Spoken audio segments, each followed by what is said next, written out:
there, and it's back towards the B site. Alphayer, the defender over there, and a late lurk from Yedije perhaps put out. Could be an interesting one, as Alpha's pretty isolated. I don't imagine he's going to be scrapping with them. No, he doesn't have any denial either. Not much utility to play with as he's gone for that Sheriff, just hoping to try and find the fights. And obviously not having that Sage, it can be a little bit more difficult for the side of Foot. For now, at least, we're going to get the battle on site. As you pointed out, they've got that lurk coming in from behind, but it is very far behind. And I'll be honest with you, it may not even be needed. It's definitely not looking like it will be. A few kills need to come in for Fnatic before you're even going to be worried about Yedije's flank. He's miles away still, making his way down the hall. Leo doesn't know what's about to happen. Lining up his dart as we speak, and, well, the backstab is eventually going to come through. A little bit labored, but he got there, and now with the nano down, there should be no way to get this diffused. Big fight despite 3 kills from Durka. He can't take them all down. Yedije's flank playing a bigger role than I expected. Yeah, no, it was more so because Durka just managed to get multiple kills right at the end, even though he had a player behind him, just tried to ignore the rest. But again, it's just the start from Foot, getting into the site, getting into the afterplant, and that is going to be a lot of what Fnatic are going to try and stop. Like, have that denial, especially on the B site, and you know that Foot are going to attempt to be nice and aggressive when it comes to that B site, like taking further control. We saw it with the pot flashes coming out of cracks. That's something that they're gonna have to be wary of, and it's something that I don't think can work for every team, but can work for Foot. Because even if CNED doesn't have the entry frag under his belt, they have so much depth in individual firepower that they may find it anyway. Yeah, no player I'm gonna look at for that kind of role than Cracks picking up pieces. Now, obviously, they have a deep roster, and almost anyone can step it up, but Cracks has got to be my favorite KO in the league. Right now, I think Mr. Fallen might actually be the highest-rated player in playoffs. Really? Yeah, the guy has been on an absolute tear. And the thing is, they've got so many players up there. It is mostly Turkish, but he had a fantastic performance in their matchup yesterday. For now, though, Dirk has invested into that Outlaw in an attempt to do some damage. A single kill, it's not bad, but he's definitely going to want more than that, especially because I believe a lot of this will be down to how close he is to the Blade Storm. A couple more kills, and he'll have it online. And you just look at that HP as well. The only player that can tank a shot at the Outlaw is Yedije. So if the rest of the squad can bait them into open fights, I don't know how Alpha gets away with that. And then Durka lands the shots, I believe, 2 onto Yedije. CNED's doing his best to recover this round, and it looks like he's got it in the bag. 18 health on Durka. The damage is being done, and the Blade Storm farmed up just 1 orb away. And Durka's not stopping yet.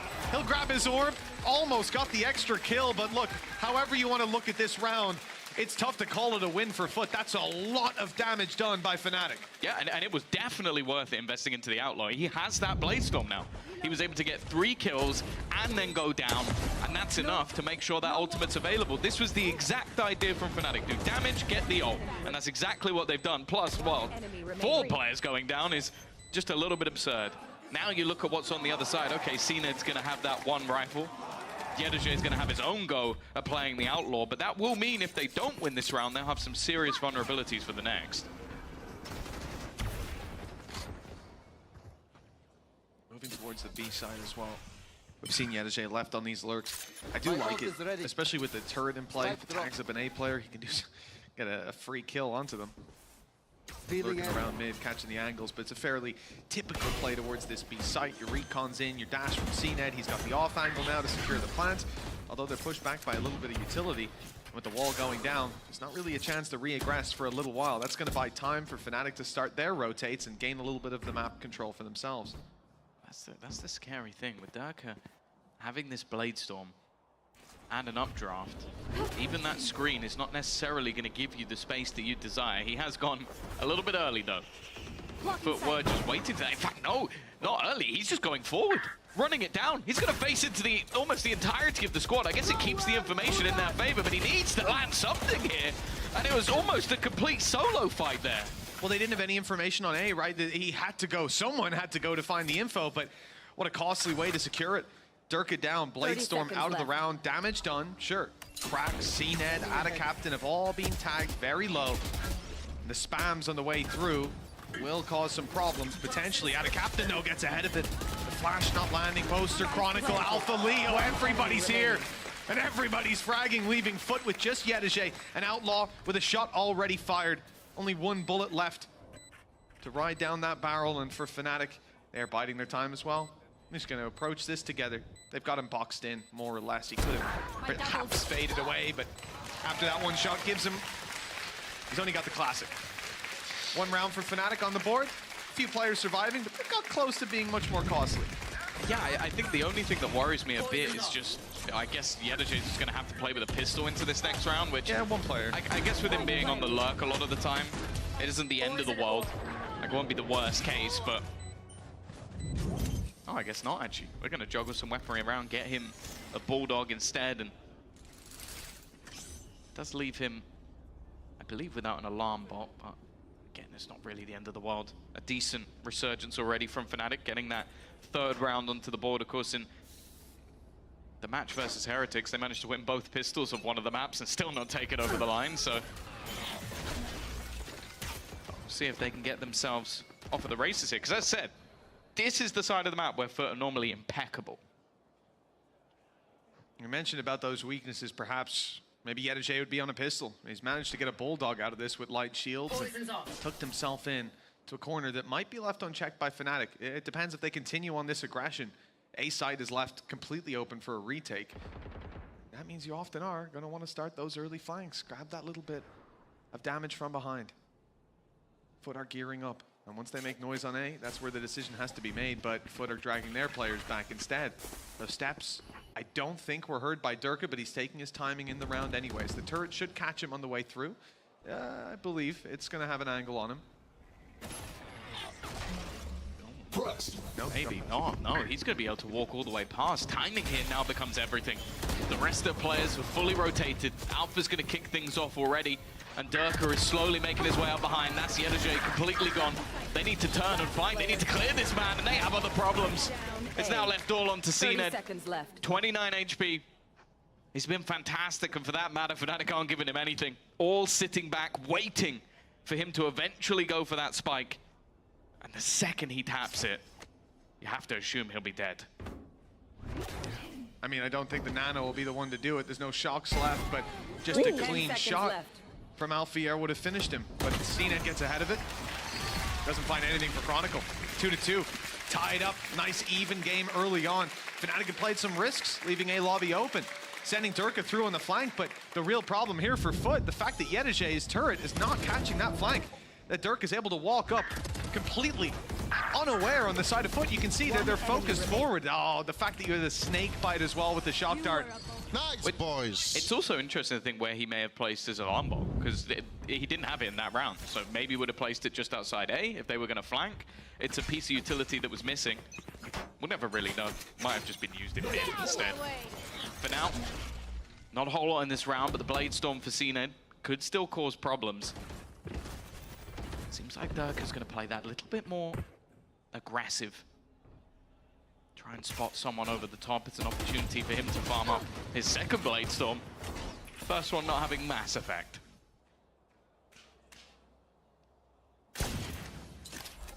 Well, for Foot, the intention is clear. Gonna go for a little bit of fake info sold on B. Some utility destroyed with Yedage as the rest of the squad gears up for this push. CNED's Blade Storm is the main point man, and it's been shut down. But Leo falls, and damage is done to Durka. Even with the decay fading, you can see his HP is very low. 50, in fact. Those Sheriffs will be smiling at that. And in fact, it's about, well, doesn't even matter. The body shot not connected. Clean headshot from Yedage, and now a 4v2. This was a round they didn't look favored in, and now there's a lockdown in play for Yedage. At this point, they should have the round in the bag, and with that ult expended, I don't see a way back in for Fnatic. They'll have to push here and now to take it down, or well, that more or less seals your fate. Maybe you should have gone. Maybe you should have gone with the Sheriff in the last round. It seems like it's working out for Yedage. One of the players definitely up there in terms of the rookies. Again, he doesn't feel like this is his rookie year within the VCT. He has been superb. But now it comes down to Alpha and whether or not he can hold on to his gun. Financially, not the greatest spot for Fnatic in the next round, but they should be able to get a purchase. And it's the Thrifty for Foot that will get them the lead back in their favor. Again, though, you just see the sort of individual brilliance. So that's a man of class right there. I am a big fan of the Foot bundle, I'll be honest. And the player card is, it's beautiful. There was a reveal indeed. Yeah, impossible for Boaster to do anything about that. Well, 3-2 for the side of Foot. Not a bad start, has to be said. Pistol and follow-up under their belt. Good responses from Fnatic, able to shut them down and presumably take the lead. But that lead then stolen by Foot. Now leaves them in a position where their opponents don't have a lot to work with. Some Sheriffs, a Stinger, Hunter's Fury, unlikely to be used in this position. And Chronicle 1 away from a res, should have that online for the next buy round. Have to find big value with these weaker weapons. Durka's one of the players who has a rifle in a nasty position if left unchecked. It's just whether or not he pushes up first. Yedajay normally very patient from these spots. And with the rest of the team making so much noise, well, it is going to be Durka to take the majority of the damage. Has to fall off. There will be a heal available, so it's not going to be the end of the world. And now actually the rest of the team on the defensive side are hightailing it towards this B site. And a captain just going to tank the damage. Almost taken out by the shock dart, but it is just a millisecond too late. That could have been the kill on the way in. You can imagine how much damage that would do to this side, having a Viper's wall still online. Yedajay, despite the plan, is still on the other side of the map. And long ago, Alpha spotted this alarm bot. He knows there's a player around here, and it hasn't been deactivated. That's a great Hunter's Fury. Little bit of damage done. Alpha catches the lurk up of Yedajay. Now securing that mid-control, moving back to his team. Looking to retake this site together. No lockdown to work with to push these players way back. Instead, they've got to do it with rifles. CNET finds the first good headshot from Mr. Fallen. They're all low, but it doesn't seem to matter. Alpha has it all to do, and with 2 players to drop and time against him, there is nothing he can do about it. Out of there to save on mid. And the 4th round secured by Foot. Again, just being able to walk into that B site. I think Fnatic, they have the right idea. Again, we talk about when not having that Sage wall, when you don't have even a harbor cove or anything to really try and deny whatever utility's thrown in. Just off by a second. That shock dart comes through moments before, and Anna Captain goes down. They're scrambling to get the spike. That round really could have gone anyway. Even still, though, it wasn't a massive investment from the side of Fnatic, so they are going to be coming back in with rifles, a couple of ults to play with. That lockdown going to be a big one. You can see as well with a couple of those ults close, Foot had the idea to try and deny anybody going for that orb.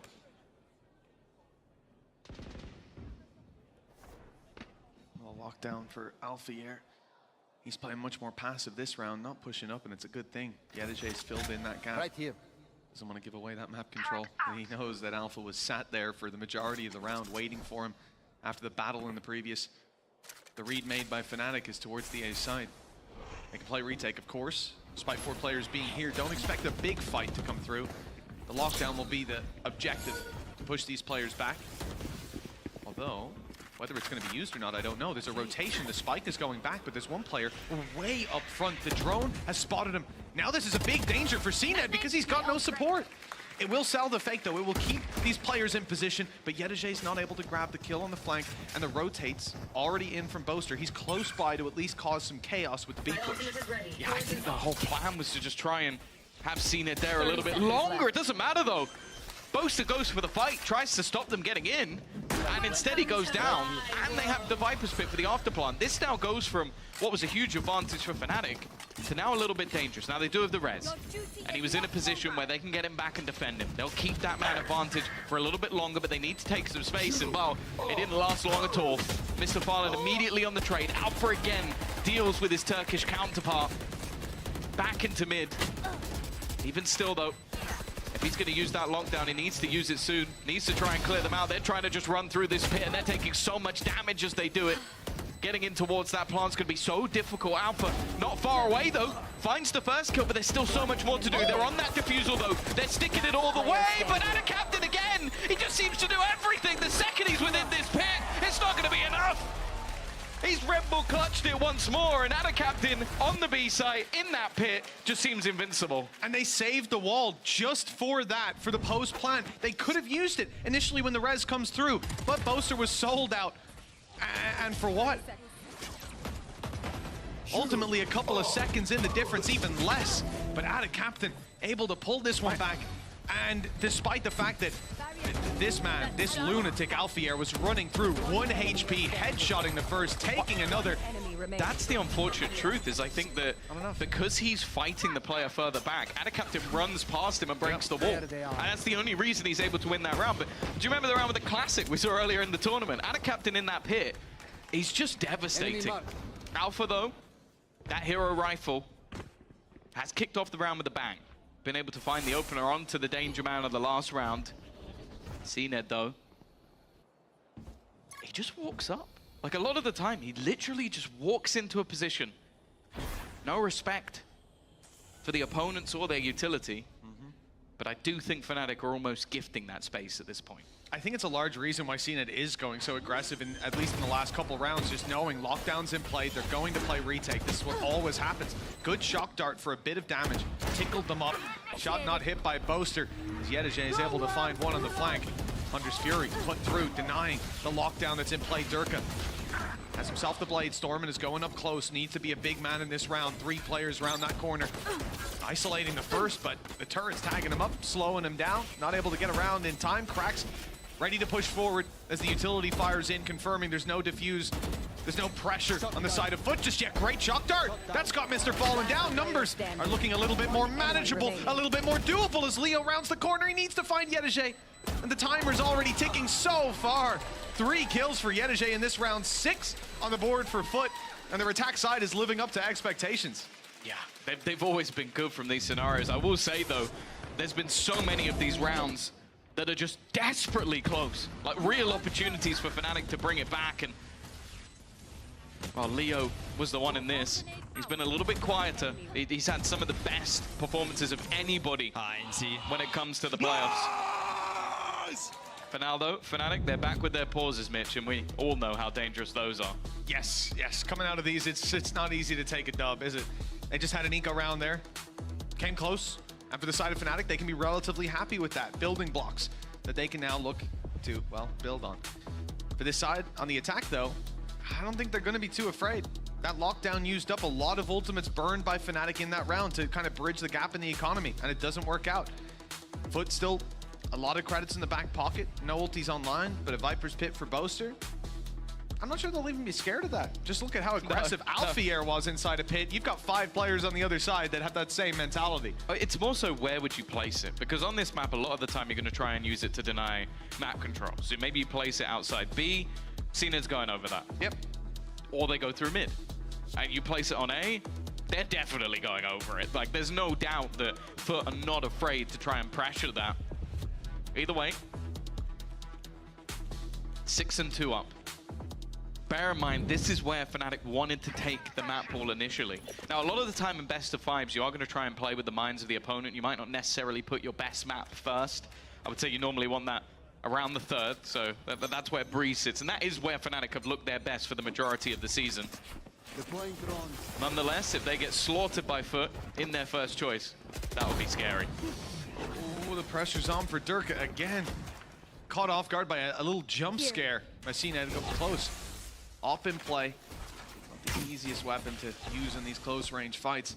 He'll be backing out, creating a little bit more distance. Lots of support on the A side this time. If CNED decides to just go walking up, he will meet much more resistance than previously, and it starts with that op that he just domes through the wall as well. What little cover Durka had did not matter, but a good response from Chronicle. This keeps it competitive, 4v4, healing himself up, and the rotates are in. But that's the thing, they've lost the majority of what they'd have in post plants. The shock darts were used early by Mr. Farland, and a captain's gone down, so they're not going to have any snake bites. So it's not a bad trade out for Fnatic so far. I would almost expect, though, that this means that Foot are going to try and play a little bit more proactive in these plants. Again, the slows, the shock dart guarantees a little bit of extra damage. But Boaster's only just starting his rotation. He's incredibly far away.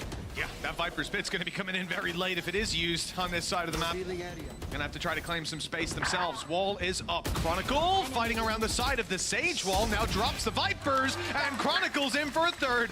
He's not stopping either. Holding this angle around the side. Popping himself for a heal as the spike gets tapped on by the Nano.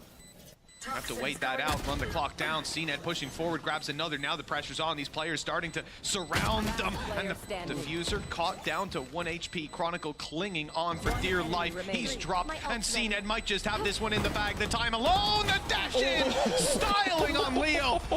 He knew he had it. The Red Bull clutch. And a 7-2 scoreline now for Foot. The Fnatic pause didn't work out this time. No, CNED was in the way. He's the one blocker to the Fnatic pause, it seems, and I don't think he's the mental block for the majority of teams, because it seemed like there were options there for Fnatic to almost just get that diffuse through, but they were desperately trying to just bait him into the fight, get him into that 2 versus 1. CNED doesn't fall for a damn thing throughout this round. First man in, last man out. 7-2 up now for the side of Foot. We are yet to see any sort of response. The problem for Fnatic is that they've never been able to have any form of stable economy. It's just back and forth, and I don't know how that knife hit. No, I thought he was well and truly out of there. An easy refresh for CNED. He's now sat in a 5v4. Weaker weapons for Fnatic, like you said. They've never been able to find their footing in terms of economy, and they're being played with on the map as well. Rotations underway. Foot making their way towards the A site, but leaving one behind. It's Ada Captain. Spotting for any further aggression. Remember, we've seen it before. Durka goes walk-ups and tries to clear out these angles. Now, we talked about this Viper's Pit too, and how you're just going to see CNED jumping up and over it. Boaster, though, running through to take the rest of the team down. That's a dink, and he runs out of ammo. It could have been a clean and easy kill. The follow-up not there either. On the backside, Alphayer and Leo just arriving to this chaos to back up their IGL of Boaster and realizing the play isn't coming in there anymore. Lurk left out by Yedije, and the Lurk from Ada Captain from earlier on is now coming to a conclusion, but 3 health later, he's gonna have to bail out of here. No more fights for him as the spike makes its way to B. Fnatic gotta be scratching their heads as to what play they're looking at. Ada Captain, he's on 3 HP, and he's gonna fight a Stinger and win. It looked like he should have been dead. He definitely should be now. It takes Alpha peeking into a snakebite, but he was just the first Lurk. There's a second. Another player coming in from behind. Yedije has caused them so many issues just being in the right place at the right time. And it is almost identical to what we saw in the pistol round. But again, it's hard to tell if it's even going to matter. There's a second player here, and actually Alpha's round the kill, but he's still looking in front of him. Yedije so patient, and every single time lands the killing blow. 8-2. Foot just can't lose in these clutch scenarios. Man, what a game plan. I don't think that was the idea from the very start of the round. Send a player towards the B site. Sorry, send everybody to the B site, leave a lurker. Send everybody else to the A site, leave a lurker. Go back to B, and both lurkers find great success. A real annoyance of a round if you're on the side of Fnatic, because figuring out what Foot were trying to do here was something that just wasn't accessible. That information couldn't have been secured until this very last moment, until the cards were on the table. They realized the mistake they've made. Now, we get back in after barriers have gone up, and Foot are playing aggressive, looking to get in the face of their opponents. Fnatic, who've got rifles to play with, and they're showing it. Durka with 1, but traded out by Yedije. Lockdown in play for him, but the Hunter's Fury for Leo can cancel that out easily. You should run. There is that lockdown in play. Oh, Leo. Well, it seems like they're just going to wait it out. Going up. Space only just being taken. It will allow for an after-plant timing here. It's going to be everything, and actually, it was just used to deny that plant. Catching out Ada Captain means there is no lurk this time around, and Yedije already being tagged up. This is one of the best opportunities Fnatic have had. Really smart to save that Hunter's Fury. Some of the players able to take fights in the back of it as well. The angles being cleared, the reveals. Lockdown 1 away for Alpha as well, but it won't get a chance to be used this time. He's got the orb, but at the cost of his life. Cracks revealed. They try to deal with him. Yedije swings through, and he's back out of here. Then in goes Cracks for more. Boaster down. It's all on Leo. He knows where one player is, the second, a bit of a mystery, and even now, they've changed positions. They've swapped it up. Yedije becomes the defender on the back of the site as Leo, waltzing around, has no option to take down Mr. Fallen. He is safely tucked away. This couldn't have gone any worse. And at this point, the time alone is going to seal his fate. Mr. Fallen gets ahead of that.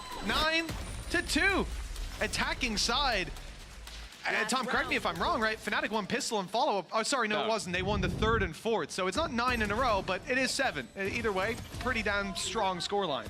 Oh no, this is brutal. And again, this was a round where, up until the retake, Fnatic did everything right. Like, they managed to catch the Lurker, they managed to deny the plant with the Hunter's Fury, they even tagged one of the players while they did it, and then they go for the retake, and they got slammed. Like, just some of the fights that are being taken, Foot are able to win out in scenarios they never should. And it does seem like Fnatic are just getting too tunnel visioned in on certain players, and then the other player on Foot is going, well, if you're looking at him, I'll take a freebie every single time. Potential for 9-3 at the half. Would that be enough for Fnatic? Not a question we're going to look to answer. Foot need double digits here to avoid the Fnatic curse, if anything. And curse their opponents. Let's see that. Nice angle up top, but Leo wasn't expected to be up on top of the railings. He's going through for more as well, swinging straight in to try and deny that planter, and he actually took down Krex as well. We got to see the Hunter's Fury, but this Hunter is the one with the real fury, and he's letting it out. Foot have only Mr. Fallen to try to fight back through, and of course, it's Leo to land that. Finally, Fnatic are back on the board just in time for their 9-3. Yeah, I guess that's one way to do it. Leo just said, screw it, I'll do it myself, and just took over the game completely. I was telling you the highest rated player of the tournament, or sorry, of playoffs, was Mr. Fallen. Leo's a very close second. No surprises there. I think he was way out ahead of anybody until the loss to Heretics. 9-3 up though for Foot. Sure, we talk about comeback. Sure, we talk about Fnatic on their attack side, but I always feel like it's different when Foot are in this sort of form. Like, if they lose a game, a lot of their games, they get 2-0'd when they lose because they're just not there. The things they're trying aren't working. The aggressive plays, they're not hitting their shots. That's always a clear indicator it's going to be a bad day for Foot.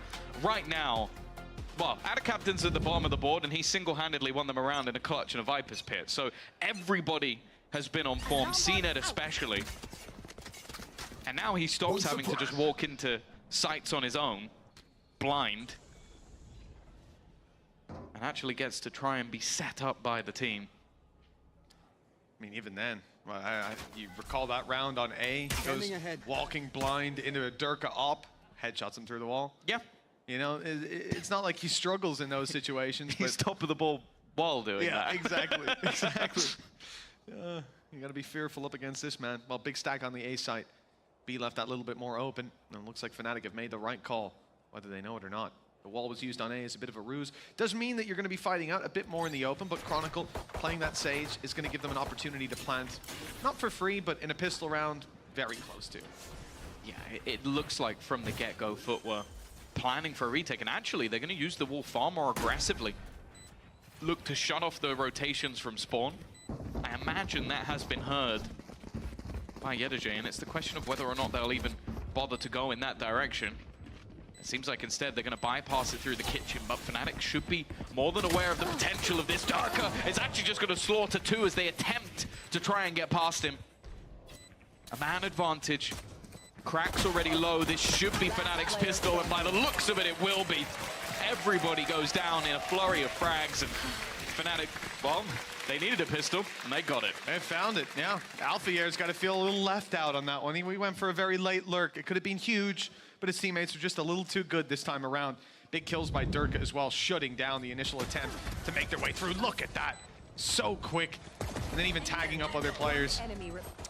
This is what we like to see. That is actually the crazy thing when looking at the scoreboard, is you do really get the real picture of how this map has been. One team has 4 rounds, one team has 9, and the fragging is almost identical. It's mainly because it's come down to 1v1s most of the time, and Foot have won all of them. The problem, they're demons in those 1v1s. Shot not hit by CNED. Well, that's something you don't get to say all too often, and the punish is in from Alphayer. Fnatic, 4 rounds, looking to secure their 5th, and now much weaker weapons in play. The recovery of the Marshal does well, though. Revenge onto Alphayer. And Ada Captain will back out, looking to play this with his teammates. All of them now rotating into position, but Fnatic will start to second guess whether they want to commit to B. I think with the dart connecting onto them, revealing 2 more players, and already the spot from the side of Foot, you have to start questioning if they will have now just completely rotated The weaponry for Foot also, other than that, Marshall is awful. Like, there really isn't much to play with whatsoever. And Foot are yet to rotate back. That dart is now going to tell them that they are still looking to go in this direction. 3 players are still here, Mitch, and a captain's called another. Yeah, this recovered weapon is doing one hell of a job. CNED might not have hit his shots, but Out of Captain's getting every single one. But now, shut down, push from Leo, up atop the wall, Chronicle catches, cracks. And this leaves just the classics to try to make it work. Yedege recovers a Marshall, but again, these close range angles, it's going to be difficult to find a victim to take down. Tough fights await him at every turn. The wall has to be broken open as well to give another angle. Damage. Really the objective for the side of Foot now. The shock dart good with Mr. Fallen down. Here's Yedege's chance. Beautiful tag. Just pixels away from the headshot that was needed to drop Chronicle, who I don't think is going to be peeking anymore. No. Leave that one to the teammates. No, he's going to get himself a small amount of health back, but it definitely isn't worth it versus the Marshall. I think the time is what will eventually ruin this one for the side of Foot, and I imagine the plan here will probably be go down to the spike. Never mind, Mr. Fallen really wanted to take someone extra down. It's going to be Fnatic continuing their climb. They'll at least keep 3 rifles alive as well, so it's not too bad. Especially with Chronicle still having extra cash. I think they're actually just going to go right back in with the 4x. It won't be a problem at all.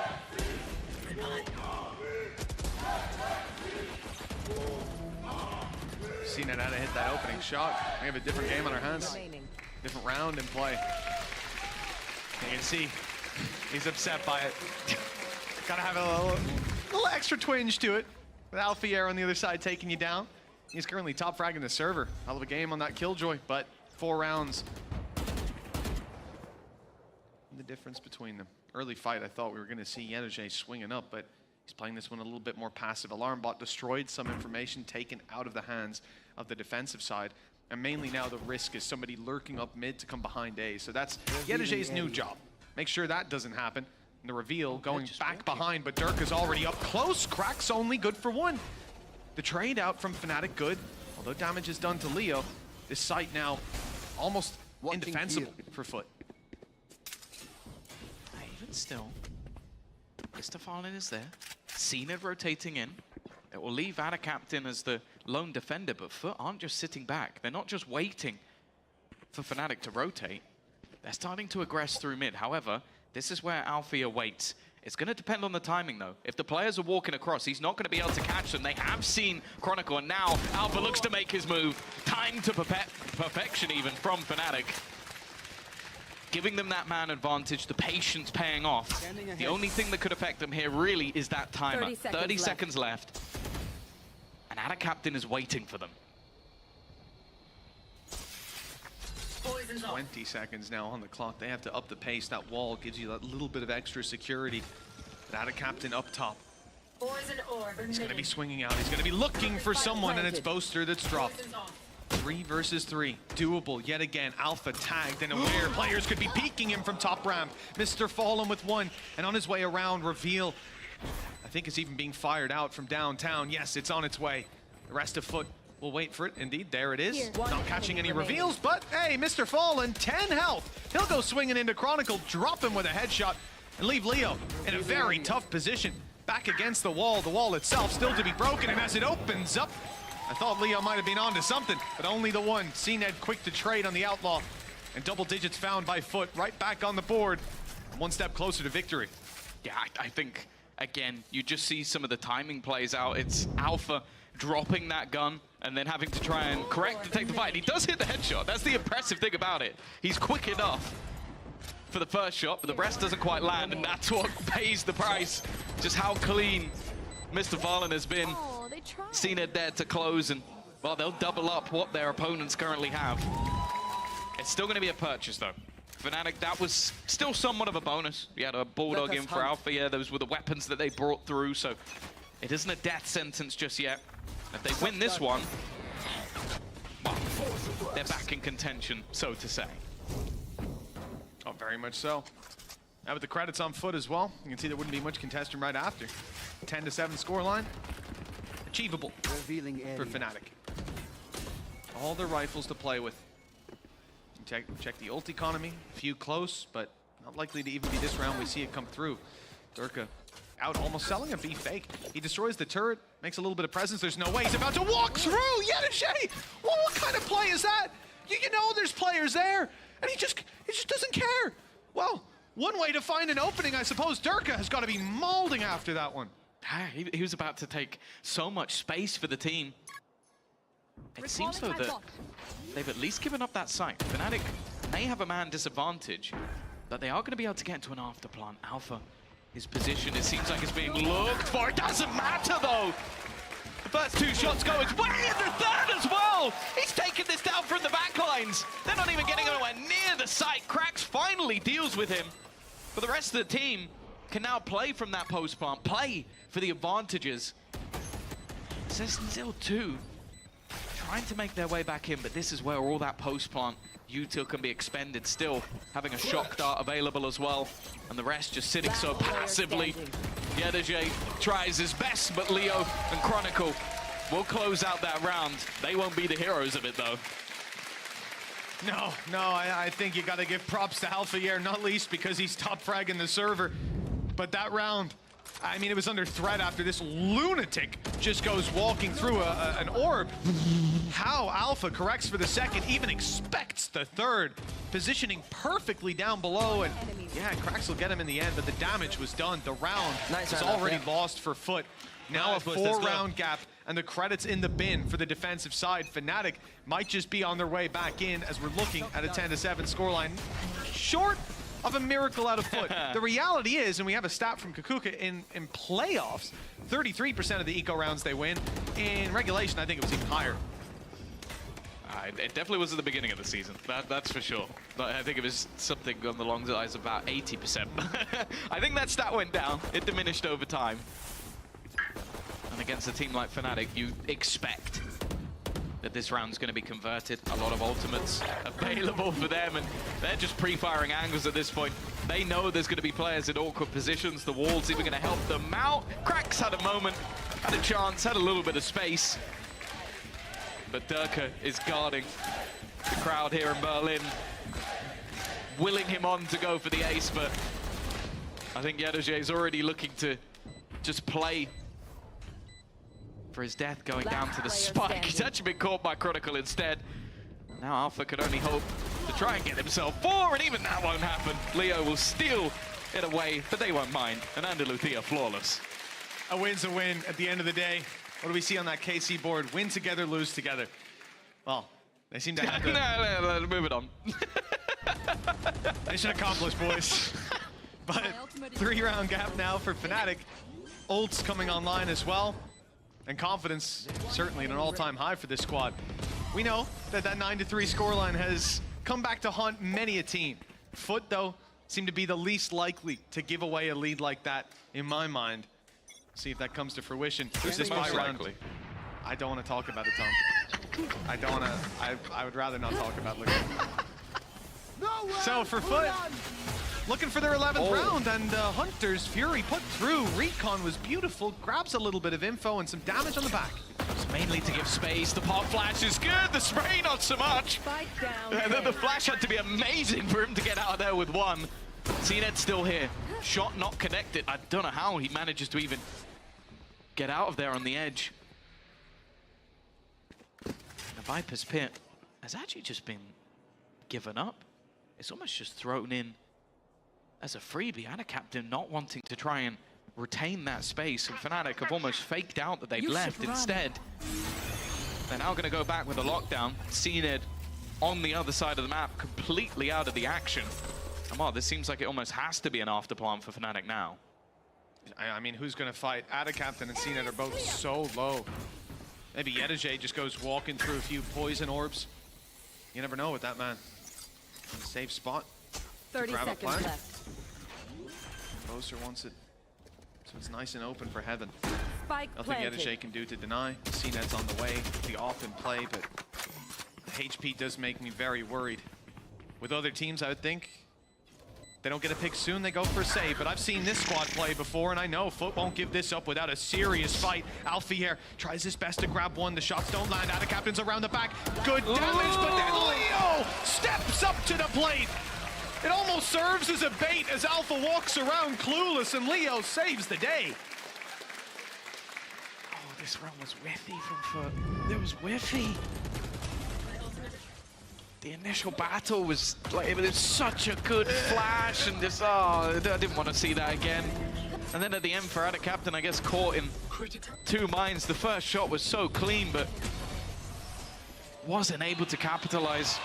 Fnatic kind of get away with one there, but so cool. they're not going to mind. He's so cool. You hit those shots, you save your teammate. Yeah, nice, nice. Good little casual fist bumps. Just another day at the office. I suppose for this guy it is. He was like, yeah, 5 out of 10 round.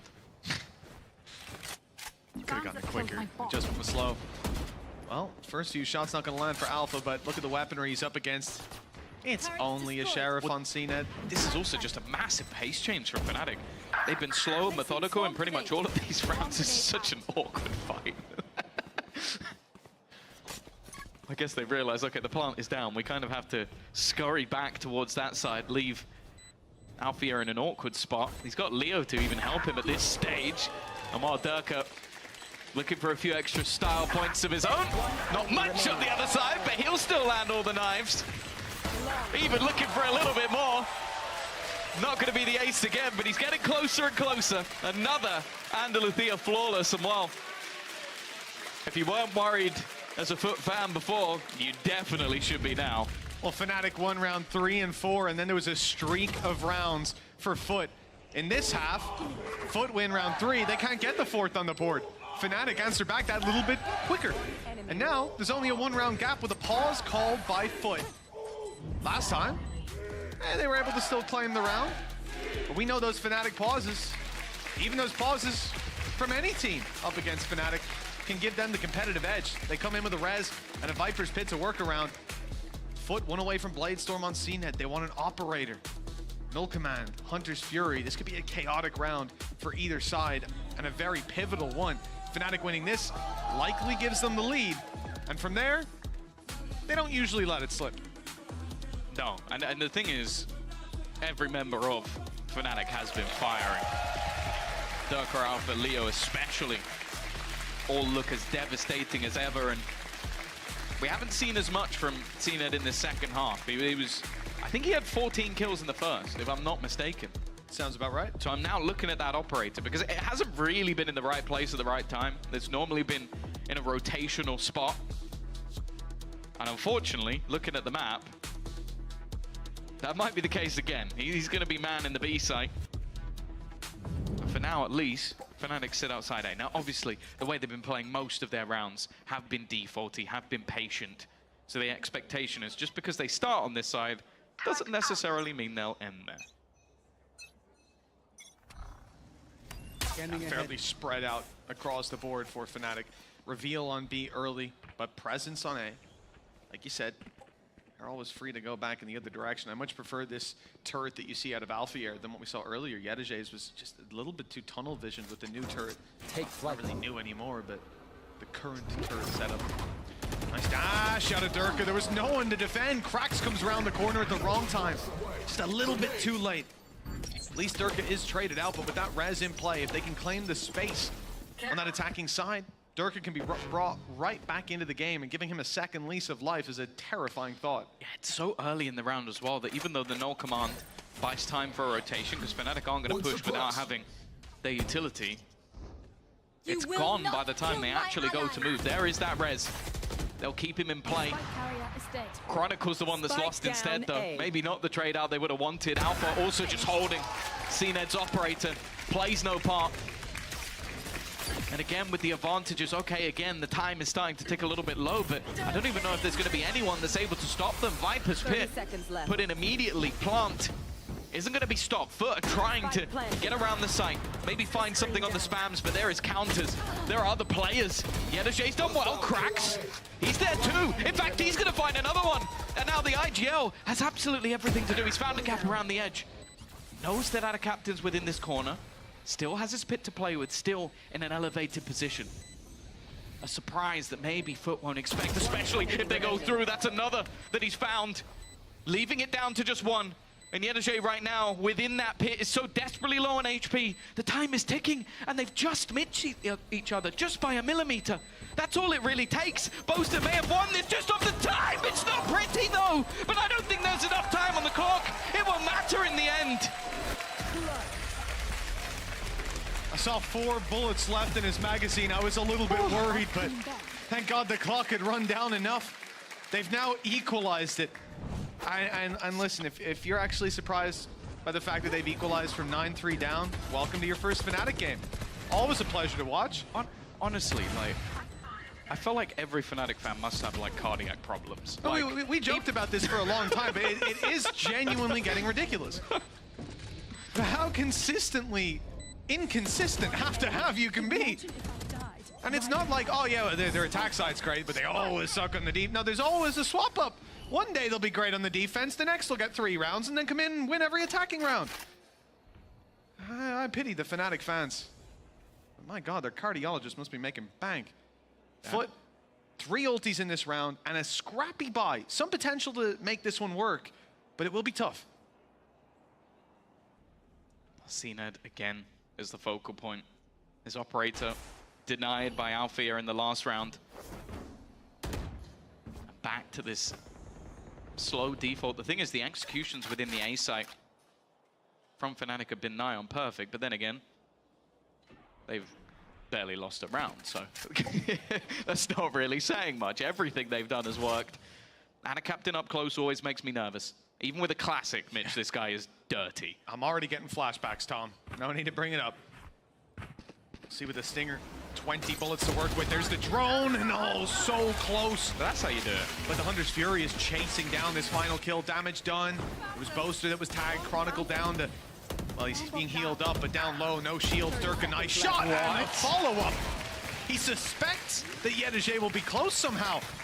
Either that or the reaction is lightning fast, and with this man, it really could be either. Here. I also want to see what he did to CNED. It seemed like he was just tapping a bullet somewhere, but CNED was gone just a moment later. I don't know if he was updrafting maybe, try and find something with that Blade Storm. Either way, this round looks over. Mr. Fallen and cracks. And wow, the Duck is just not missing anything. That's one of the cleanest 4Ks I think I've ever seen. And hey, guess what? It's another Andalusia flawless. Well, you know, CNED did pretty well on the attack side, Jet, so Dirk just came in. I guess he took that as a challenge. 27 and 18. What? Yeah, now that...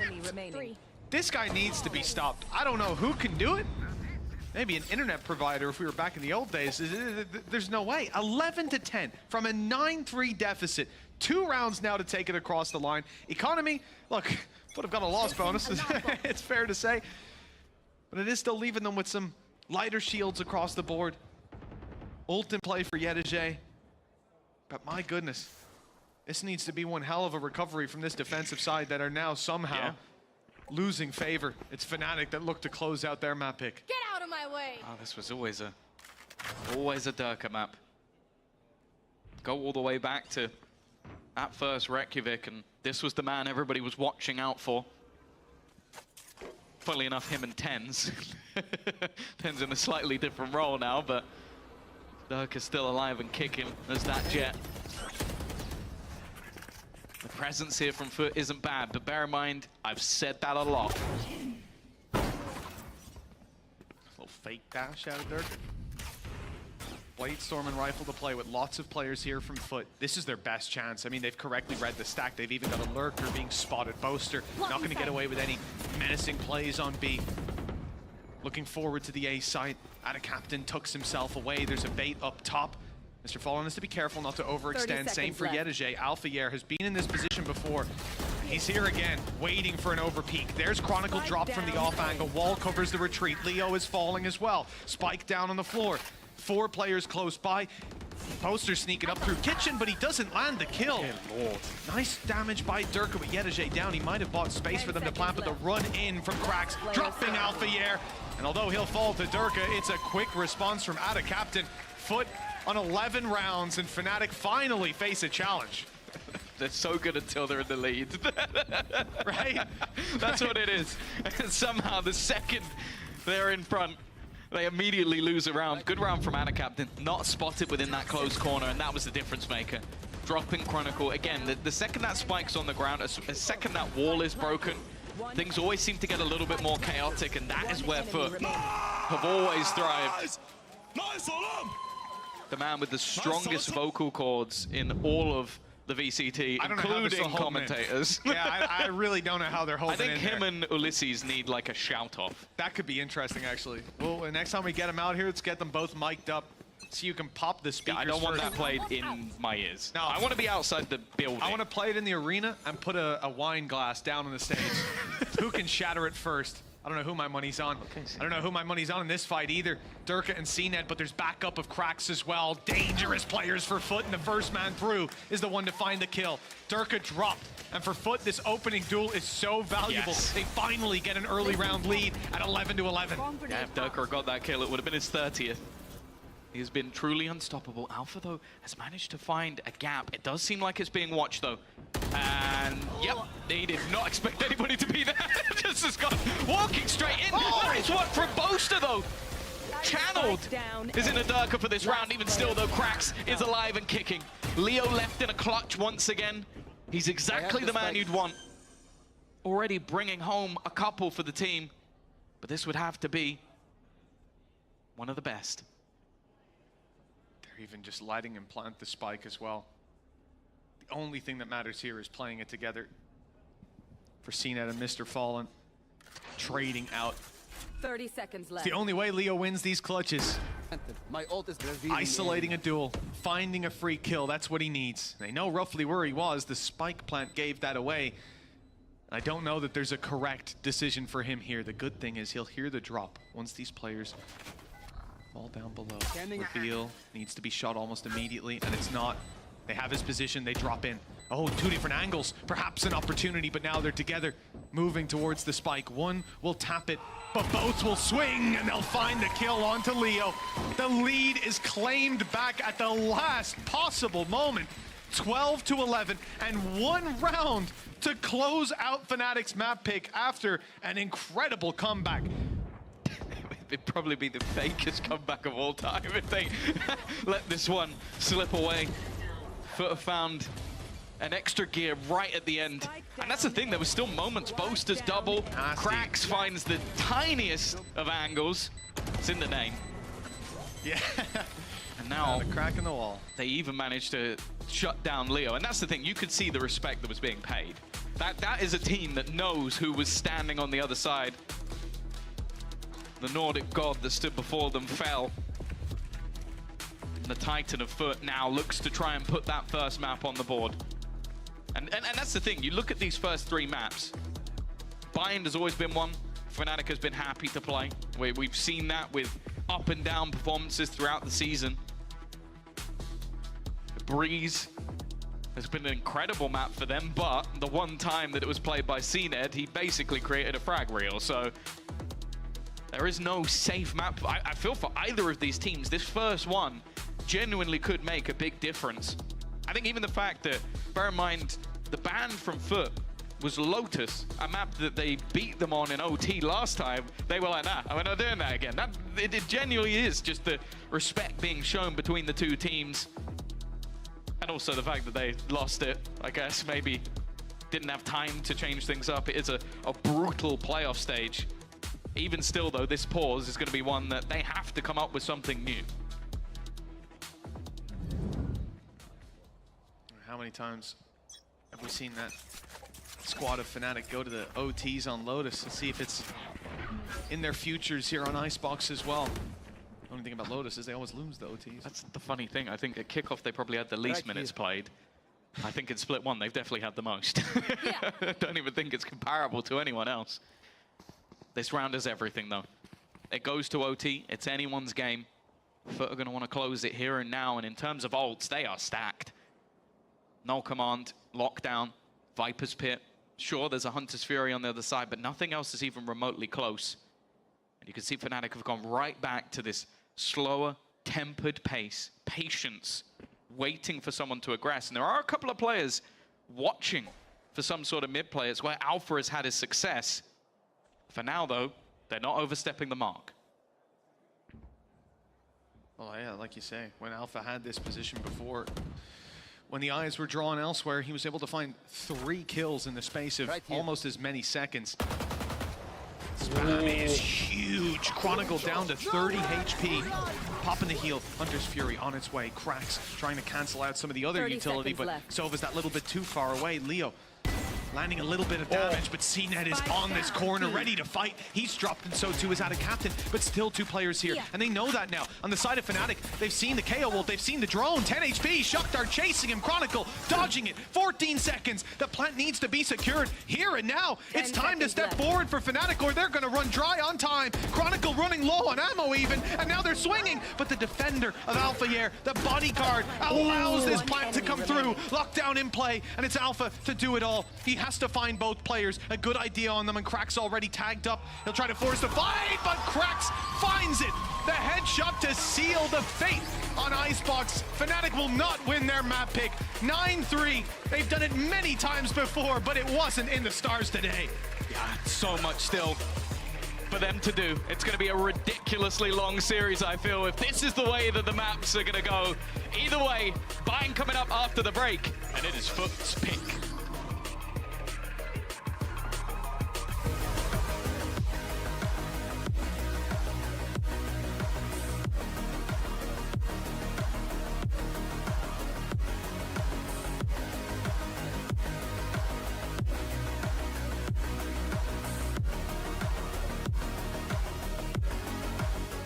I know a place that will break you into 1,000 pieces.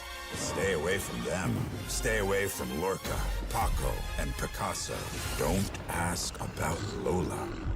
Ay, Caballo Grande. Ay, Dolor de Nieve. But in spite of everything, it occurs to you to visit Andalusia. Don't say I didn't warn you. Be careful of the Andalusian crush.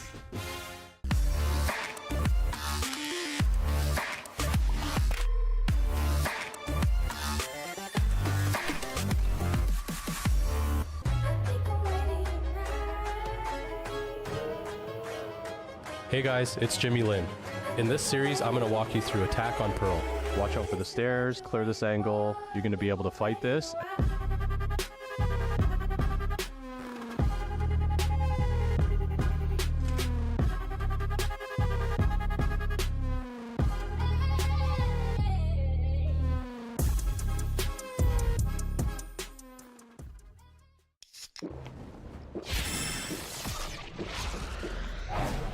Red Bull gives you wings.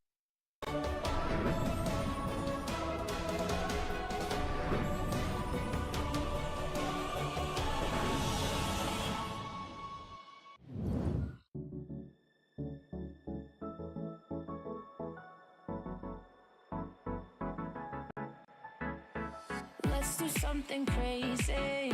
Get a bit wild today, 'cause we don't do this every day, and we deserve it. Life is so amazing, nothing is in our way.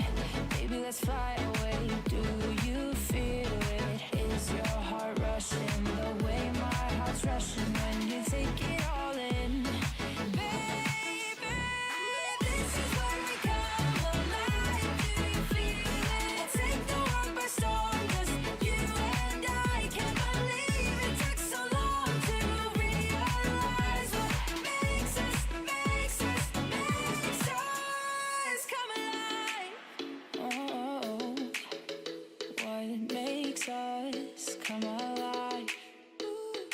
Let's break some rules. No, we don't always have to be good. Don't always have to do things that we should. We'll feed the fire. Let's see it through and let go of what's holding us back. Just light it up and we'll burn through the past and take it higher. Is your heart rushing the way my heart's rushing when you take it all in? Baby, this is when we come alive. Do you feel it? Take the world by storm, just you and I. You and I can't believe it took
players are getting ready for the next map. We have a quick chat here with FUT's head coach. Guys, you won Fnatic's map pick.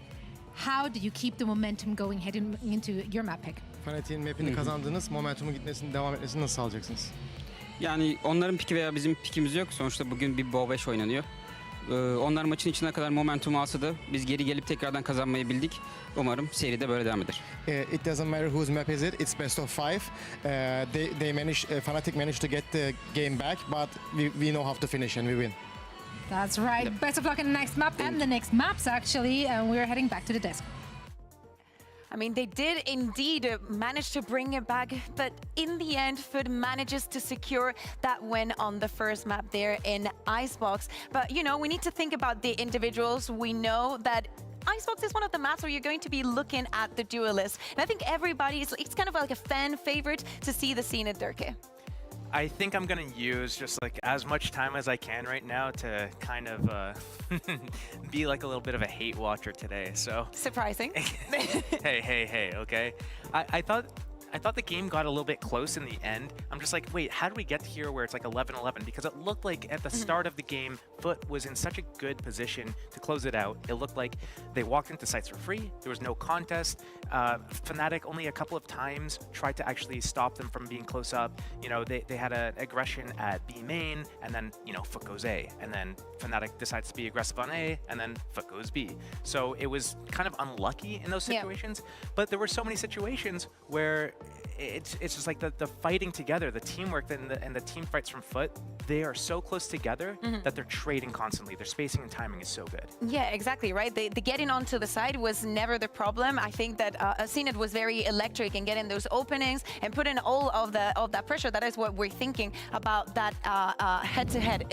Maybe Fnatic was too keen to just play for that retake, but it wasn't happening. 11 out of the 12 rounds from that first half ended in a plant, at least coming from the side of Futbolist. But then on the other side, we also saw a Durke that was going down a lot at the beginning of the round, Josh. There were so many first deaths for Durke, and the rounds that he got these first deaths were in a lot of situations where it was straight up. He's holding an angle, someone peeks him dry. No flashes, no double peeks, no like weird timing thing. And the same thing on the flip side. Like he's either peeking dry, no setup, losing the duel, or he's holding an angle, losing the duel. And the only times that he gets the first kills really are when, you know, he's killing a KO that's flashing for his teammate, or Soba pops a drone and he like updrafts and dashes over that. And these are the only rounds. And then yeah, he looks so good this game in terms of the stat line, but when I look at the eye test, it's just not there.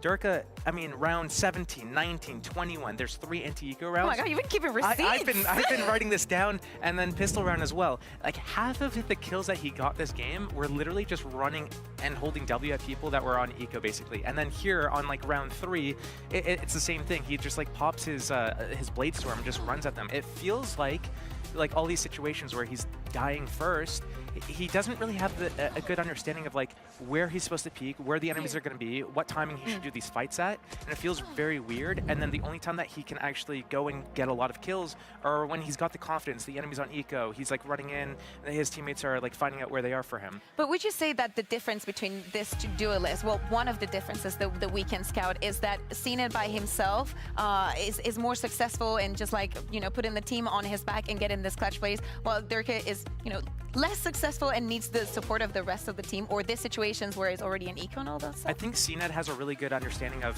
where people are going to be holding from, and that's how he's able to, when you see him moving around the map, going for those first kills, as even though they are kind of dry peaks, he's walking around, he's not doing something with like a flash and a dash with a dart, he's walking around, he knows where people are going to be holding from, and he's perfectly clearing them out, and he knows the timing, and he knows the angles that he has to clear, and he's practiced. Right, so we talked about the fact that this got very, very close. There is a round that we wanted to take a look at, is round number 20. Now, this was a clutch for Fnatic and a round that they end up winning. But Josh, tell me, what do you see here that makes it get even so close? So what we are going to see here is after Boaster pops down his ulti, you know, it's a 4 versus 3 in favor of Fnatic, but this is like something that we've seen from Fnatic so often. It's like one guy peeks, you know, somewhere, then another guy peeks Nest, then another guy peeks lower maze, and now it's down to Boaster in a 1 versus 3. They had a 4-3 with the Viper's Pit on the spike, and then it has to be closed out by Boaster winning a 1 versus 3. And this happened to also reset the money from Foot, put them on an eco, and, you know, Fnatic's able to win another round off of this. But it can't be that Boaster has to win 1v3s or Alpha has to go up middle in one of the rounds and get a 3k in mid for them to be able to have a chance. Yeah, exactly. Things are getting very, very complicated at times for Fnatic. Maybe there are some of the fundamentals mistakes, right, that we are not used to see in the teams, I would say, in general, but specifically in Fnatic. In a map like Icebox that we've seen so much, and they have played so much, that they find this kind of issues and they cannot address. But you were mentioning it. Alpha had very, very important plays. We have him shooting in the AIM Labs warm-up, because now when we think about the second map, I think picking up on what Gaius was saying, hey, this is a best of 5, still anything can happen. And thinking about Bind, yeah, Alpha had a great performance on the first map. What can we expect from him to keep it up for the second one? I think the main thing that we need to see is, as you pointed out, was the fundamentals. And what do we mean by fundamentals? We mean, you know, not being out in the open, making sure that your pathing is correct, that you're peeking with your teammates, that you're keeping your man advantages, and you're going through the motions of clearing all the angles. You don't want to like leave any stone unturned. So as we go into Bind here, Fnatic need to do the same thing. They need to make sure that they're addressing all the things that are happening. They have to clear all the corners. They have to deal with potential setups, whether it be, you know, if Foot decide to bring out a Sage, they need to break the Sage wall or know where it is as they progress through the round. They can't just let things happen to them where they leave a hole in their defenses, or, you know, they just stop and forget about where Foot's going to be, because CNET is going to walk around and kill them if they leave that open gap. But that's the thing, right? What kind of Foot are we going to see? Or more like, what composition are we going to see coming out from Foot? Because so far this year, we've seen 3 different ones, right? They found with the Neon, the Sage, the Raze. Do you think there's another possibility of a new composition coming up? It's possible. I don't think so. They'll probably use one of the ones that they've already run. But the thing for Fnatic that they need to just figure out is they are such a game plan heavy team, and without, like, if they don't know what to expect and how to deal with it, that's when they fall apart. So if Foot does pull out a different composition that maybe Fnatic wasn't prepared for, that might be enough for Foot to, you know, have that leg up in the matchup. Yeah, exactly. But we also need to think about that this is not like a sunset situation. You know, Bind is also another one of the maps that Fnatic has so much experience, and we're not going to see surprises. The race is back, Gecko versus Gecko here on the server. What are your thoughts on this? What do you think, especially of Chronicle on that Sky? It's interesting to see Chronicle and Sky. I mean, with the combo. It's a good combo. The double flash combo is always good. We've seen this from Fnatic time and time again, and I do like their combos, and they're always waiting for it and talking about it. Bind has looked okay for Fnatic. I think this KO from Foot is going to be interesting. Na'Vi destroyed Fnatic with KO. It might be the same thing here again. Well, we're ready for that map number 2. Mitch and Tom, which composition do you like more? The Sky and the Gecko or the KO and the Gecko?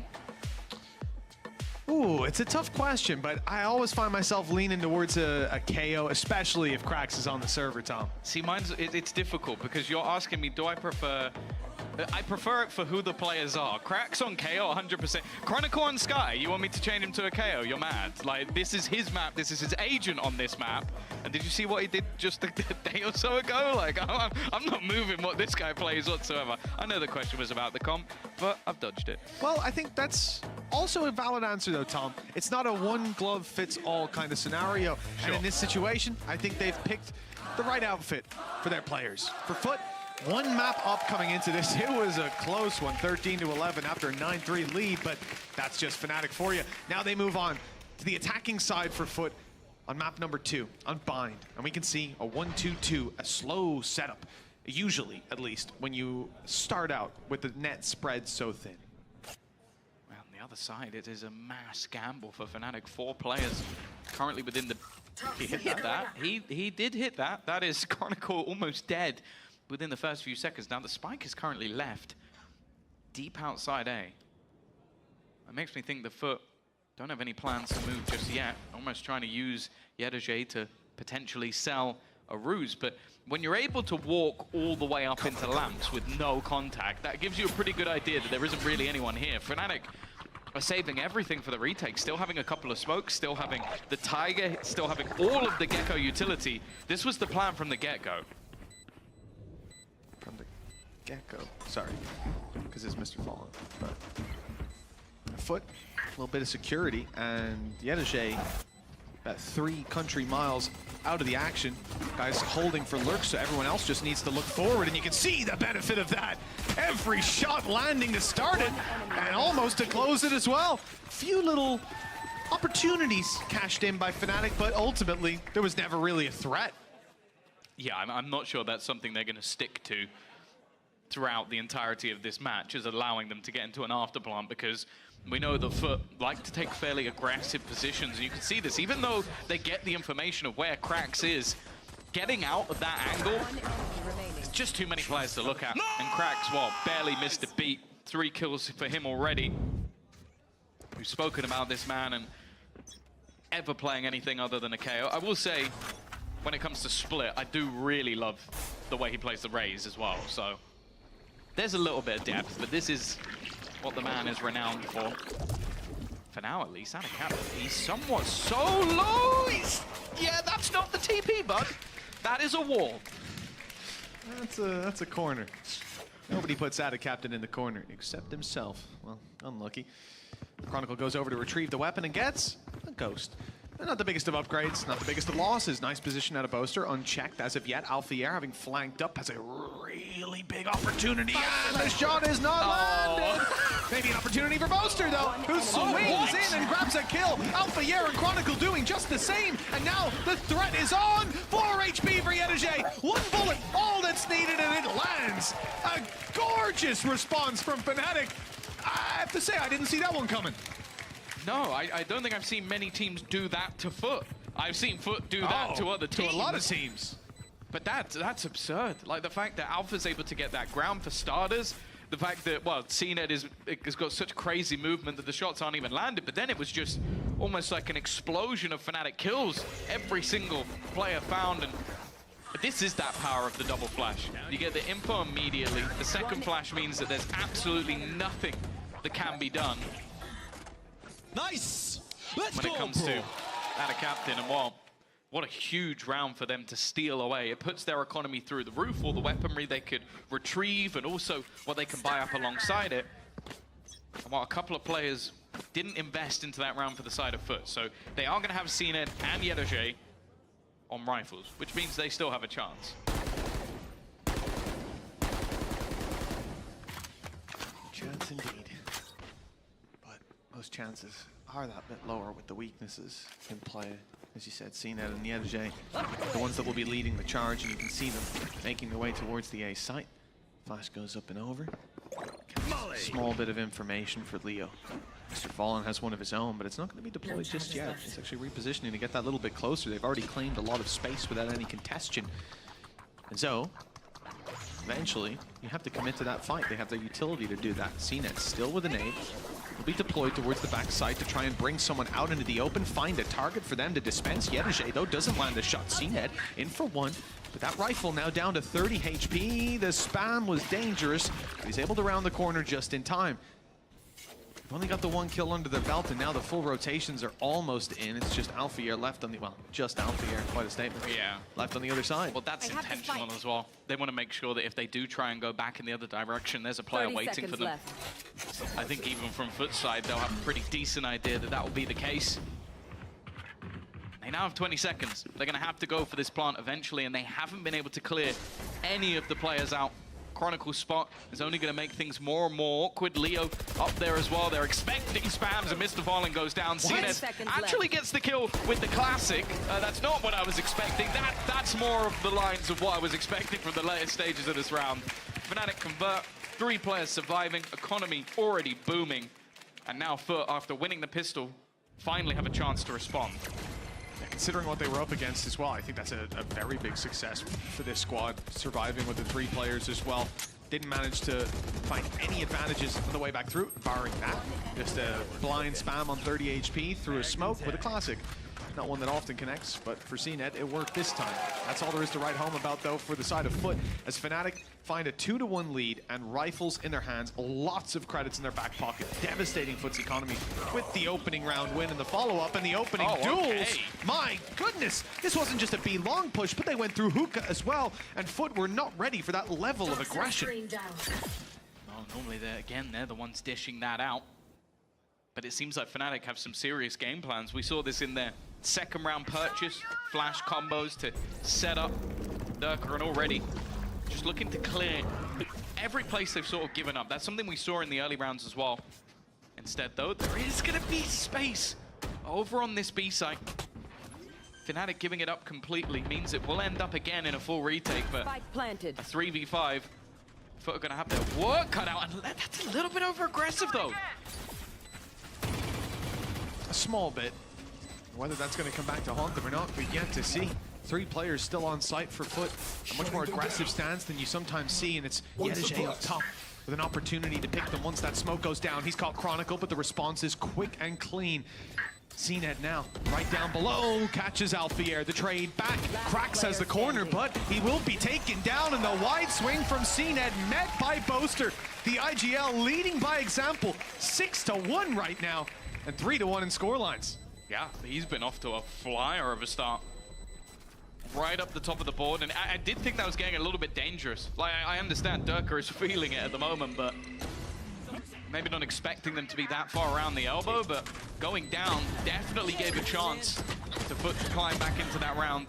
It has been the early round, though, from Fnatic that's been fantastic. Like, taking space, battling for control. Durka hitting the shot on the opener. And now you look at the purchase that's there for that attacking side. I can only assume it's going to be something very fast-paced. And with CNET buying full shields, I think he might be about to use the showstopper. Shutting them down.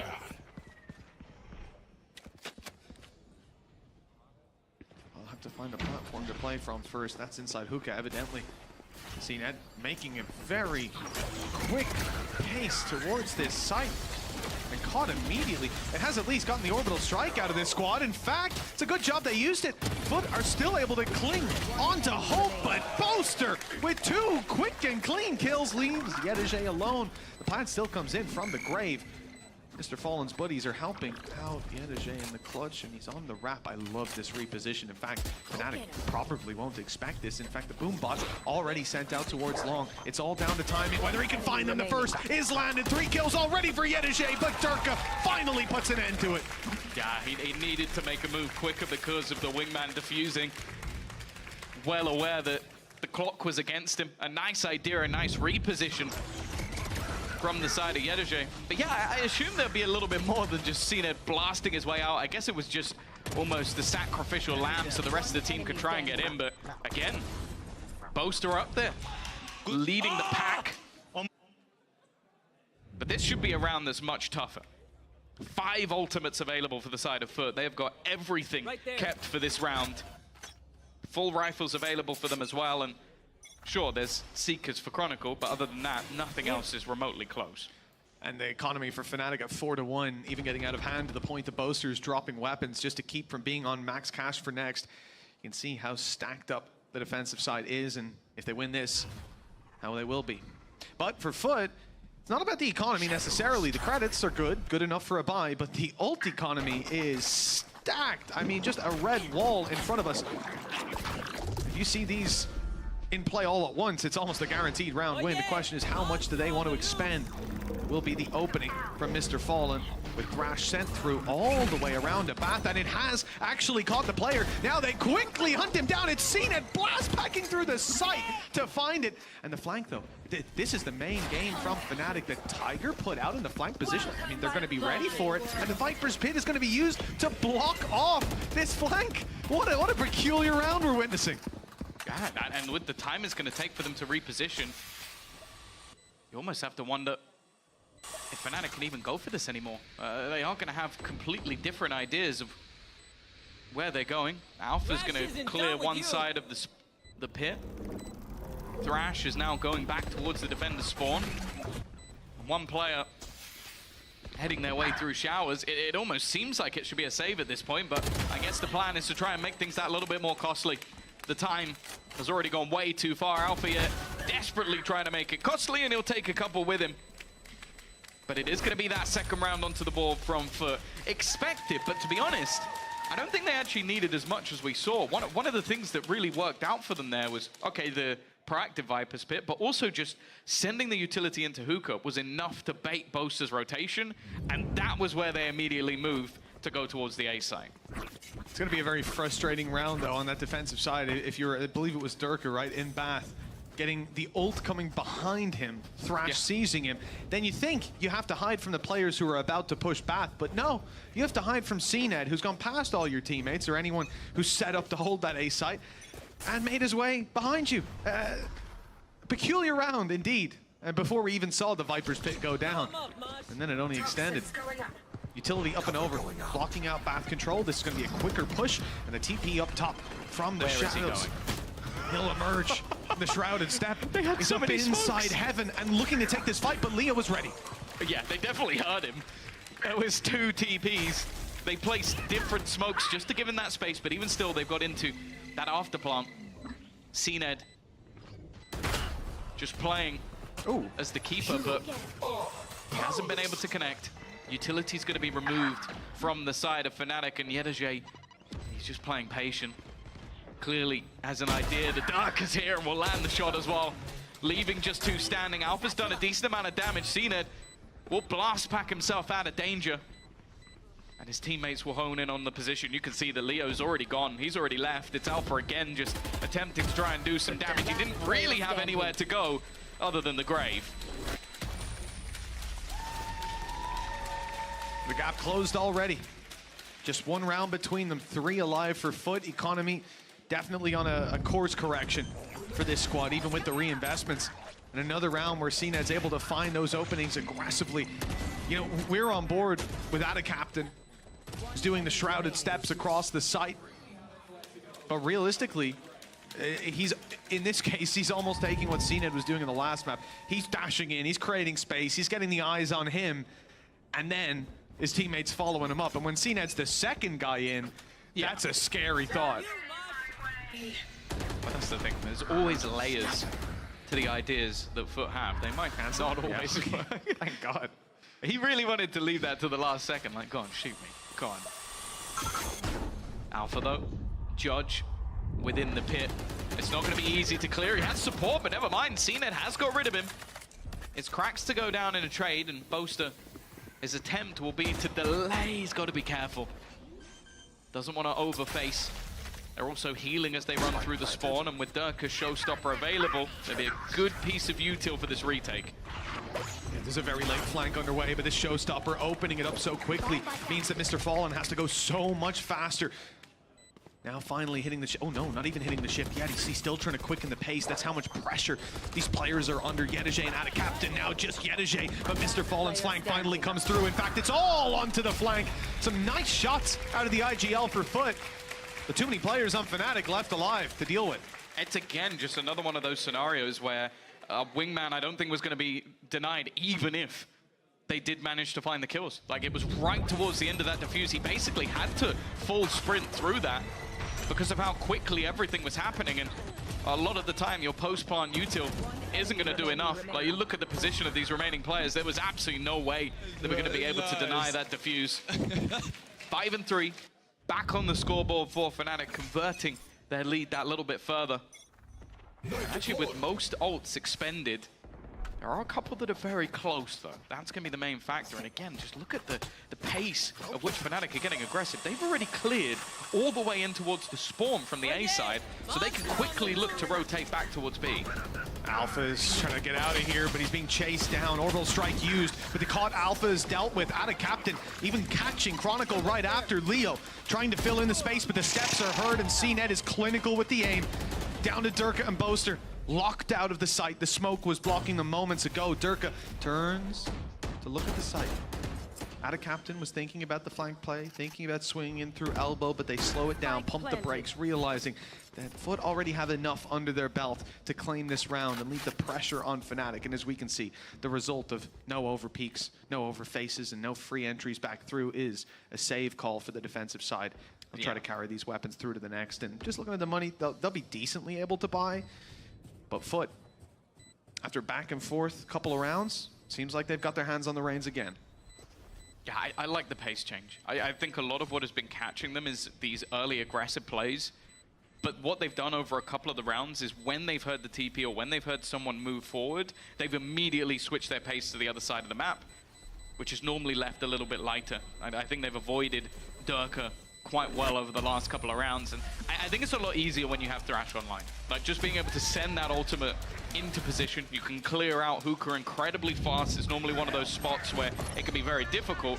And it definitely also helps when Captain just lands a crazy second shot immediately afterwards. I also love the way that we just see CNED get hit by a flash, made vulnerable, and then goes, I think that's the time to swing. I'm on him.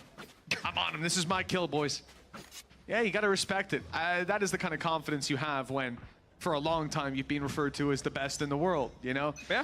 If you play any other way, I'm going to start to question if you're still the best. Well, mosh pit up and over, but looks like already Chronicles backed out from the long position, so he won't be forced into an open fight by it. A lot of Fnatic players around B and a lot more on the way. You can see Leo is coming to back them up. 4 players on this side of the map. 3 with rifles. Chronicle tagged up somewhat. Flash is used for space. Blast pack through. They clearly thought the Foot would still be here, but no.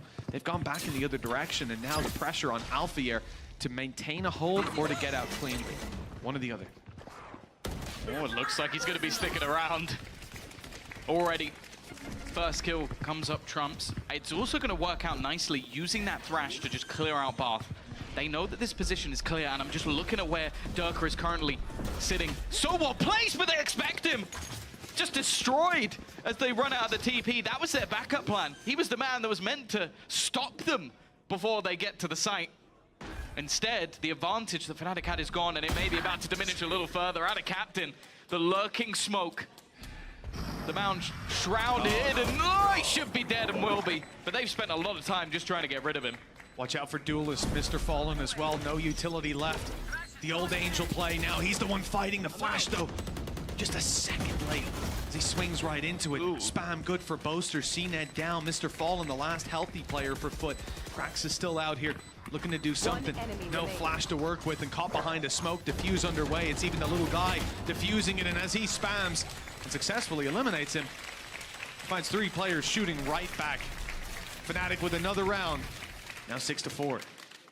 Yeah, I think Anna Captain did well to buy some time. I do wonder if staying alive in hindsight might have had a little bit more value, especially with how much Leo was able to do in the end. This spam battle was so awkward as well. It's not something I was expecting to see.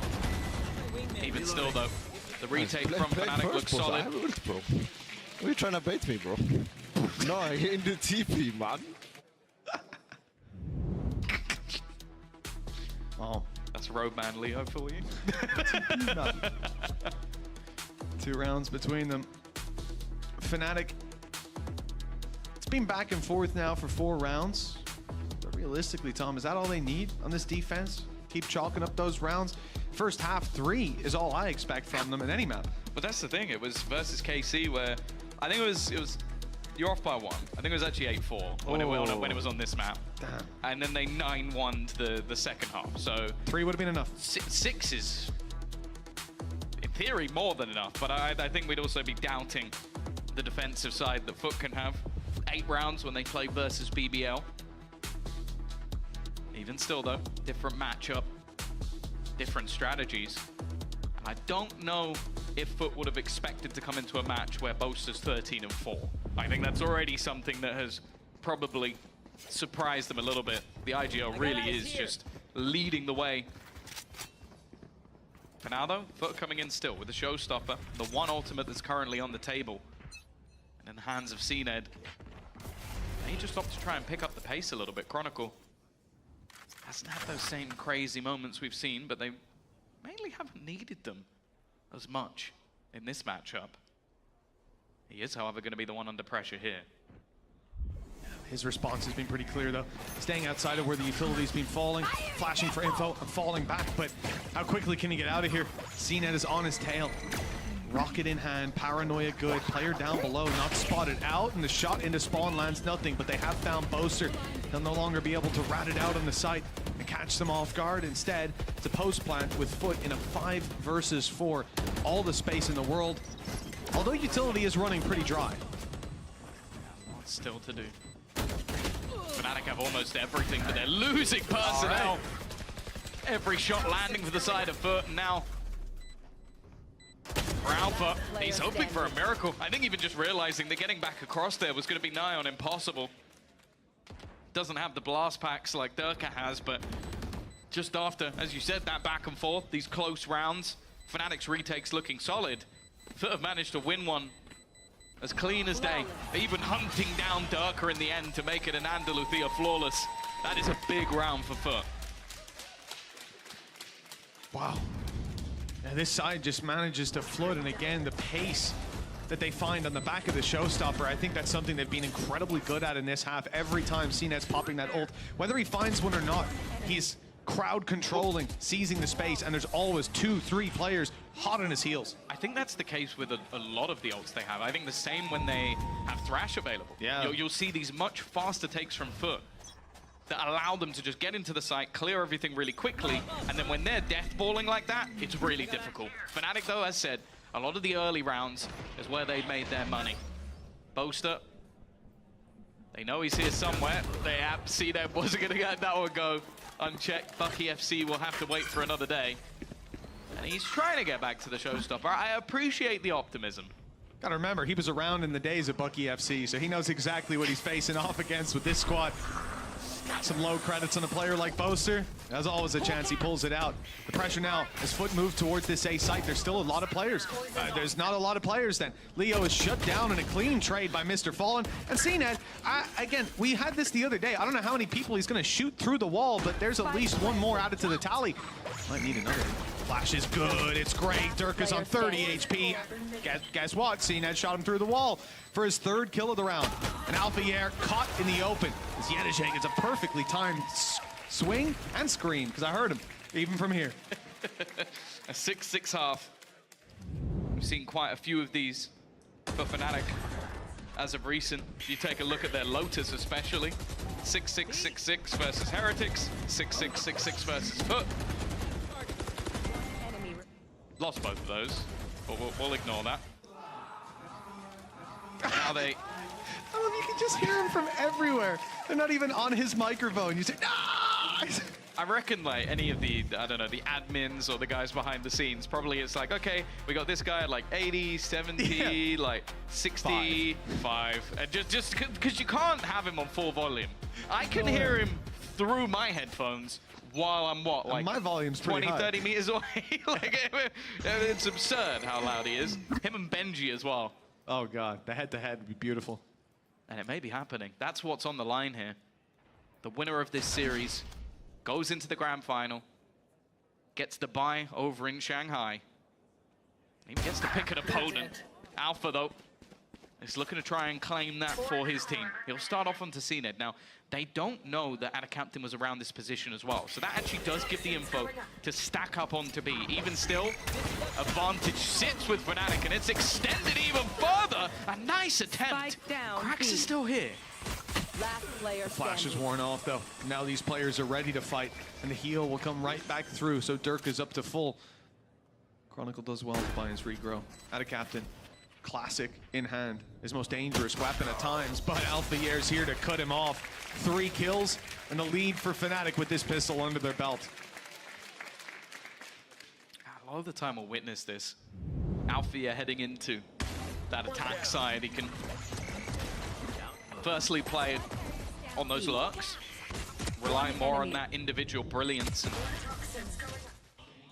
less stuck on retakes. He's been having a decent game, catching up to Boaster, who was far and away from everybody, other than CNET. And now, though, for Foot, don't have much to play with in this round. Stacking up in the middle of A, and while I think Alpha's already spotted that, immediately backs off. 4 players pushing forward. Leo gets his weapon out, flash finally fades, but the nade was at his feet. Decent damage done. Cned's not happy with it, he's still going for more. Still going for more. The guy just won't stop pushing. Chronicles behind, runs into Cned, low HP on Ada Captain. And on Mr. Fallen. Look, it is a 2v2, but the spike is down. The players have to push back into him, and now Ada Captain's got himself a Vandal. The one-tap headshot possibilities and the flank that he's going on all the way around through Bath. It's going to take him a while. For Mr. Fallen, he has to rely on some headshots of his own. Defending the spike is probably not the right idea. They need to kind of ensure they don't switch it up to B. It's all down to timing as to whether Ada Captain's going to get here in time. I like this from them. They're trying to sell the idea that they're still playing around this. Ada Captain trying to almost cause confusion.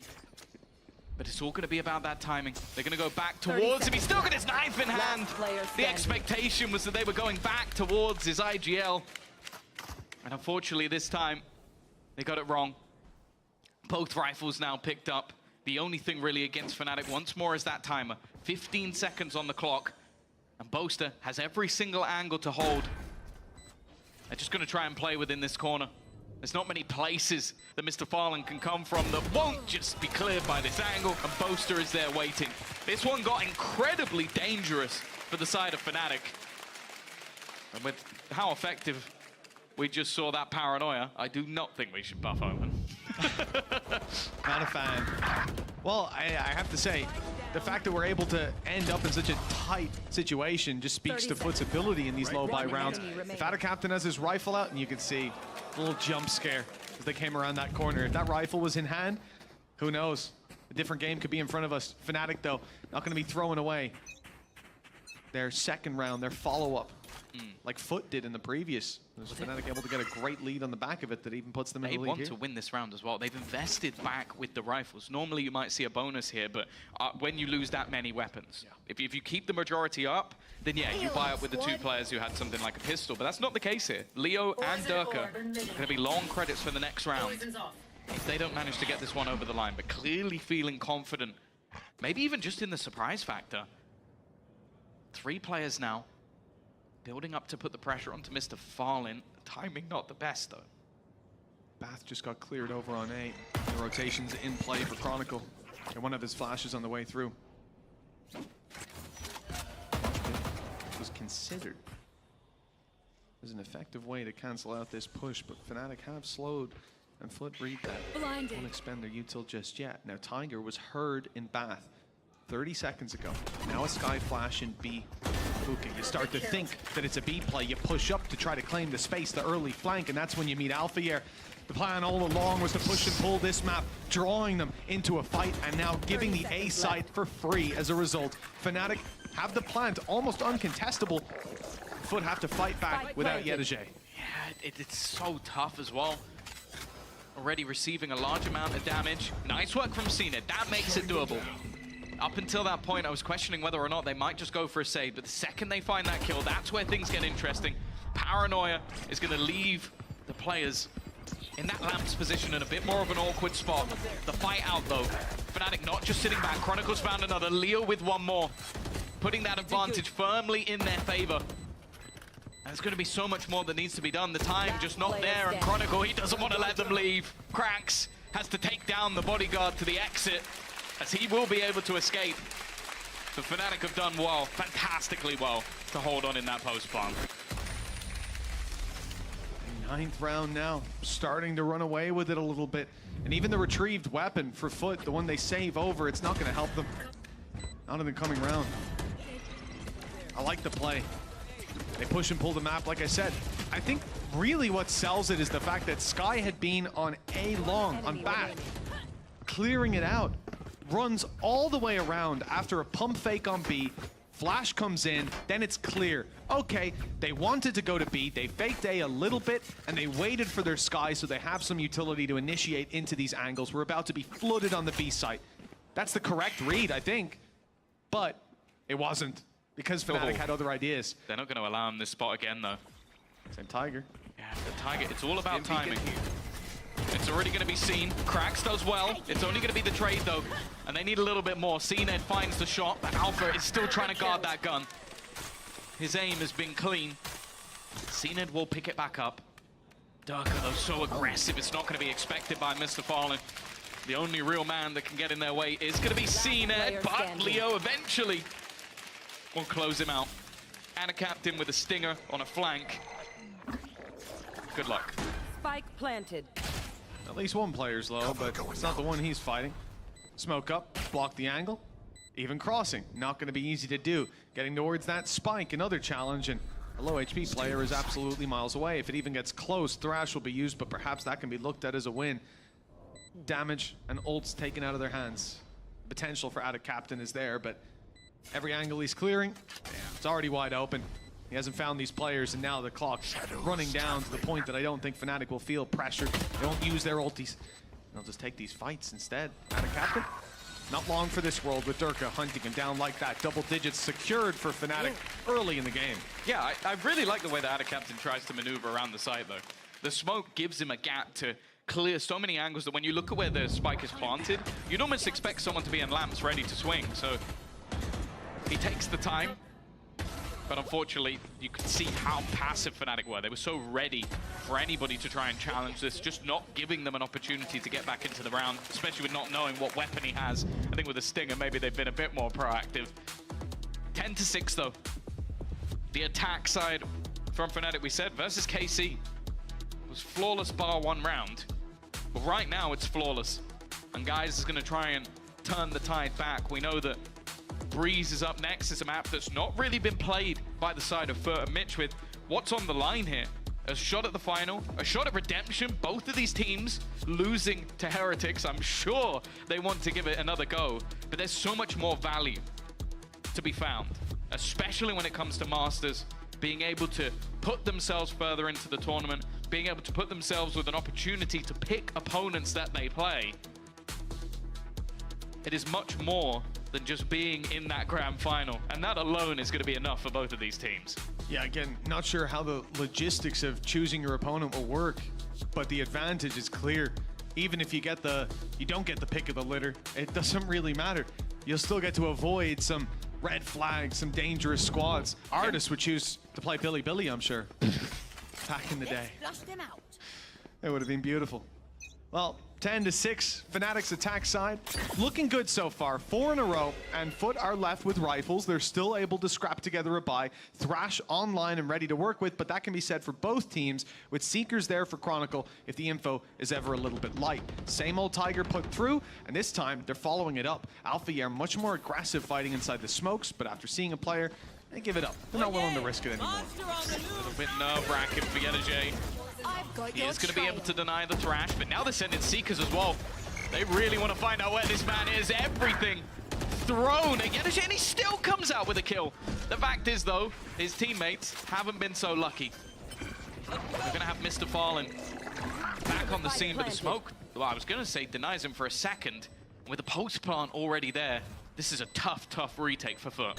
I mean, he's inside a smoke with Yetajay beside him. No doubt Yetajay saying, just walk through, bro. Just walk through. Look, it works all the time, especially against Durka. Here comes the Thrash once more, but the idea is not even to let it hit its target. Instead, Chronicle's the one to swing in and find that kill. Attic Captain, 2 players in the corner. Doesn't expect the second, but almost takes him down anyways. Close, but not close enough. With the side of Fnatic coming out on top, 11-6, just 2 needed to equalize things in this BO5. Bring us back to familiar territory with 3 maps left. It would just become a best of 3, but maybe with a couple of your good maps already gone, it definitely becomes a marathon, not a sprint once it hits 1 map apiece. Nice. The fact is, though, the manner in which Fnatic are winning this one, looking a lot cleaner than the last. They lost quite a few clutches in that scenario, and this time Foot haven't had that same piece of magic to drag them through some of these rounds. It has been clinical. And a lot of the time they have been falling for the traps of Fnatic. The idea is that they've had to pull them into these fights, awkward ones at that, and then even just dumping those ultimates in the last round just to make sure that when they finally had a purchase, Foot couldn't get anything.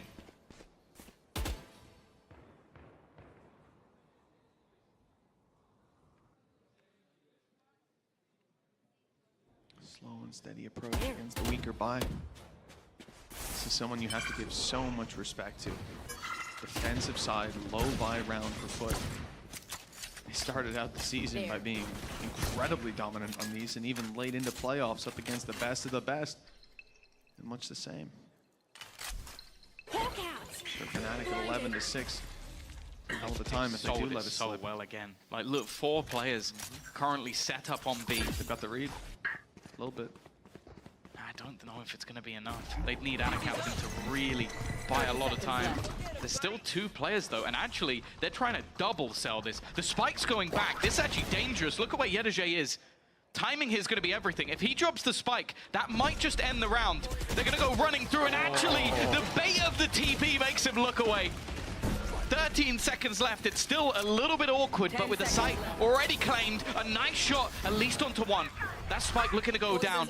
Alfia looking a little bit confused. The showstopper expended, and they're just about going to get the plant in. Mr. Farlin now has to fight against 2 and against time, and in fact, he does neither. Right there. It got scary. A few hit shots by Captain, a showstopper popped, and well, you run that back a few more times. I'm not sure that that's the result we see, but here we are. Oh, that was the moment, though. And you can't blame Yedege at all.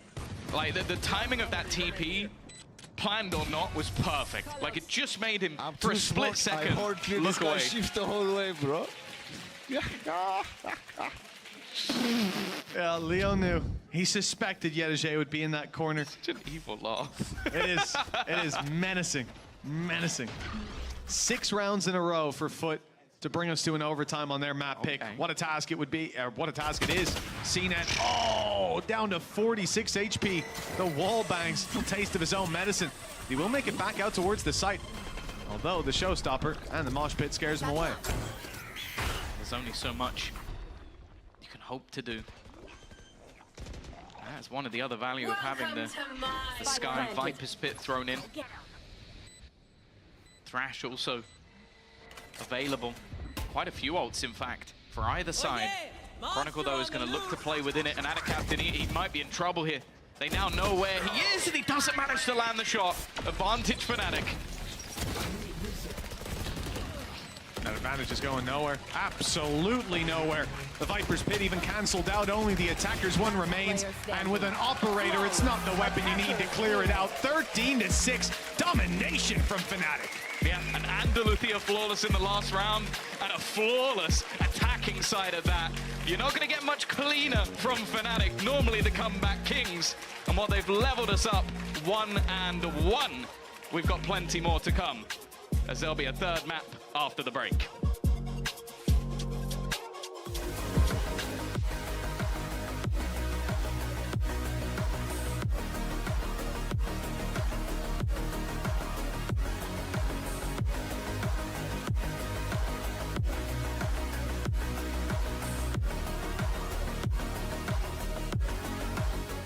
I know a place that will break you into 1,000 pieces. Stay away from them. Stay away from Lorca, Paco, and Picasso. Don't ask about Lola. Ay, Caballo Grande. Ay, Dolor de Nieve. But in spite of everything, it occurs to you to visit Andalusia. Don't say I didn't warn you. Be careful of the Andalusian crush.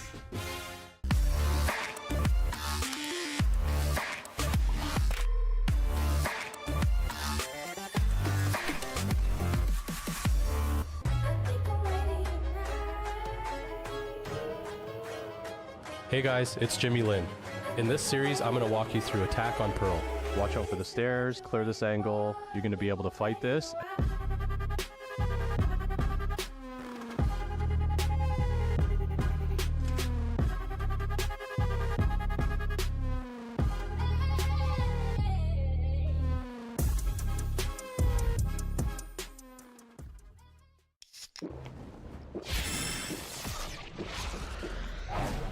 Red Bull gives you wings.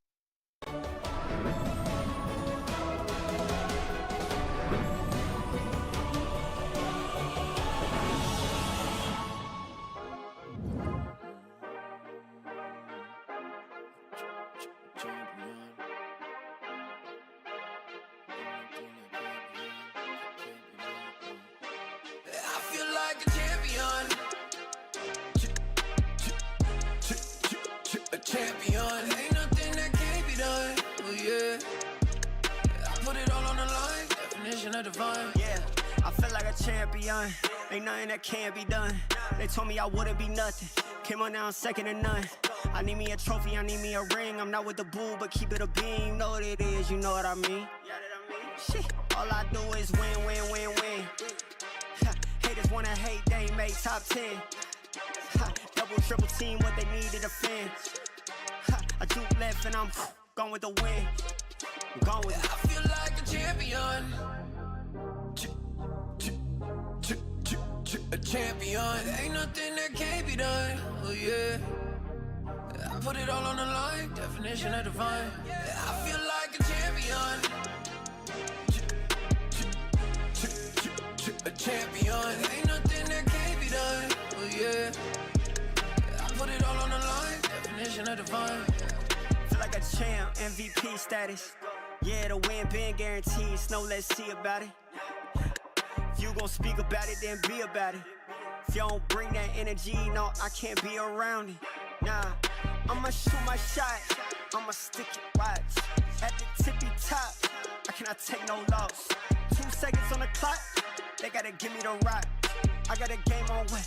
Yeah, I got a game on lock. I feel like a champion. A champion. Ain't nothing that can't be done. Oh yeah. I put it all on the line. Definition of divine. I feel like a champion. A champion. Ain't nothing that can't be done. Oh yeah. I put it all on the line. Definition of divine.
Hello guys, today you are not gonna see Alpha smile. I am full serious and play. But you're gonna see Derek smile. Let me see. Let's go. Yeah. We already broke his promise because he was smiling after Durka smile. Yeah, because it's Alpha. Like he cannot help zero it. follow through. I think that he just has that idea of like, oh, people think that I don't take it too seriously because even if when we're losing, I have a good attitude and I'm smiling because I think that he's just a happy guy. He's a happy guy. Can't relate to that, can you? Can't relate to that, can I? Yeah, no, you've been on the grumpier side of the spectrum, and that is okay also because feelings are important in all its beauty. And other things. Are you okay, Josh? Anyway, hard to agree. Yes, no. Okay. We can talk about feelings if we want right now. How do you feel after this map? How do you feel after this like map? I don't know why the Fnatic picked Icebox and then Foot picked Bind. It felt like the inverse should have happened. Like Fnatic hasn't looked good on Icebox all season, so it's surprising that they pick it. They've looked good on Bind all season, and Foot, like, they've been looking good on other maps. Why are they picking Bind right here? It didn't really make sense. And Fnatic, they were forced to play together, and they looked way better than they did in the first map. Well, Josh, you should know that sometimes you think you have the read, but actually things change, right? You think that things are going to be one way, and then you go into the match and you end up losing because you had no idea. Yeah, sometimes you just get hit in the face and you... It do be like that. It do be like that, but Fnatic had a very good read in some of the occasions and definitely fixed those issues that they were having with the retakes and how to interpret the map, where to put the pressure, when to stop and when to keep pushing. I think that I really like this phase of Fnatic. They were also very prepared coming into this map when I talked to the coach. But first, let's take a look at this particular play here, Josh. Yeah, so on this retake here that's happening, it looked so weird with how Foot was basically trying to play this post plan. It is straight up the inverse of what we saw last map, where Foot is just one by one peeking. One guy front sight fighting Hookah, one guy doing a flash timing into spawn, but getting team flash, missing the kill, and then the other two back up, one behind the elbow smoke, one behind the main smoke, and it didn't look like they were playing together there like we do see in the every other match we see from them. I also think that there was some conditioning going on for the side of Fnatic, right? Like, especially when we switch sides and we see a Fnatic that doesn't drop a single round, we saw Foot trying to find solutions in going a little bit more aggressive. We know that they always have a very set plan for what they want to do in those ecos, but it is surprising. And we just saw Fnatic, obviously, celebrating round after round because the plans that they were having and the read and what they were provoking Foot to do was working time after time. Yeah, and before this match actually started, or this map rather, I talked to Elma behind the stage, and he did say that on this map specifically, like no matter what composition he saw Foot play on it, they all come in with the same idea. Like he knows exactly what kind of strat they have coming in, so he was prepared for this, and they countered it effectively. That makes sense because on defense from Fnatic, what we saw was a lot of kind of like gambles. We saw some 4-1s. We saw them pushing through and getting some good flanks off, especially early into the first half. But I think one of the things that sets that up is that they are on double flashers, so that means that they have to be working together a little bit more. There's no middle of the map where you can kind of like pivot around and get faked out that much. And another thing is Foot didn't have a sentinel, so these flanks get a lot of high value. You need to dedicate someone to stand around to wait for these flanks, but if you dedicate someone to do that, then your hit isn't going to be as powerful either. Also, let's talk about the confidence, right, and the state of the players after losing that first map and the map pick. I think, shout out to Boaster, I think he's 7-1 to Mr. Fallen in the IGL battle, but we're jumping straight onto Breeze. Here in this map, there's two faces of Durga. He either pops off, has incredible impact, moves completely freely around the map with the operator and the impact that he can have, or he just has a dark day. I think one of the issues that Durka has on defense of this map is that if Foot goes and slows their roll like a really long winded round, what's going to happen is he's going to get a little bit curious and peek for info, and he's going to get put down by CNED or YetaJ just holding for him. Oh, I like you, girl. Yeah. You and Kakuka on the stage for sure. Let me buy you a drink. Well, whether you like it or not, we will be playing it next. Fnatic and Foot currently is 1-1. The score in this best of 5. So let's dive straight into Breeze and for all the action. Tom and Mitch are going to take it away.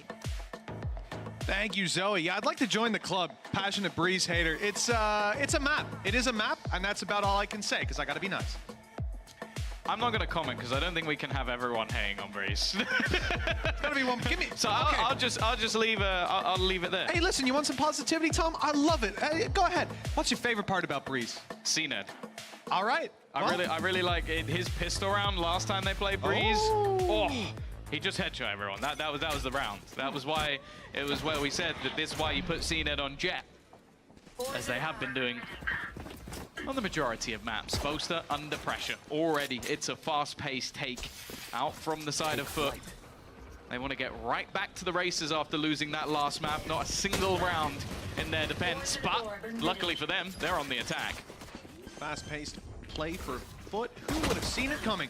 Right around the back of Yellow to take one down, but the flank from Durka now finding its value. 2 kills without a captain down, damage done as well. Mr. Fallen clinging on to life. They know about the other flanker. It's at least one positive element for this attacking side, but they are boxed in right now, and Mr. Fallen dropped with the wall bang.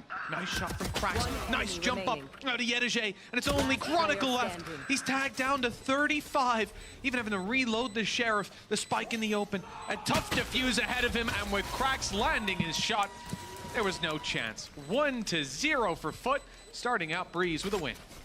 Yeah, that's the thing. This is a map that, for Fnatic, they've definitely been favoring. They've enjoyed picking this one. I actually thought it would be their first choice within the series, but I do think there's something about having your best maps slightly later.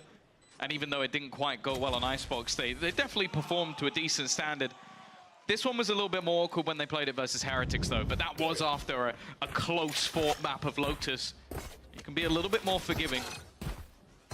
The focal points, though, always going to be those duelists on this map. CNED looking to take first contact. He's already seen Alpha. might make things a little bit tougher. And in fact, he's going to have to fall back a little bit more.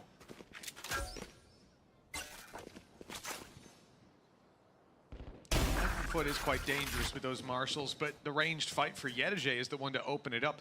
Durka getting a little bit aggressive, peeking out on B. Second player following up, it's Alfier, but no element of surprise available, with the trap waiting for him to do just that. Even the push-up here, I don't expect Foot to go back towards this angle if they do push B. With the mid control they have, it's more likely that they decide to just cross this and take it up towards the site from mid. One player spotted already. Once Chronicle throws the flash, that'll be 2 minimum.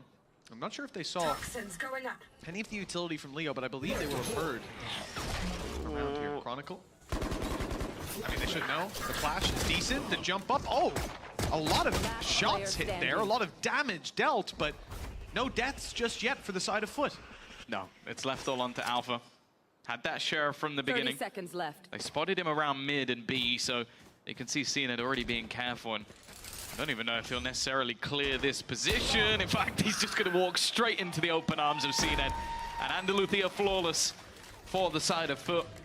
And they'll be bringing absolutely everything into this next round. The only question I actually have about their buy is, will they actually upgrade that Marshal? And I assume not. Yeah, I wouldn't think so. Successful. I mean, softening up those players for the Bulldog, Outlaw in play as well. That's the only thing that might push them to upgrade, to change, or even just to buy a backup pistol. There's 3 players with no shields on the Fnatic side, or low shields, I should say. Yeah. So that Outlaw is basically going to be an operator in the hands of CNED. Then again, he's someone who will, a lot of the time, hit the headshot anyway, so you always have to be fearful. For Fnatic, a much more passive start. Now, a lot of the time on this map, you're going to see aggressive pushes from Durka, but for now, he's sat back with Captain already going for a peek and CNED taking that contact up mid. He's gone through. Taking the fight up against Boaster after Cap thrown. They know that he's here. They don't know about anyone else, though. The drop down from Cracks heard. Shot landed on the Captain elsewhere as Alpha falls. The second player response strikes. A response from CNED. Even in this round already, the damage has been done, and CNED's got a rifle. This is where things take a turn for the worse. Reveal is perfect. They know that the decoy was not the real one, and 89 HP total for CNED. Cloud burst down. The spray, hopefully, not a sign of what's to come. With the jump up around the side, Durka's ready and hitting that shot clean. 2-1, but at a heavy cost. And I was starting to think that that rifle was cursed, because every player on Foot who picked it up immediately got domed. A Red Bull clutch for Fnatic's first round is probably not what they were hoping for. But even still, at least they're onto that board. Durka as well. In one of their earlier matches when they played versus, I believe it was Na'Vi, was just unstoppable. So if he can get rolling early, we already saw it on the first map of Icebox with 29 kills to his name. Nice, Durka. Let's go!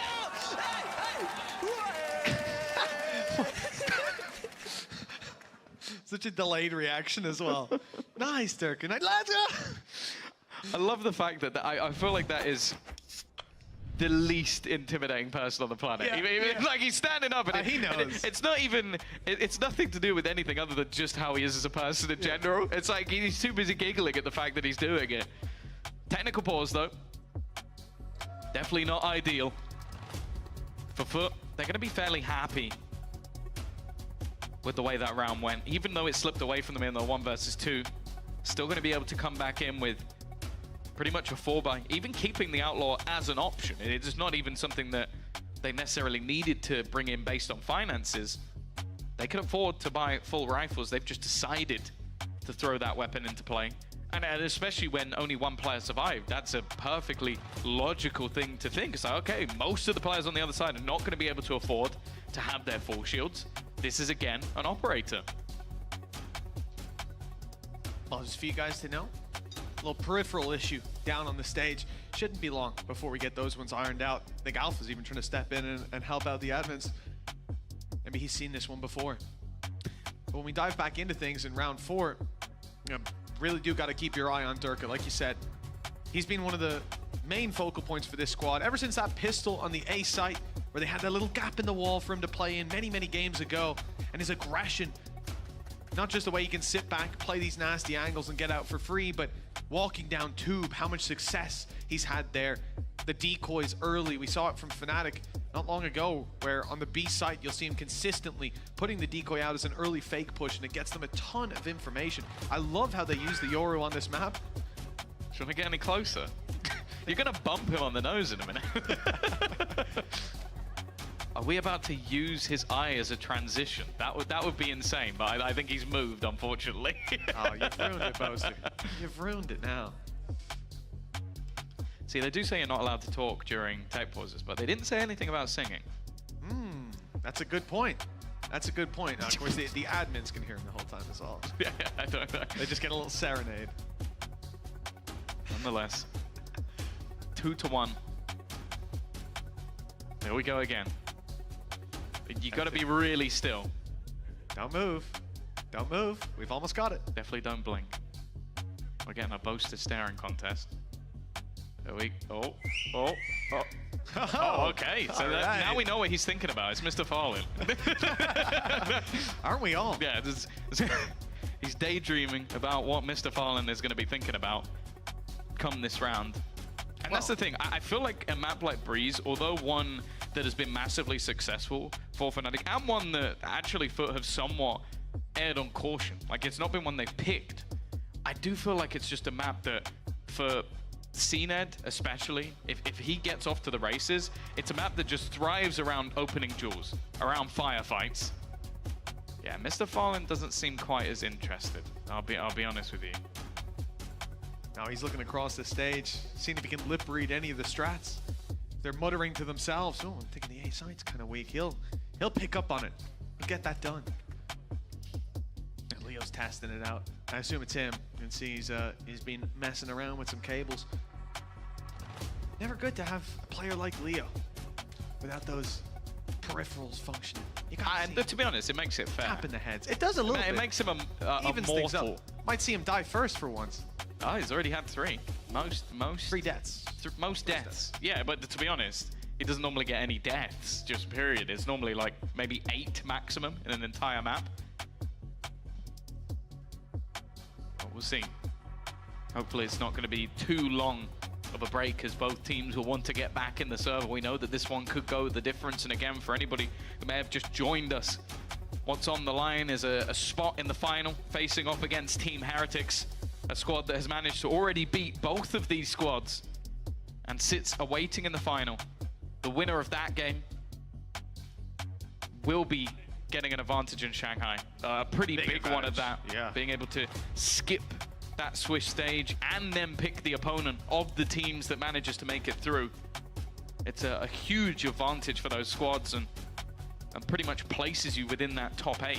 It's a big opportunity. Also 3 points on the line, which can help you towards your opportunities for champions and being later in the tournament. If you then win, you get another. So you can be pretty much set. We've seen that from the likes of Sentinels. They're in an amazing spot over in Americas, even though they didn't qualify for Shanghai, because of the fact that they managed to win kickoff and win in Madrid. Neither of these teams have that opportunity, especially with KC being the ones that won kickoff, so they've taken the majority of the points there.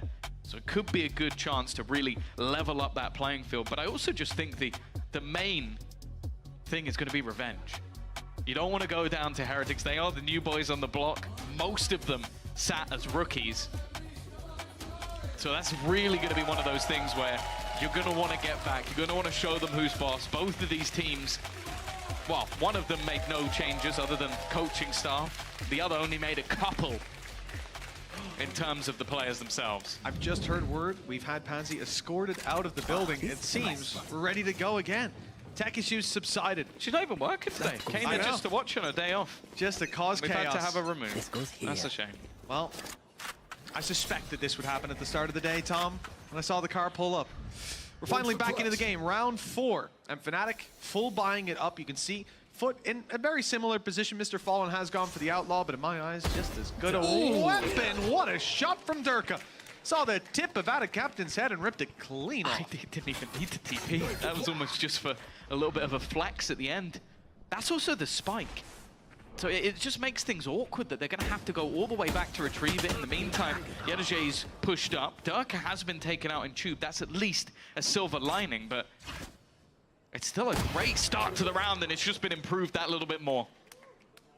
That it has. Chronicle the man getting the kill. Boaster and Leo both having light shields, and the headshot from CNED won't make that matter. But Mr. Fallen has a chance to clean up some of these remaining players. Cracks way up close, looking for this fight. Tube control will be massive, allow him to drop down and potentially retrieve that spike. They're now on their way to seize full control of. Shots don't land for Mr. Fallen, and Cracks is down to 20. Chances are slipping, hope is fading. This is the rotation from Mr. Fallen, perhaps just at the right moment. He will have a face against Chronicle, but just one hit to the body is all he needs. He won't find it. No, the fact is, they had a three-pronged defense of that spike. The second it went down, it's been awkward position after awkward position for Foot throughout the entirety of this round, and now for Cracks, it's 10 seconds left. A little bit bleak. After what was such a great round in the last, an opportunity to go 3-0 up, win your bonus. The fact that the spike gets dropped twice in such weird positions for them to have to try and retrieve, it leaves it very easy for Fnatic. A 2-2, they'll level things up, and they didn't even have to use their ult. Yeah, and that's actually been a big factor for Fnatic. I suppose more so attack side, you'll see them blitz through the ult straight, typically straight into the A side. But this time, no early information even claimed by it. Perhaps we'll see it in this round. Foot investment is interesting. I don't know if they're going to stick with this. A rifle, a classic, a sheriff, a marshal, and an outlaw. Quite the mixed buy. They want the orb. That's the main thing. The orb grants CNED the Blade Storm. That will make this into a much more competitive buy. It's more so how they're actually going to be able to set him up, and he's immediately moved all the way back towards mid. The initial plan was just to get him that Blade Storm. Everything else was just seeing if someone would make a mistake. The fact is, though, Mr. Fallen is the one with the spike, so it does still seem like the plan is to go towards this A site after all. That is the intention. There's a danger that he gets pushed, but the mid push in response from Foot is to make up for that little gap in info. CNED updraft to work with. Chronicle right down below him, expected to be on this angle, but CNED doesn't hit it. Down low and dealt with by Cracks, but the damage is done. Fnatic have the advantage to work with, and Yedajay taken out very quickly indeed. Cracks follows, and it's only out of Captain with 3 kills for Alpha already. He won't get a chance to find any more. Leo swings in to close out the round for Fnatic. Yeah, big stuff from Alpha once again. He's got off to a flying start, top of the board for the squad, but I almost feel like CNED he wanted to keep the knives. Whereas a right click there would have just got him that immediate opener. Would have allowed him to pick up the rifle, and yeah, maybe that round turns around, but instead, with Chronicle becoming the focal point, Alpha is just given free roam to clean up the mess. Still, that was just a round based off a few weaker pieces of weaponry. Immediate dimensional drift from Durka. Flash is being expended. He's got so much information of where the players are, and he's not going to leave. He's going to stick around. He's going to try and fight them all in the spawn. It's not like he has a choice. Look where his gate crash was. In towards the window. Cracks picks up Alpha Air. They had a big push on mid, but one man has stopped them. With Boaster down, it seems the A site is free. Open for business and closed for Fnatic. They're over on the B site. Chronicle and Leo sitting together with rifles. Economy is decent. They can go for this, even in the 2v5. With damage done to Yedajay and Cracks, it's not unwinnable, but there's so many dangers along the way. They've lost control of so much of the map. A recon just went down in middle as well. At this point, you think there could be a player around absolutely any corner. It's not about, can you take the fights on the site? Can you push them back to main and win the duels? Can you even get towards A in the first place? And that's not a question that they're going to look for the answer to. Fnatic carrying these weapons through to the next round is the name of the game. Spike is ticking slowly. Although it speeds up, just look at the minimap. How close some of these Foot players are to emerging into this B site. Every choke point now has players from the attacking side in it. And as the time comes to a close in this round, the push will come through. Leo finds one. And I actually think they're safe. No one else from Foot is hunting. The only player was CNED, but it seems like he doesn't want to give up the gun, more so than he wants to take it away. Relatively clean round from the side of Foot. Being able to make things work versus what was a very aggressive attempt by the defensive side. And it's not one I necessarily mind, it's more so that Ducker just didn't have an exit plan. That was the problem. It's like, with him not finding anything, I think even just a little bit more disruption, and you see the rest of the team being able to get into position, but it just wasn't quite enough. 3-3. Scoreline equalizing. He is just gonna go straight down mid again, but not quite quick enough on the exit strategy. They might not think there's anyone on door. You know what? Why would they not be swinging to help out Durka in that fight? Chronicle good for one, but the problem is that body can be res. Leo trying to go up and above the utility, catch an angle where he can spray down that res. He's found him, but cracks, turns right back, delivers the shots he needs to. Boaster caught in the back by Mr. Fallen. The sight push. Cage triggered. You had two players coming through the double doors, drawing his eye. Oh. What? Well, Mr. Fallen was revealed, but you'd be forgiven for thinking it was Alphayer who could be seen through the wall. Yeah, and unfortunately for Alpha, he's the one that actually doesn't have the finances for the next round. So he just needs to be holding on to that gun. Was maybe hoping that he'd find something with the spam, give him an opportunity in a 1 versus 2, but instead it will just be the holding onto of that gun. And again, it's a similar stance. We've seen this a lot from Durkee. He is going to be aggressive. He is going to be irritating, try and take those fights around the map. But it just wasn't quite quick enough on the exit. And it's more so credit to Foot. I think that's what has to be done. The trade was immediate. It was so quick. And then from then onwards, you can understand, like, Leo, he's trying to deny them getting the res, deny them getting that advantage. But from that point onwards, it all fell apart for Fnatic. Foot will claim the lead once again on Fnatic's map choice. But I will say again, this is another map where you look at some of the more successful recent matches versus Na'Vi, versus KC. A lot of it was done on that attacker side. And we only really have the one game for Foot prior to this, which was versus KC. They did a lot more on the defensive side, but a lot of that was massively aggressive defensive pushes. I think Fnatic should be ready for that. Up against this squad in general, given any map, I think that's a given. It's the norm. Yeah. For Fnatic, they're no stranger to aggressive pushes themselves. We've seen it from Durka on that mid angle a couple times. This time though, much more passive. A different Viper wall over on the A site. Previously it was cut from stairs into main. This time from the site all the way across middle. This is the one that they've used before to get Durka down on mid. Down on tube, rather. Although usually a bit of a deep push coming in towards the B site, though, leaves Viper with only the orb to work with. No wall, but Alphayer backing him up. Alphayer no longer backing him up, dealt with quite quickly, in fact, and Leo is hung out to dry. The site is cleanly taken, I thought, but Chronicle's got some fight left in him. Yeah, put him back into a 2v2. Durk is still quite far away. And normally this flank would be massively valuable, but nobody currently in a position that he'll be able to spot unless we see the walkout. It looks like Yedoje just wants to try and join up with his teammate. Instead, he's going to peek at the perfect time. Durka with utility in hand. It gives at least a little inkling as to where the players are. Chronicle had a chance.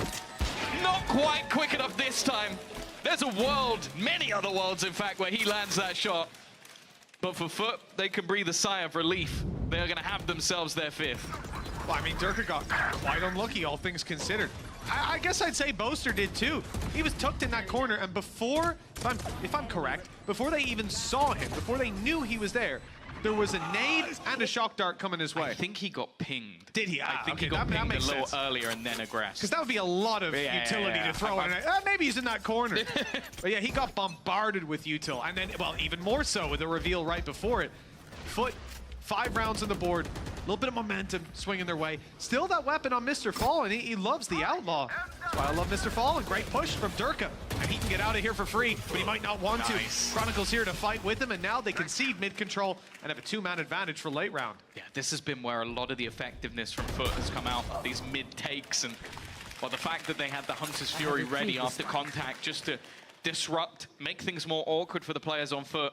And even then, Chronicle just swinging. As we said before, like you noted it when he was there the last time, not really taking that contact. Now, though, this is just based on individuals. One player on one side, one on the other. For CNED, probably hoping that would have been a little bit cleaner. And Leo, if he takes steps just a little bit further, he might be given a freebie. That's exactly what happens. Spike on the deck. 4 players, CNED on 30 HP, and he was given a tiny little... I thought for a second that was Leo jumping down, which wouldn't have even surprised me that much, but no, it just the recon. Would have been on brand. 30 seconds left. CNED's out of here. 30 HP. 1 versus 4. No real chance to take this one across the line. Response right away from the side of Fnatic. And this mid control that we've seen attempted a couple of times and not so successfully, now it has that little bit of a bite to it. And I think you see what we're talking about just a round or two, maybe left. 2 or 3 rounds ago, where Dirk is out on mid, he's taking that fight, and Chronicle's close on the door, but the pacing was just a little bit off as far as both of them peaking. This time, they're both ready to fight, and the result is much better. I think as well, just having that Hunter's Fury, it just makes things impossible, because Foot are basically trying to dodge that utility while then having players shoot at them. So it was a much cleaner opportunity for Chronicle to swing, whereas the last time it was much more like, okay, I just expect Durka to leave. I don't expect him to stick around. 5 to 4. Hunter's Fury is still available. It has been for a few rounds. I was expecting maybe some sort of B execution. A lot of the time, that's where you have your solo Sentinel playing, not in this round. Can be used for an opener, but it doesn't seem like they're interested. It really just has been this Outlaw time and time again. A bit of a money maker, or money saver, I guess, for the side of Foot, as Mr. Fallen has been pretty generous with giving guns over to other players. And as said, coming into the day, he was the top-rated player in playoffs, so if he's generous at the same time, you don't get a much better teammate than that. It is one of my favorite aspects of this weapon that I think underutilized by some teams, but as we said, it's not a one-glove-fits-all kind of deal. We've seen this trap before, as well, on A. The idea here being to catch the jet dash out. I don't think it was successful last time for Alpha, but the idea is there. And at some point, someone's falling for it. Alpha will be baiting in this round with Durka tucked up close in the corner. The second that Foot decide to dive out and CNED goes in, he'll either go into the trap and meet an immediate demise, or that crossfire will come into full effect afterwards. Let's see which one of the two it is. Last time we saw this, it didn't quite connect. Pop flash is good, and well, it hasn't worked out for Durka. The flash just left Alpha without really any semblance of hope to help his teammate, and they were very ready for that close angle to be held. For Leo, he's got to hope he can find something with the shock dart. Hasn't done any damage this time, and just look at the crazy lurk out of Yedege. He's still so far back that if they get anywhere near this site, he can find them. But more importantly, if they try and exit this site, he's ready and waiting as well. There's that, and the fact is, right, 5v3, now a 4v3 if you remove him from the fight. That's actually a big risk, but the fact that you have a Hunter's Fury to work with for post-plan kind of makes it doable. And they have caught Yedege, but time now is too far gone. The thing that they can do on the side of Fnatic is box Foot in. Leave them with no choice but to die to the spike or to take a fight they're unlikely to win. Leo's on 10 health. Hearing the steps marching towards him, he realizes it's not worth boxing them in anymore. That's a fight that they would win. And so they back off, set up for potentially a late punish. In fact, it's Chronicle to be punished in the corner. Well, it will not be cleared. Leo carries a rifle forward, but again, the cost is great. Yeah, Foot as well have really started to come alive in this map. 4 of the last 5 rounds. Economy doesn't really reflect that, so a lot of them have been incredibly costly, but I think Fnatic realizing now that, okay, even though we definitely have the faith... What? He was half HP, but... yeah. Yeah, that was just absurd. But this is where they need to at least try and get those last couple of rounds. I think they've been able to deny once or twice those mid presence, but the fact is, Foot have been so good at just trading off a lot of these battles. And even if they don't, some of their site executes as well. That was so clean. Again, there's always credit to Cracks because, well, not only is he 13 and 5, but that pop flash was just disgusting. I don't think he gets his roses for that flash. It doesn't show up in a lot of cases on the scoreboard, but Durka was just completely blinded, stuck back. And it also meant that there was nothing that Alpha could do to actually help him. Made that take incredibly easy. That's why it's so easy to pick a favorite between a Sky and a KO comp. We're talking about Foot, the KO every time. Cracks his utility. This is the map as well, whereas utility typically is just miles above everybody else. Oh, that's awesome. Thank you for the translation, because I saw that earlier and I had absolutely no idea what it said, but awesome. And yeah, I think for Cracks, he gives a lot of credit for all of his KO utility on this map. Two guys to that support staff of Foot and all the work that they put in, but his delivery is perfect every single time. It is attempt 10 from Mr. Farlin of playing. Well, okay, actually, maybe 9. He's been waiting in this position. The thing is, it does mean that walking up has incredible amounts of risk. Durka, I don't believe, has the ability to get out of there, but they actually use the snake bite just to try and make things a bit more awkward. He will now place the utility to escape, but instead goes pushing. Well, Mr. Farlin is going to have absolutely no idea how close he's managed to get. And this time Durka will get out with no response at all. This is why we caution that play.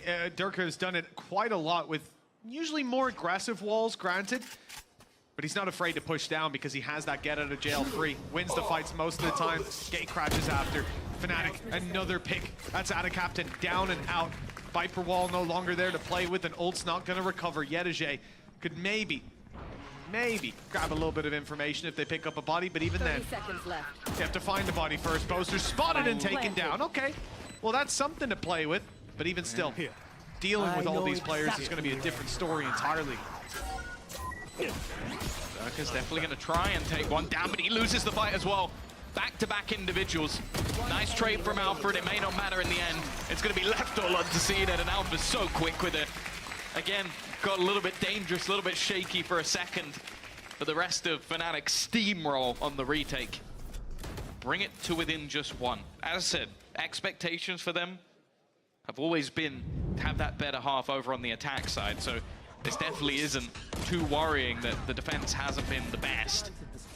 Even still, though, for Foot, we normally give them the same credit. A lot of the time, it is those attack sides where they thrive.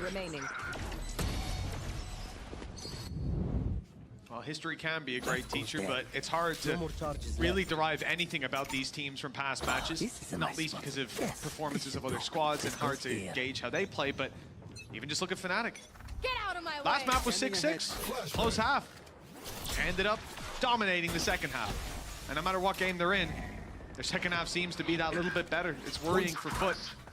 With already a solid defensive stance, they now look towards the A-side aggression on Durka. The Viper's Pit activated on B, and this is one of my favorite setups. It's so difficult to break through this because Boaster doesn't even need to be worried until you touch that trap. They have the cam as well. To just watch for anybody coming in from behind. The Hunter's Fury being utilized, but it hasn't had the success they would hope for. Seeing it's not connected. The shots even trying to hunt him down. Alpha, though, is now left alone on the side. The rotation finally coming in, the support finally available, but maybe he doesn't need it. First goes his way, but finally he's been dealt with, and now the cavalry arrives. Back into this 2 versus 2. CNED is still yet to claim a gun. Only playing with the Frenzy. The Bladestorm not having the success he was hoping for, and actually, they've got to be careful. Chronicle is right on the edge of this corner, but he isn't going to peek it there. He goes first, not quite the second. Yetije on low HP, just 10. It would need to be an immediate headshot, and the time is in Durka's favor, but he's not quite in the right position. It doesn't matter in the end. Quick enough to react, and we'll go in level. Just like the last map. First half is close, but can we really expect the same thing from the second? How does Alpha live this long? It is unreal. It took so, like, the players were able to rotate all the way from A just because he was dancing around the site. And, okay, the impact may not have necessarily been there on the kills, but it's just the fact that they are spending all of that time hunting him down. They can't get into the post plant. They can't get into a position where CNED can even retrieve a gun, even though they've killed off a couple of other players. Just a survivalist in that site, and that's the difference maker, alongside a little bit of help from Durka along the way. And that was also after they evaded the main dangers of the round. The Viper's Pit, the traps inside it, the cam up top. They're able to go through mid, take those Alpha's fights. always the main danger, though. That is true. That is true. It's not as useful. It's the man, or anyone's. It's the man himself. Well, 1 HP. Let's see if that's still the case. Well, it's Boaster to pick up the first. Well, CNED, okay. I really didn't think he'd survive that long either, but dropped right after. Yedege onto Durka. Still Alpha sitting around the A site on a very, very late lurk, but he's opened up the space. He's cleared it entirely. They know there's a free plant awaiting them. And on 1 health, the head peak angle. He dishes out that damage to Cracks, making this a pretty even fight. They have to be so cautious. 13 health on Cracks, Yedege on 82, but look how low the remaining Fnatic players are. I'm surprised they even attempted to go through mid there. Now it comes down to Alpha, and he's going to get nothing. It was kind of expected with how low he was. Left onto Chronicle, clutch scenario. We've hyped up his Sky when it comes to these moments, but the KO can be just as deadly. Has the knife, but using it here would be to his own peril. Would give up his position. And that's not the plan. The plan is to try and hit the shots. Now Cracks is the first point of contact. He's so desperately low. That one will be easy. The next one's a little bit tougher. Just trying to make things a little bit more awkward. And he's doing damage all the way down to low HP, but he's now onto that spike. Sticking it to half at least, but eventually he's going to have to get back on it. Yedege has connected the shots. Is there enough time? Just about. It could not have been closer on HP or on time. Well, we talk about the narrowest of margins, and that is exactly it. A pistol round secured. Early aggression from CNED didn't find its result, nor did it for Durka. The duelist dealt with very early on. And it's this. If Alpha was just a second later, they would round it into his crosshair. But he starts to think they're moving towards double doors, that he needs to make that peak happen.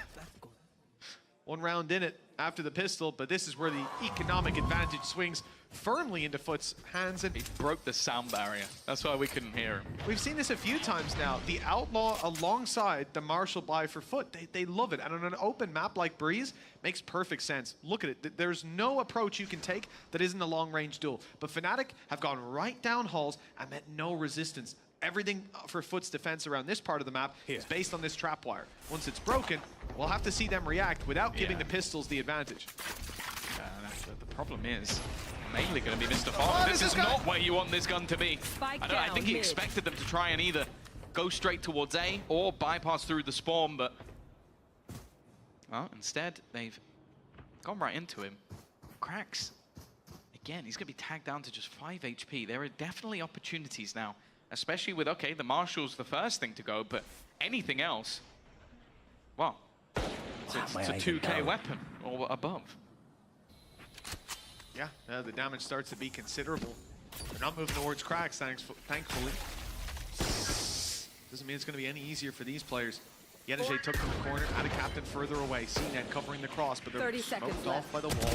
Up close now, Yedege's got the angle, then the swing from back sight comes in. Not even needed. Yedege's picking them all up, making it look easy. And Durka all the while was hoping someone would swing into him. When they eventually do, he has his back turned. 8 on the board for Foot, and a clean response in round 2.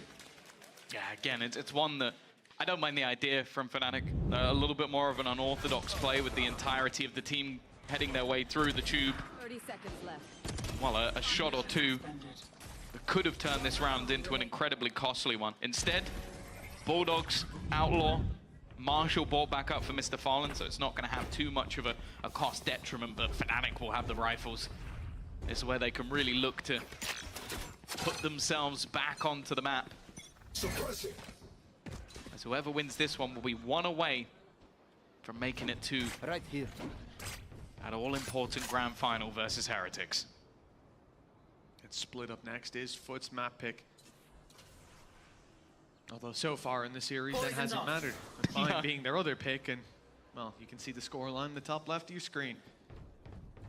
Fnatic, this second half hasn't gotten off to as good of a start, but now the rifles come out. This is where the real danger is for Foot. Some control over halls.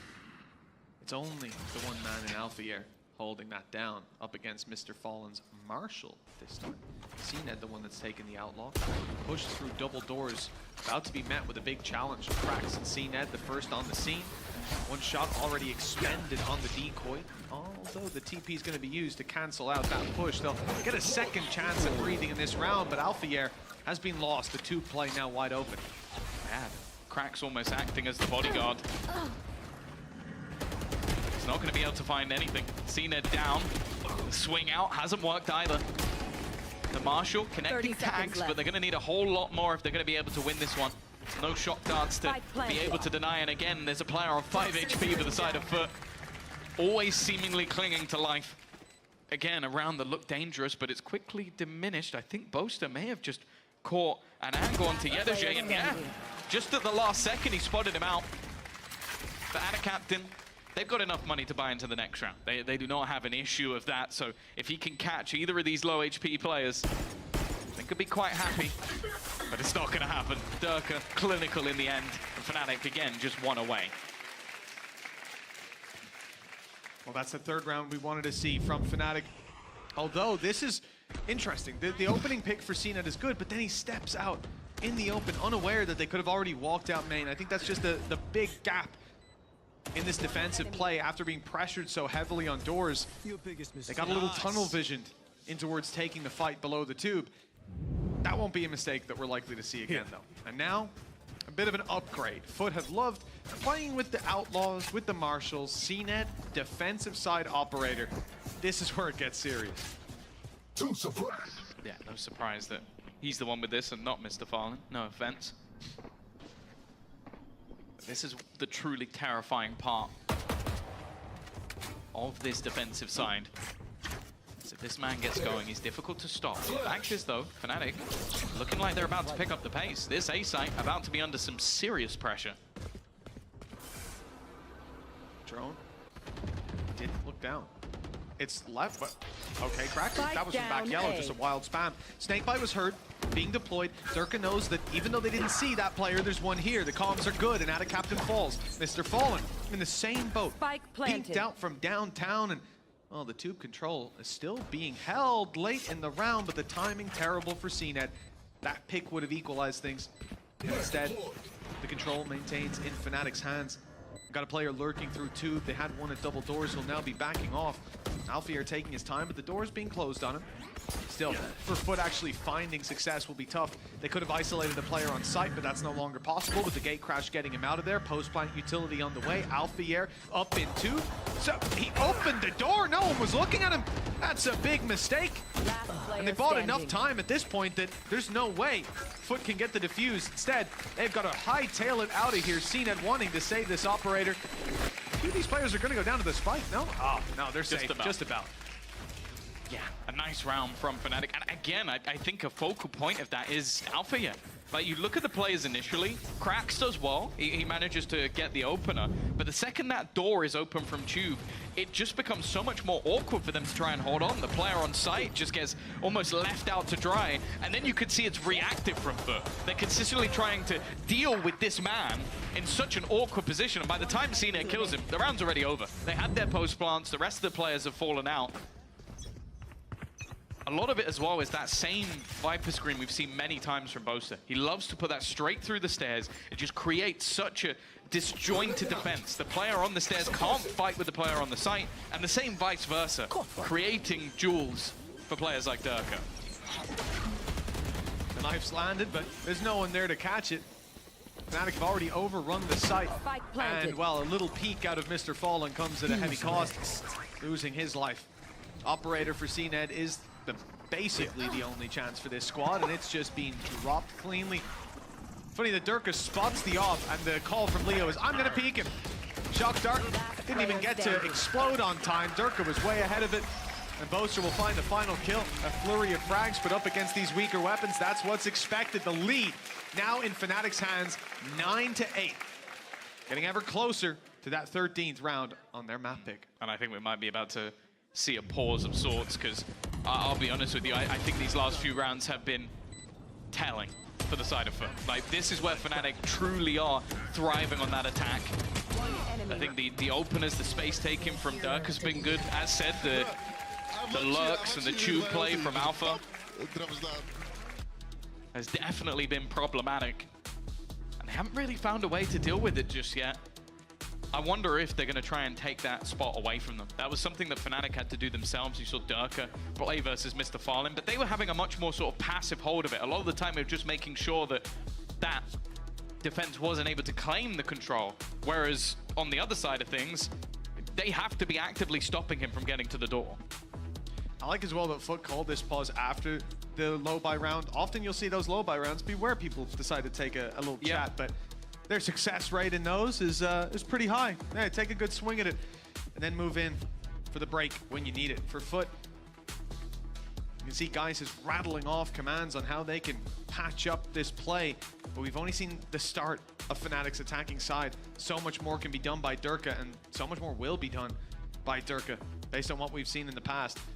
The Hulk's control, tube control when it came down to that defensive side wasn't even on the level that we've seen it before, but I do wonder if an element of that is the fact that there's so much tape on it out there. If you keep running the same sort of aggressive plays, your opponents are going to be ready at a certain point, especially coming into a BO5. They'll have looked at it. Early knife from Cracks is going to let them know that Fnatic, at least for the early round, were over on that side. The fact is, though, they have an awful lot of odds. In fact, both teams are very close to stacking almost everything up. Only Ada Captain and Durka a little bit further away. One off for Mr. Fallen and Leo with those Hunter's Fury potentially coming up this round. Cutting through. The fact is, though, Foot haven't really fought for the map. It's much more passive. They haven't got any control anywhere, and it means they can't really gamble any of their rotations. Durka doing exactly what we've seen. Timing, though, shouldn't be great for him. There's a player right behind. Mr. Parlin will have that one. Yeah, like I said, that tube aggression on defensive side starts to be predictable. Here on the attack, it seems Foot, we're very much expecting it. Hunter's Fury put through good damage and a follow-up as well. Didn't seem like a connect. It must have been just out of range because it was dead on. CNED with the headshot and another! The correction through the smoke. The reveal, I don't think even came in on time. Leo does his best, but his best is not good enough in a 1 versus 5. 9-9, and well, blink and you miss it. Foot respond. Yeah, they had the read spot on. 3 players guarding initially to make sure any tube shenanigans would be denied. And then just having that quick rotation back towards the B site. Oh, wow.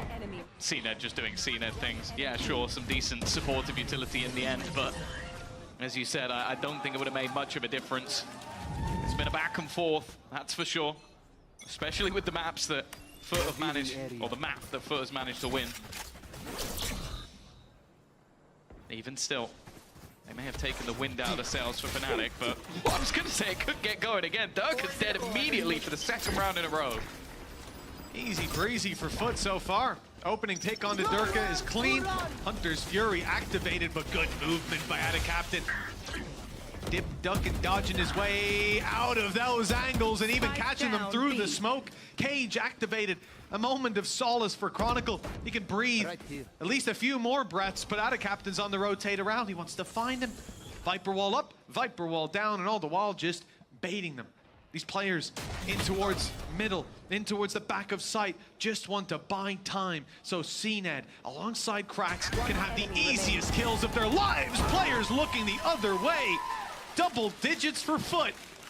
And now Fnatic are the ones that have to come back into it. Yeah, for other teams, going up to behind people might be a problem, but we witnessed it many a time for CNED.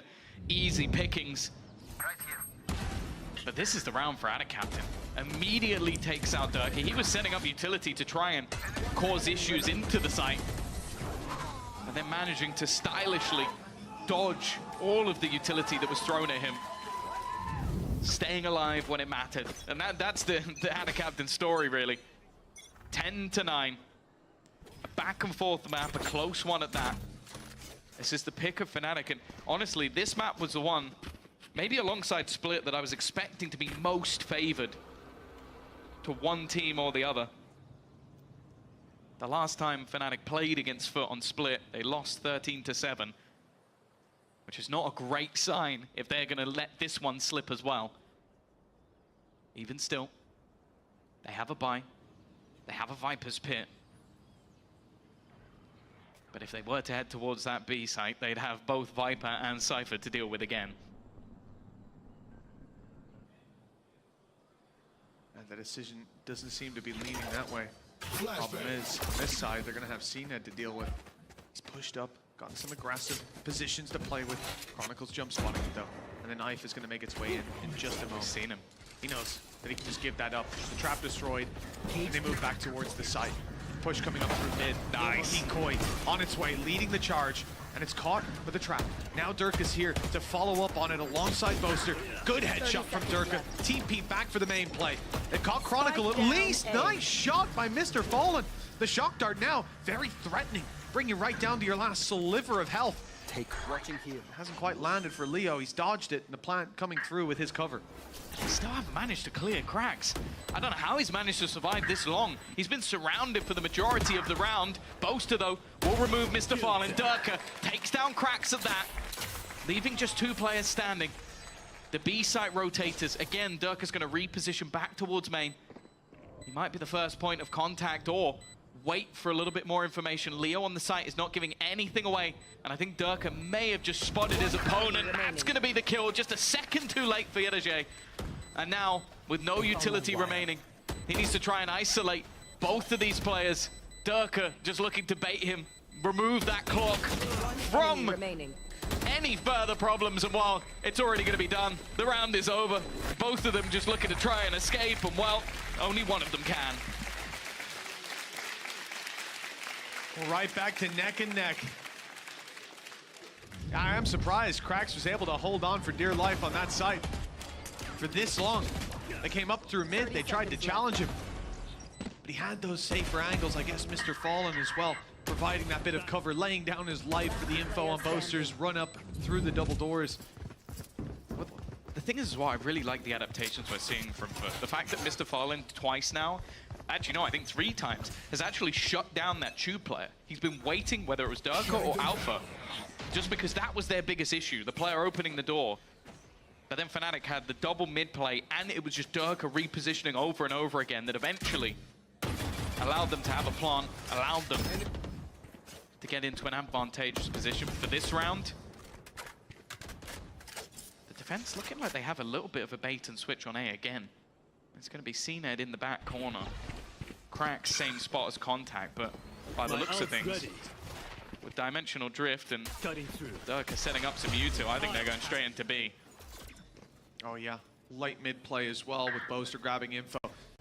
Durka spotted one, and he's tempted. I think the flash is going to be committed, although he decides not to complete the ultimate until a little bit later. Decoy on its way.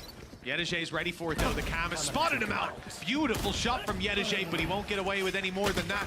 Chronicle quickly ends that story, and Boaster just about making it around the corner, but shock darts are chasing him, landing right at his feet. 9 health now to work with, and the second one confirms the kill. Alpha tried to swing and help, but he gets dropped too.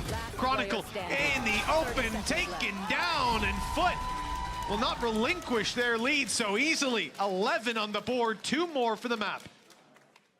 Another round where you see the success of this B-site defense, even with knowing the position of Yedaje, even when he's hit by a vulnerable as well off the snake bite, even when they send out the fake out, he's just so confident to try and avoid some of those battles.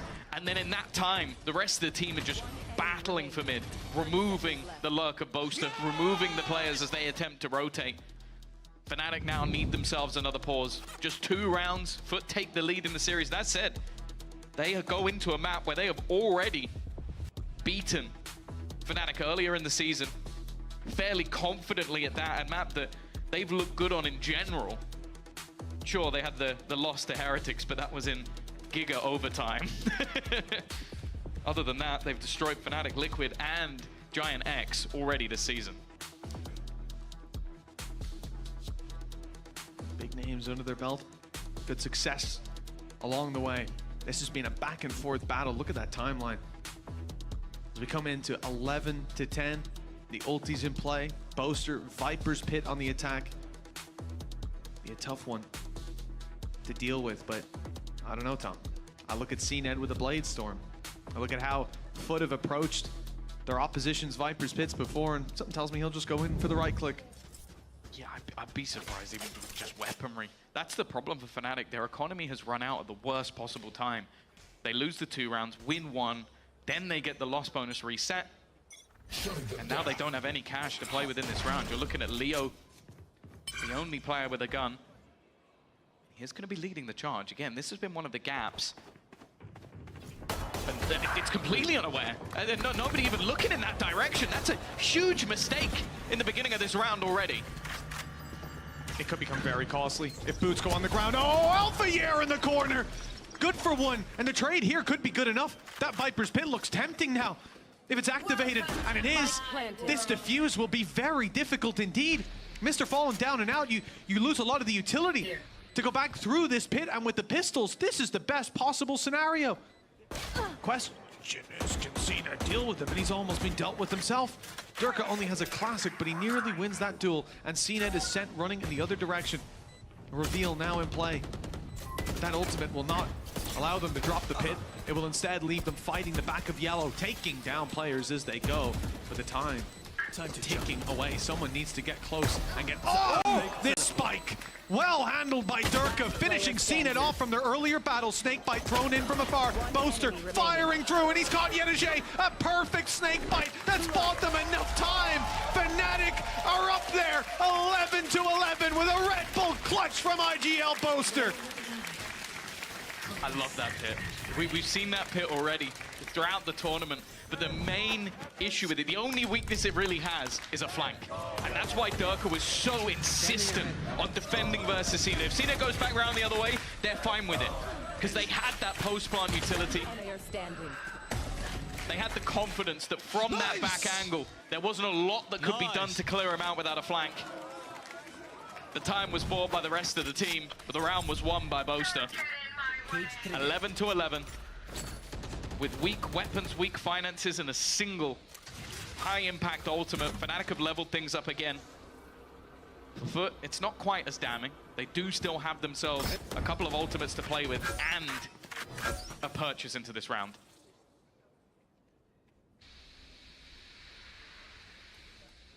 Interesting position from Alpha. You might think they could walk through and take the spike, but of course there's a trap on the left. If there's any deep aggression from this Foot side. An incredible round for Fnatic to pick up in the previous. They found their second wind here on Breeze. 2 more rounds for either team to lock us in to split with a 2-1 scoreline. Otherwise, we're going all the way to an overtime. So we're Fnatic are more than familiar. Had their fair share, even outside of Lotus. Maybe we're set for the same course. Viper's Pit was used by Anacaptain instead. Fnatic will not be going through a main. They'll look to take things through the open door that's now standing. Cracks only defending. Mr. Fallen drops Alpha yet. Good flash. Great response. Chronicles down, and the herd's already been thinned. Yeah, they got 20 seconds as well. They're going to have to get onto the site and fast. Durka, Boaster, make that Leo as well. Out of very little, Fnatic have managed to dig deep. Make this one more than competitive. Anacaptain's dropped his pit. They know exactly where he is as well. Durka managing to get his ult online. They're throwing util directly into his face. The only danger, the only unknown quantity is going to be Yedige. He's sneaking his way through, but their plan is to try and isolate the other. Yedige yet to be spotted, walking his way out. He'll go straight into the hands of Leo. And from a damning position, or so it seemed with 20 seconds, Fnatic will be the ones to get to map point. 1 more round. And they come in with 3 ultimates to work with as well. This started out so poorly. Mr. Fallen and Cracks tore them to shreds. And then everybody steps it up. Leo lurking up through the halls. I mean, if your Foot, after losing the previous round to weak buys and pistols, and a late play up through the halls, then you come into this one, you find the opening picks, everything's going your way. Geist has got to be close to an aneurysm at this point. Oh, look at this. We've seen Tube be a problem. Nowhere to run. Many a time. Spam does quite a lot of damage. And speaking of spam, Fnatic are trying to use the ultimates. Throw everything at their opponents as they make their way into the site, but it hasn't been as successful as maybe they would have hoped. Haven't managed to find the open, or at least they hadn't. First one goes their way, but it's an immediate trade. seem more than aware where Boaster is, but he's got backup. That they might not know. Looks like no further commitment to take him down as they move instead towards the site, losing CNET along the way. The shot from Durka corrected just in time. Everyone's low, or so many of them are. 15 health on Alpha here, 73 on Boaster, but he's got the flank, the positioning, absolutely perfect.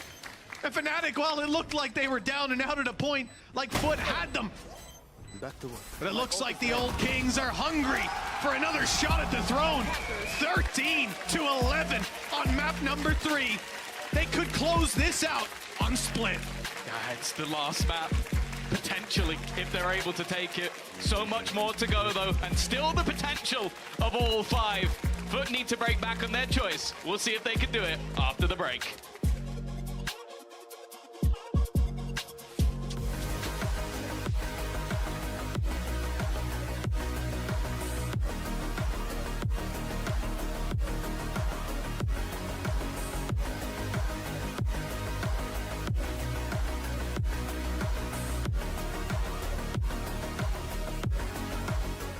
I know a place that will break you into 1,000 pieces. Stay away from them. Stay away from Lorca, Paco, and Picasso. Don't ask about Lola. Ay, Caballo Grande. Ay, Dolor de Nieve. But in spite of everything, it occurs to you to visit Andalusia. Don't say I didn't warn you. Be careful of the Andalusian crush.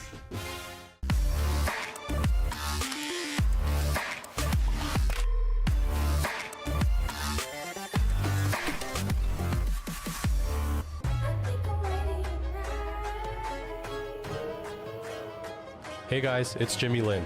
In this series, I'm going to walk you through attack on Pearl. Watch out for the stairs, clear this angle. You're going to be able to fight this.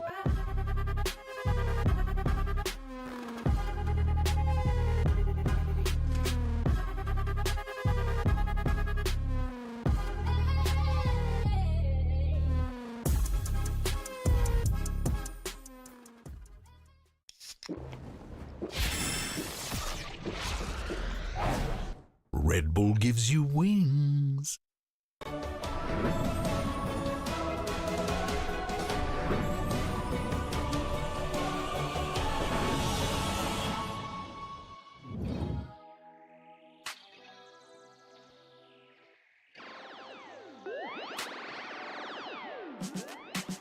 Feeling good, feeling great on my time. Won't let a hater block my shine.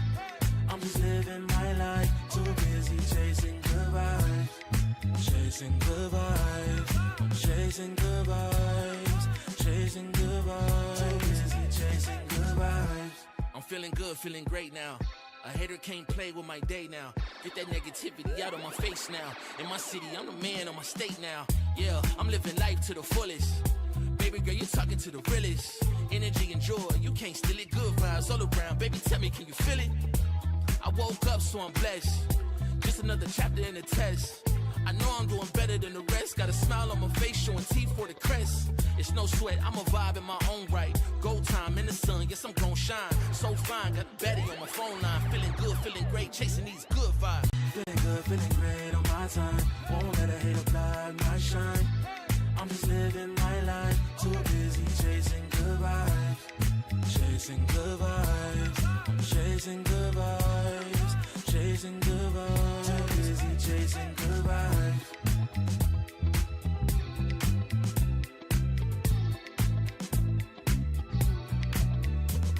Put my soul on that beat, I'm ready to feast. Margaritas with some divas, I'm pouring the drinks. I'm living life to the fullest, the blessings in me. Don't really care what you say, whatever you think. Nah, unequivocal miracles with the lyrical. With the homies tryna pop like the cereal.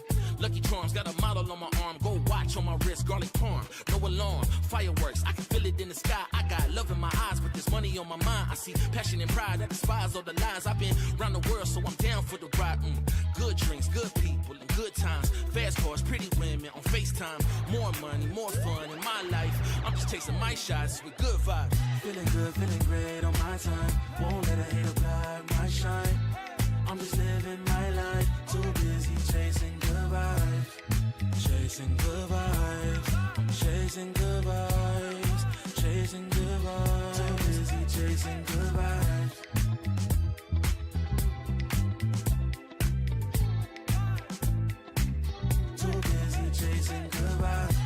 good, feeling great on my time. Won't let a hater block my shine. I'm just living my life, too busy chasing good vibes.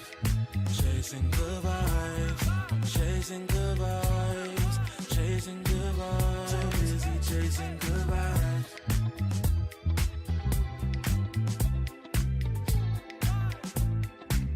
Too busy chasing good vibes. Feeling good, feeling great on my time. Won't let a hater block my shine.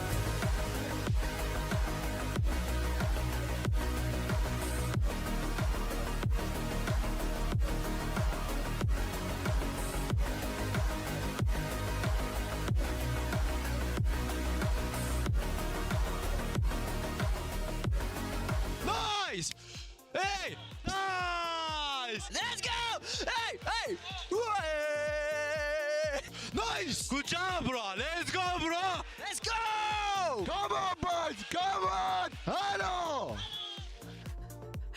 Aggressive, I like it. You gotta amp yourself up in a series like that. You gotta keep the spirits high. I feel like we're missing out watching from here. We should go to the stage. I want to see that between them. You know, like you gotta get in the midst of it. We've only seen the Fnatic side. I want to see the Foot side because I think that's a trigger reaction. You know. That's. I like that they taunt each other though. We see a lot of the what's good. What's good. I'm a big proponent of that. I love doing that. I grew up in like early days esports where it's like you basically were in a small room, no noise canceling things, anything, and you're an earshot. So yeah, it was all about mental. I mean, you sat like next to your opponents essentially. It was no, like way peek closer. see you on LAN. Yeah. But we did see those people on LAN. Now, of course, we see Fnatic pulling ahead, 2-1.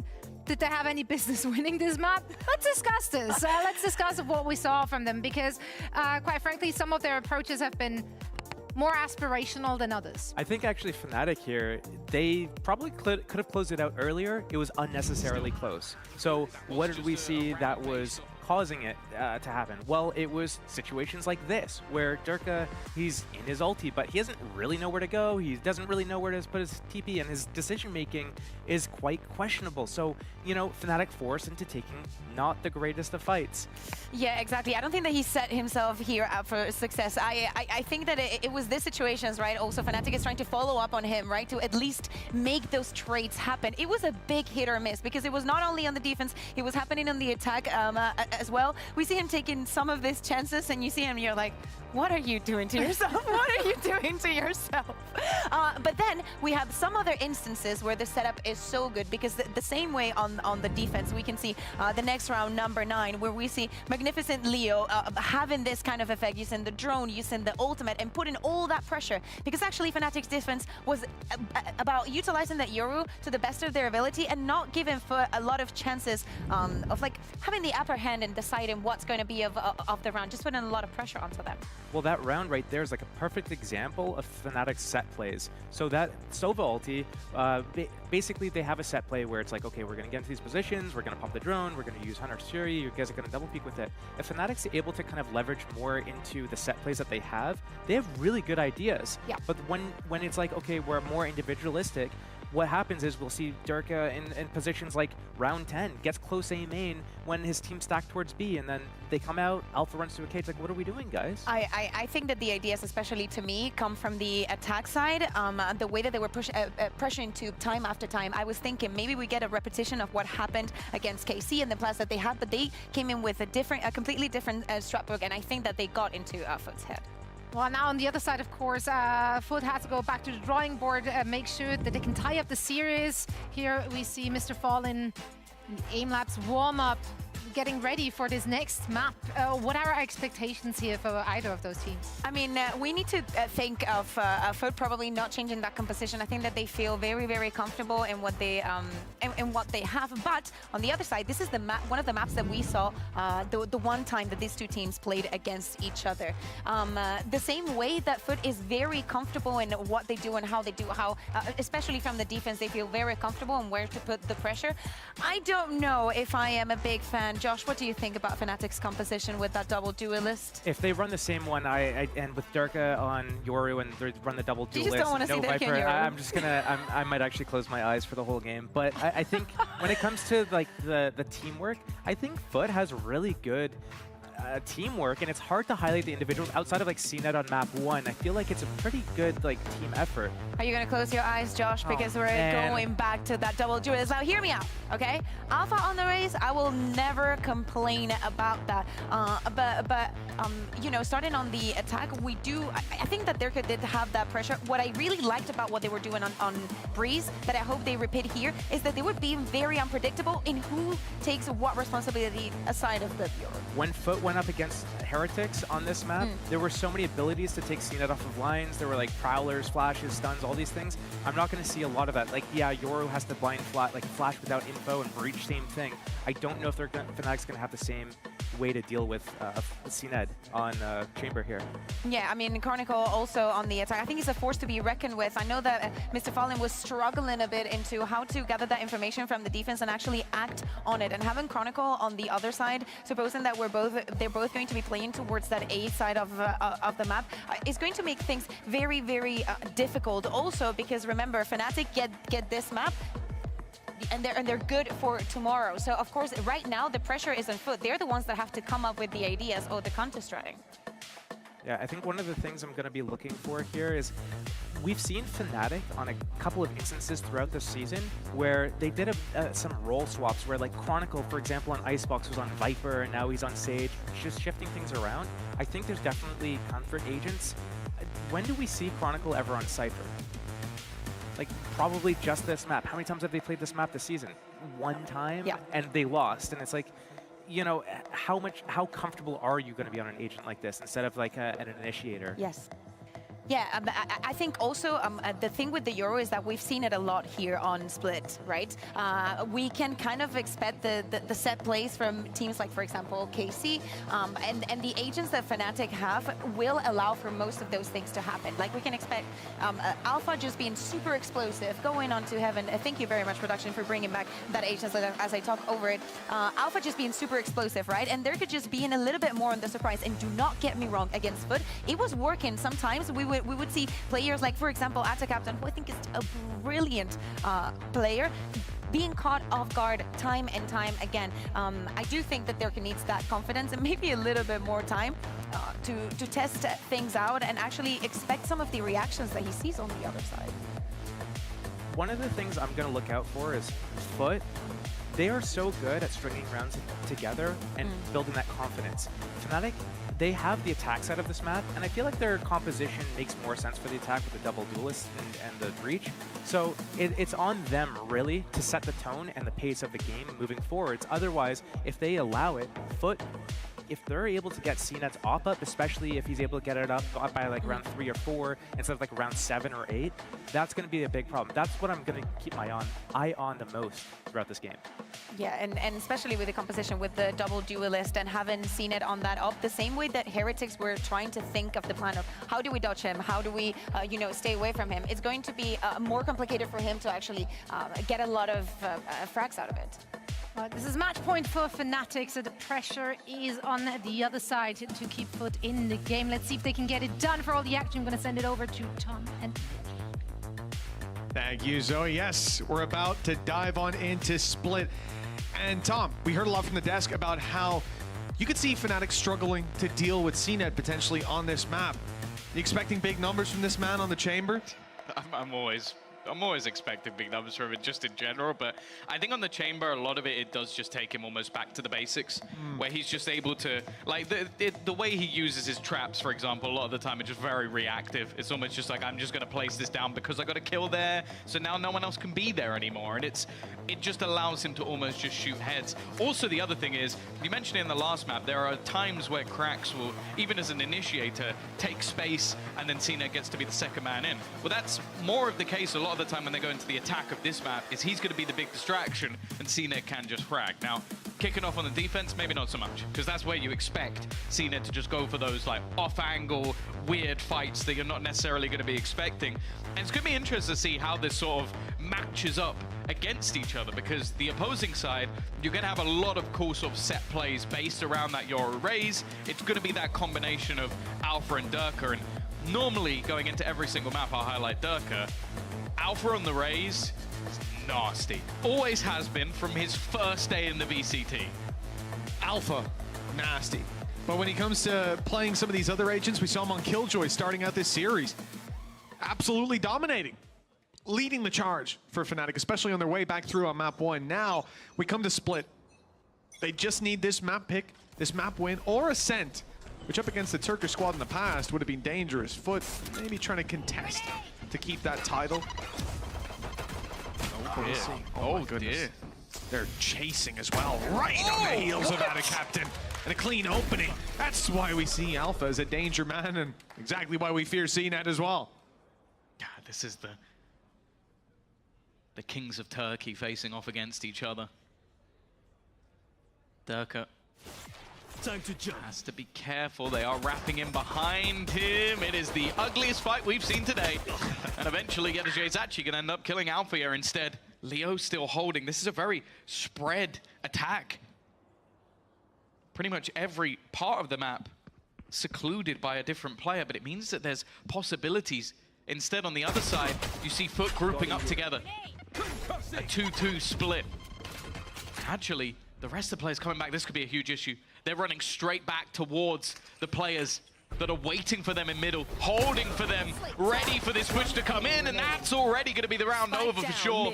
It leaves just Durka, and Yedajay is patient. The patience rewarded as Foot take the pistol round.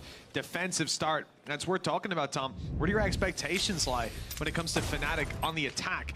We know that 3 rounds is enough often, but realistically, what are we expecting? With this composition, you need big numbers. Like, you're talking about a Yoru Raze double duelist. Like, realistically on defense, there's only so much you can hope for.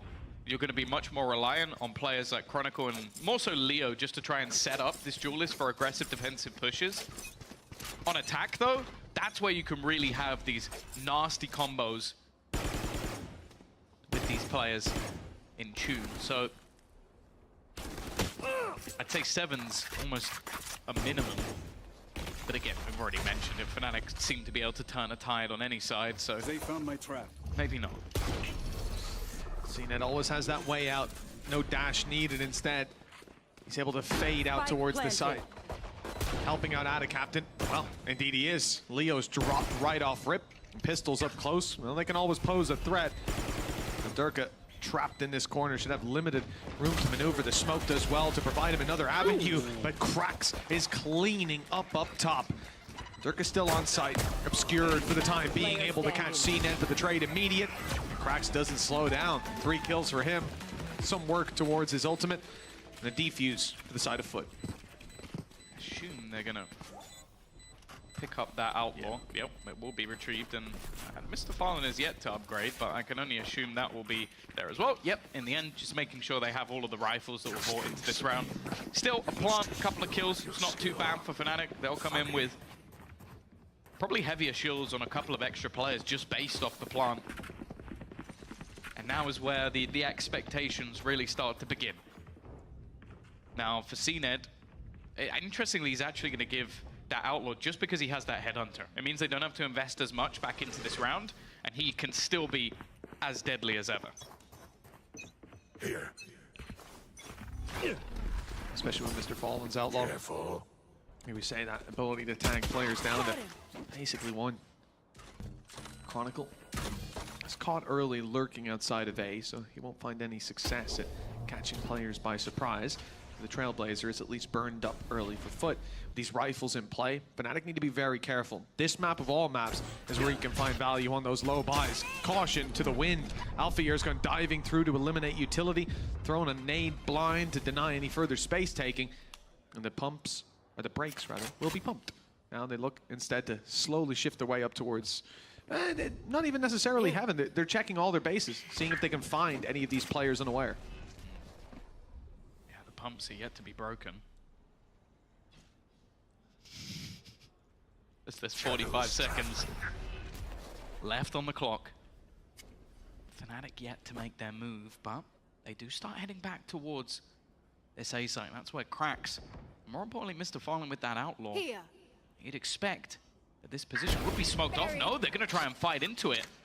30 seconds left. Doesn't seem like the play. 25 seconds now as they look to move in, and well, caught the timing almost perfectly. Cracks, however, wrapping round. He's almost tunnel visioned in. If Leo had come back, maybe there would have been a kill instead. Going in the other direction. He'll catch out Alpha, yeah, though. More important to keep them that advantage. Had his pick of the litter when it came to those kills. Evidently a small gap in where Fnatic expected players to be. Now moving down, they need to clear this close right corner. Leo is dropped immediately. All the pressure on Durka. 4 opponents to take down. This attacking side not going to find success in round number 3 as Foot get off to a fantastic start on their defense. Yeah, I think Fnatic were expecting a little bit more in terms of aggressive plays, like, especially when you have that chamber raise, especially on defense. You're expecting them to at least challenge for some sort of map control, but because they had this passive outlaw, they didn't really feel the need to go too aggressive. And then Fnatic just almost go dry peeking into that angle, expecting an easier fight. I believe with those low shields, that was enough for an easy opener. And then Cracks not actually being checked because of the time that they had left. They had to go quickly. 3-0. Fnatic's purchase here is not fantastic, but does allow for something a little bit more pacey. I'm intrigued by the fact that Alpha is somewhat left on his own, but I guess the idea is just for him to watch for any mid-aggression from the defense, as they will look to claim that control.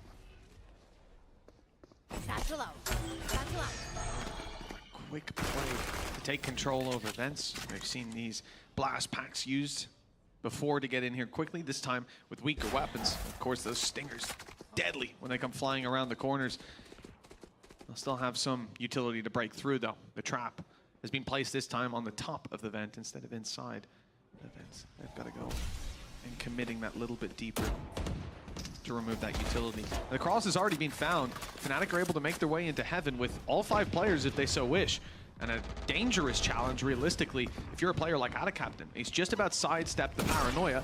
The decoy destroyed. They know players are in heaven. They throw their own paranoia through just as a delay strategy. And the real danger is that these weapons are now getting a chance to take close fights, to take the numbers into their hands. But Adacaptain quickly puts that to bed. 2 versus 4. Both are stingers that remain. And although Alpha will find the one, I don't think he's got a good chance of taking these other 3 down.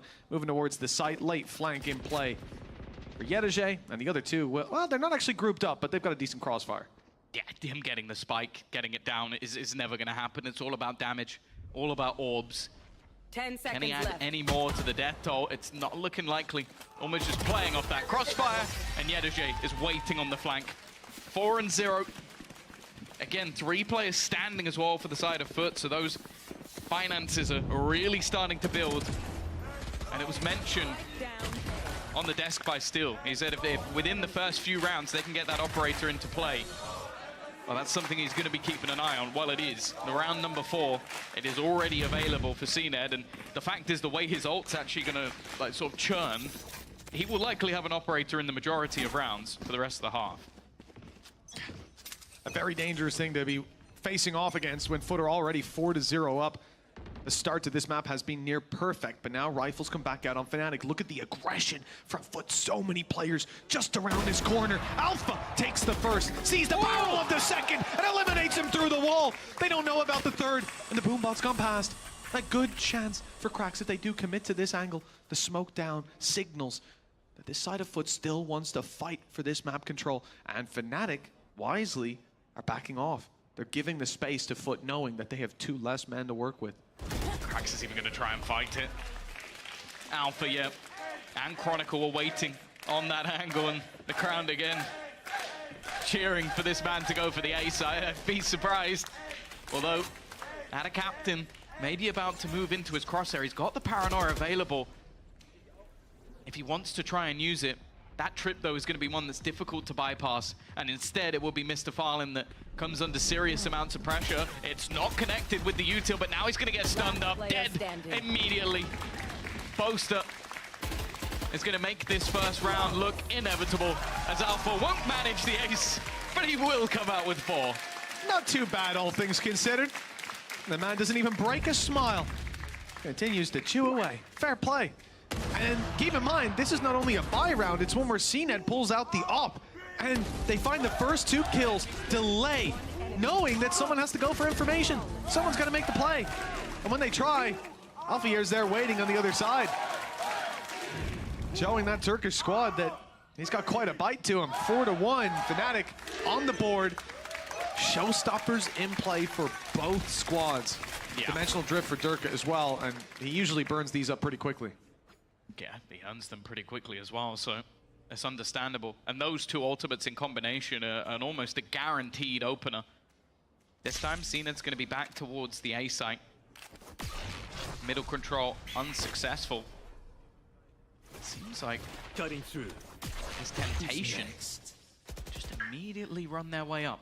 Mid has been such an important spot for Fnatic early on. And that's already 2 players spotted for Durka. Stun is sublime, and actually Yedeje tries to go for the immediate headshot. Doesn't quite work out for him. The thought about the ult for Ada Captain, I'm not sure where he would be taking that. He's decided against it.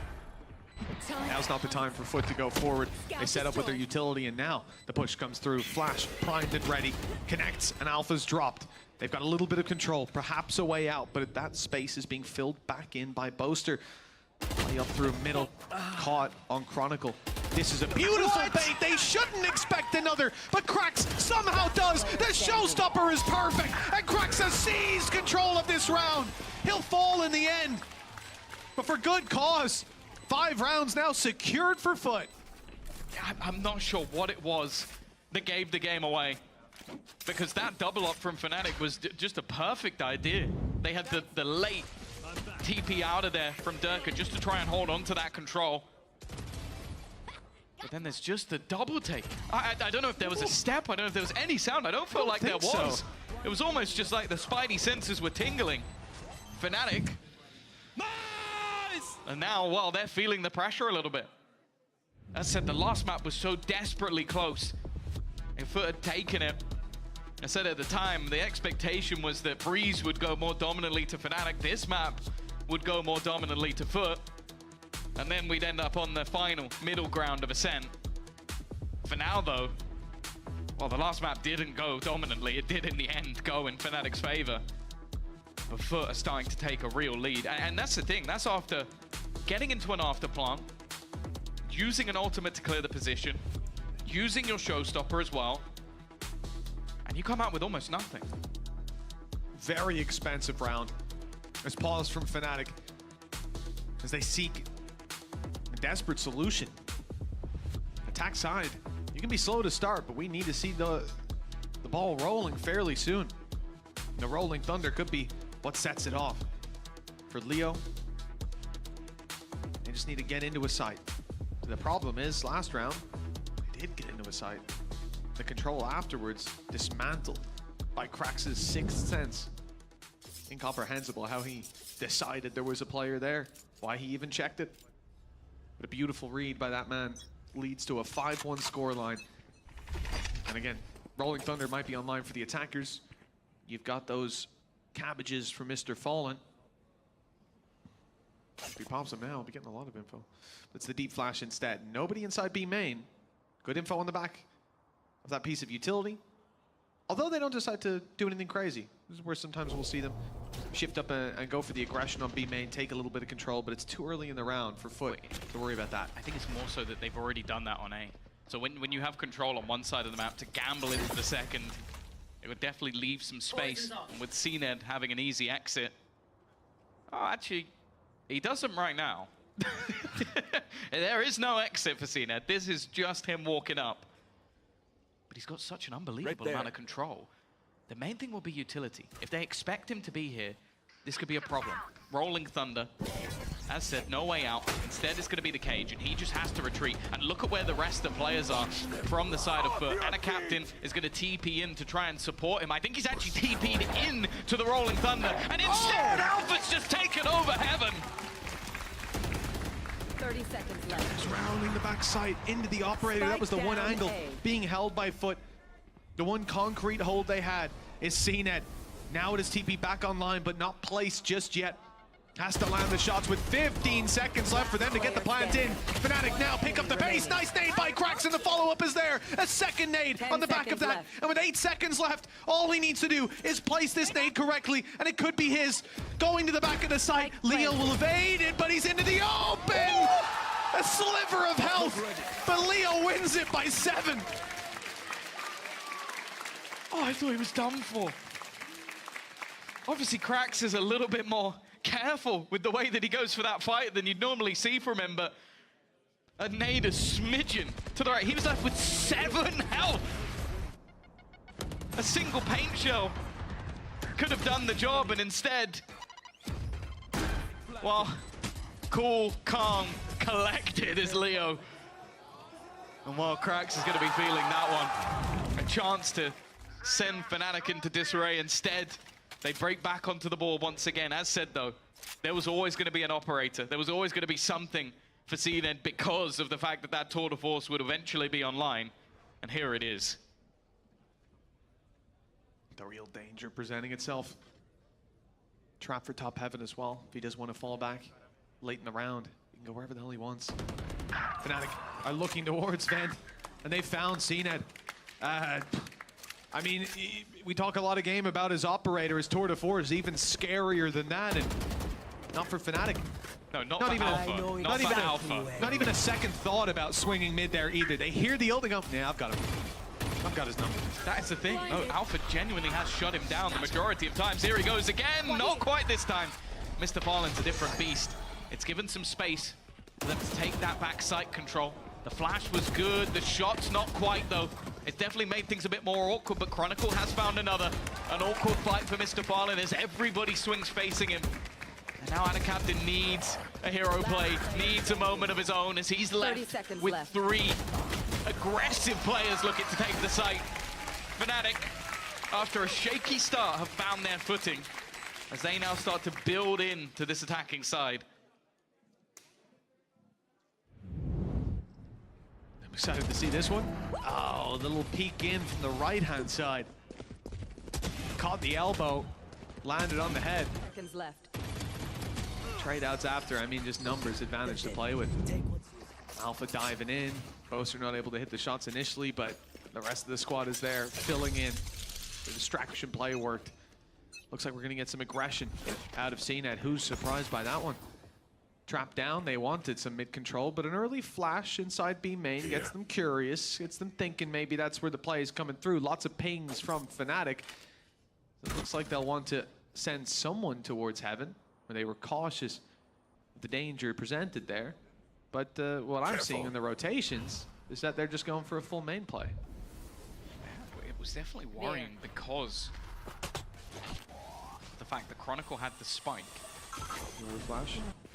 So much utility being thrown in, blinded on many different levels, but that has all faded. A nice late flash, though, is going to help them out.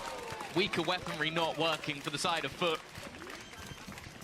And this time, things are a little bit earlier. Nice work from Captain. Going to try and sell a ruse with the TP, but they have so much more that they need to do. Guarding here. Yeah, and they really don't have the weapons for it. A miracle if they manage to come out on top in this round. Leo from miles away, he has danger from the player on top, but these fights are easy. The Stinger never going to land the kill on a player like Leo from that kind of range. Cracks stuck behind the smoke up top, has no opportunity. Diving in with a Sheriff is a bit of a death sentence. Waits for the head peek angle. And Alpha's up on top. Seeing him wide out in the open. That 6th round for Foot, looking much further away now as Fnatic start to string together round after round. Show us very strong attacking side, one that's pointed. And once it's directed towards, especially this B side, there's never a problem to be seen for them. This is the climb back that Fnatic were looking for. 5-1 down. Pause taken. The resurgence has been clinical. There was a reason. They started off the day talking about Alfia. They're also talking about Cracks. These raised players, on occasion, they'd have you fooled. I think if this was your first time watching some Valorant, you'd be like, yeah, What incredible duelist players. I wonder what they play on other maps. Oh, you got a KO. You got a Cypher Killjoy. Especially Alfia. I feel like he's just in his element. It's like you send him in first, he does the job every single time. Winning those opening duels. Getting that showstopper again and again. And well, you can almost avoid the fact that it's again been a bit of a quieter start for Durka, but if they keep this climb, it may not matter. We've spoken about this team and comebacks all the way throughout the last few days. It's been the story of their playoffs run. The fact is, they could have fallen in the first hurdle to Liquid. It very easily could have happened if it wasn't for some crazy streaks of rounds. And that's why I think we're seeing Foot very preemptive with where their pauses go, because they know that if that ball gets rolling, it becomes more and more difficult to stop the further it goes.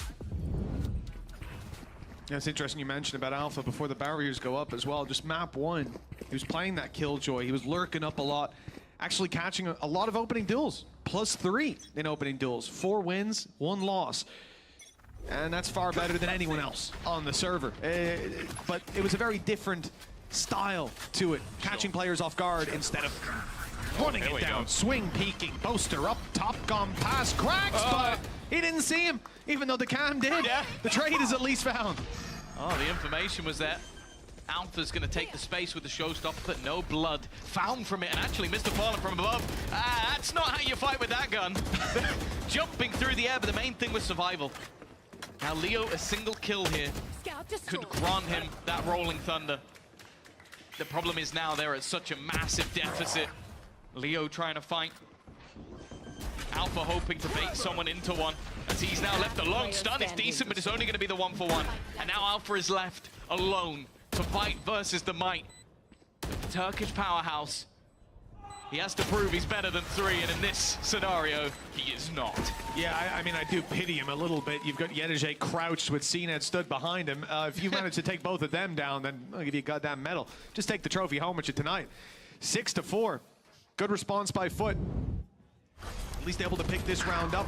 And I gotta say, a little confusing in the first play. Yeah. Boaster on the TP pass that just tunnel visioned on Heaven, but outside of that, clean play from that point forward for Foot. Nice! And I think at this stage, I honestly pity whoever sits beside Yedege in these games, coming home with bloody knuckles after all those fist bumps. Well, you also have to bear in mind all of those players have his mic directly into their ears. That's true, yeah. At all times. I hope he's like the quietest calmer ever, like in the round. Hey guys, I think there's one. I put a trap there.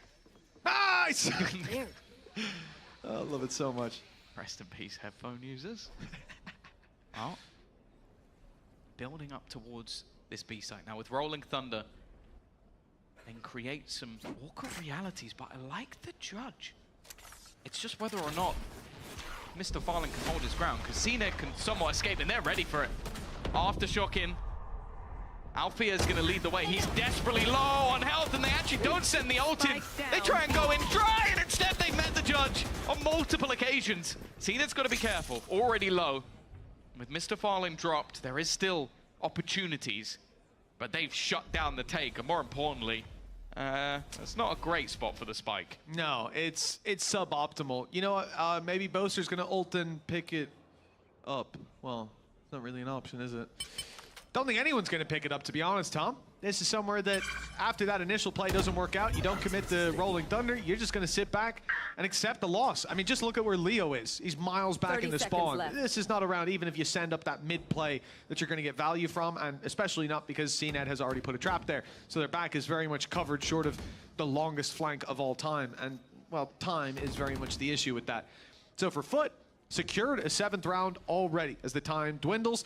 And Fnatic, it is a little scary because you know that most likely starting out the next round, that Rolling Thunder will be points of contact. It will be used. And I think that puts Foot in an awkward enough position as to how they set up.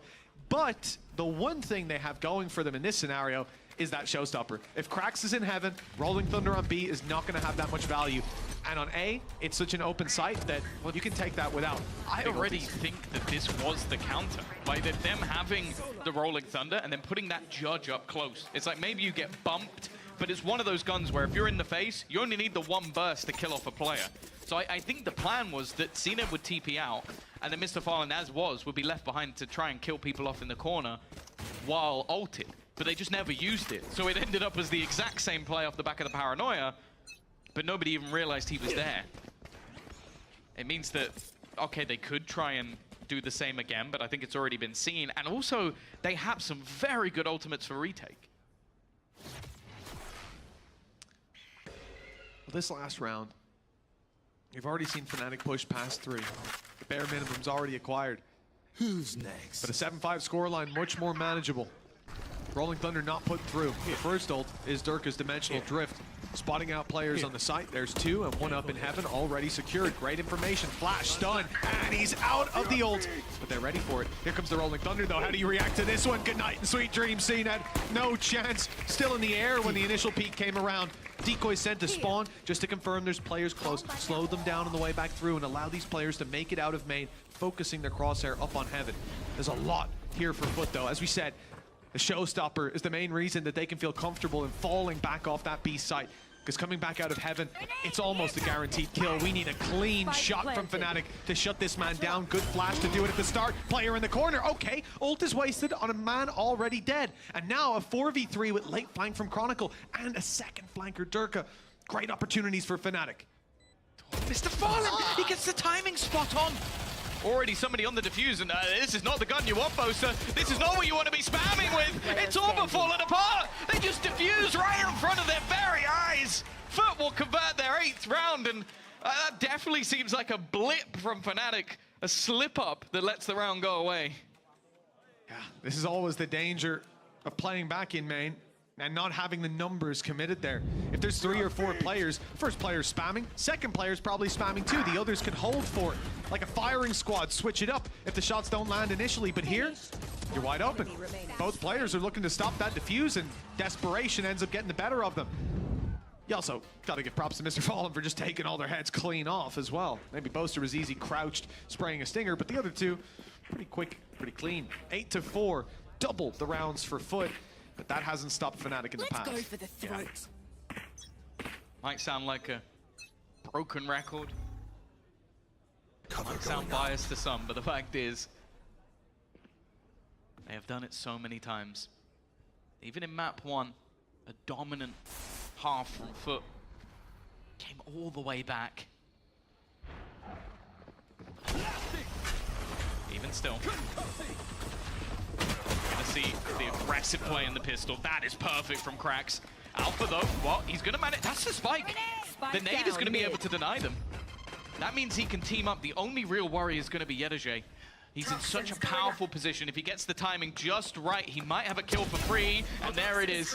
Already getting rid of Althea. I have the spike. Last player standing. Just came flooding through. There was no way for Durka to survive that. The decoy didn't draw their eye. Chronicle close, and he won't get the shot off. How did CNED connect that one? That was on the rope. He literally just... Threw his legs as well, I think. Yeah, I think that was just almost a panic reaction shot that ends up being the kill and giving them that 9th round, giving them that extra little bit of a buffer. Such a high impact player in Krax. It is going to be the race of the Rays. Oh. And yeah, you're just annoyed. Yeah. You know, if CNED's doing that, it's something truly disgusting. Yeah, that's not an everyday play, even for CNED, as you can see. Bulldog on Krax as a challenge early on. A little bit of damage done. Stun is good, but there's backup. Chronicle able to push into the angle and delete Krax, though. As far as early games go with weak buys, that's a great trade for Fnatic. Leo's even managed to upgrade, getting rid of the Bucky, sending that into Chronicle's hands. Rotation underway. Bulldog making its way to site, but Boaster was stuck with a shorty and not many positions he can really use that from after they flooded in from heaven. Oh, Durka with a classic! Ducks under the shots of Ada Captain. Again, we're in even territory. Good thing is that rifle is not really retrievable. It's down below. And in fact, it's going to be Yedajay who's picking it up. So that Bulldog not falling into Fnatic's hands gives a big opportunity for Foot to still secure this with minimal losses. They've still sustained casualties. And these pistols and the Bulldog are looking to make it even worse. One enemy remaining. Oh, well, they've not done a good job, have they? It's only Leo, and it's an easy kill from miles away. Mr. Fallen secures a 10th. Double digits for Foot. How did they manage to retrieve the... I think they did. Right at the end, CNET managed to grab the Bulldog. At this stage, though, it may not matter. This was kind of the expectation. Getting into these late maps, we've definitely seen some weaker ones within the pool for Fnatic. That attack side, only garnering 4 rounds when you're running the double duelist, it definitely puts you on the back foot. You're really going to need to get off to a strong start, and well, that hasn't been the case. This one needs to be clean. I don't even think this can be a remotely close round. And for Fnatic, at least in the early moments, looking like there would be a fight towards mid. But again, it's just patient play from the side of Foot. They know in this round it's all going to be about catching players. They don't really have the weaponry to play with here. They saved through so much for the next round.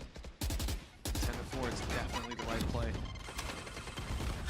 No need to try to put Fnatic to bed here and now. Play for the next. Defensive side, push up. Durka and Alpha. Two of the strongest players on the server right now, and Alpha does well to find the first, but they're backing off. Maybe a little bit tickling up Mr. Fallen, but that's about all. It hasn't deterred Foot from looking towards this site, but it has made it a bit harder for them to find that value. He's going to be healing up what he can. Cena will be the one to take contact. Dirk is the one who's almost the switch to the bait, but actually Cena comes out with 2. 30 seconds This was looking like a perfect crossfire. Boaster at least will put down cracks, but it's CNED, the man to watch. The more kills he gets, the closer he gets to that tour de force. And Mr. Fallen still fairly healthy in an aggressive position. CNED is going to be forced out of spot, but will survive. Managed to jiggle his way out. 2 versus 3, and the shot not landed by CNED, but he's out quick enough that there's no punish. Good headshot. Even more damage secured. And now the wide swing from both! CNED has the backup of Mr. Fallen. He's low on ammo. Oh, HP, but Chronicle lands the headshot at the last possible moment. Fnatic not down and out just yet. I said it had to be clean. That was not clean. 7 HP. Oh. That's more disgusting than some of the greasiest burgers you'll find here in Berlin, but dear Lord, CNED. I genuinely thought he might do it all himself. It came down to the tiniest of margins. I think if Mr. Fallen committed to that initial spray, he's won the round. Just that tiny amount of hesitation. And it gives the smallest of life. Look at the buy! Okay, let's get set up. A judge on 2 players, a singular rifle, the one they saved. And then some Bulldogs alongside it. The buy on the other side is far better. That's not the start you're looking for. Yeah, well, this is the real problem. CNED's got a fully automatic operator. He's playing, well, semi, I suppose. He's playing up against everybody with light shields. Also, just in case he needed it. Just as a little backup. Why not? Yeah, this is a terrifying position to be in, facing off against this man with so many shots. Guarding here. Can be fired out so quickly, and rarely ever does the first miss. This time he's caught, though. The judge rushing him down. It's Boaster to challenge CNED, but still leave Fnatic with a man disadvantage. Good trade-outs from this attacking side, who've yet to make a commitment to a site. It does look like they will be walking into Alpha. And good tag by Leo, and a shotgun up close. Problem is, Tom, Foot are going to heaven. It all depends on what direction they go. They forget to check this man and the round ends. They go back towards the B site. The round is already won. There is nobody there. The push has already come in from 30 mid. seconds left. Alpha yet to be checked, but it's definitely being looked towards. Nice work from Alpha for 1, getting anything more. It's going to be difficult. He jumps up and gives a little bit of a distraction. It's going to be Chronicle once again. This time, oh, the odds seemingly less in his favor, but he's definitely healthier. The Boombot's not going to clear him. They have absolutely no idea where he's coming from, and he's rounding the corner, maybe at the perfect moment. Spots out the back, but actually shoots a shot. That's going to give him away. They now know exactly where he is, especially with the stairs, and he does it again! I don't know win this map at this point, but it's this man who's doing it. Chronicle coming in clutch on the A side again. Keeping Fnatic alive and the smirk on his face. You don't want to get too far ahead of yourself, but that was a round that they desperately needed. Nice attempt by Alpha with the blast pack up too. I love it. When this guy sends it, he sends it, but Chronicle dancing past them. Look at him. He's Not still afraid to defusing, let them know. Oh yeah, he was making sure his left hand was on that keyboard. I can guarantee, but Alpha did not believe. You look at his reaction, he's like, oh, I can't believe we've... And then pure elation. I'll be honest though, I'm glad my reaction's not on camera. If there was something in my hand, I would have thrown it. That was ridiculous. Opening shot. Not gonna land. Durka. Still 2 shots left in that outlaw. Nice little return. Boaster drops Yedege, but in a round like this, the loss of Alphier will be felt that little bit more. Yeah. Mostly pistols, but that tour de force, a lingering threat. If it gets into the late round, if there's any inkling that Foot can take it here, that showstopper could be put into play, and who knows where it goes from there. Seeker's one off. They may be pouring the credits, and actually, Foot really do believe they can take this round. Showstopper has been thrown in. There goes one. The fake out's not going to do anything. The nade will buy time, but more importantly, this time Chronicle's gone. Their hero of the last 2 rounds has hit the deck. They're going to need another. Durka and Boaster, still that tour de force floating around. It's up in heaven. And waiting for an opportunity to take a kill. In fact, waiting is not the correct term. CNET's walking into it. He knows that he is about to be faced, but he won't find the shot. Flash through, good to eliminate CNET, but that's about it. Boaster's hightailing it. The 1v3 no longer possible for Fnatic as Foot claim an 11th. It is a long road back for Fnatic, but they've been here before and they've made it work. Yeah. It's not looking likely if Foot keep up this pace though. No, the problem is you've won 2 back-to-back absurd clutches, and then you haven't capitalized off it. You obliterated the economy of Foot, and now it's just gone straight back through the roof.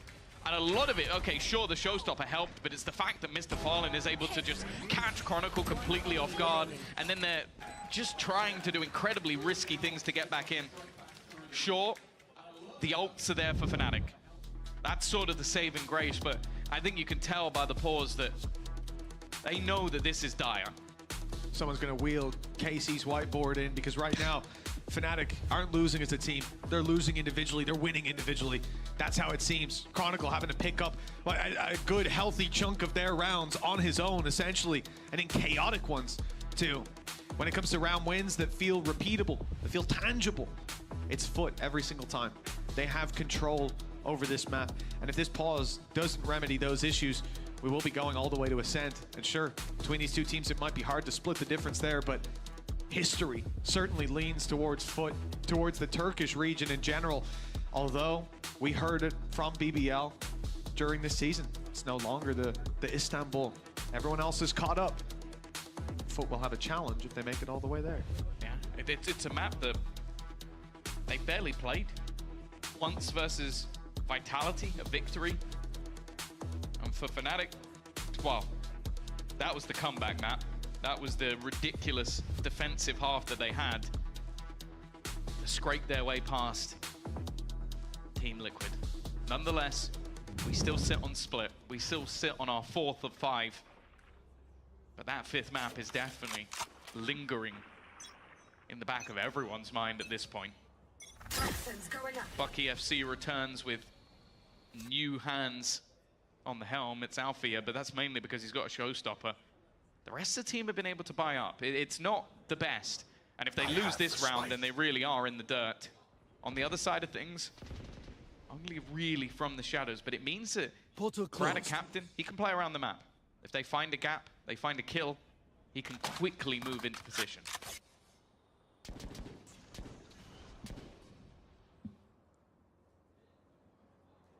See a flash on Mr. Fallen out when you're a Trailblazer. Sent into B. Scout destroyed. A lot of the time, this is the guy showing his utility to draw those rotations. It's worked for wonders. 4 players towards this side of the map, the left-hand side. Leaves all the pressure on Chronicle. He's been able to clutch out rounds before. Now he has to do it before the first body is fallen. And in fact, that's a lie. Mr. Fallen gets dropped by Durka in mid. It does little to help his position on the side. Chronicle surrounded and dropped immediately. Yeah, Cena was blind for an absurd amount of time, but still had enough. Durka trying to give the information to that showstopper. Alpha's been able to take one, and Durka does the rest. They've been so good after those tactical pauses. But this round, you can give it over to Durka. 4 rounds now, the difference. Life still there in Fnatic and their fans. You know, if you wanted to make a statement, Tom, this was one way to do it for Fnatic. Nice. I said that a good, healthy chunk of the rounds have been just Chronicle on his own, clutching it out. Individuals, well, this time they let Chronicle die first, and then they all flood in as a team. That's about as much of a correction as I could expect, if not more. But that was with a few ultimates, a few get out of jail free cards that eased the pressure that was building on their backs. Now in round 19, they don't have those ultis to fall back on unless we're about to see the highest impact neural theft of all time. But neither do Foot. Yetajay getting to the site, getting a kill, getting a plant, getting an orb, means Viper's Pit is online. And without that showstopper, Careful here. and without the dimensional drift from Durka, it will be very tough to deal with that. One of the scenarios where that neural theft really can be valuable, but you need a kill for it. CNED still pressuring around mid. Now they know that somebody's here. They have this combination of utility to try and set them up, but Foot are not facing. 45 seconds. They haven't really claimed any ground. A little bit towards middle. Yetajay now starting to probe in towards this Cypher setup, but Scout destroyed. Durka's already put a TP. He can be on the back site within 30 a second. seconds left. This is it for Durka. Time to take that fight. The player spot would close. The spams attempted, and it gets very close in the end, just about escaping with his life. And now he's ready on the site to help out his teammates. Leo, Chronicle, finding the kills. 12 seconds left. Foot need up the pace, and there's barely anyone left to move forward. And Andalusia flawless for Fnatic, and they are very much back in the game. They were looking dead to rights. That bounce back from Foot, just a couple away from closing it. But the Fnatic story, I was going to say no, never ends until 13, but sometimes it goes even further than that. This has not really been their map throughout the season, that's for sure. Hit and wins are not looking. Time to jump. And we know this team love to prove anybody, going out. everybody wrong. The last time they lost a round, well, a bit closer to a round like this. Some pistols, some SMGs, and they're going to go peek into it. I don't even know how Alpha's hit that shot. But okay then. A little bit more like this, and they'll be done in no time.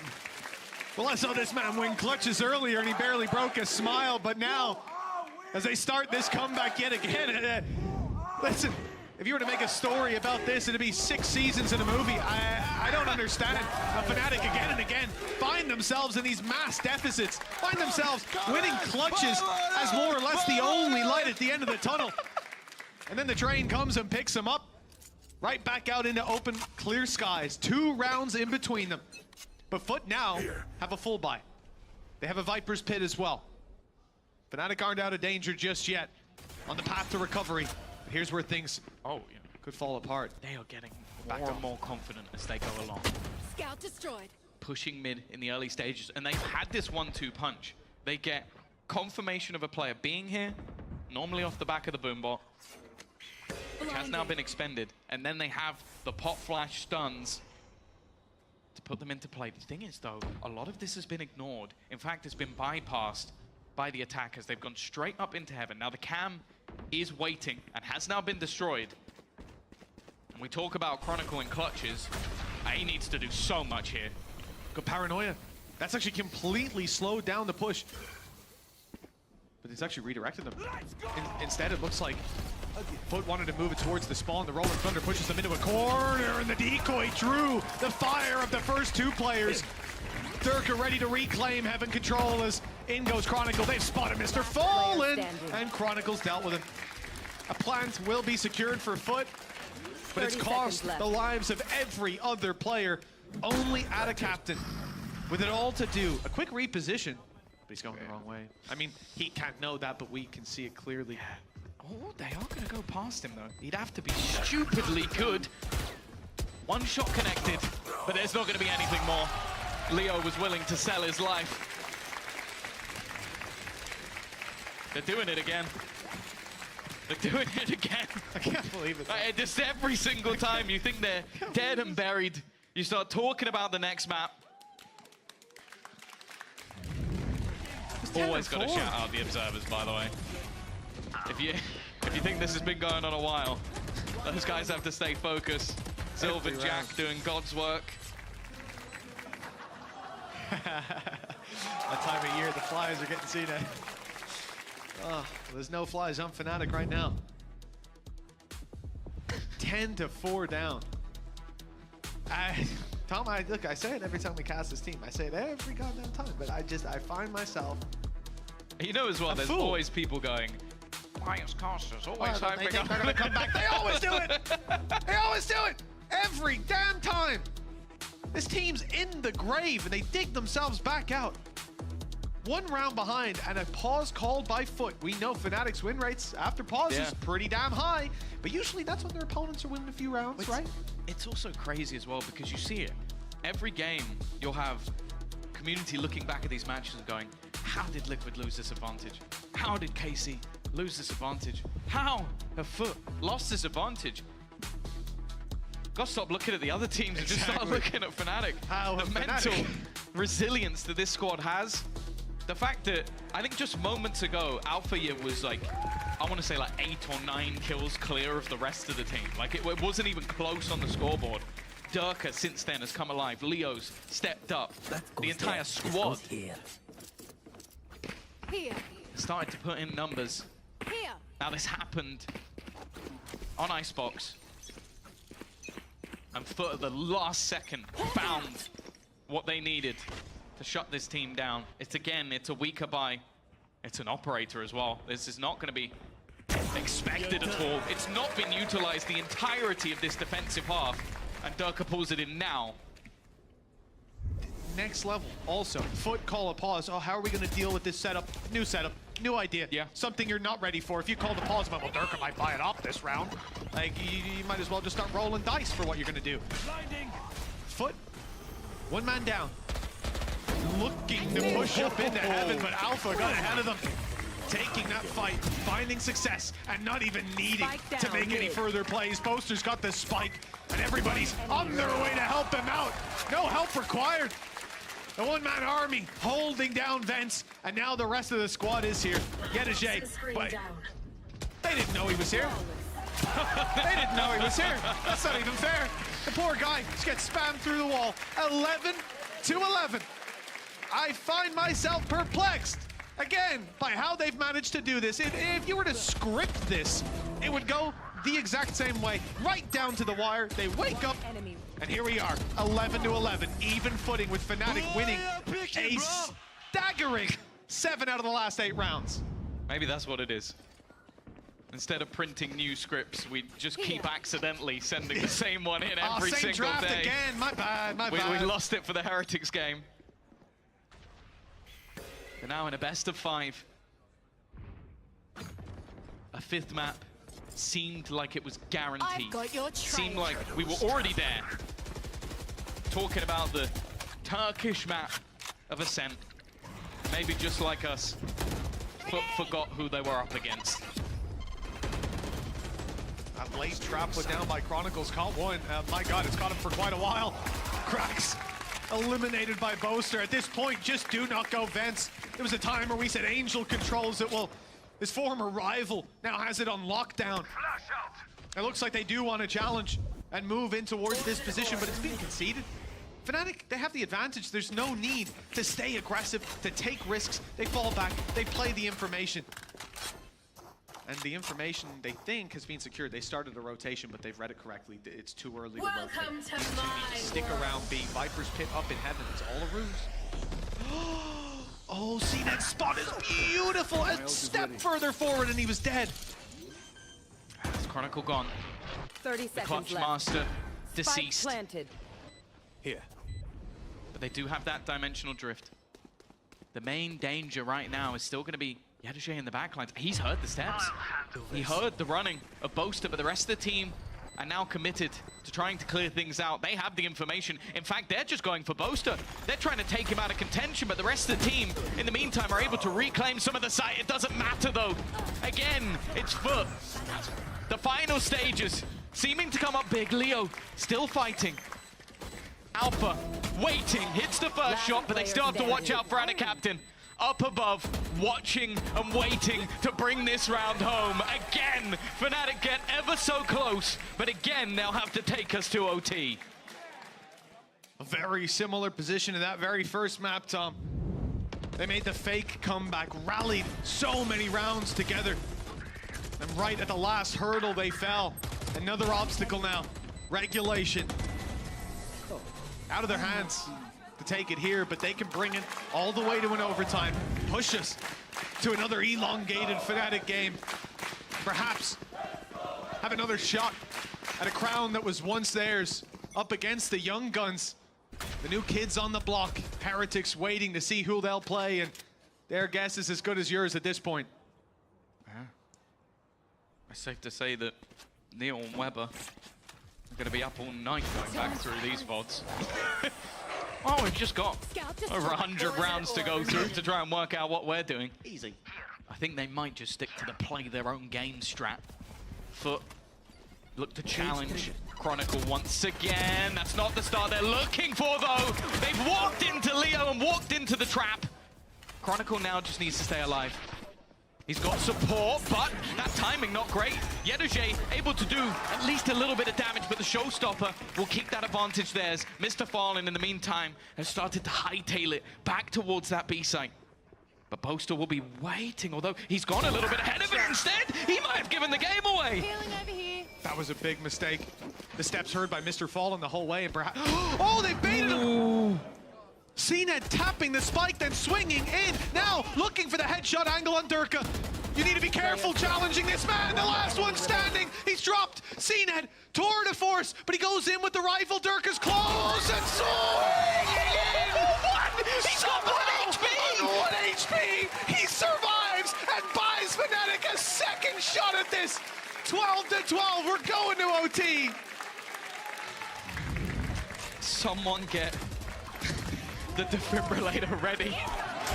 My heart's not going to be able to take this. 1 HP is the difference between a 5th map and overtime. That is all it took. The very last bullet the CNET needed. And Fnatic have somehow done it again. Here.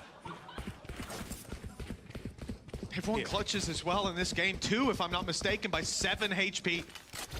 And now 1. They're just keeping themselves in it by the narrowest of margin. Chronicle's got to be sad. They're going, finally, someone else did it. Jeez. Can't be stealing the show. We've got to try and level ourselves. Yeah, can we not have gotten a pause there, boys? Jeez. As well as everyone else. CNET was smiling. He's always smiling. I don't know how. Jolly guy. Cutting through. He's definitely got a better mental than I have. I'm out of this one already, and he's the one playing. He's the one that lost the fight. Again, we see this mid-play. This was the bread and butter of Fnatic's attack. Taking this space, commanding from this position. Of course, the defense are not just going to sit there.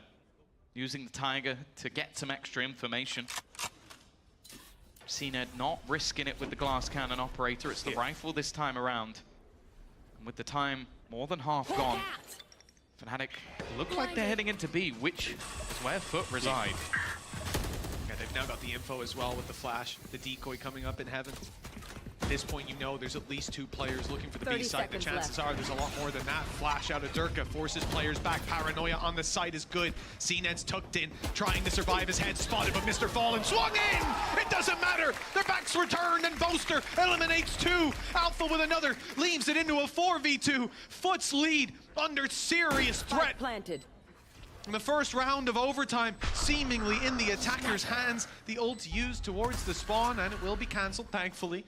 Be committed to that, it would have been down and out of the round. Cracks with the boom bot, it will catch Chronicle. He knows he's up close, but a little too deep in that angle to be spammed. Close position. Okay, Cracks his nade, gets one, and well, a cheeky play attempted, but not cheeky enough.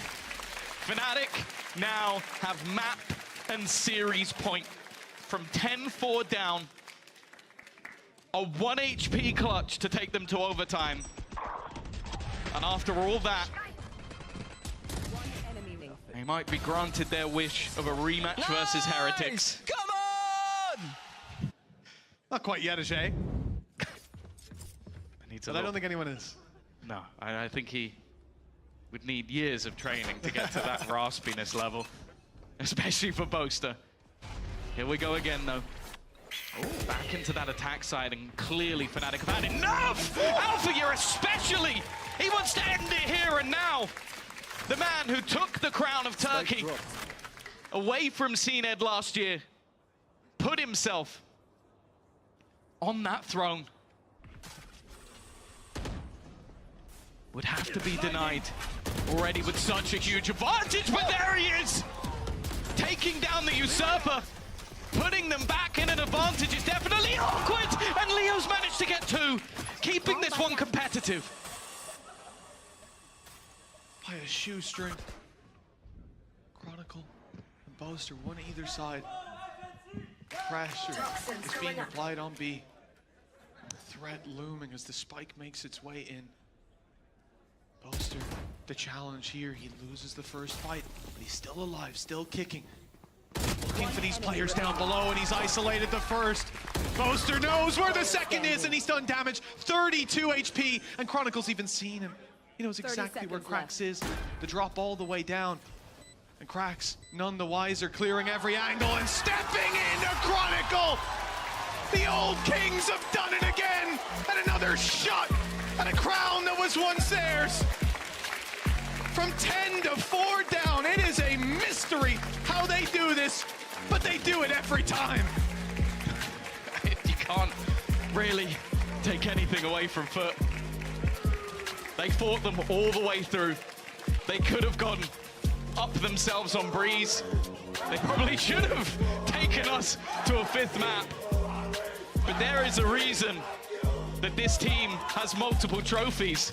There is a reason players like Chronicle are some of the most decorated players in all of Valorant. And it is because even when they're down, even when they look like they've finally been defeated, they'll stab you in the back. They'll stab you in the front. Whatever it is. I want to know what that secret that this team has got. And I'm sure Heretics are going to spend the entire evening trying to work out how this team manages to turn these games around. Well, Foot, it's not over for them until stage 2. They'll be going to Shanghai still, but it is over for stage 1. The lowest seed on the way, but they can hold their heads high. They eliminated KC, for God's sake.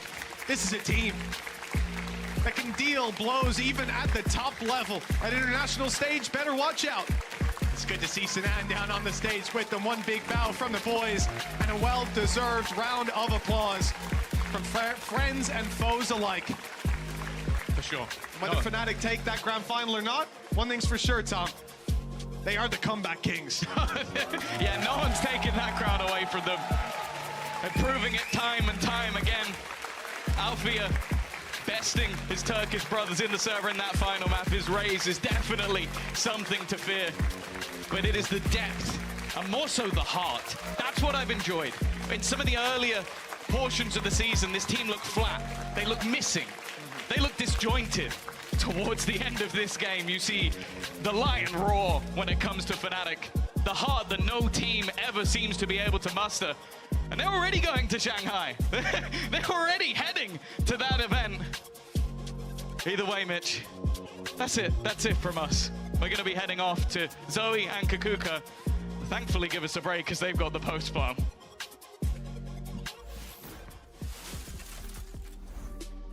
Thank you so much, guys. What a end to this series. What a way to clutch it out for Fnatic, keeping us all on the edges of our seats. I mean, heading into an OT on a 1 HP clutch, can't ask for anything more than that. Dirk is certainly redeeming himself for any kind of criticism we may or may not have had. Yeah. This series. Don't get me wrong, and he was so Forgot all close. about it. He wasn't even looking like he's gotten some crazy kills. But I think it's also so iconic, the fact that it was Chronicle getting that last kill, like the clutches that he was involved in on that split.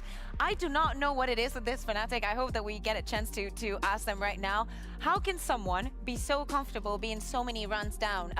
You know, so how did they keep coming back from losing pistol after pistol and just being like, yeah, no worries, we got this. Everything's gonna be fine. I understand, okay? I watched Lock-In. Well, actually, I stopped watching Lock-In because I thought that they were gonna lose after an 11-3, and then when I watched again, they won, and I started to understand. They're just doing like a trust fall with their own team every single time. Yeah, like coming back from a deficit, obviously that requires a lot of veteran experience. You need to also have a lot of trust, obviously, in your team. It helps them a lot that they have that pre-existing synergy. They didn't make any roster changes heading into this stage, right? So they are very familiar with the capacity, or capability, not capacity, of the individuals of their team. Yeah, and especially in the last two maps is where I've seen them the most comfortable also in playing into the chaos. And even if Foot like has an idea of what they want to do, they do not care. They do not care sometimes even about the weaponry. They were actually a surprise, which for a team that has been together for this amount of time, you know, it's still very, very refreshing. And here we see the map set for this very series. Honestly though, I mean, the last two maps were just so close, and even Icebox, it went like the distance. If the entire series, it could have gone either way, and rightfully so, because Foot had such a good stage. They had such a good year thus far, and a really good showing here in the playoffs as well. Oh yeah, completely. And I think that this year is going to be different from them internationally. I think that they actually have many reasons why we have many reasons to believe that they're going to be a surprise in the international stage as well. Everything's going to be better, and even on stage 2, I think that we can, you know, keep thinking that this is one of the best teams in the region. Do you think Foot is on the radar of the international competition? I mean, Fnatic obviously a household name, but is Foot in their eyes? Here's the thing, like some people are like non-believers, or they think that this must be like a one-hit wonder, but I really think that they're gonna be proven wrong. Hey guys. Alpha here. Fantastic. And Boaster joining us now. Congratulations, guys. I mean, we just had to check our heart rates. That was about as clutch as it gets. How are you guys feeling after this series? Still a little shaky? Oh, he's so polite. Stop I'd it. say, yeah, pretty good, you know. We overcome a mental block today, I feel like. When did it come? At the beginning? Just in general, you know, like being able to win certain maps and just coming back. Like, we seem to be a comeback team now. Yeah. It's like we're just I don't late. like that. That's a weird identity. like how it. did that happen, and why is this happening? Why are you always keep the playing from a ratings up. deficit? Keep doing it. It's like it's never lost. Why is that, do you reckon, Alfia? I don't know why it's happening, but I think we started a bit late in the games. Like our comms or our gameplay, we just adapting the game like late, I think. Do you think so? Is that something that concerns you now that you're going to go to China? You said that today you overcame that mental block. Do you think it's like gone for good, or do you think that there's still some work to be done there? I think there's still some work to be done.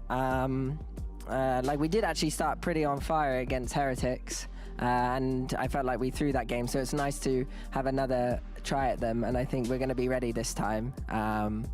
Yeah, I'd say, yeah, we're working on it. Well, that's reassuring to hear. So you're feeling like the first rendition of you against Team Heretics, that was a throw on your part. Looking at the opposition though, Team Heretics, have you figured them out? Like, do you know what to expect from that team, or do you think they still can catch you by surprise? I think we're gonna win tomorrow, because when I'm playing with Heretics, I never said that before, but when I'm playing with Heretics, I just I feel it like I'm playing Ranked. and I'm gonna show who is the best ranked player tomorrow. I love that we have so many Turkish players, like literally Yeah, every same. team. Yeah. I adore it. I saw you stretching right there. I see that you guys have also implemented another part of the stretching. I'm seeing a lot of sit-ups during your gameplay. How's it? You stand up after every single win, every single round win. How have been the vibes today? Because they were immaculate from our perspective, at least. I mean, I just remember past matches, and I feel like we are not hype anymore. And I just want to bring the hype back. Oh, we That's felt the why hype. After all the time after rounds, I just stand up and I just cheer at them and shout at them, and they start with me as well. This is all gonna end up in a tech pause. So luckily we have Pansy tomorrow here. So yeah, You already doing saw that. like headsets being like unplugged by accident, but you know what? Vibes are on point. Obviously, you're not skipping leg day that way, so that's great for everyone involved. Looking ahead at the grand final here, how important is it for you guys to take that EMEA crown? Because you were very often in the close past, last you know, year. you were considered like the EMEA team. So do you feel like getting that crown tomorrow will like re-establish that the position for you? Well, for me, actually, I think my job is done. Like, we just wanted Group A to have a fighting chance, because Group B was a bit dominant against us like in the group stages. So now we got a win against Footballist, and we feel a bit better. I mean, you know why we lose yesterday? Because we wanted to take revenge from every team. We lost against Food. It's for the storylines. I love that. It's Thank for you. the reps. I told you, it's for the It's reps. the reps. It's for the sunset. Talking about the maps, though, we were actually wondering in this particular series, we saw you guys picking Icebox against Foot. Why is that? Was there a specific reason why you went on Icebox? He's the IGL. We're the kings of Icebox, but we just decided to not be the kings of Icebox on that day. Sometimes you gotta be a prince, you know, you can't be king every day. That's all right. I mean, we had so many individual draws on defense that just kind of snowballed, and then money was a bit tight. Like, you need to get the AWP economy going a little bit on that map so you can have some points where you can stand and defense comfortably on. Oh, you should watch the VOD, because Steel gave you some like pointers. Oh, did he actually? He loves doing that, this guy. He does. It's very constructive. No shade. It was a very constructive conversation there. Yeah, no, I mean, overall, obviously, stage one almost being finished. How was the experience and how is the competition stacking up to one another? I feel like this stage has been very tight. It was really good experience, I think, because last year we won everything, so we didn't feel any loose pressure or we didn't feel any bad habit. So this year we lost something, we win something, and we know how it feels. That's why we don't want to lose again. For me, it's depressing Love that. and anxious and stressful, and yeah, it was a weird season for me. But when we qualified for Shanghai, I felt like I could actually enjoy the game again. So these playoff games, I'm slowly getting back into how I feel is going to make me, like, you know, us better, is me being a better IGL, and then by me being a better IGL, I'll just be able to find the frags when we need it. I think throughout the season, when we started losing, and it was like we were juggling like embarrassment for myself, and like, because obviously we were winning everything last year, we came in confidently this year, and we were getting owned by these kids that have just been signed and picked up. So I was just like, oh goodness. But now I'm kind of like over it a bit, and also our performance coach Ryan has been speaking to me a lot, and when we've had him here, and he's been a really big help, and he's just saying, like, you guys are putting yourself on the front line to be embarrassed, and that's a lot more than what people typing online are doing. Suffering from success a bit. Maybe that too. But yeah, so I just, you know, the positivity from people online is like really nice as well, so that helps. It's well deserved. I mean, Diamonds are formed under pressure, and you guys are sparkling right now. It's going well. We're going to see you in at the final, and then furthermore, of course, we're also going to see you in Shanghai. Behind you, you're seeing all the teams which have qualified for the big masses in Shanghai, China. Is there any team you're particularly looking forward to face off against, and if so, why? Of course. I mean, I want to play with Leviathan because of Aspas. He's my friend. I'm really close friend with him. I just want to play against him because I think he's one of the best players in the world. So if you beat the best player in the world, then you're the best player in the world. You are the best player in the world. Simple math.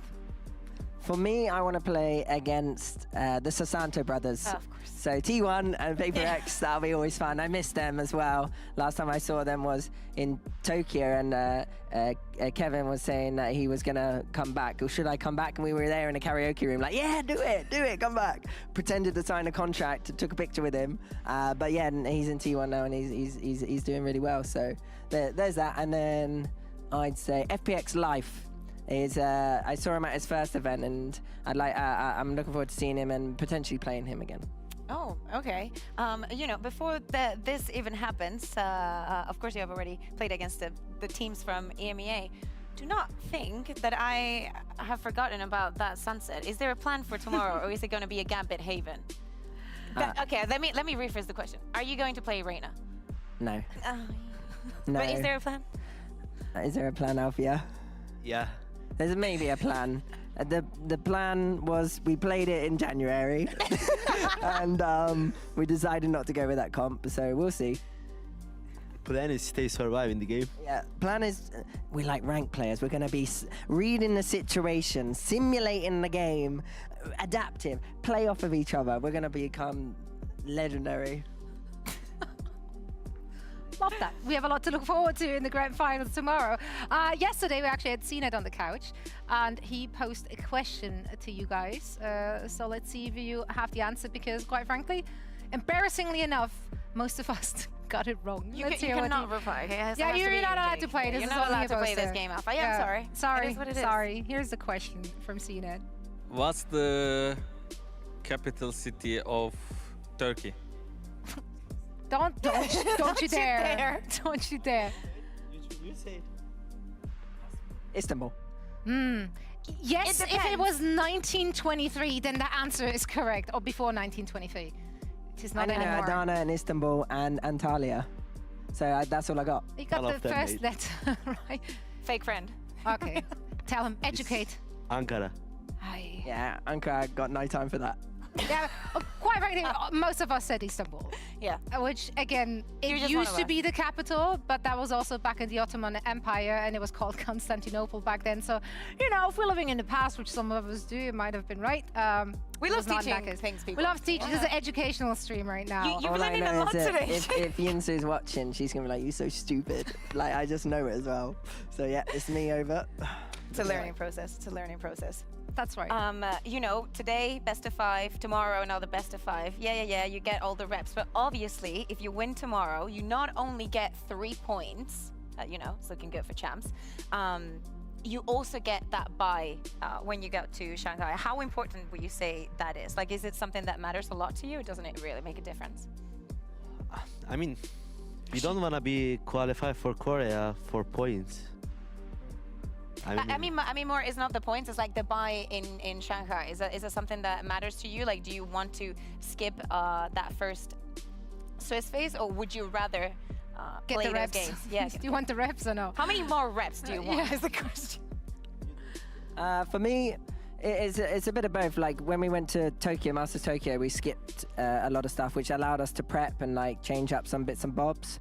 However, like, I don't know, we missed out on Madrid, so I honestly don't mind having more stage games, you know, in front of the Chinese fans. I think it's going to be sick. Means I can hand out more stickers, personally. And then... You got stickers? Yeah, and the only downside is I don't think we're going to have many days of scrims. I think we might only have like 2 or 3 days of practice, which isn't a lot to go straight into it and, like, cook up some new stuff. Oh, that is super cute. That's mine. This is, of course, I have Karma here. Yeah, lovely.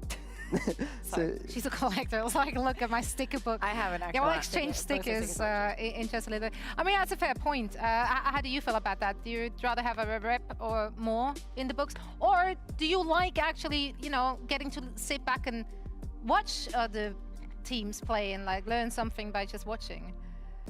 I mean, we win last year with same tactics. So, I mean, it's not going to change anything. Maybe a break also. He nice. just he wants to have a fun challenge, you know. In Tokyo, he because we skipped a lot of it. He's like, we played 4 games and that was it. So I think maybe you remember it was like that. So it's going to be like that if we get first here. Yeah, I see. Yeah, I agree with him, because I say to him, I don't want to win the Europe, because I don't want to start in Like I don't want to play low games. Like because four Because games. you're winning tomorrow no matter what. Yeah, we played 4 games. We win. It was Even if you're losing. too boring to play. That's a fair point. I mean, quite frankly, for a Fnatic fan out there, more Fnatic is always good. So everyone's a winner as long as you guys are on stream and on the screens, and we get more entertainment out of it. Now, speaking of entertainment, don't know when the next post plant is or who is going to be our guest here on the couch, but you get to pose a question now as well. Might be split too. Is it another GeoGuessr? Are you just looking ahead? I mean, is if it is split two, related? you can ask something like, it might be in what was split your two. favorite match in, in China? Yeah, who's your favorite player? Yeah. I don't know why we're giving you ideas. Like, this is entirely on you guys. Anything you're dying to know? What? I don't even know the answer to it. That doesn't matter. We're not asking you. At what event did Durka shave his head? Ooh, we're coming in with some... I can't remember, but I think I remember. I think I remember. We just have to go to each event and check which one it was before. I think it was Iceland, wasn't it? I don't know. Why would you, like...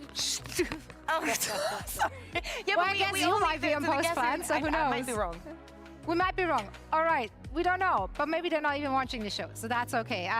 Thank you so much for the question, of course. We're going to see you guys on stage again tomorrow, so we're going to let you get some rest. Thank you both so much for joining us. Congrats again. Can't wait to see more from you and the team. For now, we're going to say a goodbye and good night. Thank you so much for watching. We see you tomorrow for the grand finals. Bye-bye. Ciao for now.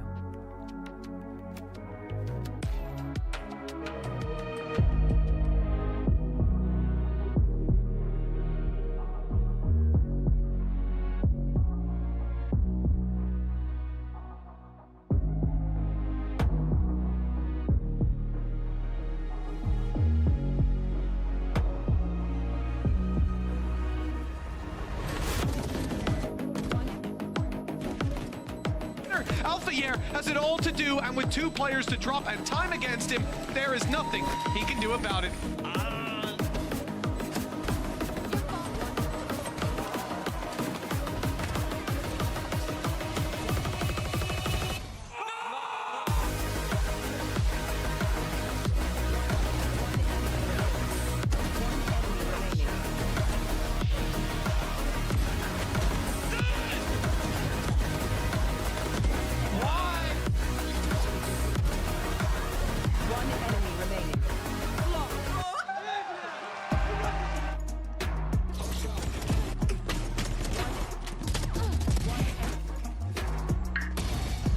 سلام عليكم. One enemy remaining.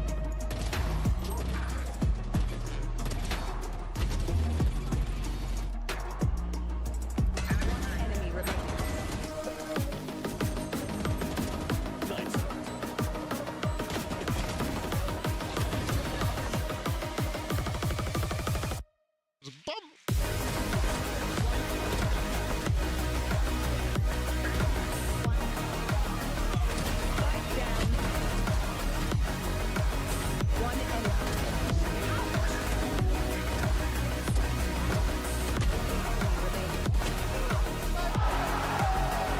Sinead is my wife.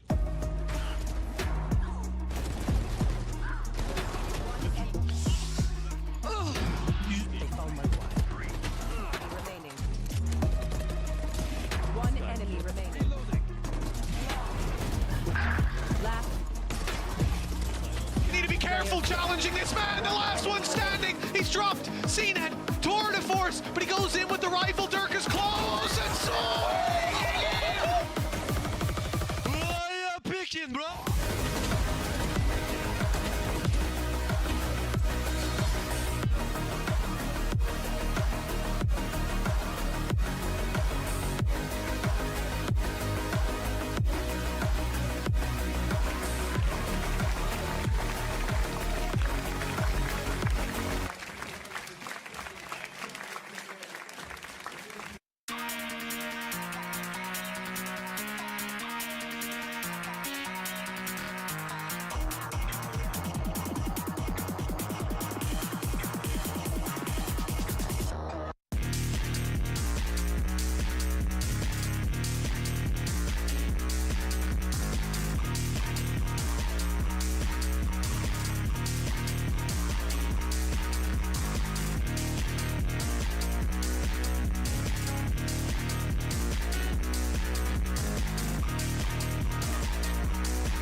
Hello? Okay. Um, we have like an hour for the pre-show starts, and the pre-show is like half an hour. So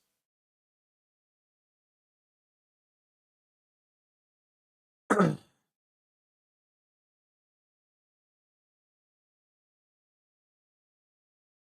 have like 2 games, right? Something like that.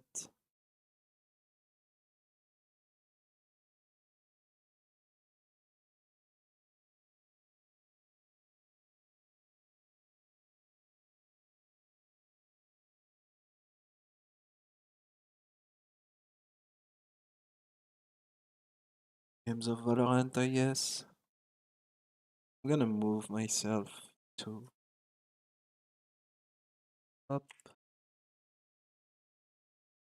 Not like the minimap stuff.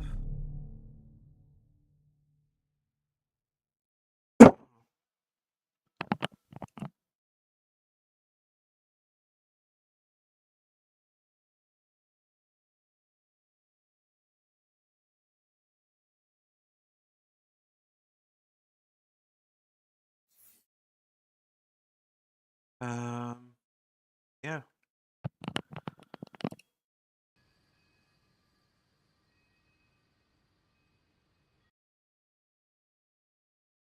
Up.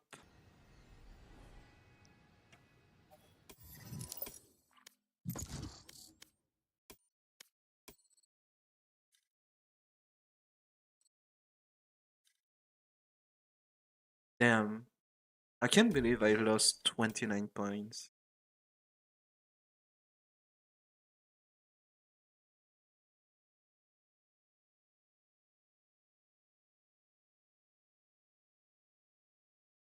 On that shit.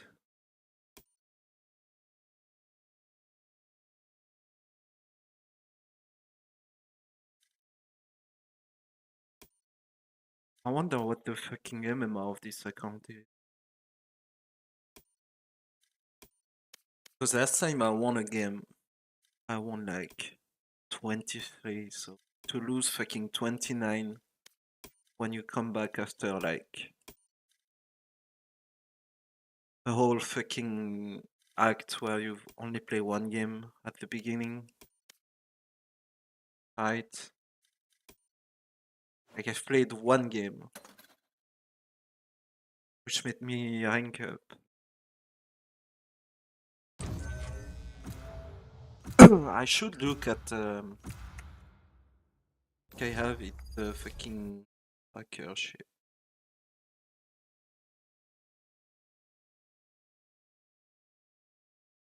Fucking OPGG. You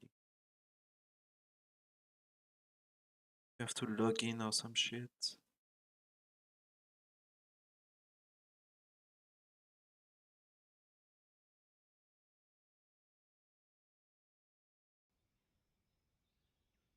Sunset. Nothing stays hidden from me. Nothing.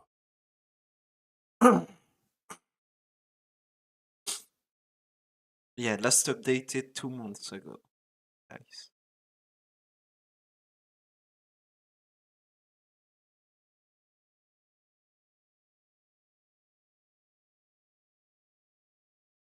How much Guys, points?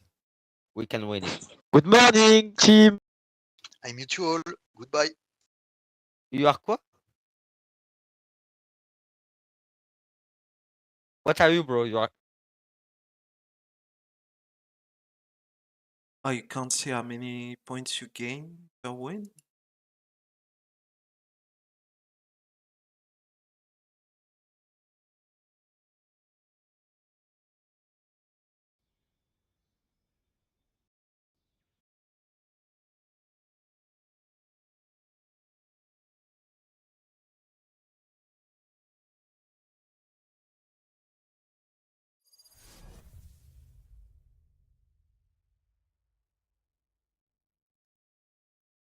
Oh yeah, and I won 13-1. So yeah, it was almost gone. Last fucking act. I won one game, I climbed gold, and here I lost a game, so... Let's go, guys. Let's win this.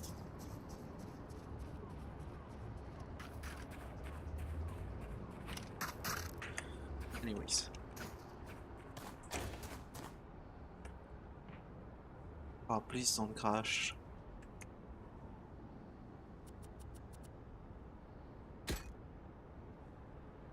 Why is my screen black?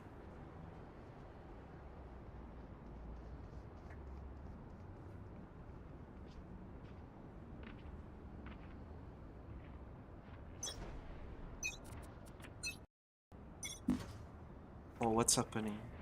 Why is that fucking game bugging? Yeah, I think. Cypher, maybe?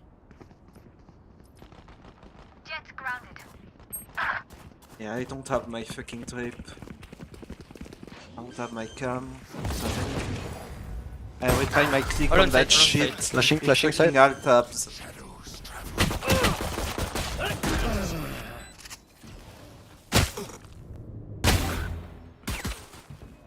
He's on side for sure. Well played! Here, on, here, there's a sheriff. Sheriff here, on my body. I have to leave. Sheriff on my body. Oh my fucking god, I can't. Cypher, are you, Is my mouse dead? That fucking laser shit is like annoying as fuck. Yeah, it's fucking Synapse trolling.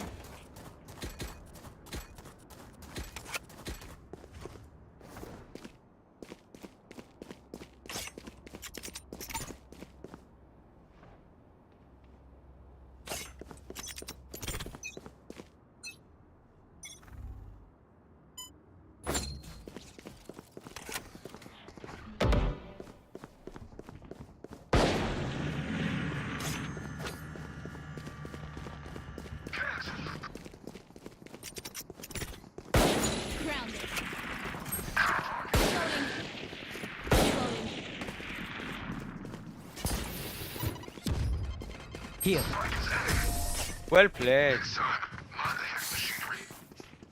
Omen go B, Sage go A.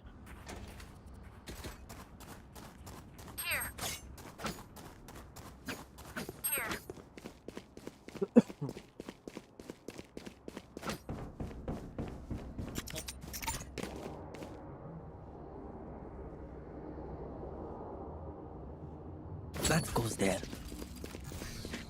Let me be. Yes, this will do. Thank you, bro. Ah, this is a nice spot.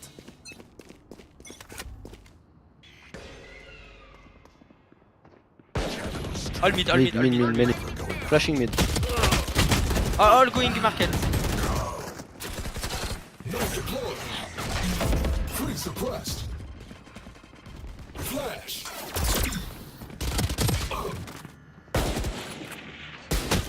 60 on Sky. 1 HP raised. Sky low HP. And shit.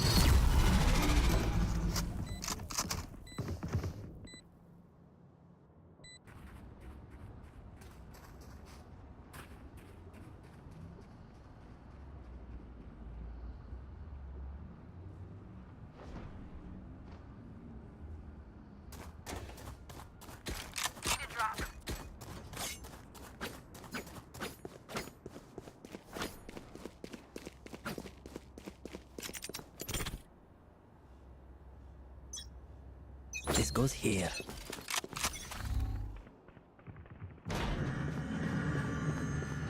Nice go, Jet. Fucking genius. I'm going to buy an up.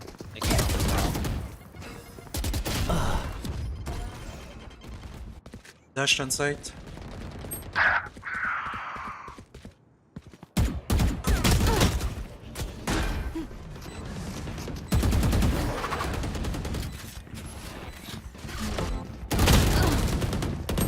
Nice setup, bro.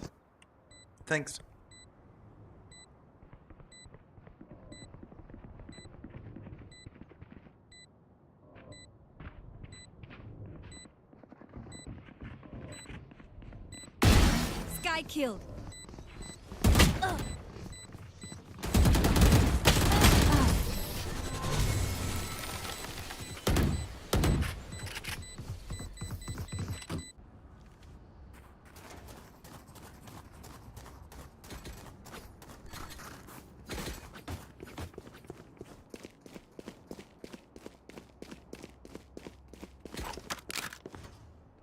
Nice force, Jet.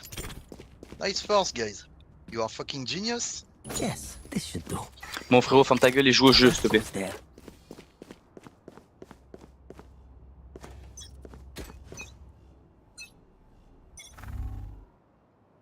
Joke's over! You're dead!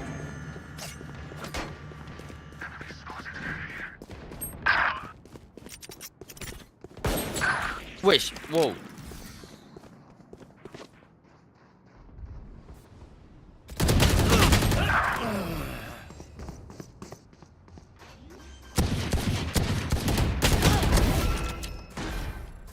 You had your fun. My turn.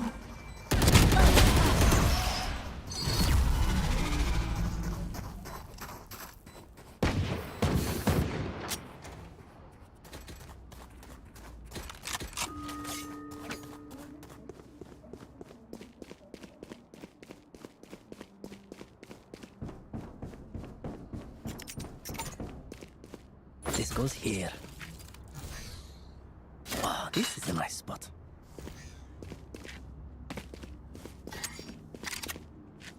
Guys, we have two sentinels. Maybe one sentinel on each side? Maybe! Wall raised. On mid. B. Got you.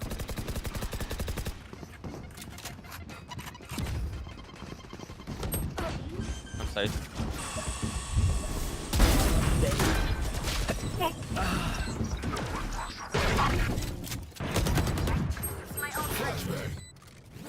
Going out.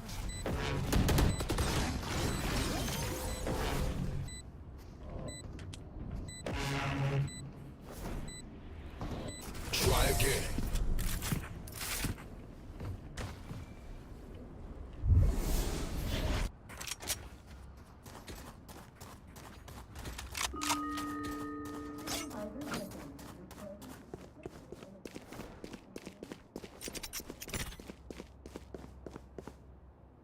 Yes, this should do.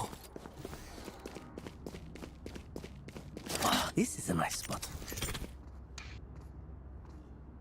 This goes here.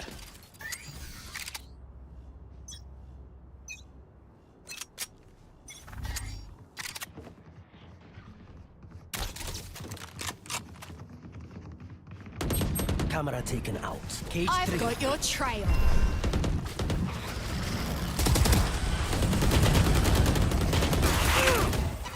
Found.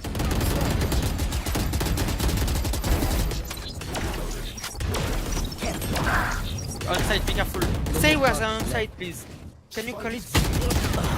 I was smoked. Oh, two on site already. Low HP raise. Shadows traveling.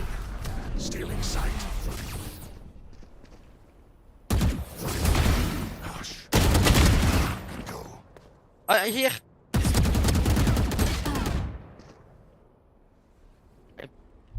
Low HP.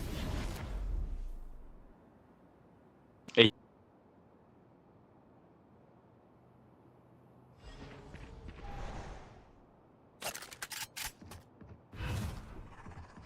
I'm rotating, bro, rotating.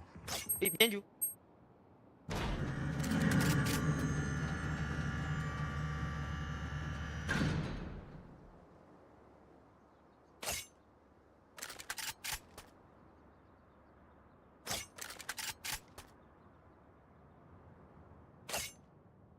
On A, bro.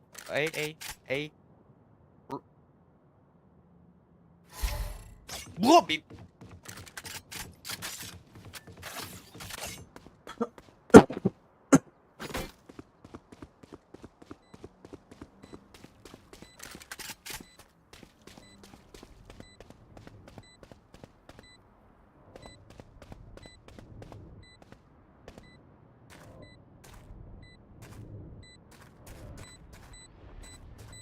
Oh, yes, not.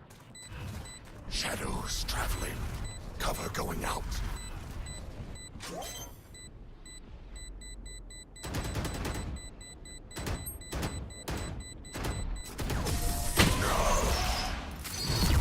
Good job. Can you call when they're on site, please? Oh, next round.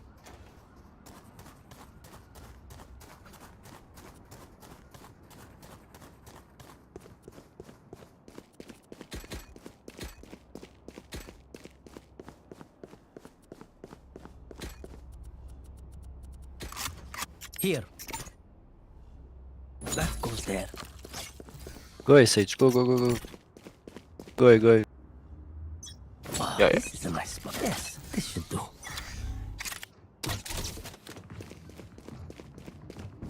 You main? Cage 3. Wow, my eyes are down. Yeah.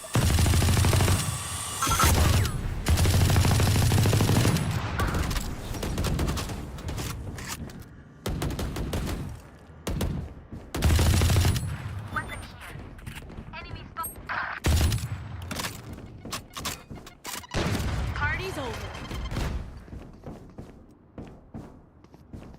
Maybe rotating. Where is everyone hiding? Okay, wait us, wait us, wait us, wait us.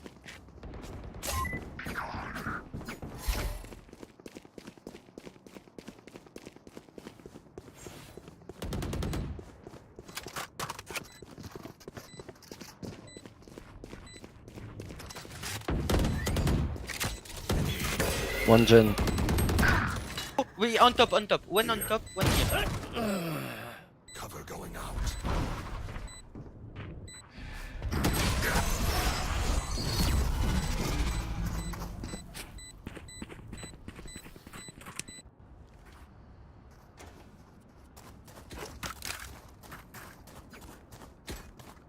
Let's see, okay, let's see.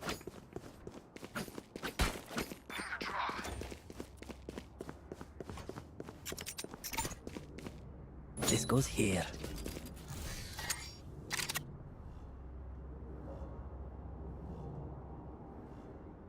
Fight A. Fight on A. Fight on A, please.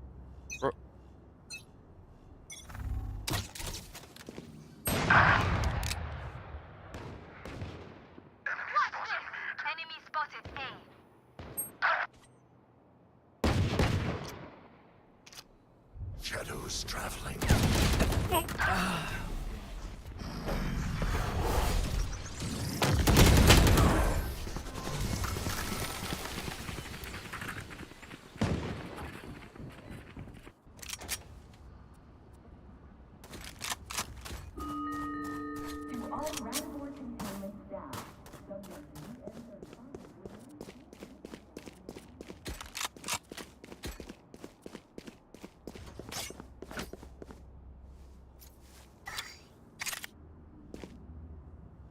That goes there.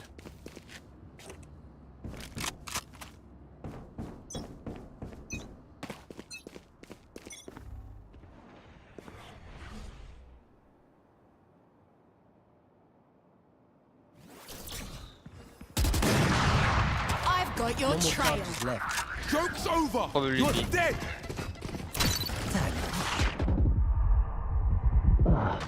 Pushing market. Market.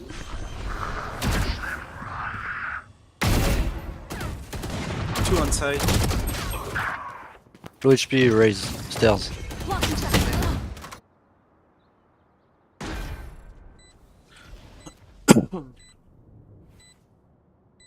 Two body market, man. What are you doing here?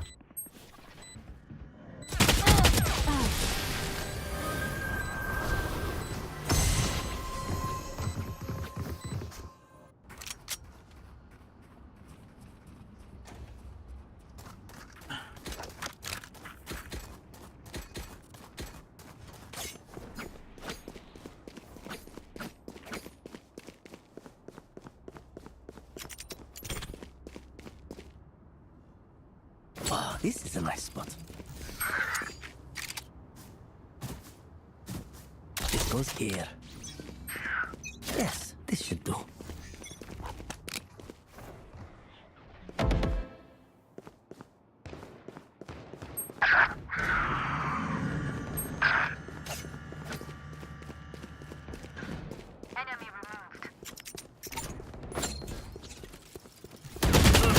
Two main.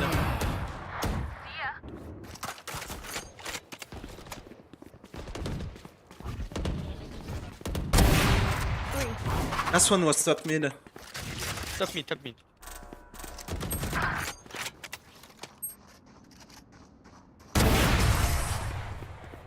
I could not have made that easier.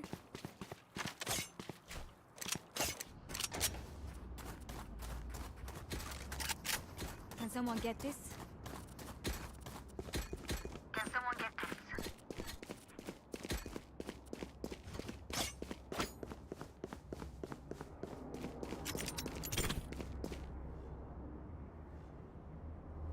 Oh, this is a nice spot. This goes here. That goes there.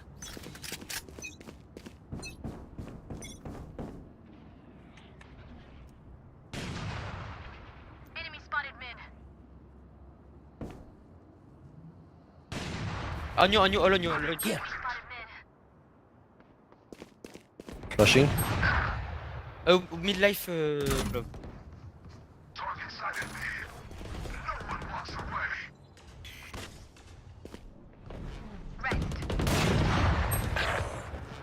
Last Last mid. was mid. Last mid. Last.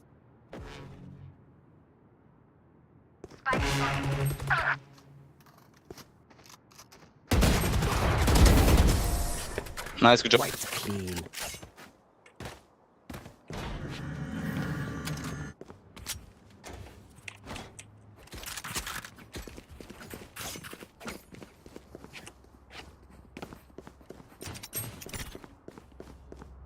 Yes, this should do.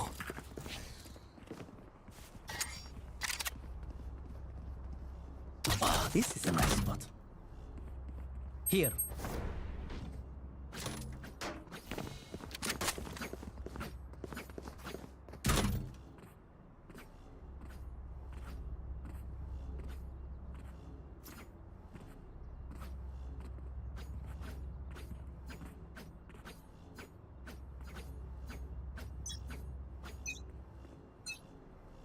Shadows traveling. Shutting them down.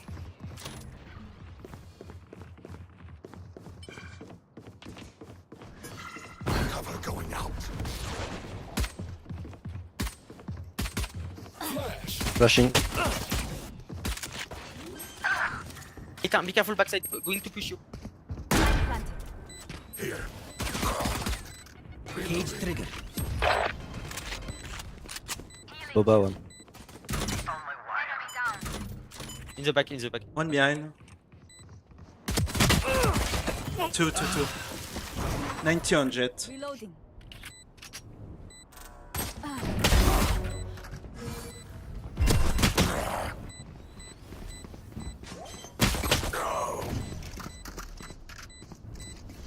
Oh.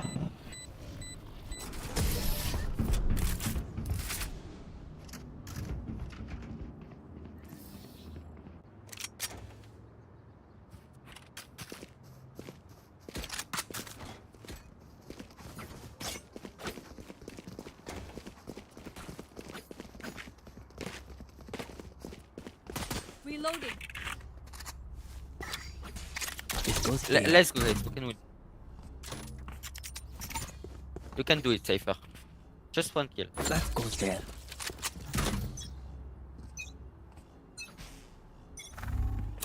God, here. My camera is destroyed. Push up. Stealing sight. Cover going out. Shadows traveling. Jen.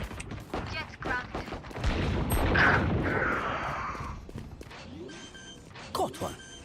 One behind. Found my I take the back, I take the back. Planted. One dead. Here. Midlife sky.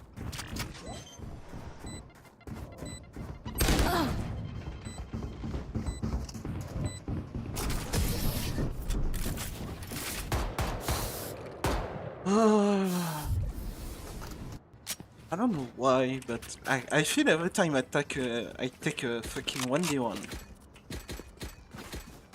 My like FPS drops or some shit. Need a drop. Because I feel like I'm... Can someone get this? Yes, this should do. This goes here. Omen, you got the spike. Like, bro. Okay.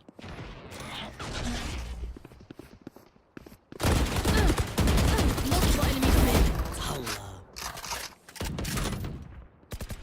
Healing. Reloading. Reloading. Cage trigger. 1 HP Jet. Reloading. That's what stopped me.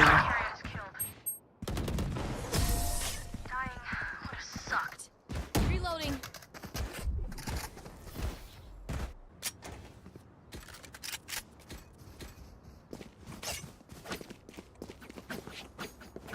Can you give me the spike, please, Omen? Wow, this is a nice spot.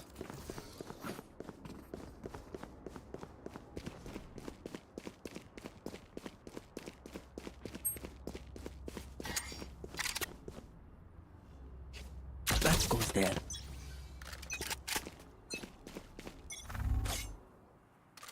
My ultimate isn't ready. Can we have a smoke, maybe, please? Camera taken out.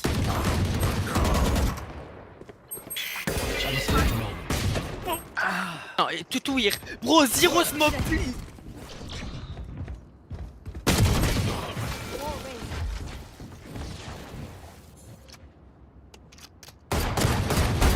We turn to dust.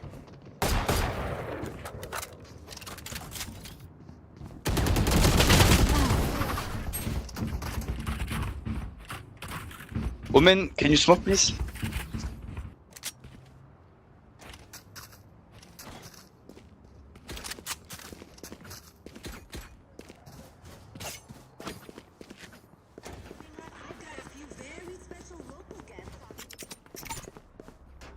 Yes, this should do.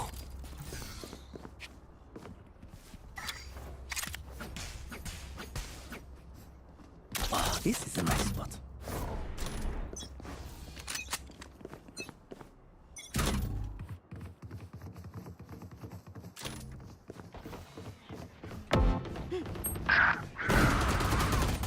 Enemies for you. Our spike carrier is killed. 141 on lines.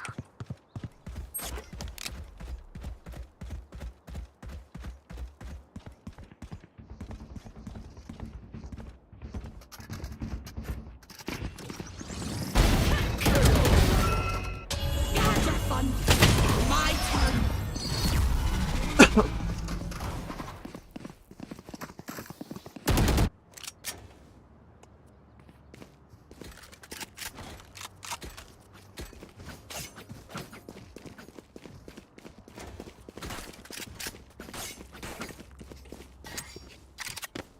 That goes there. This goes here.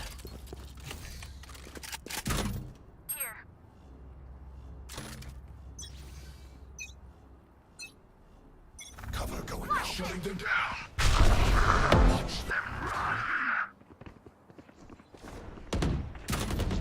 Multiple enemies Joke's B. over! You're dead!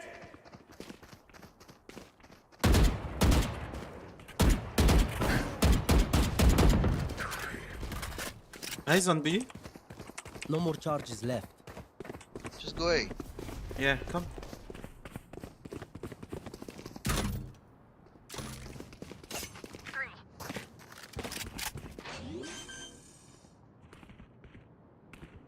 Planted.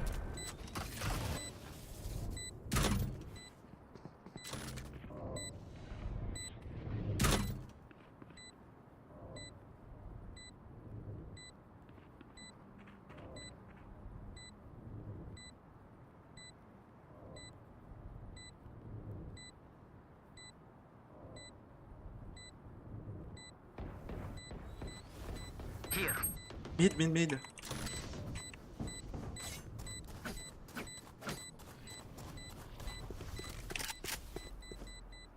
Here.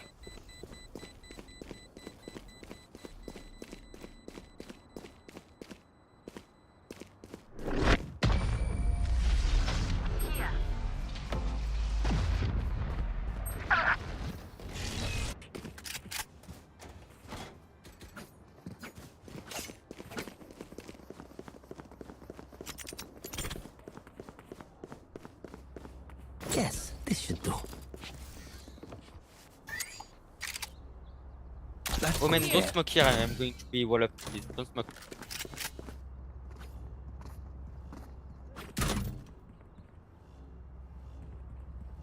Toi, regarde le main. Toi, regarde là. Moi, je regarde là. Cover going out. Hey, bro, I asked you don't smoke.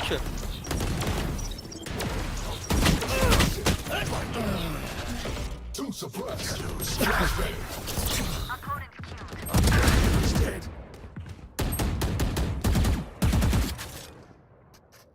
One behind.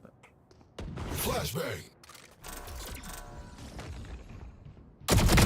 Target 86. No one walks away. My ult's ready.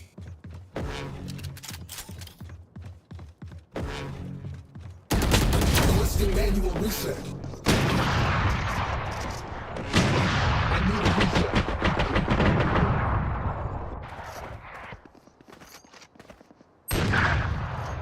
Oh, play.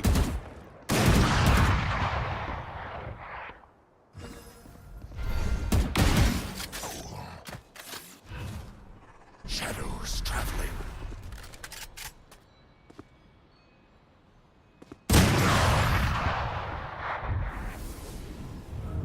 TNT.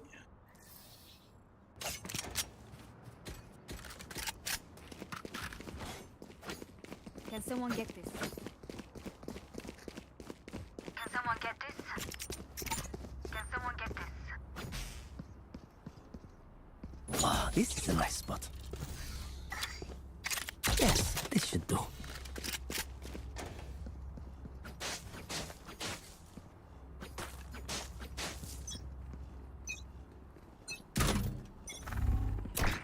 Do it. Cover going out. Wow, my eyes are down.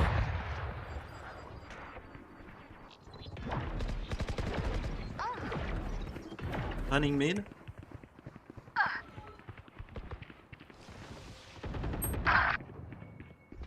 One down. I've got your trail.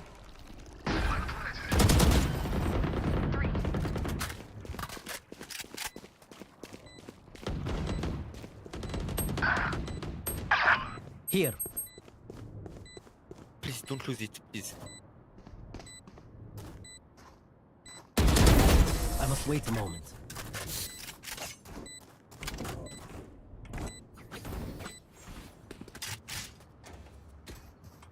Can someone get this? I have money if you need.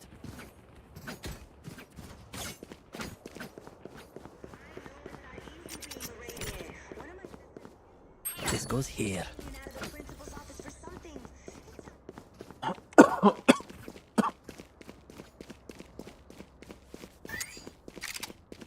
Oh, this is a nice spot.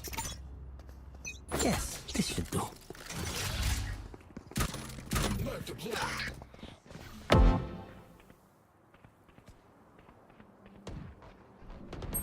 Here.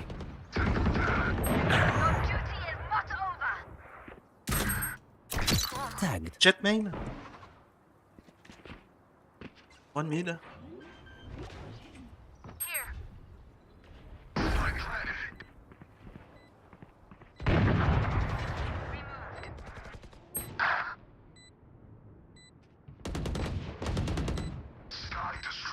Last city too. City.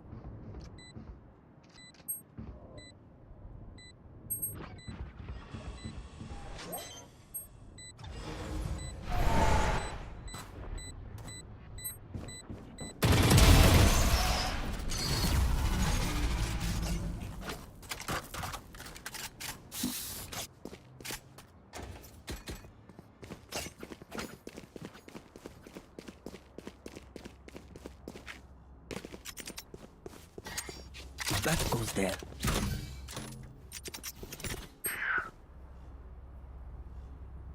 Wait, we lost that goes far? here. Oh, fuck.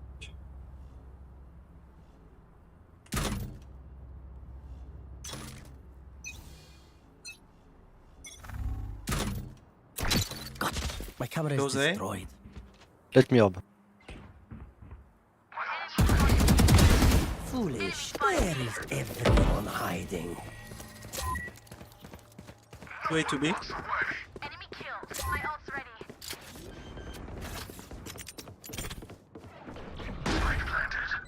Emergency reset required. Blinding. Two market.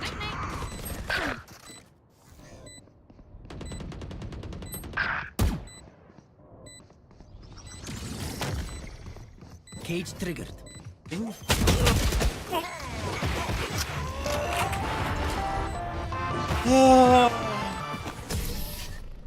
Why do we push? 5v3, fucking one round away from losing, and we fucking push into them like.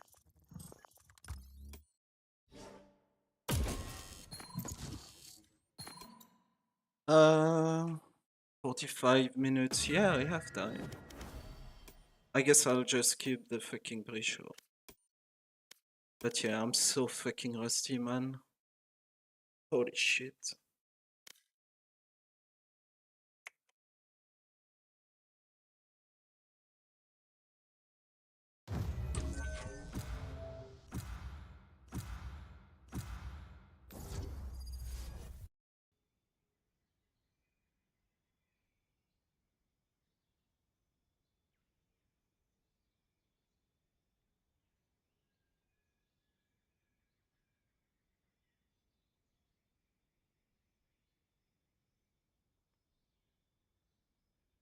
Buenas. Hello.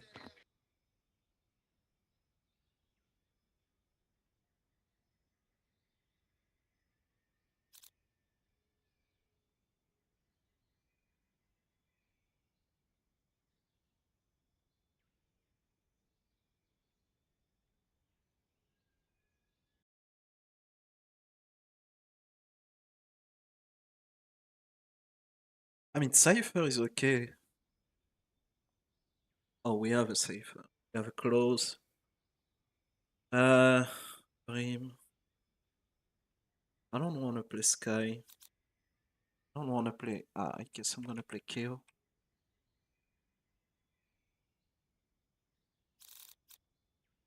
You know what? Just play fucking Reina. They have no idea how heartless I am. Let's get like, let's push and get destroyed or get destroyed. Yeah, I don't get it. I have fucking 700 fucking FPS in lobby screen, and then in game I'm like barely reaching the 144 sometimes. I feel like every time I move, or there is too much shit on the screen, like too much abilities and shit, I drop under the 144. Which is weird, like I have everything low and shit. Hello. Hello. They do have a Sage. They don't have an Initiator. They have a Brim.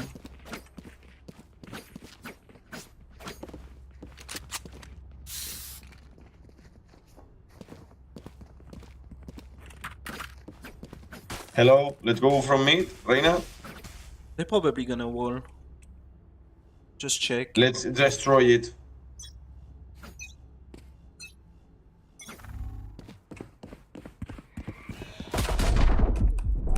Reloading. Reloading. Caution here. Spotted mid.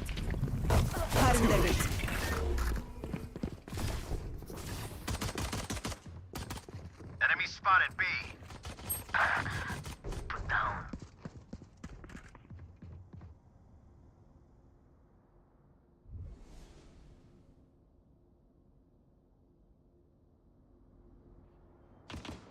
Three out. I have planted the spike. Evan B. Reloading.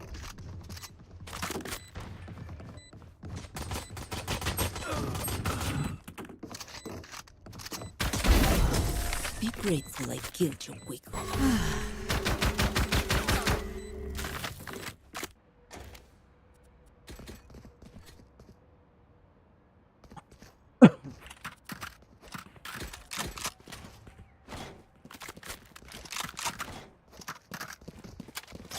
There.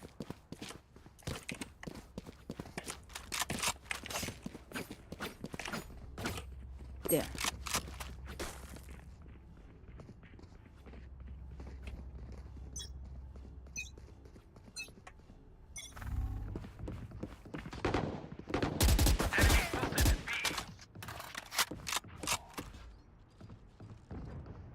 Amateur.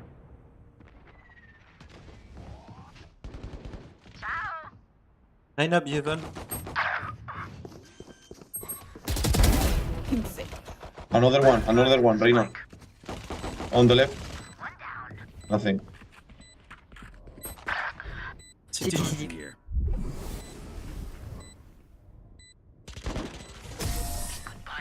Nice.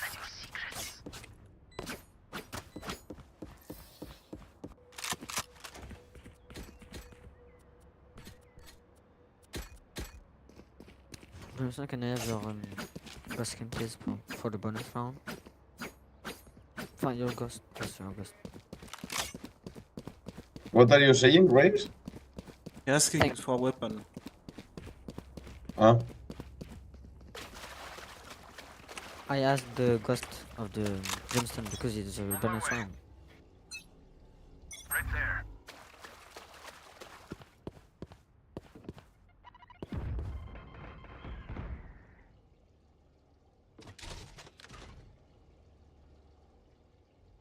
Safe.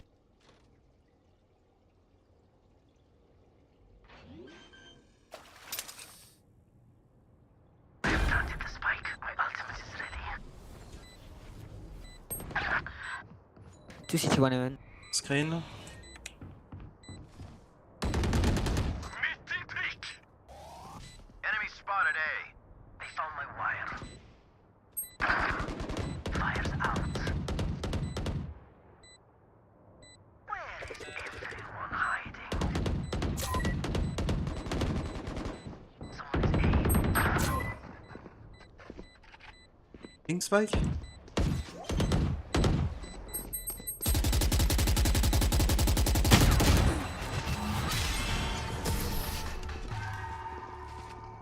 That's right.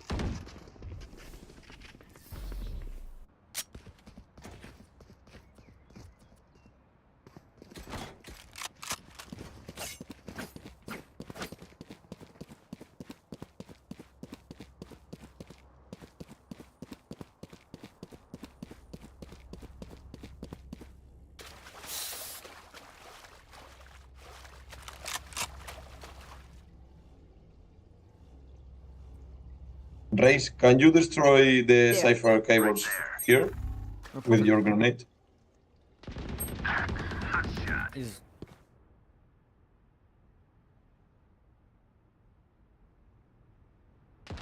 Let's go!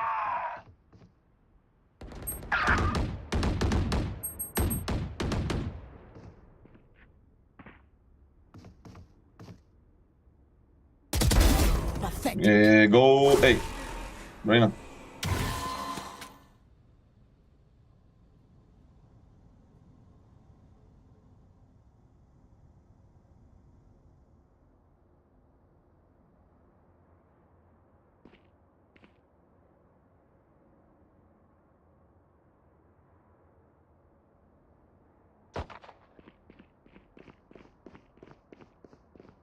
Running. There. Planted the spike. Parasite. I dismiss. Oh, there is a noise. Last one was Evan. Dropped.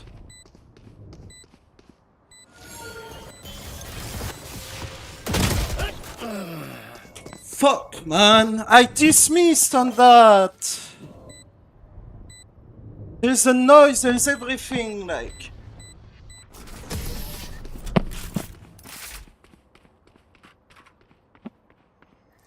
Oh my fucking god.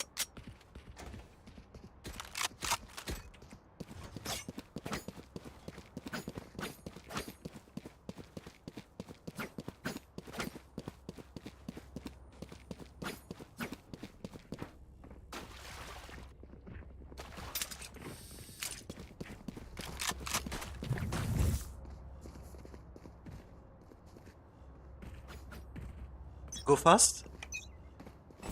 Watch out the cable, the traps. They will cover. Smoke.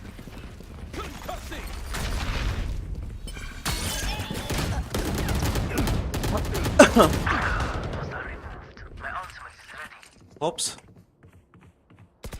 Rotate, rotate. My bad.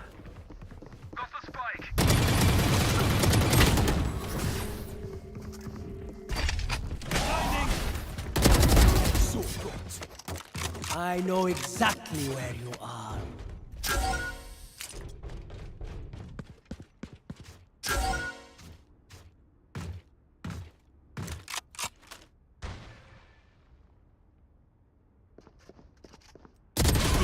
Nice try. NT.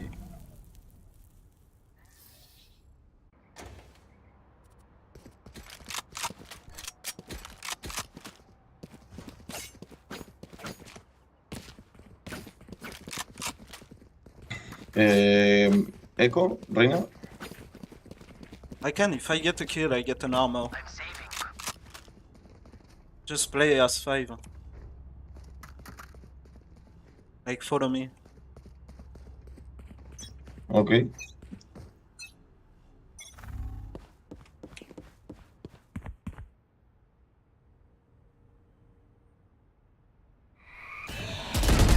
My ult's not ready. Enemy spotted mid. There. Reloading. Safe on you.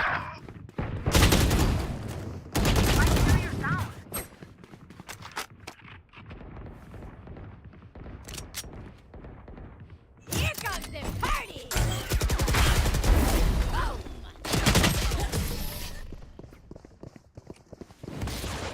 Nobody breaks the trip, nobody shoots the orbs. Like, it's fucking insane, man.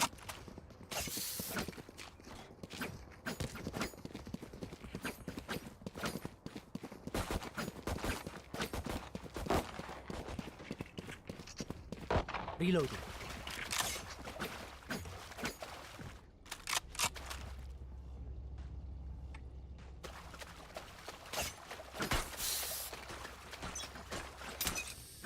Satchel out.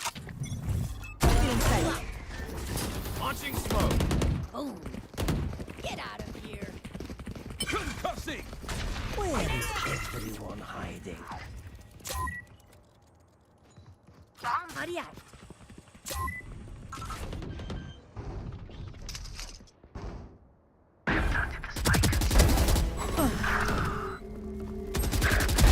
Pathetic.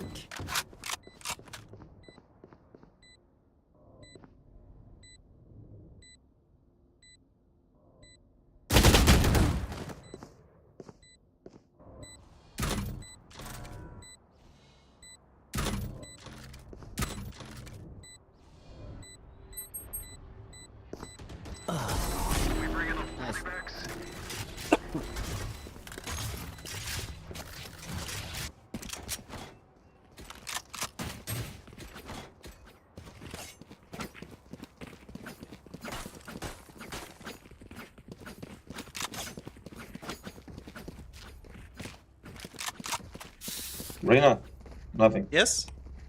Nothing. Go mid if you want.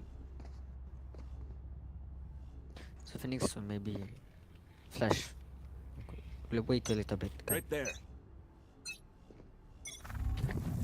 Still in sight.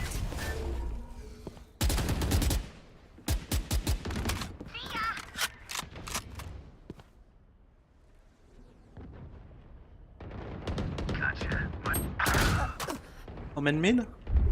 Joke's over. You're dead. CT.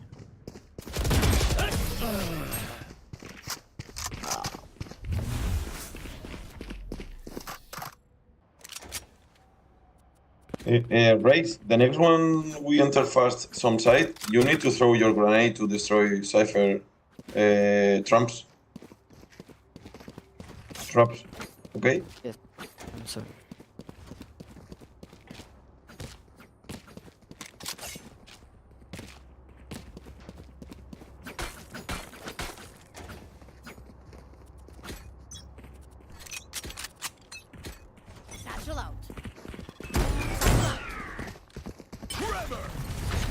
Blurring their vision. Can we rotate?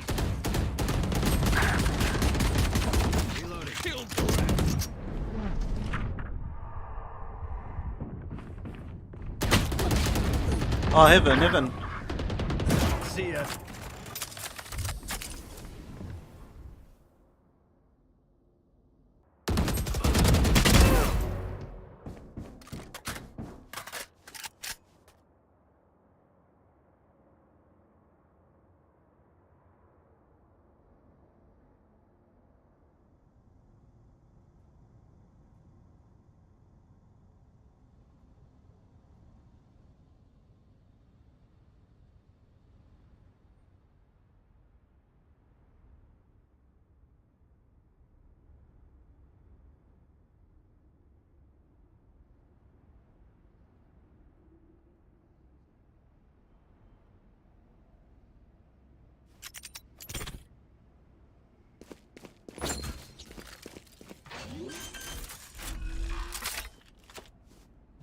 Planted the spike.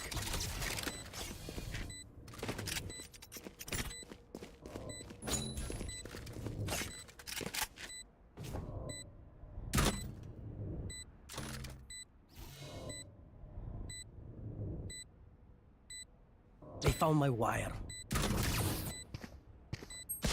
I must wait a moment.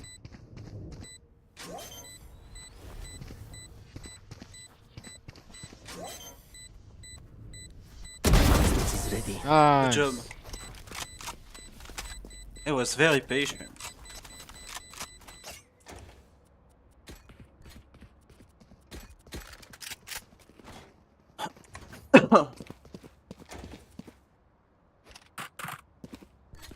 I'm a ultimate, I could green. But we don't have a lot of money, I shouldn't get.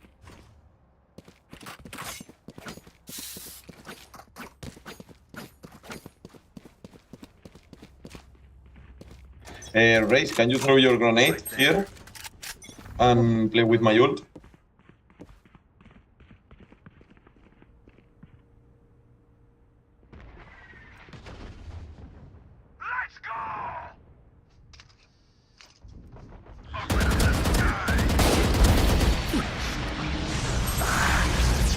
I know exactly where you are.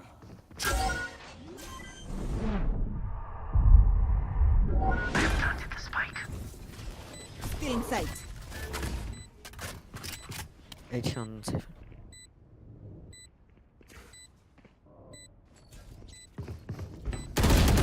Heaven. Popped.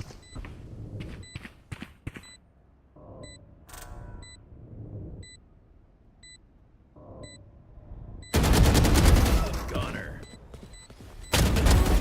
Good job. Not so tough after all.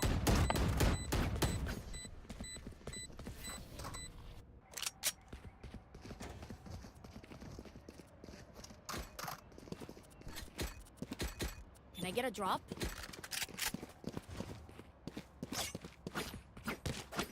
Thanks. I'm going in there. There. Let's go mid. 2A.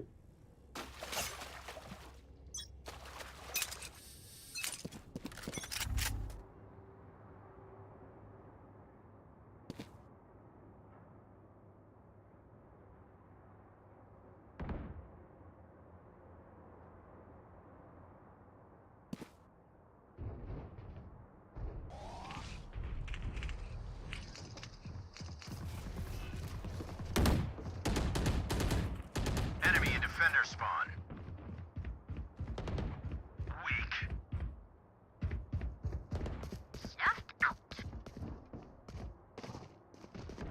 The hunt begins.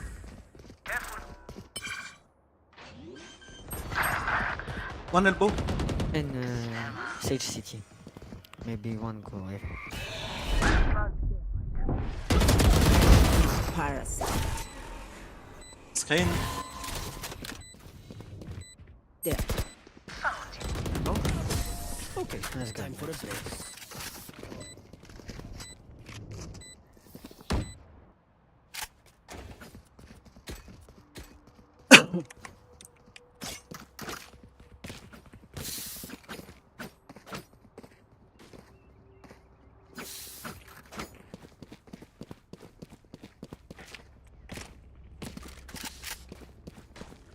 Race, can you throw another time your grenade?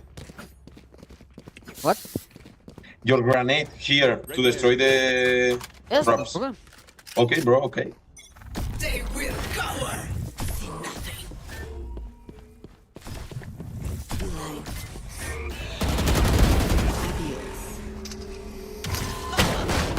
Shotgun, Evan. She has my gun now. Clearing out. Scatter the spike. Be careful, garage. Blinding. Got one.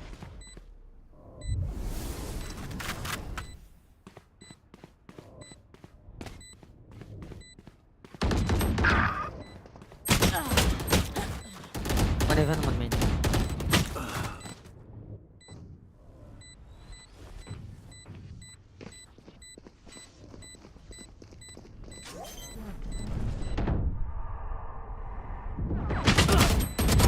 Enemy down. My ultimate is ready. Ancient. Their fucking Sage dies when he can raise the fucking Reyna, dude. On my way. He drops from heaven when he can raise his fucking Reyna in the 4v4 and they still win the round, like.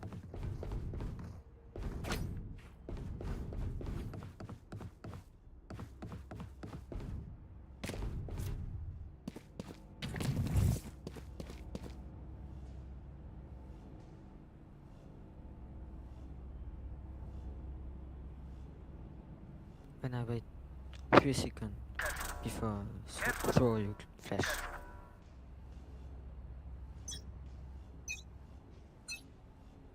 Cutting their vision.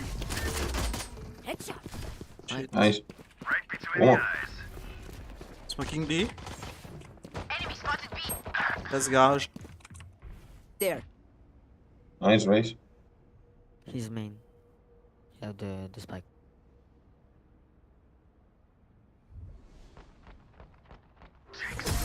Nice. Okay.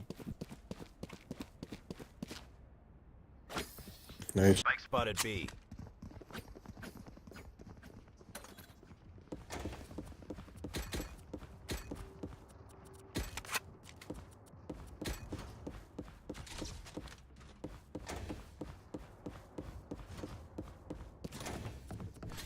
Right there. Right there. Right there.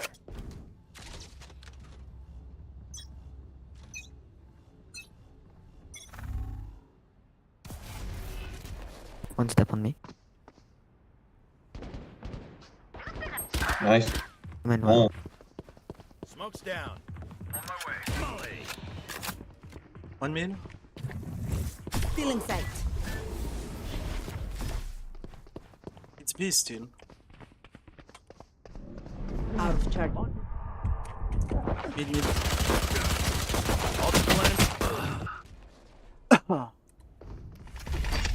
Flash out.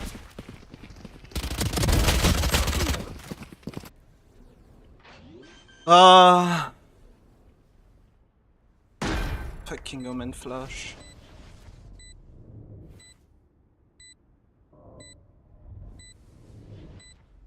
We lose the fucking eco, man.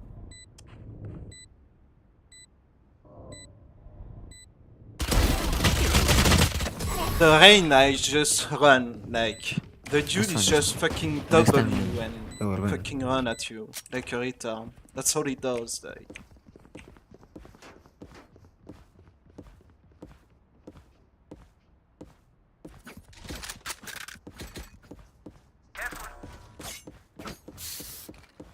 Right there. Careful.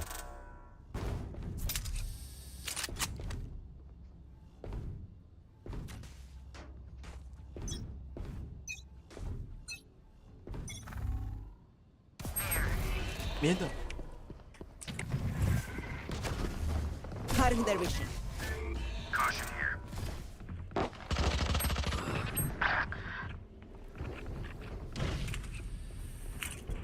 Three main.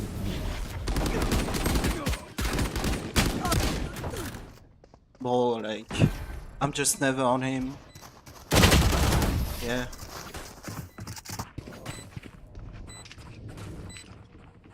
I don't know.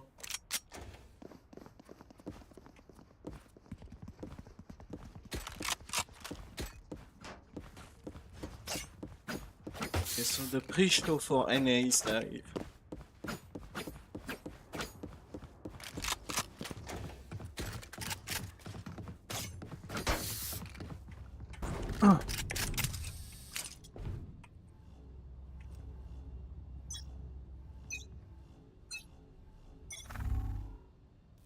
Step on me. Mid again.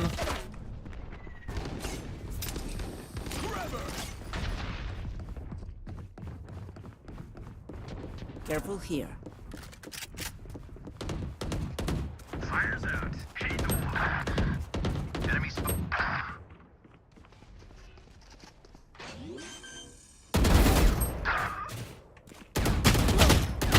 I can't fucking dismiss in this fucking game!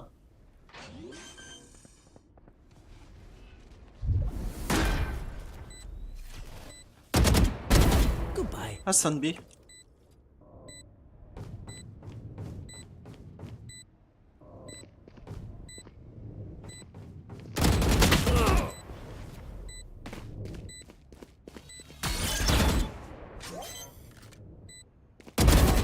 Good job. Nice. Don't interrupt. Holy fuck, that Cypher is saving so many rounds.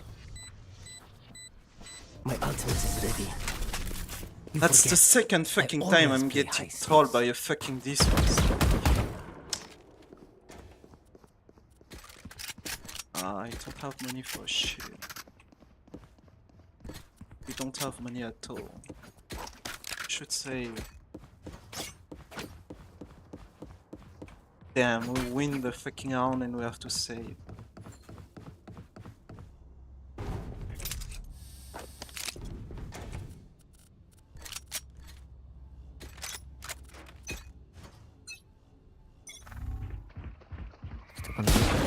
Enemy spotted A. Concussing.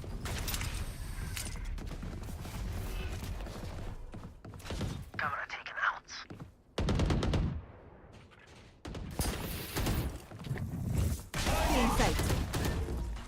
right there.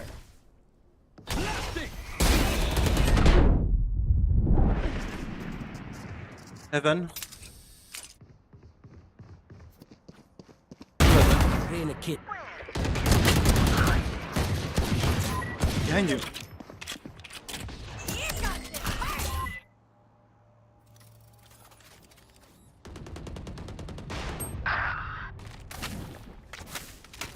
I panicked. Oh, nice, nice.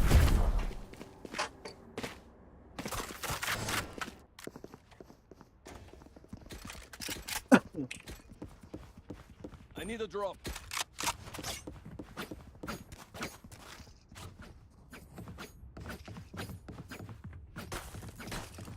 Rim, can you smoke mid at the start of the round? There. Sí, sí, puedo, sí.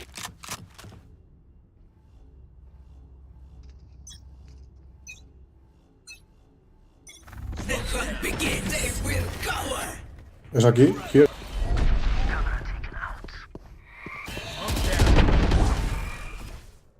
Hops.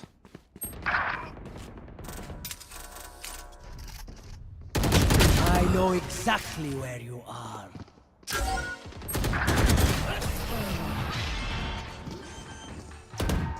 Fucking good, man.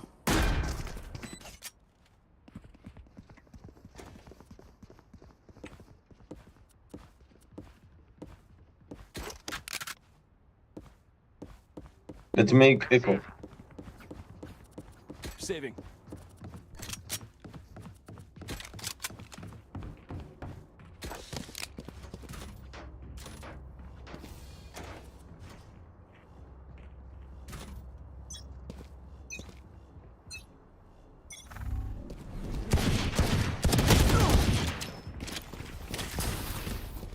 Hey. Enemy spotted A.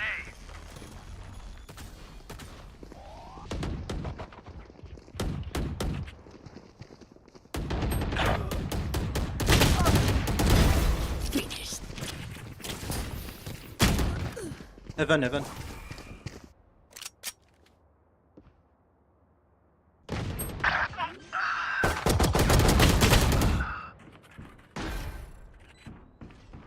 Yeah, the Reyna is just running at people and like he's just running mid because we don't have like a wall or a Viper or something like that can like stop just someone running mid.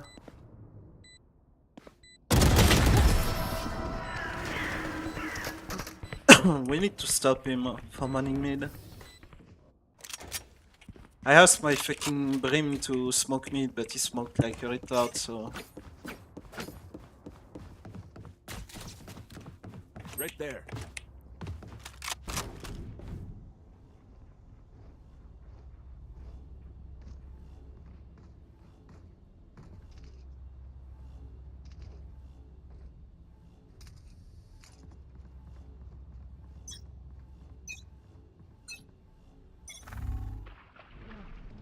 Running sewer. Here. It's a... Parasite.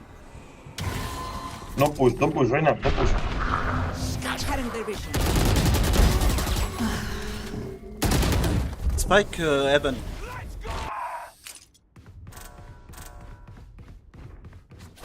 Spike is in. House is sitting. Behind you, Brim, bridge.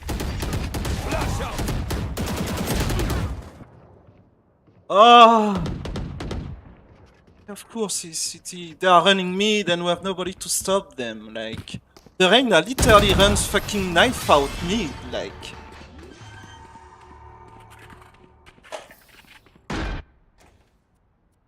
my fucking fucking brimstone, yeah, is useless. Like, he can't smoke, he can't hold an angle.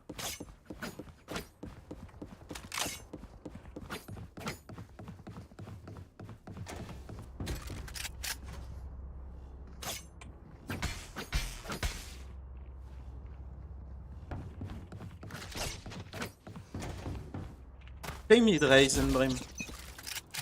Reyna is pushing mid every round. Oh yeah, of Yes, course. but You're if I play fucking looking mid, away and you instantly there are come nobody behind. on the side. Launching smoke.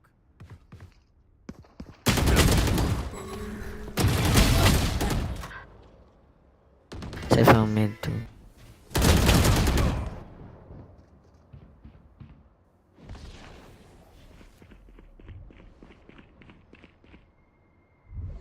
They know our Cypher just...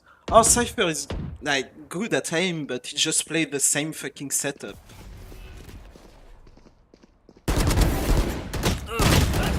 Like... They do one thing, it's push mid. Like, that's all they do.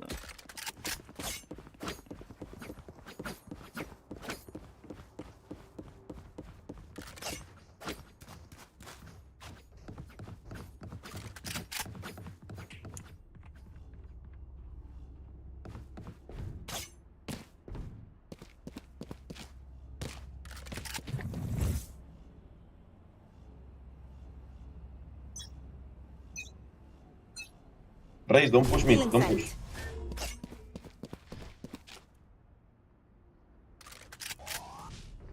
Here. Got him.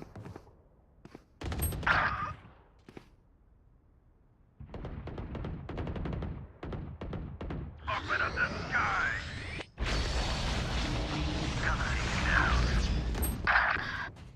Spike spotted A.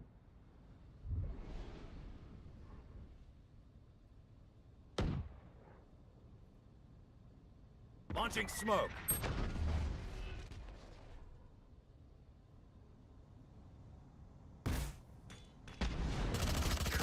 That's three. I know exactly where you are. 80.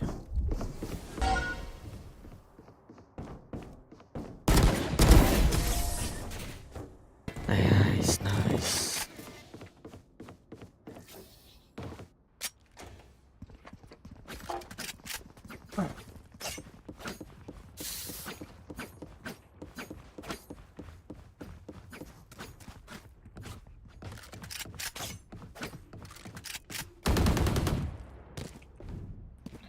The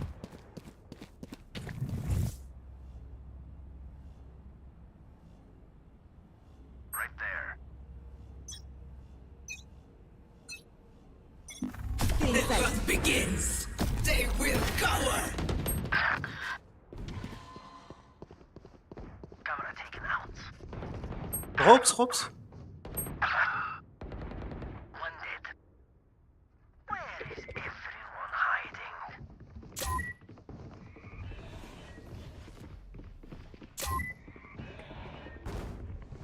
They're going B, B. I have the bomb. Over! You're dead!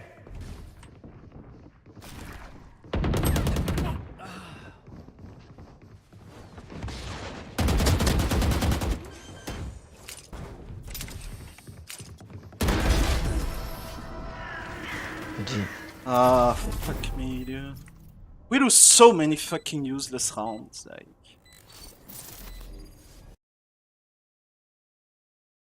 So many fucking rounds where my Brim can just smoke mid at the start of the round and stop their push with a molly or like... just a good crossfire.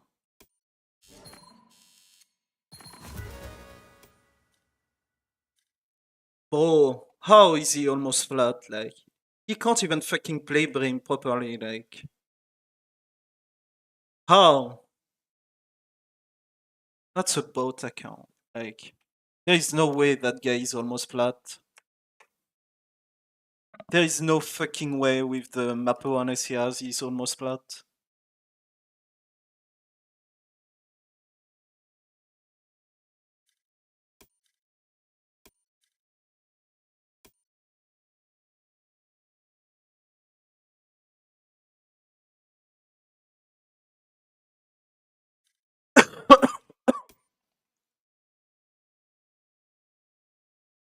Yeah, I guess I just don't have a smoker, man. Feels bad, man. Yeah, he got farmed. He basically got farmed by the fucking Reyna.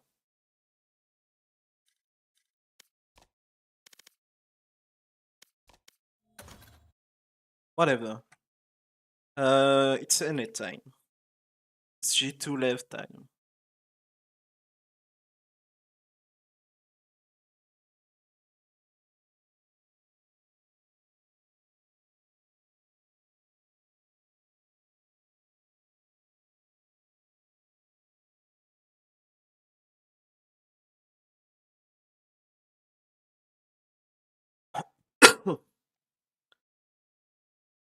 Give me 1 sec. Time to pull up this shit.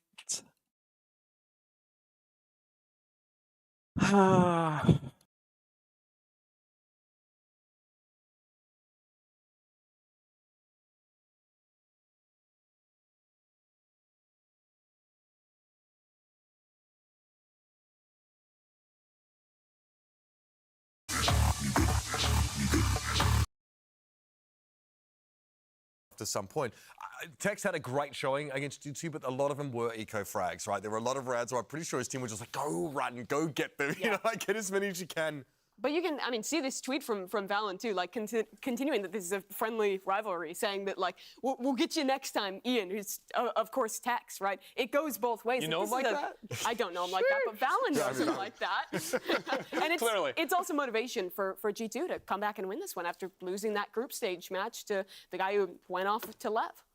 And we don't, like, we've had like differing sort of, I guess, reports about like how the departure for Tex went, but it definitely seems like there's friendly rivalry. But I noticed that Tex didn't want to play up this storyline. It was King that was like, oh no, we're doing this for Tex. He's like, oh, I don't love worry that about as it. a teammate, right? That like, even if it is a small thing, you're just like bringing up the energy, bringing up like that motivation to win. I think that's sick. I mean, if you think about it too, it was yesterday King having to beat some of his friends, former teammates over on And Tex crew. said he was doing it for Exactly. And now today it's Tex's turn, so it goes all the way around. Hey, if they make it tomorrow, It's just ghosts of their past. Who's tomorrow? Tomorrow, it's Calm versus Boostio. It doesn't get any better than that. It is like a cascade of, it's like the Grim Reaper with the the doors in the hallway. Yeah. God help me. All right, so all their friends are behind the doors. It's not okay, man. Ghosts of them. It's just representations of them. You know, it's just ectoplasm. But I'm curious to hear how Tex himself actually feels about today's matchup. So let's hear from him with Smix once more. Okay. Good morning, Tex. Today you're going to be facing your former team, and last time around it was a victory for your side, 2-1. When I spoke to them earlier today, they mentioned that they think it's going to be a very different game this time around. So what do you have to say to that? I think it'll be more exciting. It's playoffs now, so the pressure will be on them, and I'm happy to see how they do. Sounds good. Best of luck today. His stress is too short. Okay, always understated. That's that top Tex is for too you, short, but he's definitely, man. of course, looking forward to the opportunity to be in our mid-season playoffs grand finals. But let's move across the aisle. Let's talk about G2, because they eliminated Cloud9, who were looking extremely promising, and sent Crew packing to the lower bracket, who were then dealt with by Leviathan.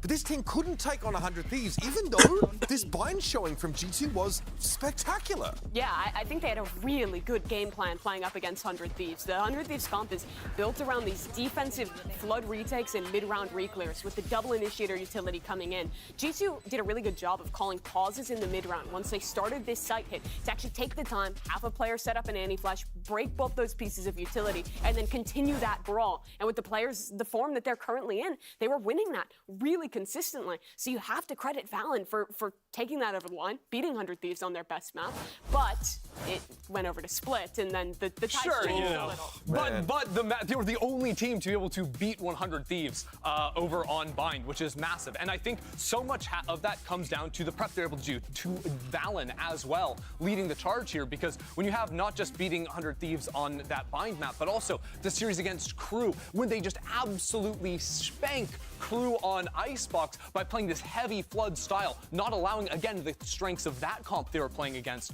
to shine. So much of their game plan is built around what their opponents want to do, and that's why they're so lethal, especially coming into a second showing against this Lev team. However, that's why they lost to 100 Thieves, though. 100 Thieves were not playing that early proactivity. Like, on purpose, they were giving up the map, not only on Ascent, but the whole series, right? I don't walk away with that feeling as negative about G2. I think they had the right read, but 100 Thieves honestly changing that up, going for the less proactive stuff, adapting from their bind loss. The question today, because I have a lot of faith in G2 having good game plans, it's in a BO5. There's a lot more maps. There's a lot more kind of moments you have to prep for. And also, as we get deeper into today, I think it's going to be a lot more reliant on like individual players stepping up, on how you adapt once things get messy. That's always the case in this Can you adapt this Valen mastermind game? Like, are you maneuverable enough to pivot off of these game plans you come into the series with? I think you are, because even if you look at how G2 were playing in kickoff, this was a team that on defense loved to play heavy retake. They would full back off sites, play heavy numbers retakes, 4 or 5 players alive.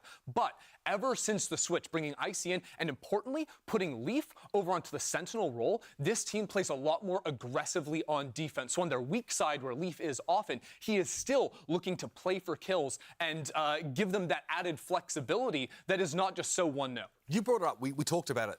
What is different here with a best of 5 as opposed to a best of 3? Because you talked about it, like, you know, G2 and Leviathan last time they played, there was a spooky breeze that was in the map pool. Now we have 5 maps to play.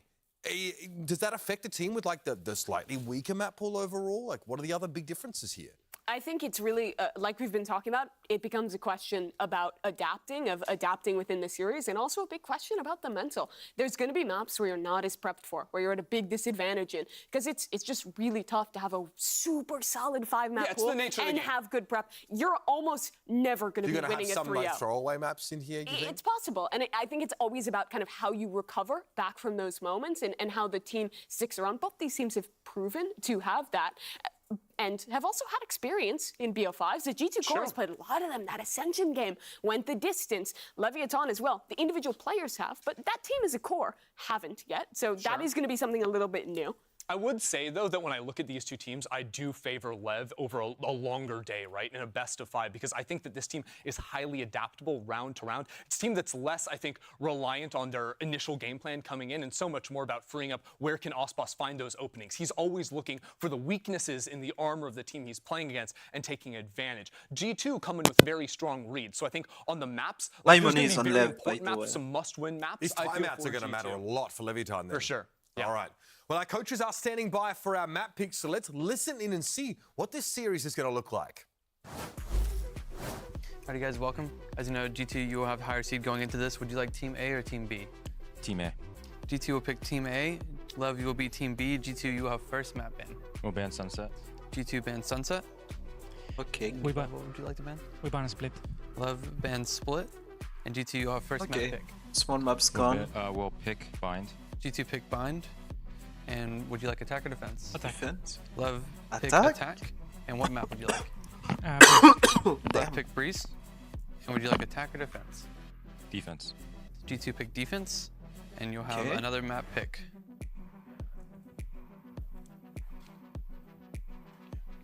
We'll pick Icebox. G2 pick Icebox. Attack. And would you like attack or defense? Attack. Yeah. Lev pick attack. And you have another map pick. Lotus. Lev pick Lotus. And would you like attack or defense? Attack. G2 pick attack. Attack, yeah. Alright guys, the side map is going to be Ascent, and Lev, you will have side select for it. Defense. Lev pick defense. Alright boys, best of luck today.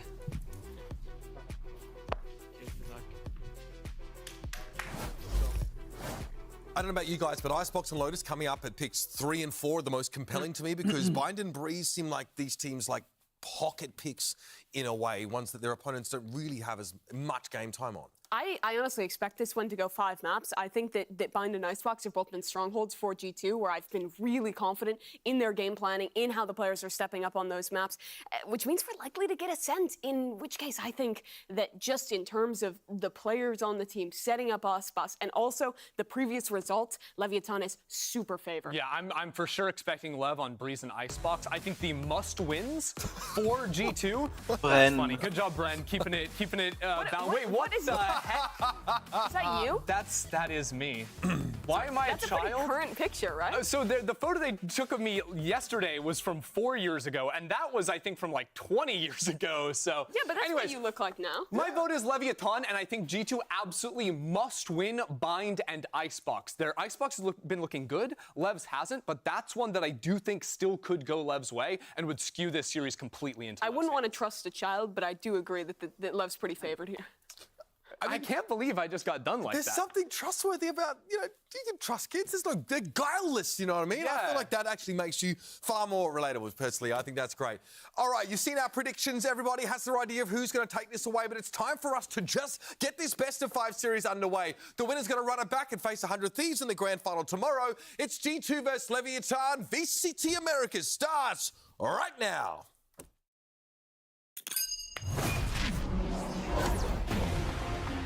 They need Lev to show up to show up.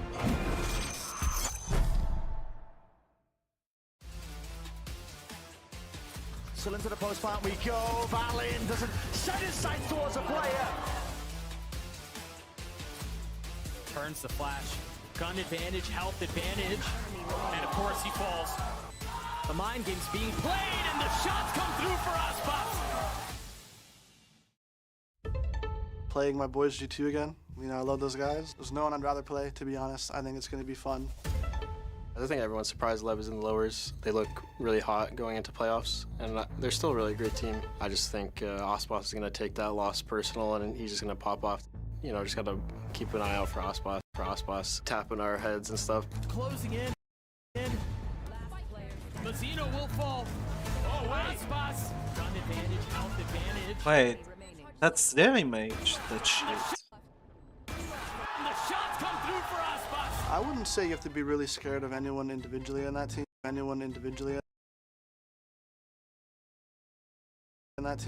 No offense to my boys.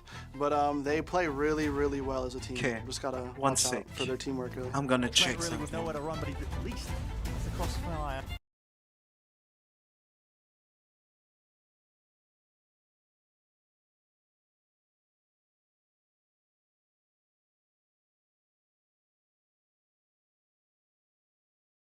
You know what I mean? Kesnet will join him as Tex lights up the kill feed once more. We're just fired up, so they should be. Best Sentinel in the world? Probably not. I would disagree on that. Riot Games Arena, He's welcome good, but everyone to the mid-season playoffs lower bracket final. Make some noise for our two teams to welcome on stage. It is G2 Esports and Leviathan!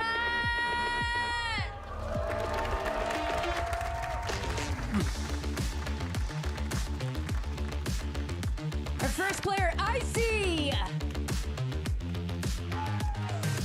Aspas! Leaf!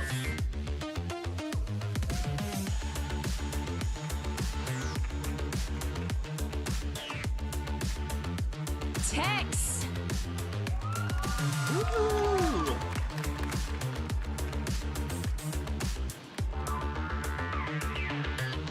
Valen!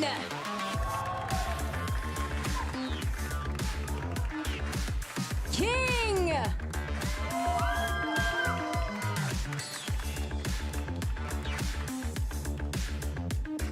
And we're gonna see the first split, the first breeze today. Sorry, split is bad. Split and sunset are gone. Jonah P! Mazzino!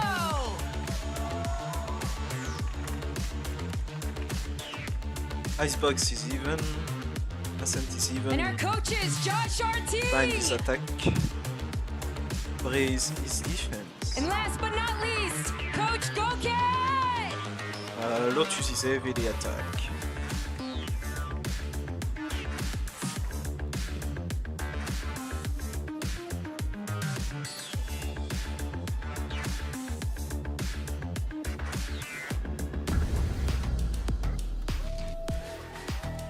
Both of these teams have now secured themselves their first international appearances since 2022, but the focus now turns inward. It turns domestic. The fight to win it out here in Americas as the top team after stage one.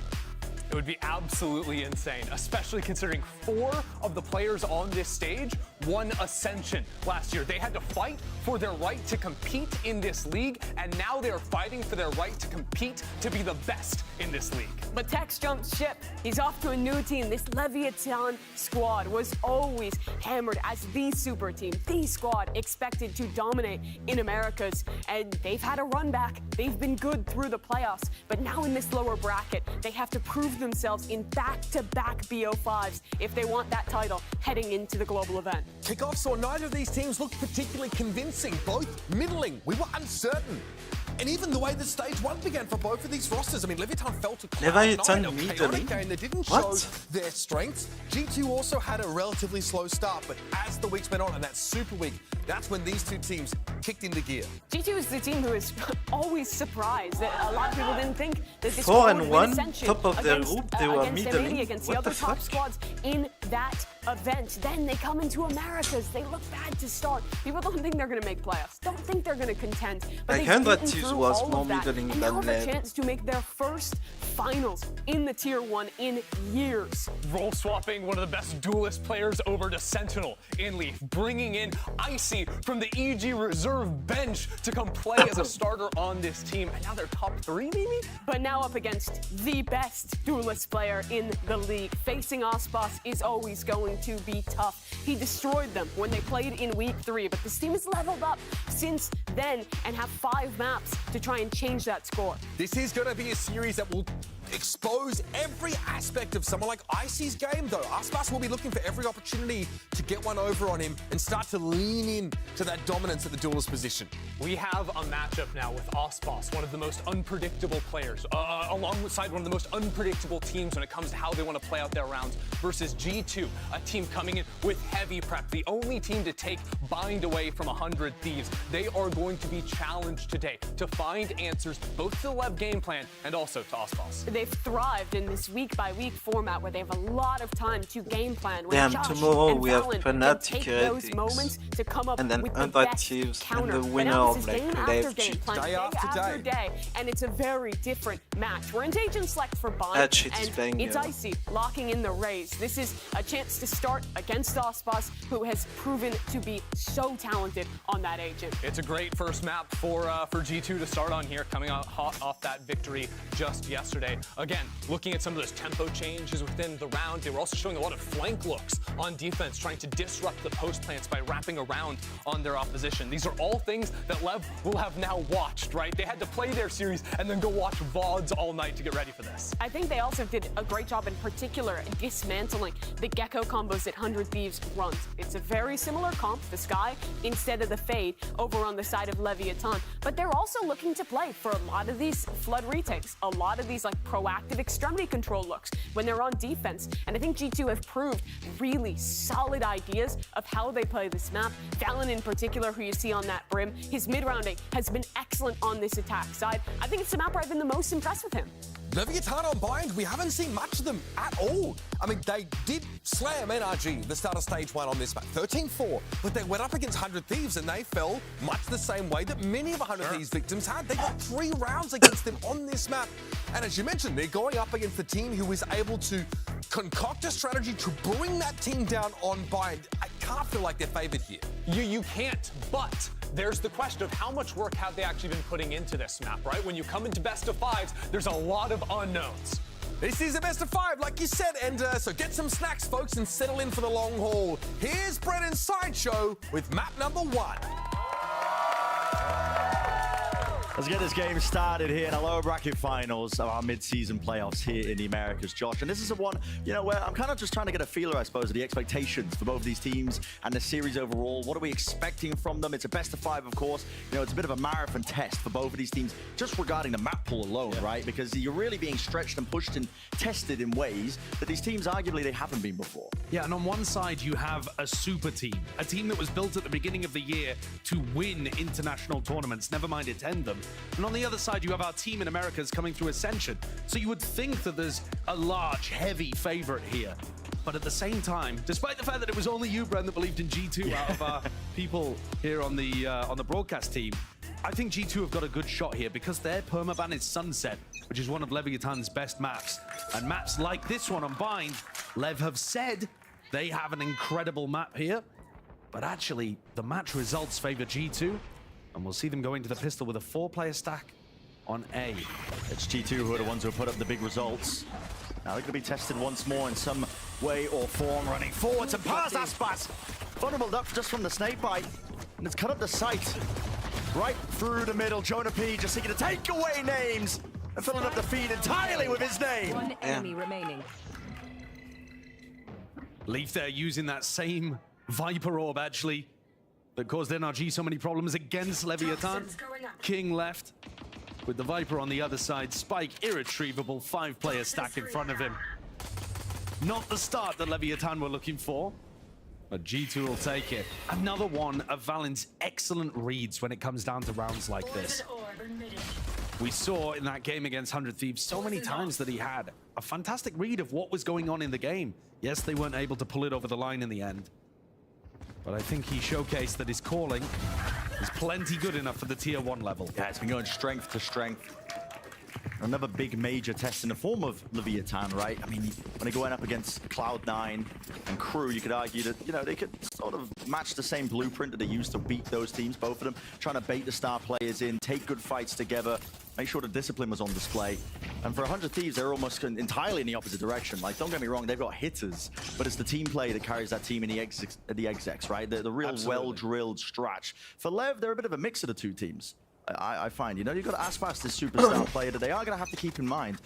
But Lev are also pretty good in terms of just making sure that they don't leave any big gaps in their play. Now, the game plan for Lev here on the Eco is to just try and farm up some of those orbs, but the Outlaw just making short work of these Leviathan players. Good connection there with the dog, the mosh pit.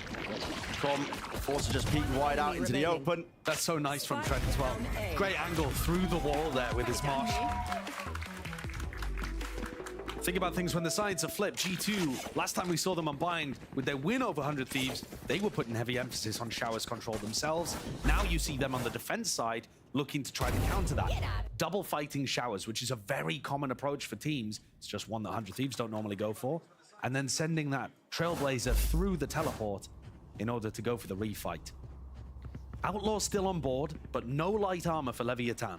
So coming into this one, a bonus round for G2. Lev have got a very large rifle advantage. They do, but less utility to their name just because they're forced to use the half armor. Now that they know that the Outlaws on the board. Yeah, what are they missing? A flash on Calm, a boombot from Aspas? Yeah, pretty big tools, but we'll see if it makes a difference. And another 4-player stack from G2. This is looking like a read. G2 have not had very much time to... I mean, neither of these teams have had very much time to prep for this game. But they are aware of their opponents. They've played them before. Desk was mentioning that, right? Just lack of time to really prep, going day in, day out, playing the matches back-to-back. Trailblazer will clear the way and a path for Aspas. Yeah, so it lets them know that they're not double fighting over Octagon and B-Long control, but it actually didn't tell them the site was completely empty. Obviously, from our perspective, we can see it's only Valen home on the B site. But he's not calling the rotates based off that. He's sticking to his gut. May end up being the wrong call, though, because it looks like Lev are about to explode from hookah. As soon as the wall goes down, it's going to give them the indicator.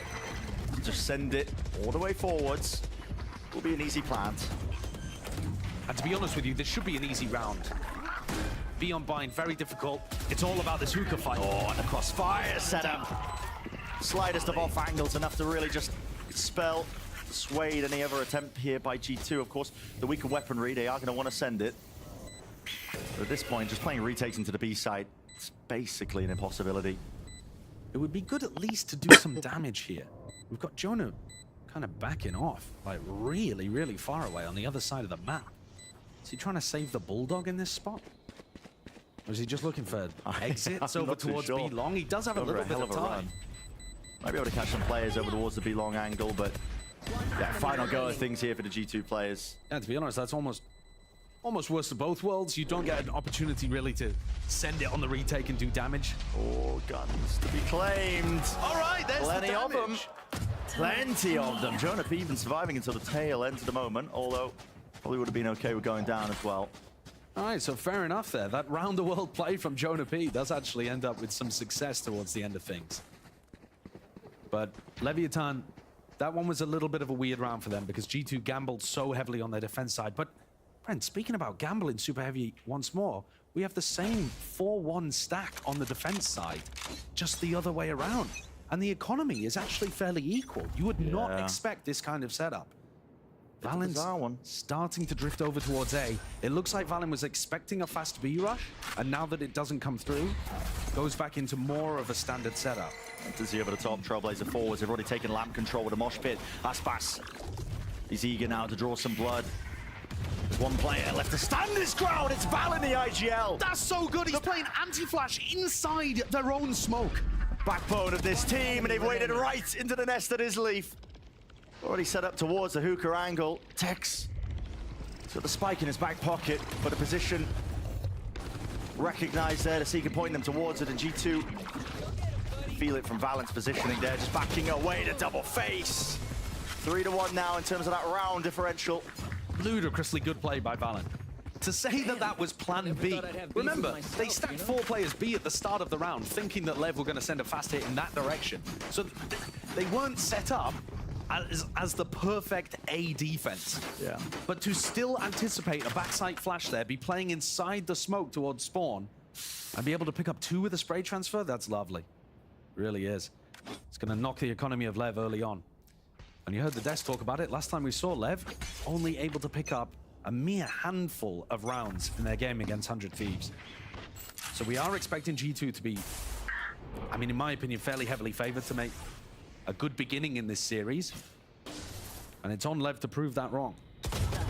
Again, Valen, well, had to hold his own there. Alone in through the lamps angle. Guardian made sure work through the wall, so I see. He's looking to lock down showers as well. If he holds on to control of this one while the plant goes down now for Lev, any sort of denial, the nade rebounds. I mean, that is wild. Unfortunate as well to a degree.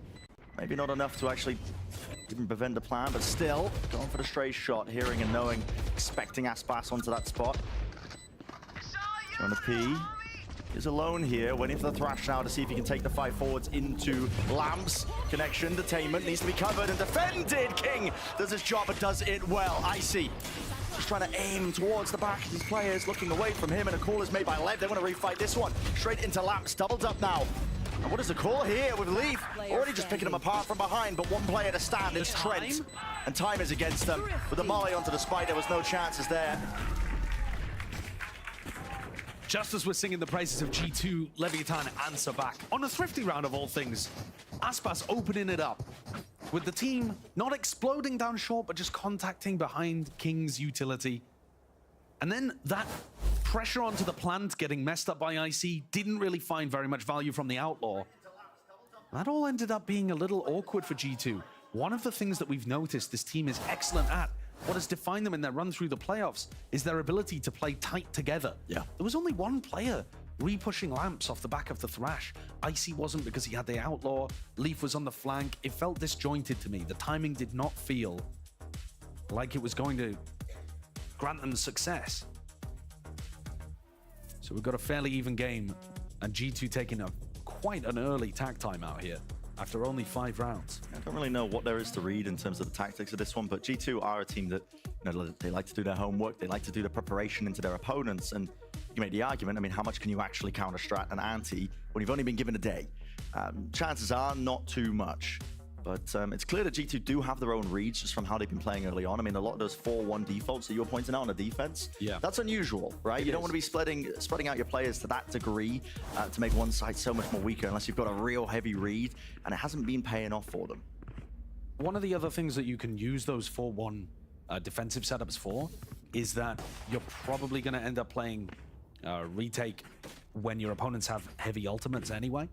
For example, now that Tex has the Thrash, you either have to fight it before he gets in position, which is what they're about to do towards Sand, or you give it up. It's going to be this clash occurring. They know that he's going to be thrashing from Sand. It's the most common position for the Gecko ult. And he's going to be alone when he's doing it still. He's just holding it with the rifle in play. Tex, he just bats them away. Eventually traded, but seriously, the damage is done. Seekers have to be offloaded here just to try and clear out a path into the side. Aspas with a lovely movement, but just can't quite land those shots towards it still. Impeccable with the flash into the back. Trent! That's monstrous from him. Just exits out of it and even expects where King is going to be lurking his way back into the fight, and the fray, but the movement does him justice.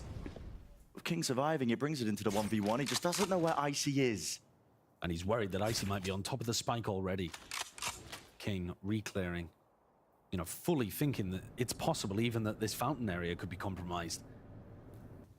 Does Icy have eyes on the spike? Did he go for that deep peek over towards and spot out that it was there? He must know that it got dropped.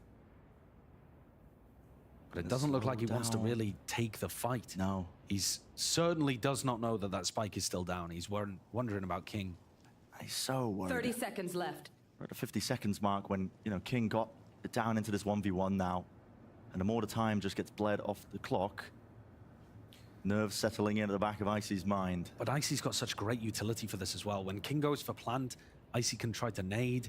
The time is weak. He's got Boombot to allow himself to get back in as well. The nade could just deny this. Yeah, but I don't Worried think about Icy it being a knows he's fake. planting there. He's holding, spotted, King. Look at the draw with surviving now on a slight jump spot. Still the Boombot in his hands. Util spotting him now. Flying forwards and careening, but the rifles are going to have to do the job with the Sancho to set it up. Icy. It's beautiful play. The util usage was good in the end there. I was a little concerned. The swing, it took him a couple of aim resets to be able to get the kill onto King. Almost offered the IGL of Lev a chance to get back into that one. But good work from the duelist of G2 closing things up. Lest we forget though, that was Trent that really turned around. This play to try to deny the Thrash from finding its value, Tex does a great job at dispelling. And then the Gecko on the other side of things pulls out magic. Oh, yeah. That spray transfer. Lovely stuff. Little two-piece. And it was Trent that saved G2 in the game on Bind against 100 Thieves as well. They won, but on their defense side, Trent pulled out magic for them late in the half. Maybe that's the key to victory for a team like G2. A little bit of those hero plays, individuals stepping up. Thrash now finally being utilized. Clears the way through, eventually broken. It was vulnerable in the process. Now Aspas does have a showstopper. available in his back pocket. Now going to be choosing to send it. Eventually plucked out of the sky, but he does go 1-for-1 with the mosh pit following through. There's no attempt of a flood. He's shut down in a moment with the orbital strike. Backing away. Icy, this fuse running out, running dry. Has to send it. Flying towards the back wall, but it's just making a bit of a racket. Not touch more beyond it. Okay, the rifle still. Valen creeping his way forwards into the 1v1, but he doesn't expect it. Reposition of Mazzino. Catching it from the side, but a decent go of things still from the IGL. A nice try by Valen, but it's a Smokes player on the other side that gets the job done. Not only winning the 1v1, but also getting that orbital strike to deny Icy's showstopper. G2's method of defending B has been to pop through the teleport. This great shot to make things possible for G2. But when Icy's ult gets denied, that's G2's setup kind of broken. What they're going for, you can see on the defense here, is short control and then pushing through the teleporter to try to backstab those hookah players and reinforce the B defense. But it's getting shut down. Yeah, it's a cheeky play, but it's almost expected, really. Lever just looking at the money. They know they're on a half buy, but it's still not resulting. King being ready enough for that. The rifle cannot be regained. G2 aren't even going for it. They're looking for a bit of re-exploration out towards showers. Making a call. Re-clear Yeah. without putting the wall up, so you don't expect it. Valen is not thinking about this timing because the wall is down. Still holding the util. Spots it with a jump and, well, pays for it with his life. I mean, that is true contacting. Real no indicator whatsoever. Aspas is gliding. It's graceful arc as well, and he really has made sure that that disadvantage right at the beginning is offset nicely. Here comes Jonah P on the flank, possibly too late. You got to expect it here with these weapons. I mean, Mazzino's already wrapping all the way around. I know that Icy's here. If Aspas didn't deal with him, backup plan would have in the form of Mazzino, Mosh Pit, Leaf. Just hoping that they just try and take away, potentially hunting for some eco kills. I mean, surely Mosh is gelatinous. He should be slipping through those vents. Shouldn't be lingering on the floor. Jonah P's position, though, very reminiscent of what Leaf went for early on. I think probably something like round 3 or 4, where he was going for that flank retake setup. Yeah. But the problem is that while G2 are still being able to find the timings to push out on defense from B, they're so late that they've lost A, and the retake timings are too late anyway. So both round 3 and round 8, somebody from G2 on the defense side has pushed out B. They've just been too late to short. What a beautiful call, though. That's a fantastic call by King or possibly Com on the side of Lev to go for that pure contact reclear of short. Yeah, it's a nice audible. Yeah, knowing that after you fight over it with the eco early round, they're not likely to still be set up there. And we see Trent doing that kind of ping pong setup in spawn. He's just going to follow the noise. Scout destroyed. Dog showers pulls him towards A, but we can see the main body of Lev actually trending towards B, and Trent's going to get his steps in here. Just kind of jogging from side to side. Go get him. Trying to be wherever the action might be. With Aspas making all this noise as well. Slight feeling mosh pit. That's going to be sent straight. Oh, clearing a little bit. Maybe a miss. I'm not too sure, but it will clear the corner. That's the lineup that they go for. It's Nade as well. Aspas straight in there. I mean, this guy's like a rocket. Sending himself flying over the strike. It's going to be used to try and push them back. And at least Mazzino does actually go down to it somehow. Pit, though, has to be dropped here by King. Choking out this potential play here, but with Com on the lurk as well. Always be flanking, rolling back the years. Trying to put a dagger in the back of these players. Now the Pit is going to be cutting off that sightline and angle. And they've actually gone all the way through elbow, so Com's flank is just going to reconnect with King, and they'll shake hands in the Pit and reunite to play postman together. Wondering where these players have got to be, but surely options limited. You got to know that they've contacted through with a Dizzy and a flash. It's all combined, a double flash play. They know where the last is. Valen can't overcome that one. I like these moments that Lev find to force the fight. Even though in theory, you could just hold there and play inside the Pit. But what they do really nicely, and one of the big reasons they got past Crew to this point, to Shanghai, is because they find moments of calm to suddenly double flash and fight you. Drop a Viper wall, take contact. They're not afraid to brawl at times, and I think that's a big strength of Lev. Need real clear communication, I think, as well, to pull stuff like that off just in the moment. Now remember, our expectations for this map were that G2 were probably going to be the favored team. partly by using 100 Thieves as a measuring stick. But it could well be that G2's success there was based more on anteing than being incredible on this map, or perhaps we're just underrating the way that Lev are playing based on some poor results prior. Because they're looking to get themselves up to a fairly nice advantage here on their attack side. That's visceral. The dog just flying towards your face here, regaining control towards B long, and again the calls have just contacted up. This time though, there's no weapons in place. In charge! So Jonah P moving toward them. Another gliding play here by Aspas, seeking to re-link up with the rest of his team, and a nade rebounding. IC's forced out wide. Into the sight line there of Aspas, dropping the player. 2 left now with another heavy flank occurring by Trent. Another heavy flank, but another late flank as well. Look at the timing of this. It's not early in the round. Tex is already for sure thinking about it. And the flanker, once more, is the last player alive before they're even in position. The timing is off in these kind of plays. I think it's much easier to get a read on a team like 100 Thieves because they tend to be much more all-in on one side of the map. Yeah. Lev are actually disguising some of the places that they're going, throwing utility on the opposite sides of the map. Right, you know, it was just that round we just watched, right? They take Charlotte's control, but they move over towards the other side. Exactly. And those kind of things are making it more difficult for G2 to get the read on where they're ending. Also throwing in the more contacting play around the map too. But I think Valen here is finding it more difficult to figure out where Lev are ending, and that's making these defensive pushes less useful. You got to throw it in. Back to me. Yeah, just look how spread out Lev are with the attack side calling. Slight default, make some noise over towards B. But this time they actually haven't pushed Leaf off the B long angle, and that flash from Jonah P, they know it's not B. So this time G2 should have the read. This is ending A. They should be able to get 4 players there in time. Pop flash to clear through. Orb still up though. Thrash is going to be used. It's going to slow them all the way down. Detainment onto the 2 targets here. In for the choke point. Not overextending themselves. G2 make sure they play with a little bit more discipline here because they are aware, at least of the fact Aspas still holding on to the showstopper. Trailblazer used to clear through. Any pivot through the teleporter is going to be cleaned up by Leaf, potentially. But Lev are getting back over towards B. They're pinging B long. Yeah, because they're worried that people could be pushed. You know, they're clearing positions where defenders could be tucked. Aspas not able to remove the last one as well. Just hears it just moving past him. That is a pretty massive play, and it's caused the rotation. Look at that, Jonah P makes his way over towards B. It's not bad aim, by the way. Those are invisible if they are attacking your teammate. Yeah, it just looks like he's smurfing, but not the case.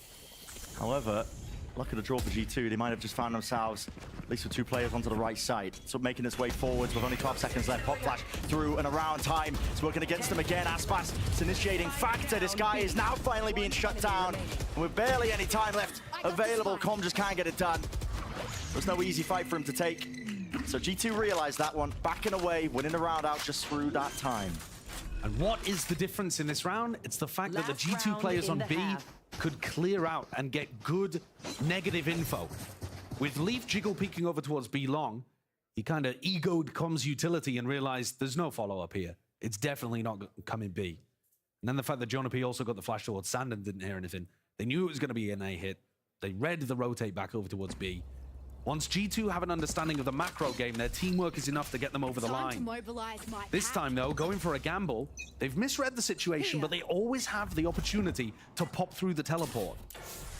And Icy can get the showstopper online here to make this really annoying for the Showers players.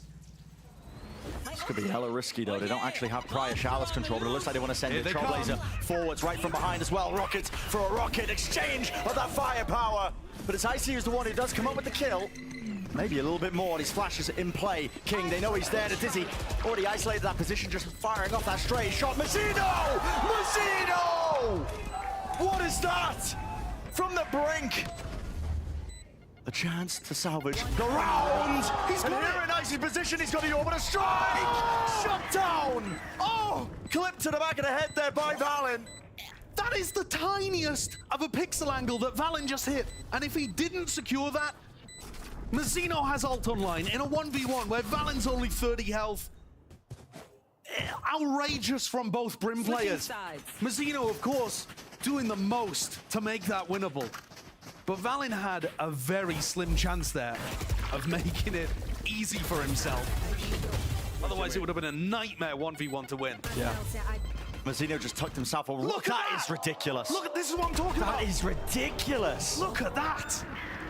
If he doesn't hit that, Mazzino just, plays time, ring around the roses. He's got the ult. Way harder to win for Valin. That is a nasty shot to make it 6-6. This is a BO5 and our first map 6-6 in the half. That is sick. Absolutely insane stuff. Well, let's hear from Tex. We got his thoughts and what his feelings facing off against a very familiar opponent. Yeah, I wouldn't say you have to be really scared of anyone individually on that team. No offense to my voice. But they play really, really well as a team. You know, it's not one guy peeking you, it's 3 guys peeking you. And they do have some individual shooters, I'm not gonna lie. I think Leaf, Trent, Valen especially, Jonah. Honestly, all of them, they're all insane. So just gotta watch out for their teamwork, really. And I think that is the identity that we've seen of G2 throughout their run in the playoffs. They're trying to shut down star players. Has it been King to come alive? Has it been Aspas to carry Leviathan? I don't think so. Well, instead, what it's been is a battle of the macro games so far in the first 12 rounds. Now, that could all change. And certainly as we head on to future maps like Breeze, which lean more into the individuality, sure, then we can start talking about how well G2 are shutting down, you know, the Aspas entries, etc. He's top fragging at the moment, Aspas. Of course he is. When does he not? But at the same time, I don't feel like he's the main win condition for how Lev played that attack side. All about how the map was being worked and the ideas that these IGLs are throwing into the mix as well, the mid-rounding from the rest of his team. I mean, we know, you know, for Lev as well, it's the whole team actually does a lot of audible calling. They do, you know, their feelings about, you know, I've got a bit of a read, trust me on this, with the setups. Yeah, I would say Com is extremely vocal in the communications for this squad. Tons of mid-rounding, and King was giving him credit as well when we were talking to him in a recent interview. But the whole team's got nice ideas about what they want to go for, and as we head into the next half, G2's attack side coming up. Now, G2, when we saw them play against 100 Thieves, were exploiting a hole over towards Showers. Now, Lev don't often have the same hole towards Showers. They're quite happy to play it, and a very common pistol round setup is to have 2 players instant double swing and try to contest this. So we'll see if that's what Leviathan are going for. Certainly Aspas with Sheriff in hand, you would think, has a good chance of being able to take out Valen if indeed they were to take the fight. Just a short control though. Looks like a late re-clear of Showers if that is even on the cards.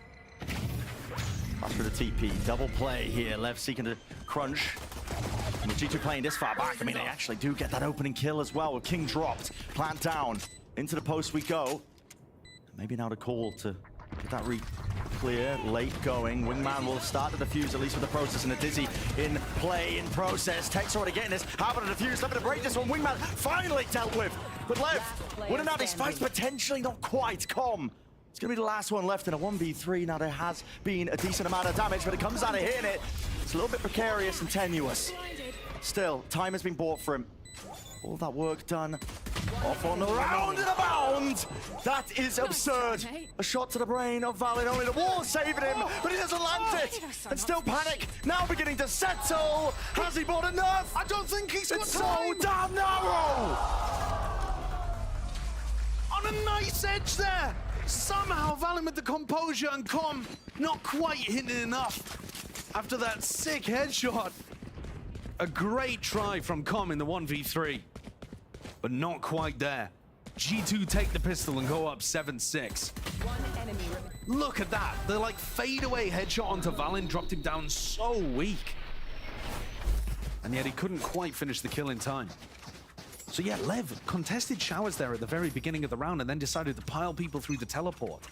That might be because they're expecting G2 on their attack side to still focus Showers. What a face. Yeah, Mazzino and Com are not going to get anything about that.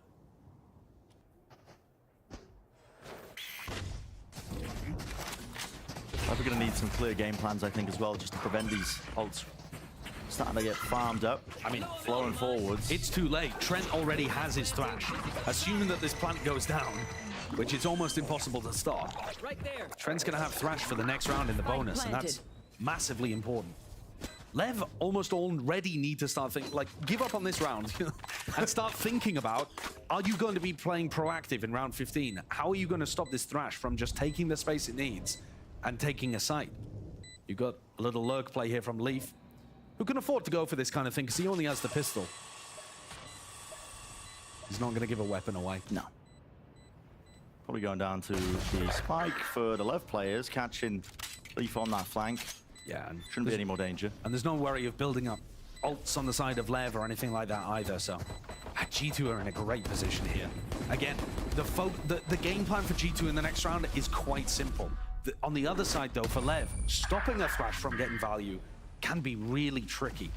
For starters, you don't even know where they're going around the map. Yeah, that's the trouble, right? But the most common play to go for would be to do it somewhere around hookah. So if you were gonna make some kind of setup, perhaps you could organize a sand crunch, take short control at the beginning of the round in case he's looking to Thrash from there, pop through the teleporter and crunch if indeed they go for that hookah play.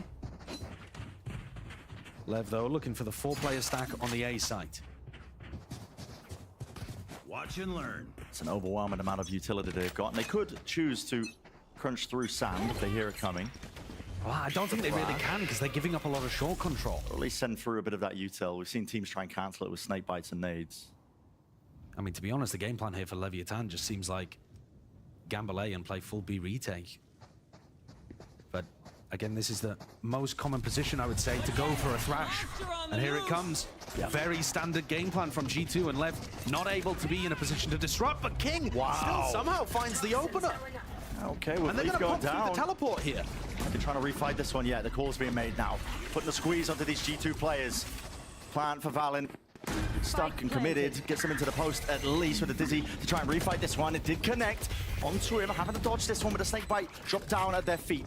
No more advancing out through the elbow angle, but they do have to be worried about these hookah players still. Lev calling for a pause, waiting for the util, and with the smokes drop down, now sends out the Thrash. That's a detainment. In through the back again. It's all about just denial and delaying all this time. G2 just trying to find these advantages, whatever they can get. Lev struggling to get themselves forwards here with Windman flying. Finally, the time is now, but broken in the moment.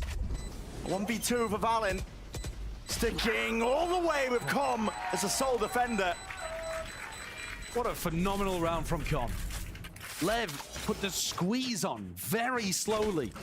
G2 had a great reaction to go and take elbow control, but got locked out by a molly, couldn't force the fights, and Lev just slowly posted themselves onto deeper and deeper angles, doubling up.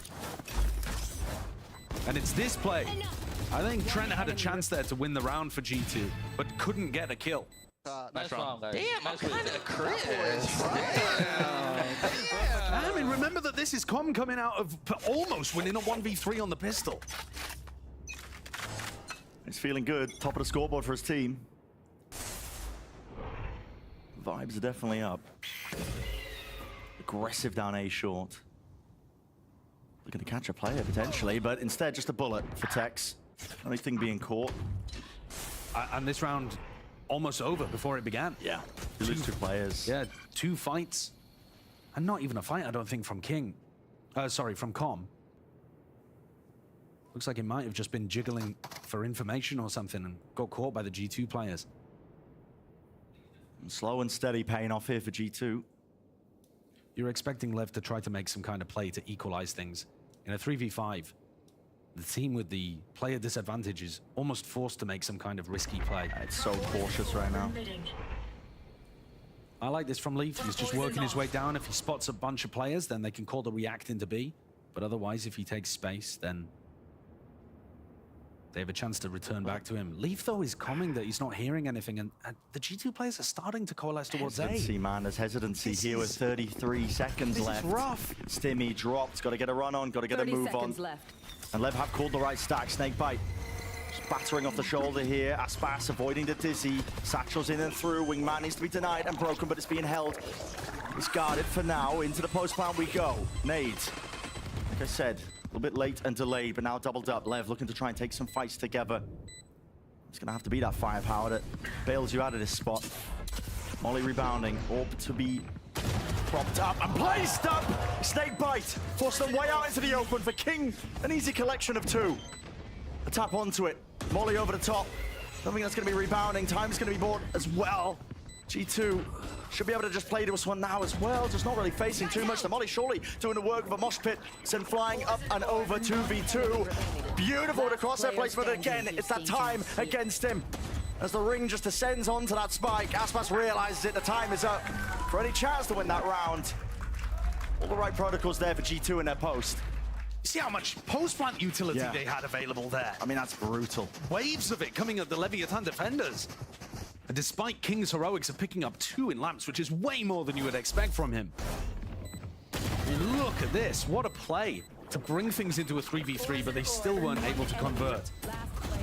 I think Lev also missed a trick there in the 3v5. When they had Aspas in position over towards Showers, I think he's got to try to make a fight as they come down short there. He timing the Dizzy, but he didn't go for a kill. Yeah. He didn't try to deny Wingman. Denying the plan there, I think it's almost impossible to win the round from that point. Yeah. And Lev are going to take a timeout. Remember that this round began with a push down short from Aspas with a bit of support, and then Com also getting caught over towards B long. And G2 are running a very disciplined default. So Lev may be calling here in their attack timeout to cool things down a little bit. To sit a little more passive in sight, allow the G2 execs to come towards them. Because going for these early round fights has not really been working. Coming into the next round though, Leviathan's economy is going to be knocked. So G2 with a great chance here of going up to 10-7. And they're about to get massive ults online on both sides too.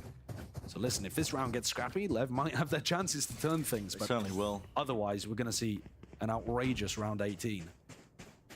That should be quite standard here for G2. Same game plan, haven't really mixed too much up. Very slow play to begin with, but this time everybody grouped up over towards Showers. I think they're just aiming to deny the chance of any ult ults being picked up. They know that Lev are on that half buy, they know that they're close to a few ults. This is way for Aspas. One of the first rounds actually that we've seen G2 go heavy towards Showers, which they did a lot against 100 Thieves, and Lev are in position to crunch. Yeah, this off angle by Aspas could just rip someone's head straight off. Almost preordained in that position. You just expect him to get those. A bit too slow though from the reactions of those B players. They're only now just starting to come through the teleport. They're behind them. Full sight. Yeah, full sight. Even being called to flip it around the back. Snakebite is good. Pushing them back and away. How is King still hitting that one? Surely not. Okay, finally dealt with. Taken out 3v3 in the process. This isn't a weapon online for Tex. This is not comfortable for G2. They don't control spawn. They don't control short. They're getting pinched on from all 3 positions. It's so claustrophobic. And that is why you're seeing the ults being offloaded now. Orbital Strike has to be used. Mazzino, he's creeping and crawling back, just trying to link up with him and Tex. Forward's taking that fight, just trying to offset it. Not with a movement though, and still down to a 1v2. Mosh Pit finally finding it. Pushing him out wide for the Classic to do the dirty work. That's a Lev win, and you said it, you called it, Josh. Listen, there's chances to offload the ults and win that one on a thrifty round for Lev. It's going to make things much easier for them. And it's Comms Seekers, I think, that end up doing it. But also, rather than that being something that Lev did incredibly well on the back of the ults, I think I've got to call out the fact that G2 did not take enough space. They react into sight nicely, but they know that they've lost Showers control and they don't have short anymore. You've got to go and take something. You've got to go and take spawn, take heaven. You've planted back sight. Why are you not reacting into spawn, into heaven, and fighting Com? Too much respect. Too much fear there, perhaps, for G2. And the game's flipped. Just like that, moment's notice. Ults online here for Lev. Good guns and weapons.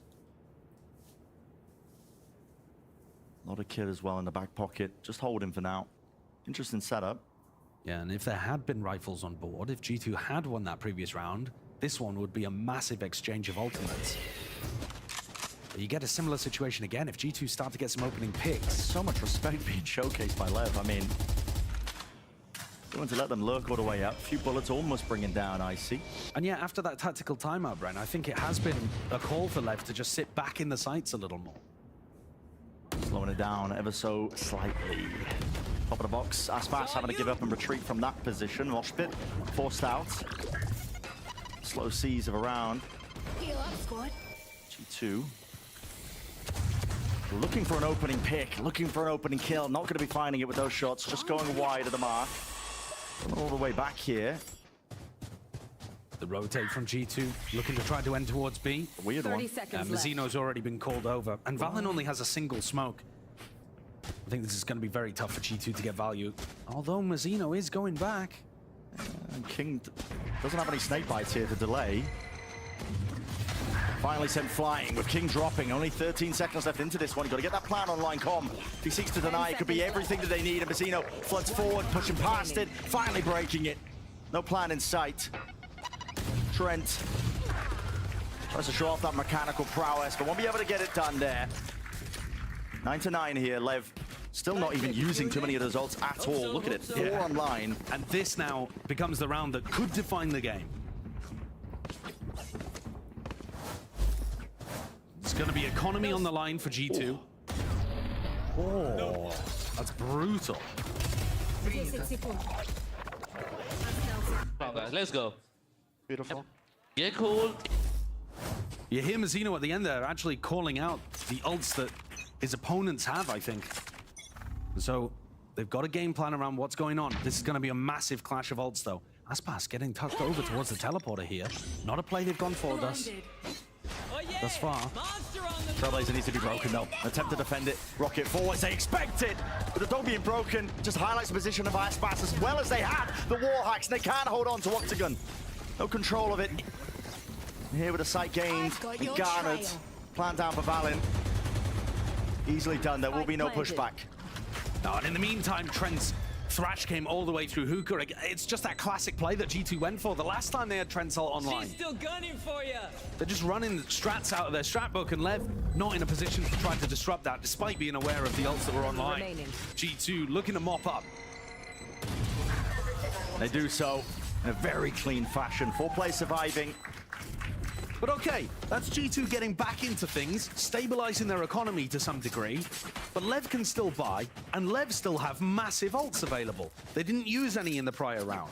So because that's not an eco swing round for Leviathan, they can now respond back and try to do damage to G2's economy. Rather than being that big explosive exchange of ultimates, like I was anticipating, there's more back and forth here. G2 taking their free round, and now Lev looking to try to do the same. Exactly. Don't think anyone's in position to pressure the pit very quickly. There's 3 players, but it's not like you have Icy here with Boombot. It's a real interesting pit as well. Curving all the way around. King going to be playing inside this one with the judge.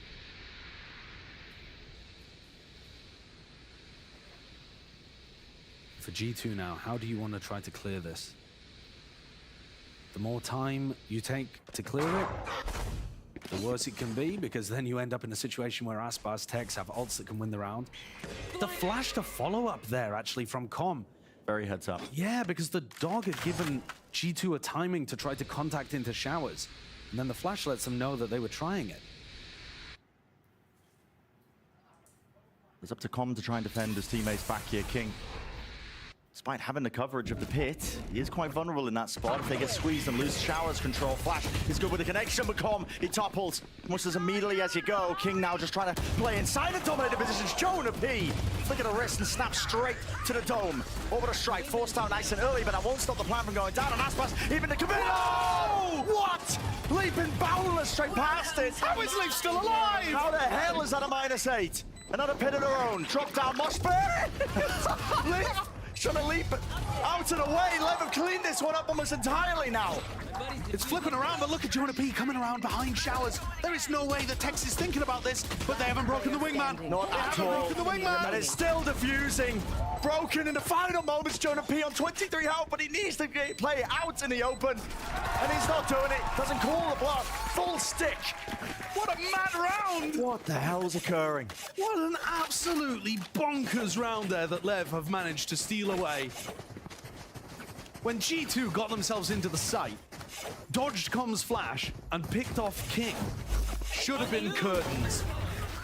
It really should have been. Especially when this ult finds nothing. Oh yeah, you're kidding me. I mean, how is that not getting a kill when it's on top of the bench there as well? It just gets, it vanishes into textures unknown only to the deepest of depths.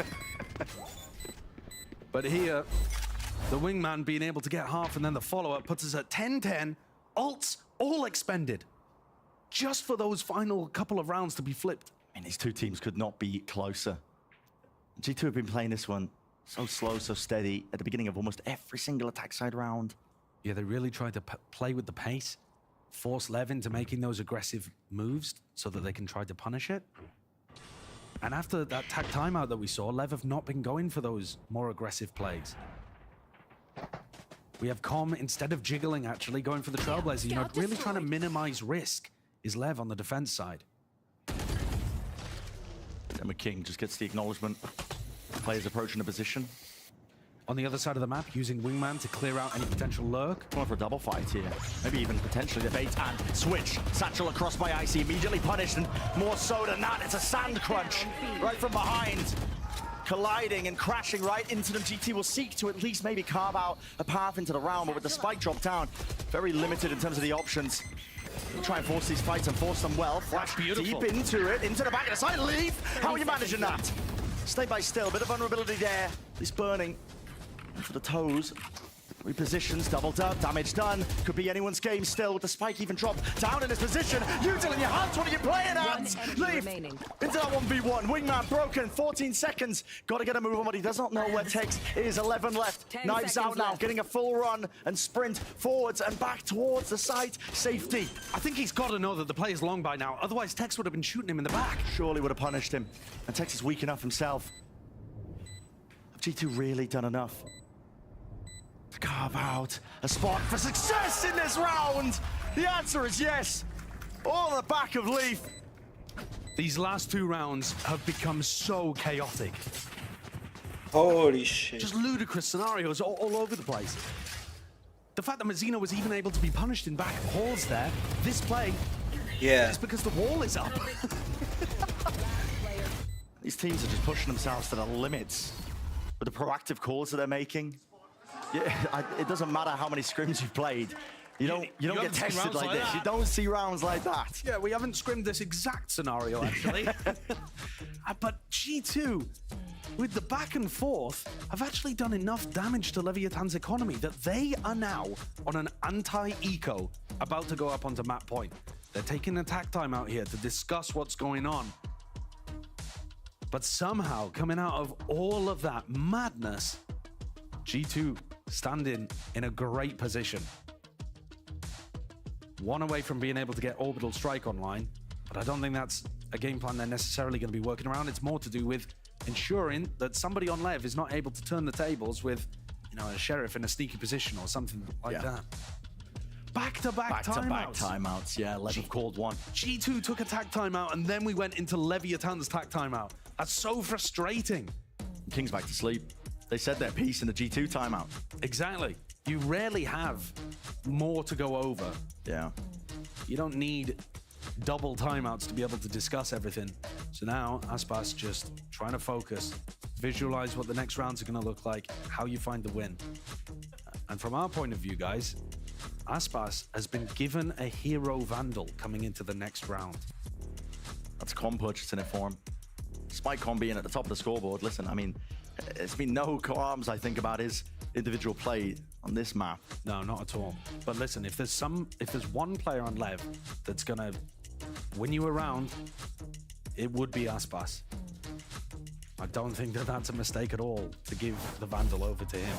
So yeah, take a look at this economy. G2 in a fantastic position to get themselves up to 12, get that map point on their map pick to open up the BO5 in the lower bracket final. A huge advantage. And Aspas stands in their way. Looking to play spoiler. Doubled up now, looks like the take from Lev here.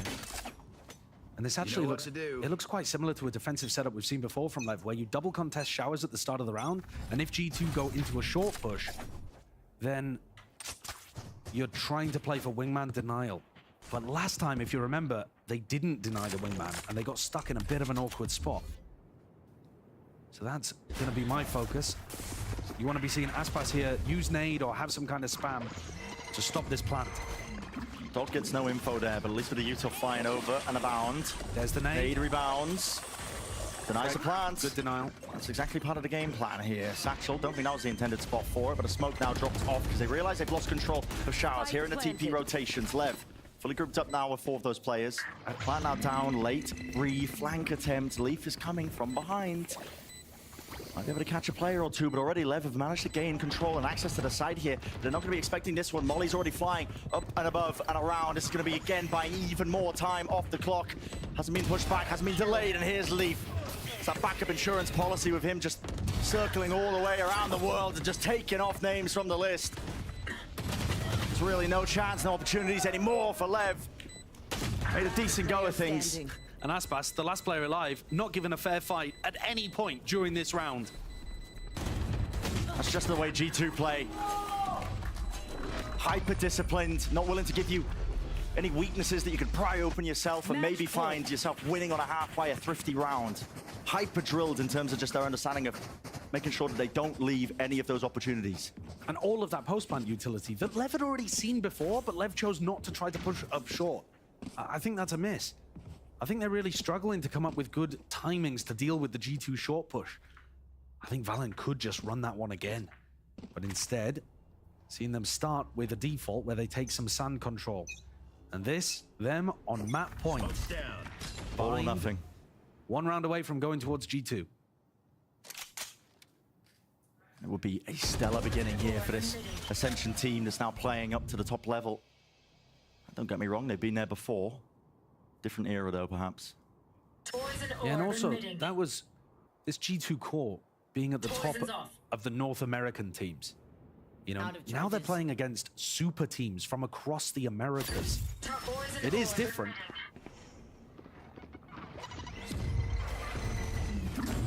Ollie sent flying. Clears truck position, King, what an opening. Valen's going to be caught out. That's actually an orbital strike that's going to be removed for this post, as well as that, a satchel pushing him back and away, Wingman. Now going to be trying to get this plant online. Here's the next level of it. Another nade sent flying. Clear game plans here. It's evident from Lev, and our call to fight. Flash doubled up into the back of the lines, but Lev, we're going to be isolated from all of this one here. Trent just trying to get that stick, and he does get the plant down at least, but they've toppled and lost players as a result of it. It's on to Leaf now. Again, another flank time. Mosh pit out wide and open, but the off angle not anticipated. And Trent just sends it flying forwards, at least with the wingman, but his back is open. And Com is right there, betrayed by the barrel, sticking out wide. 11th round gain for Lev. They're not done with Bind just yet. And such a better way of denying plant there. Satchel into nade, into spam, maintaining that control over bench instead of giving it up and hiding in showers. Superb protocols for dealing with the plant, and something that Lev have been getting wrong, I think, for the majority of what they've been doing so far on Bind. What a late adaptation to fix their counter to G2's short push.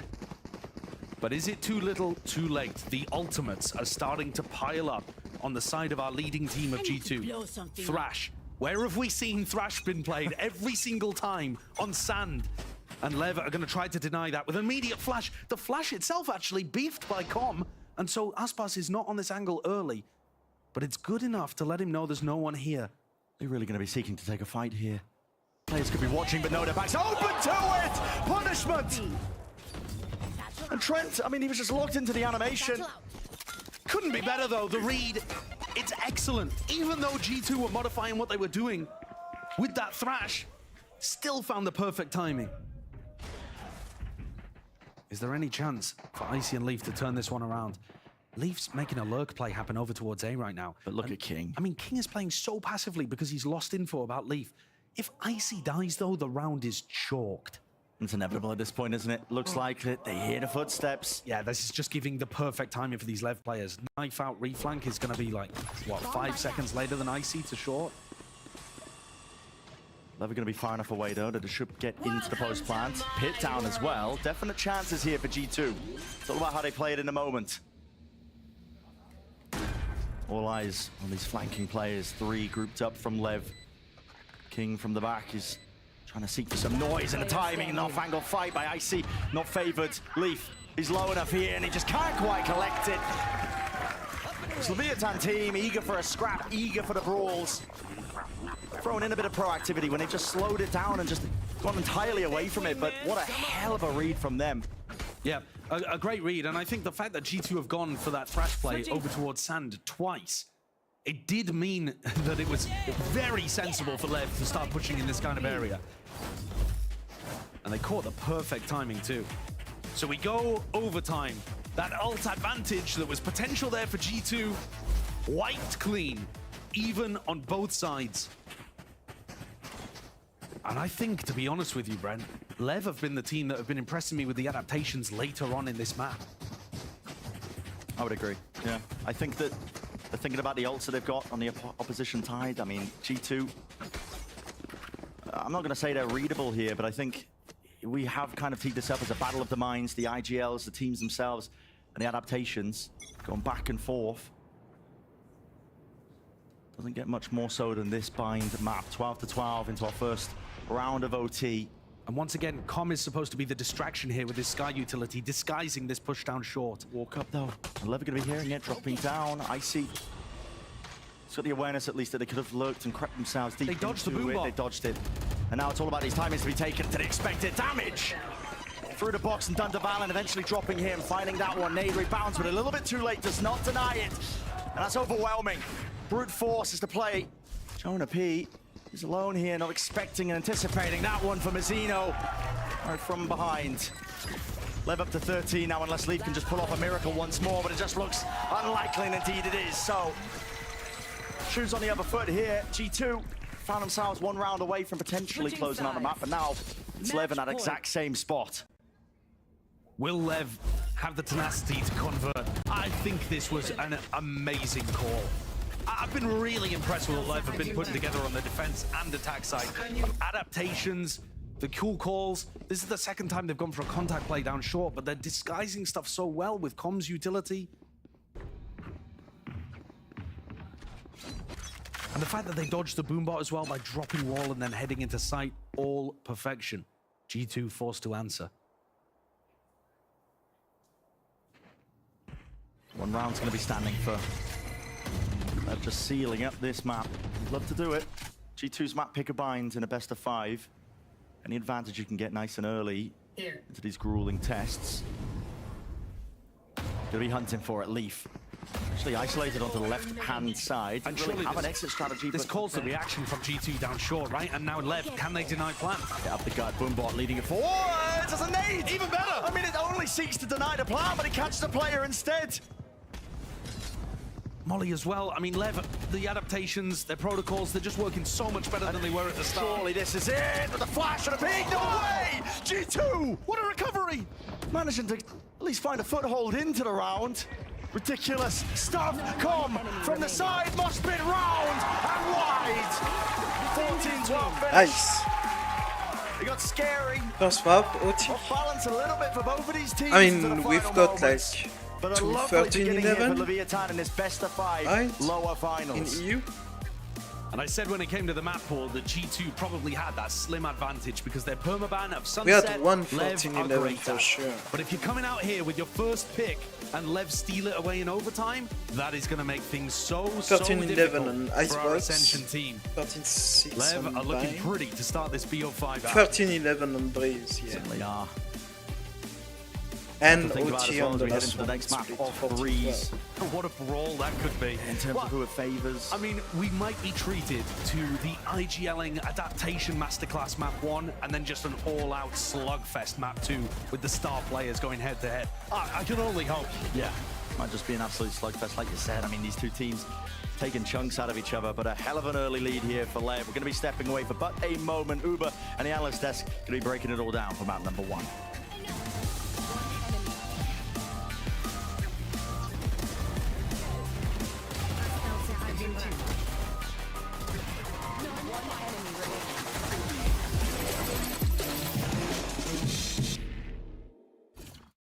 Look what I've just made. The perfect pearl. Not too bad, but check this out. Whoa, a true Venus clam. Red Bull gives you wings.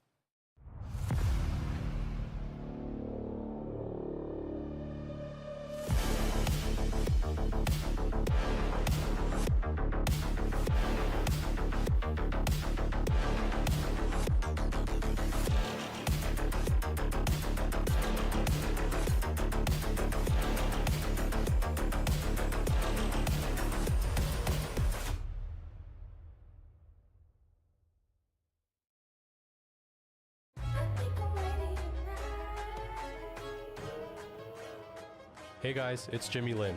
In this series, I'm going to walk you through attack on Pearl. Watch out for the stairs, clear this angle. You're going to be able to fight this.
Still into the post plant we go.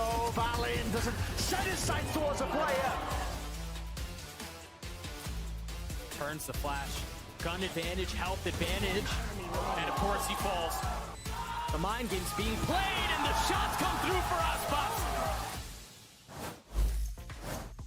Smick standing here with Coach Goked after map number 1 on Bind as Leviathan take down G2 Esports in such a close map. The score was at 1 point 11-10. Both teams called a timeout. You had to face an eco round. What did you talk to the team about? Because we saw how even though you lose that eco round, you then went on to win the next 4 rounds to ultimately win the map. Well, basically, we were having good advantages, but we were like losing them, so I just wanted them to play proactive instead of them playing on us. And then I saw they were struggling a bit on A post plan, so I just wanted to force that scenario, and it worked good for us. Absolutely. Thank you very much, and best of luck on map number 2. Welcome back to the desk, folks. First half, very chaotic gameplay, I think, in general, and Goked points it out. Leviathan want to be proactive and interrupt some of these timings. We're talking like in a post plant on the attacking side, they're swinging behind a flash just to interrupt the defenders. Sometimes they're not even letting the plant go down because it's just mollies, nades, everything. I mean, they got so many kills or big damage onto the spike planter repeatedly on their defensive half. And I think we saw G2 come in with a really similar game plan to what they played against 100 Thieves. Against these flash combo comps, they like playing this really slow attack side where they're baiting out that aggression, finding the weak side, and then setting up to have that pause in the mid-round to punish the flood retakes. And that was working initially because Lev realized that they weren't going for as many active moments, but that meant we were constantly playing into these heavy numbers versus heavy numbers retakes, which meant a lot of the rounds were like descending into chaos. Yeah. What post-plant mollies can work out, who can win out in the clutch. And sure, like G2 were 6 out of 10 in their post plants, but there were a lot of rounds where things got messy, right? I'm thinking of the anti-eco round where they're in a 5 versus 2 situation, and then it's a full stick somehow through all of the chaos. They were able to win some again towards the end, but really, had they been able to lock up those rounds that they had a convincing advantage in the post plant, up 1-2 players, they should have had this map. Yeah, and the guys I think deserve a lot of credit for winning a lot of those scrappy retake rounds was Ospas, and in particular, Khan. This guy had a great map. He's generally like a super supportive player. It's going to be lower in the frags, but he was winning out or at least getting close on a lot of critical clutches. And I think the way he was conserving Sky utility for the late round on defense to set up for those kind of last minute wins was definitely make or break on Bind. I think it's also worth shouting out how King sort of IGL'd on that attacking side as well, because there were a few moments where either they got scouted out earlier, they lost a player, and they slowed down in their rounds before going for the rehit, which were able to find windows where G2 had sort of emptied out space. Yeah, I think their read on the attack was also really good, playing a lot of these kind of like slow contact rounds, punishing a G2 who loves playing that flood retake and isn't always going to be so proactive about that extremity control. So honestly, a really good map from both teams, but this puts G2 in a tough position, losing their pick. I definitely felt like a must-win map for sure. Curious to hear from G2 now. With that map pick of theirs gone by the wayside, what they're looking to do heading into map 2. Smick standing here with Coach Josh ahead of Breeze. On that map, we saw it didn't go your way. However, earlier today when we spoke with Icy, he talked about how you guys were feeling very confident in this rematch from the close 2-1 loss last time around, knowing that this is a best of 5, which changes prep, and knowing that this is also Icy's first BO5. And with 1 day to prep, what did you choose to focus on? All about us, really. I mean, like, you can only prioritize so much. And so I felt like in the 100 Thieves game, we kind of fell apart in the late game. And we just talked about like what solutions we can provide like in those moments where we should rely more on each other and make sure the teamwork is always there. So this is a good test to do it again right now and see if we can bounce back in map 2. Absolutely. Best of luck on Breeze. So we are talking about a team who are famed for their ability to develop a game plan and tailor it to a specific opponent. And Josh RT is saying, with only 1 day, all we could do was look inward. Yeah, that makes sense in how they were playing that bind map in a similar way to just yesterday, but this is where maps become a problem for them now. They had to win bind because remaining in the pool are both Breeze and Lotus, the 2 maps that they got owned on by Leviathan their previous matchup. Now they must turn it around and somehow win one of those if they want to advance to the final. I think when you're talking about a BO5 too, there's also kind of the worrying aspect of momentum, right? Leviathan have a great comeback to close out and win on bind. Now they're going into a Breeze where they're super confident on, where Ospas has come out the gate with a pretty hot map 1, and where they have looked great against pretty much every team they've played there. You don't beat Ospas on Breeze. Yeah. You just don't do that. And that was a middling map by Ospas' standards, but we saw But last he's still time. tough frags against these Ospas. This was like a 13-6 Yeah, he didn't have 40 kills. By the so way, it's middling. the only other time G2 have played this map, this stage, was against Leviathan. So they're going to have to run that back, and if they've been looking inward, that's great, but they'd better look outward at the behemoth across the stage. If they're looking inward, my kind of concern is what comp are they going to be running? They went for the solo Yoru last time. Most teams play that Yoru Jet, and I wasn't super in love with it, and they're going to not make a pivot in terms of that solo duelist, but they're going to add the Astra in the mix, which I think gives your Yoru a ton more options. We've seen a lot of teams pick this up. Those global smokes combined with the TPs flashing out, there's a ton of cool ideas there. Yeah, the combos on the attack to teleport into those smokes are very big, but I think the global ability of Astra that you mentioned is what is so critical, especially on your defensive side. You have the ability to shut down chokes on both B side and A side because you have Cypher Viper. You can unlink those and be very strong on their own. Astra is an immediate second pairing that makes your hold so strong. That means like you have a lot of horse control as well. There's so many lanes on this map as well. Like now you have the ability to have a lot more impact over those. Yeah, it lets you use your Cypher utility a lot more for like information spread out where you're setting that up because your stall util is so strong. Like the pivot for G2, let's see if the game plan is good enough to come back in this map. This best of 5 is far from over. Even if Lev feel favored on this map, let's see if G2 can bounce back. And we're gonna head over to your casters. It's Brett and Sideshow. Far from over indeed here, but we're heading into Breeze, and as the desk has already been discussing, right, you know, this hasn't been a good map for G2, you know, with their composition done a smidge of trolling, some might say, in the past, ever so slightly. You're not a fan of the Yoru? I'm not a fan of the solo Yoru, but I'll hold my tongue for now until I see what they've got cooking, because listen, a loss can reveal quite a bit, and this team, I think, will be able to learn quite a lot from that prior VOD that they have, and that loss, right, to Lev in the past. Yeah, of which, in that prior game, the last time we saw G2, as Mitch was talking about on the desk, they only won 2 rounds on their attack side. Right. We're about to see them start on defense, so we can pause those concerns until we get to the halftime. Put a pin in it. Yeah, we'll put a pin in that, but we need to see the defensive game plans looking really strong.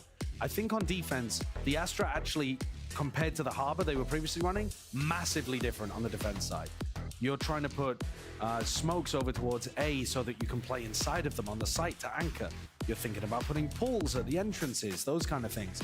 And that means you're probably trying to stop Lev getting through choke points instead of playing retake setups, which you would more be looking at with the Harbor. So we're looking for a different complexion here. It seems like there might be a small delay. Yeah, I was wondering, what's got King so sad? He's yeah, puckering his lips up. That'll be that'll be the slight pause that's happening over here. It looks like one of the G2 players, by the looks of things, could be on the left side actually. Could be on either side. But yeah, small audio issue that is going to be getting resolved here before we head into Breeze. But I think this gives us time to talk about things, right? I think one of the big reasons we have not been seeing G2 play very much of this map is because, yes, the composition isn't also very strong in the meta right now, but it doesn't even play to their strengths, I think. Their new duelist player, Icy, is not as explosive as a player, at least in matches. We've heard he's incredible in scrims, but he's also not been that much of an op player, which is incredibly important on Breeze in general. And so compare that to Aspas on the other side, who is a dominant force to be reckoned with. Probably the best player at the moment in Americas. And you could even take the at the moment out of that because a legacy player who's been up at the top of all of our world rankings across his entire career. Yeah, I believe the lore behind that is that was his partner's gift to him, and so that's like that's cute. a thing that he keeps around with him. Listen, if it's not the real lore, that's my headcanon. Okay, no, I appreciate that. Misinformation on the internet, I love spreading it. Excellent. But I think that's the case. So yeah, in my eyes, very firmly focused on the Aspas Icy impact battle. Not necessarily them going up head to head per se, but more what value are they getting for their teams. And on the defense side, how well they're working around Valen's Astra. Let's get it started then. Pistol round to begin. On to Breeze. Defense side for G2. And speaking about Valen's Astra, this is the smoke that I was mentioning that you will frequently be getting on site for other people to play around. It's real nice for the anchoring players. Certainly is. Just cuts up the site as the attackers try to get involved. Position being played here by Leaf. Another one where comms utility is the fake. This is very forwards in terms of just position, but there will be no signs of a punish. And Icy is just removed from the fight as quickly as that. Jonah P have to see if he can stall and delay this one out with a stray snake bite, but be thinking it maybe favors the Lev players. Still gonna slow it down. Dart rebound, shock darts as well to delay. Trying to pull rotations potentially into Mazzino, who's just locked himself down into mid. There is no attempt at the plan just yet. He's waiting for the mid lurk. He knows that there's going to be one, and he's found it. Great awareness from Lev before the plan. Jonah P might be able to sneak himself into another one. Slight spot, and no one is wise to it. Combining it together, him and Trent. Really just Jonah P. 30 seconds left. Mazzino, how do you know where this guy was playing now? It's just out in the open. seeking a fair fight, but he will not be given it. G2 too good with the discipline. Jumping wide to just offset that aim. Pistol round. Really stolen back from the brink there by G2. I was all ready to talk about Icy versus Aspas. The fact that Aspas gets the first kill, neutralizing Icy and taking away that space. And as soon as Icy goes down, it looks like you can't play around the smoke anymore. But then Jonah somehow sneaks back in with a second smoke from Valin to allow that play to work. I mean, that is sick usage of the Astra in that spot. The most value you could possibly ask for. And Lev are going to need to dominate those smokes and have ideas of how to get inside of them, either by double facing or using util.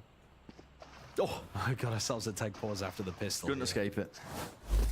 Well, we've got a long BO5 ahead of us. You want to make sure that everything's working properly, I suppose. But already we're seeing that G2 do have some decent ideas about what, how their defense system is going to operate. Revisiting, the composition again, but this time with the Astra in it. It does give you, like you said, you see that smoke that we've already pointed out. I think it gives you a lot of util to set up and refight as well. I know on the attack side, you're going to be finding them in the post plant. A little bit shored up and better.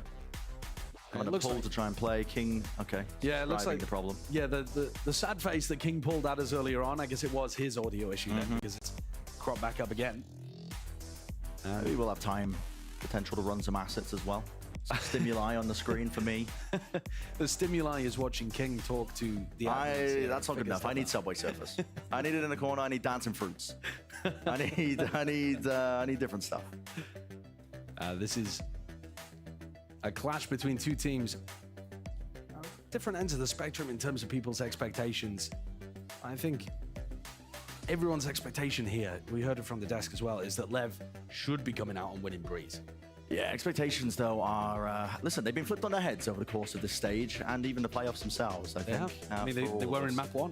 Yeah, certainly. Well, I hear that we heard from Tex a little bit earlier about a familiar opponent, of course, his team, maybe a little bit more. We're going to be gleaming from this side. Take it away. Yeah, I wouldn't say you have to be really scared of anyone individually in that team. No offense to my voice. But they play really, really well as a team. It's not one guy peeking you, it's 3 guys peeking you. And honestly, they do have some individual shooters, I'm not gonna lie. I think Leaf, Trent, Valen especially, Jonah. Honestly, all of them, they're all insane. So just gotta watch out for their teamwork, really. If you're looking at individuals to take over from the side of G2, as Tex describes his former team and their strengths, I think on this map, Leaf is certainly one that I would be looking for. You saw him walk out on the pistol round as well. He's going to be pretty solid when he's in an anchor spot, but he's also, if you just look at the stats, the maps where Leaf is able to play Killjoy are where he comes alive. And the beginning of this BO5, he's on Viper and then he's on Cypher. It's not really his strengths personally, even though G2 we were expecting to get out to a decent start. I think it's going to be a team effort. It's a good point. Yeah, it's a great point. Honestly, if I'm thinking in my head, it was rolling through like, do I want to test production? Can I ask them for a stat card of Leaf on Killjoy versus Leaf on Cypher? I couldn't tell you the numbers off the top of my head. I can tell you that. There's a difference, though. There is a difference. There is a big difference, yeah. But I think some of that, you've got to say, is also down to the fact that they just haven't been winning on Breeze. It's not like I've done a deep dive into how good Leaf is on Cypher, but I think some of it's for sure just the fact that you're more tethered to your sight. Yeah, the best maps really are when Leaf is playing a Killjoy as well, right? Yeah, I think that would be fair to say. But they're going to have their hands full dealing with this Leviathan team, and it looks like the situation might be starting to get resolved here as we get the in-ears back in and King loads on the over-ear headphones, testing things out, and looking to get back into round 2. Yep, get the energy back up as well. Exactly, I think that's a big thing for Lev. They were talking about that yesterday, about getting energized, about feeling it. They're already 1-0 up in the series, but you don't want to take your foot off the pedal. You want to make sure that you're still bringing your A game in all of these spots, and especially because some of the things where we've really seen Leviathan thrive are where they are able to pick a moment and go for a fight. And actually calling those timings, that is based on your, how you're feeling in the moment, and not just going into the autopilot of playing your standard protocols, looking to try to disrupt. Well, we're getting into the action soon enough, it looks like. The chairs are back up, propped up, in position. Yeah, anytime Aspas goes from horizontal to vertical, you know you're getting it's back getting into it. real. And straight into the eco round for Lev. So, plenty of time to think about what they might want to do on this round here.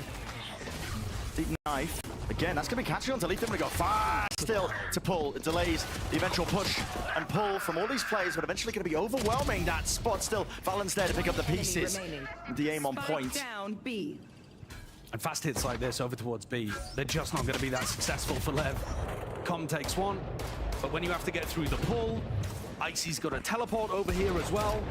And there it is. And you've got Leaf setups to try to get through. That's way too much. I'm going to be paying close attention, I think, to Leaf's positioning here on the defense. One of the things I notice is, when you see a Cypher player and are uncomfortable, and they're playing that tight one and done corner, you get caught out by a knife more than often. If that keeps happening... At the same time, though, Brent, even if he's suppressed in this position, that pull on the floor, and the fact that you have Viper utility to potentially play around too, it does give him a little bit of a buffer. Yeah, you're right.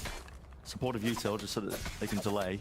G2 have just got so many layers to what they can do on the defense now that they've added the Astra into the equation. Moving around the players as well here for the bonus round. 3 grouped up. Dart reveals all, though. Jonah P is actually tucked up close here. Onto the angle. We'll have to retreat.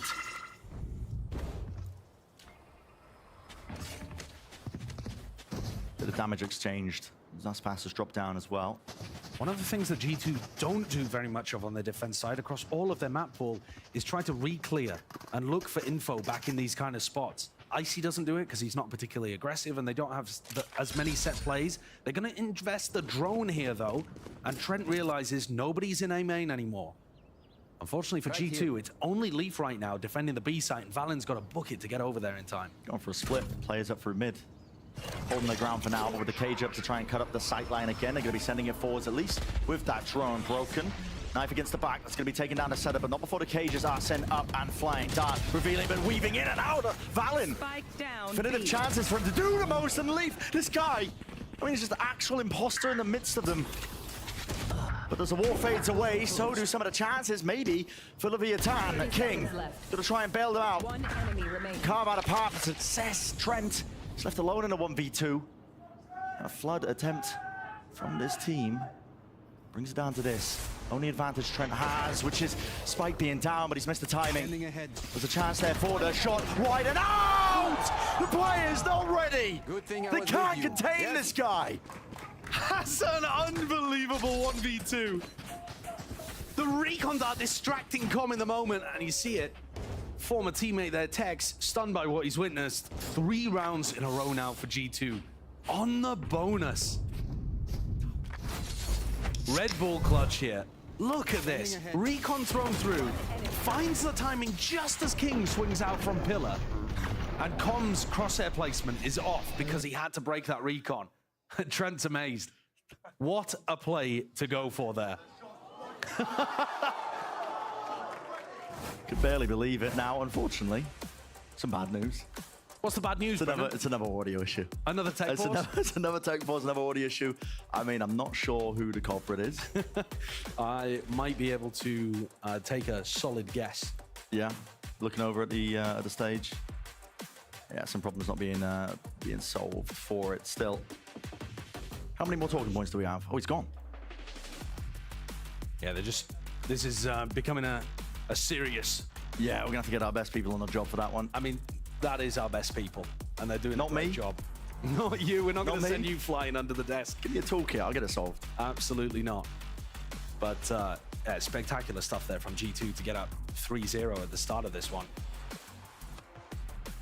It's a lot of momentum on a map that we would be favouring Lev, right? As a team, expecting it. I mean, I certainly think of Breeze in that way and fashion. It's a map where your best players can really flex and try and take fights. I think this is a good opportunity as well, while it looks like this is going to take a while to solve, to zoom out a little bit from this match, right? Because yesterday we were talking a lot in that upper bracket final where G2 was playing against 100 Thieves about the winner having a big map veto advantage and setting up for that. 100 Thieves, with their win in Split, clawing things back towards the end after an 8-4 half that G2... I think Josh RT will think that they let that slip through their fingers. I would agree. He was talking about it in that coach interview as well, the fact that they were focused internally on making sure stuff like that didn't happen. On that match for G2 against 100 Thieves. On Split, it was 10-4. Yeah. It was a 10-4 lead on Split, and they couldn't quite close out the map. Yeah, you really can't let those get away from you. But again, this match is to get an opportunity to face 100 Thieves and look for revenge. Both of these squads have lost to 100 Thieves on the run through. And whoever wins here today is going to be in the grand finals of our mid-season playoffs for a chance to skip the Swiss stage, but an uphill battle. No matter which way you slice it, doesn't matter how dominantly you win here today. Even if Leviathan smoke this one 3-0, they are still going to be going into the grand finals with a map veto disadvantage, probably forced to play on the permabans, whether that be Sunset for G2 or Split for Lev. Listen, a hell of a struggle. I mean, Sisyphus will be proud, I think, with the run they'd have to make. Really, they really would. Well, ahead of playoffs, we also sat down with King to talk about why this guy became one of the best IGLs.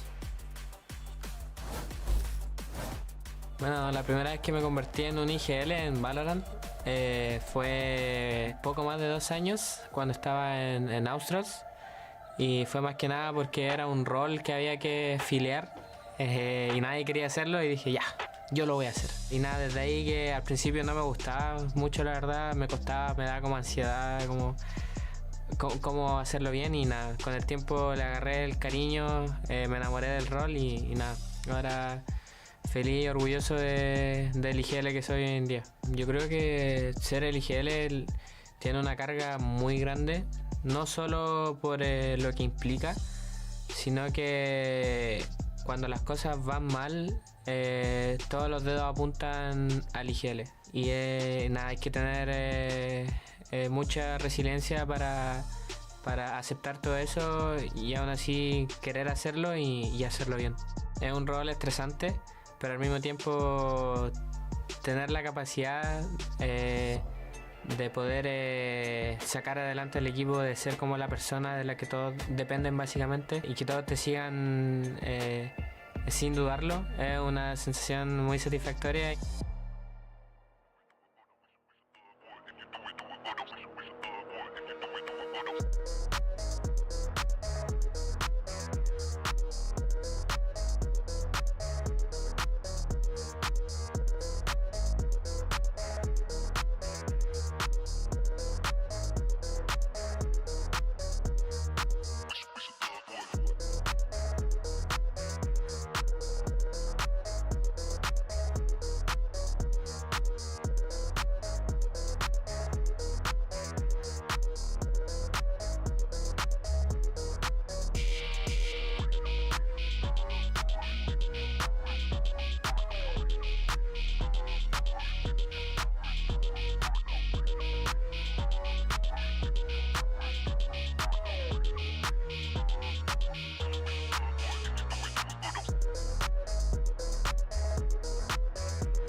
Well, we're back into the action. Not quite yet, but we will be soon. I swear to God, we will be soon. I'm sure we're getting the issue resolved, and it looks like, yeah, players in the seats. So yeah, players in seats. Yeah, here we go. Fist bumps exchange. There we go. Ready to get this one going again. 3-0 so far on our map number 2 of Breeze. It's G2 converting that bonus round. Pretty decent beginning. Aspas, what's that doing in your hands? Nice little rifle. Yeah, going for it because he's only 2 away from getting the Blade Storm active. So even if he gets absolutely nothing done here, a death will get him 1 away and then an alt orb in the next, and he's good to go. So So a great time to get a hero rifle into his hand. But if you remember back, it didn't work on Bind. The one time they tried that strategy. Let's see though. Looks like they're leaning into an A split, mid control. And main control. You're going to be seeing probably Com using a drone. Rest of the team trying to follow up with it. I mean, to be honest, it doesn't look like they want to commit to this. Aspas backing off. When you have a hero rifle, you kind of want to just post Aspas up and see if he can get a pick. And if he fails, see if he can, you know, someone else picks it up, maybe King or something like that, and see if he can snowball around that way. Passing it between you. Well, good time with a drone. Trent is going to get that recognition. At least now they can hear the rumble of the footsteps against the corrugated metal. Right past this one now with Aspas and the dash now activated. He's missed the timing for it, but he's really cut up the corner. I mean, Valen now is going to have a hard time to try and really shut that one down, but he does so. Rooted to the spot. They will not be able to pass any sort of angles. Great shooting from the IGL of G2. Stopped all of that danger in the round. There's no chance you can retrieve that Vandal. Alan's got it completely locked. One enemy remaining. Cheeky timing from King. Down A. Eventually punished, so 4-0. G2, this is a fantastic lead that they managed to gain, but Lev should now have the weaponry online. Of course, Aspas did invest, so he's going to have to somehow get an orb across the map. G2, they could fit that into their game plan. Yeah, they absolutely could. I mean, the A ult orb is going to be the one that you go for most of the time. So setting up some kind of play here, but for example, you have the Yoru trying to flash around and triple swing over towards A main, something of that idea is what you'd be. Now, I see the timer paused at the top. That's not, listen, I hate to say it. I hate to say it. But that is... Now, when we talk about teams taking things one round at a time, this is not exactly what we normally do. No, but we do not. G2 are grinding this game out one round at a time. Yep, even chewing the cables the night before. They're putting all the necessary plans into motion. Like, oh, we'll make sure King's audio is ruined, we'll get an early lead, we'll make them tilted, we'll start typing in all chat. I mean, to be honest, it's very distracting when you have issues like this popping up. It can be very difficult to get your head back into the game even when they're resolved, you know? So definitely something for us to keep an eye on when it comes to Leviathan. You've got to deal with a lot of emotions when you're a pro player, but frustration's certainly one of them, and it can come in many shapes and forms. But listen, again, while we've got a chance to discuss things, I want to continue kind of zooming out a little bit. We've got all of our teams now settled for Shanghai across all of the regions. Yes, we do. And we were talking about G2 being that first Ascension team to make it. Well, there's actually another one in China as well. Dragon Ranger Gaming. Yeah. Best logo, best name in VCT. That's what I'm saying. I mean, that team. Yeah. So 2 of our teams from Ascension making it over to Shanghai. I think the expectations, they are quite different for these teams. In terms of where you would expect to place when you're going into a tournament like this, at the beginning of the season, we were all talking about it, and I think the expectations, they haven't shifted too much. Leviathan are a super team. You expect them to be winning tournaments or placing top 2, making finals, that kind of thing. Now, of course, there's other teams in our league as well that have those same expectations. Teams like NRG or Sentinels after their run at Madrid, who are not here. But for Lev, I think losing this match, losing this BO5 in the lower bracket final and being the 3rd seed into Shanghai, it's a bit... Yeah, it's great that they got into Shanghai, but at the same time, it's not where they would like to be placed. Whereas G2, it feels like they're running with house money now. Couldn't agree more. I think it'll be a bit of a disappointment for them to end in that 3rd seed position. Well, Leviathan's IGL King is returning to the global stage, and we asked him to reveal the things most important to him. Here are his essentials. Bueno, en TikTok literalmente veo las cosas más random del universo. De repente, no sé, si me salen cosas de fútbol, me salen cosas de memes muy random. Literal, mi TikTok es una mezcla de estupideces. Hola, Américas, soy King y estos son mis esenciales.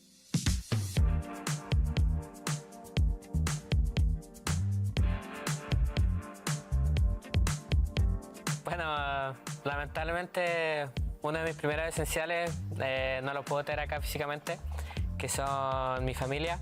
Tengo obviamente a mi madre, a mi padre y 2 hermanos y una hermana. Y también voy a añadir a mi novia como parte de mi familia. Nada, soy muy cercano literalmente a todos. Soy una persona Me considero una persona que soy un mamón, por así decirlo, que se dice en Chile. Y soy muy cercano a todos mis hermanos siempre. Así que es difícil estar como sin ellos, pero inclusive a la distancia siempre estoy hablando con ellos. Ellos me preguntan cómo estoy y nada, hablo literalmente todos los días con mi novia, que es un pilar súper importante para mí, así que... Bueno, aquí está mi vaquita, se llama Nivancho. Para mí es muy importante y me es imposible ya vivir sin ella porque básicamente representa como un apoyo de mi novia, por así decirlo, que siempre que lo miro, por así decirlo, me dice como no importa como que estemos lejos, no importa que estemos a más de 10.000 kilómetros de distancia, siempre voy a estar contigo. Bueno, mi celular, muy importante para mí realmente, creo que siempre estoy pegado, demasiado pegado a él. Un poco porque como estoy tan lejos actualmente de mi familia, estoy siempre en contacto con ellos, con mi novia, estoy literalmente todo el día hablando, entonces me es imposible vivir sin el celu porque es la única manera de estar cerca de mi familia. Bueno, después tengo mi billetera. No puedo salir sin ella literalmente a cualquier parte que vaya, aunque sé que no la vaya a usar. Más que nada porque si es que de repente como que me dan ganas de comprarme algo, no sé, un snack, una agüita, una bebida, lo que sea, tengo mi tarjeta conmigo para comprar y también para siempre llevar el ID conmigo porque mi madre siempre me decía que hay que tener el carnet, como le decimos, por cualquier cosa. Bueno, básicamente elegí el teclado porque representa básicamente toda mi historia, mis inicios en el gaming y por la razón que estoy acá actualmente. Gracias a mi hermano más grande entré a jugar a los 6 años. Nada, significa mucho para mí y literalmente ya no puedo vivir sin un teclado. Bueno, elegí el perfume porque ya hay un punto donde estoy viciado con los perfumes y nada, actualmente antes no era tan importante, pero a medida que fui creciendo me fue importando mucho como mi olor, entonces nada, no puedo vivir sin perfume y literal en cada ocasión lo uso. Muchas gracias por tomarse el tiempo de ver esto y conocer cuáles son mis ítems esenciales, así que nada, muchas gracias. Welcome back, folks, to the desk here. During this series between G2 and Leviathan, it's a best of 5. We are unfortunately in a tech pause currently. It's a best of 5 tech pause as well. It's our third one. It's evenly matched right now. It's a 2-1, I've been told. We have, what do you mean? We've had tech pauses in every best of 5, is that what you say? No, I'm saying the He's matchup. trying to make a joke. I'm just making a joke, and it's just... Oh, yeah, we're getting rolled by the tech pause, if that's what you mean. Yeah. I mean, Brent and Josh long since run out of material, but we are here, of course, to remediate that. That's right. Because we're in a tech pause, it means it's time for a tech PAWS. Yep, we're doing it again. We want you to send us pictures of your Valorant-loving pets using the hashtags VCT Americas or VCT. We'll share them to everyone here. And you have some time as well, to get those in, and we'll show them on the show as they come up. I'm not allowed to really partake in this because I've already demonstrated. I'm actually maybe I'll take a picture of this little guy right here, and this can be That's my going to be your tech little pause. guy. Is that yours? It's my pet. Yeah. Look at him. He's so cute. Yeah? He's all right. At least when he sits up What is this rabbit from? Is he just like one of like the little animals that's around the map? Yeah, he's the rabbit with the knife that's like sitting in a scent, he's having, he's having the a meal. wine. He's on Breeze too, He's not having a beer on I said a meal. Oh, okay. I didn't say he's having a beer. What are you saying? It's been a long day at work. Really hotly defending the diet here of Mr. Rabbit-san. Yeah. He's great. Is that his name? I'm just calling him Mr. Rabbit-san. All right, Mr. Rabbit-san, love it. He's allowed to, even though we found him on a scent, which has no bearing to anything remotely Japanese, but that's how I've decided it's going to be. I don't know. How it is. I haven't had a new pet in ages. Do you have any pets right now? I have a cat. What's her name? Hugo. Hugo? What do you think? I love a cat with a human name. Yeah. Is he a boss? Yeah, he is. He looks like he's wearing a tuxedo. So I guess we just picked a boss-esque name for him. Yeah. Yep. Here's the pet. Whoa! What? That cat is Cypher crazy. Cat? Cypher Cat is excellent. Give me a tweet. That's awesome. Best tweet, actually, right? Oh my God! What? Oh, the duck in a hat. We do have something. Is that Sideshow? That looks like a crochet. That's Sideshow shirt. I want to point out this is also their profile picture. Yeah. True. So I did not Wait, do you this one think? Do you ready? think the? I think it is the duck. The duck tweeted this. Did you know the ducks are free and you can just take them? What? Just Yeah. Who's gonna stop you? I don't know. Law enforcement. What? Yeah, my honest reaction to that statement. That's incredible.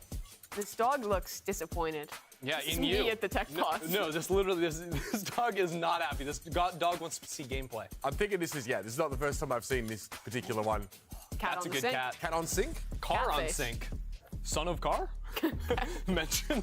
Yeah, he gets mentioned a lot on this Who broadcast. is this person? Son of Car? You should know Son of He Car. was a player in like Challengers, in Challengers qualifiers. Had like an insane game against Shopify Rebellion and stopped them from Yeah. qualifying. Also, he's the son of Car. And Because you the know last Car. time I heard it was Josh screaming at this, he was bodily You live in dragged Los out here. Angeles. You should know a lot about Car.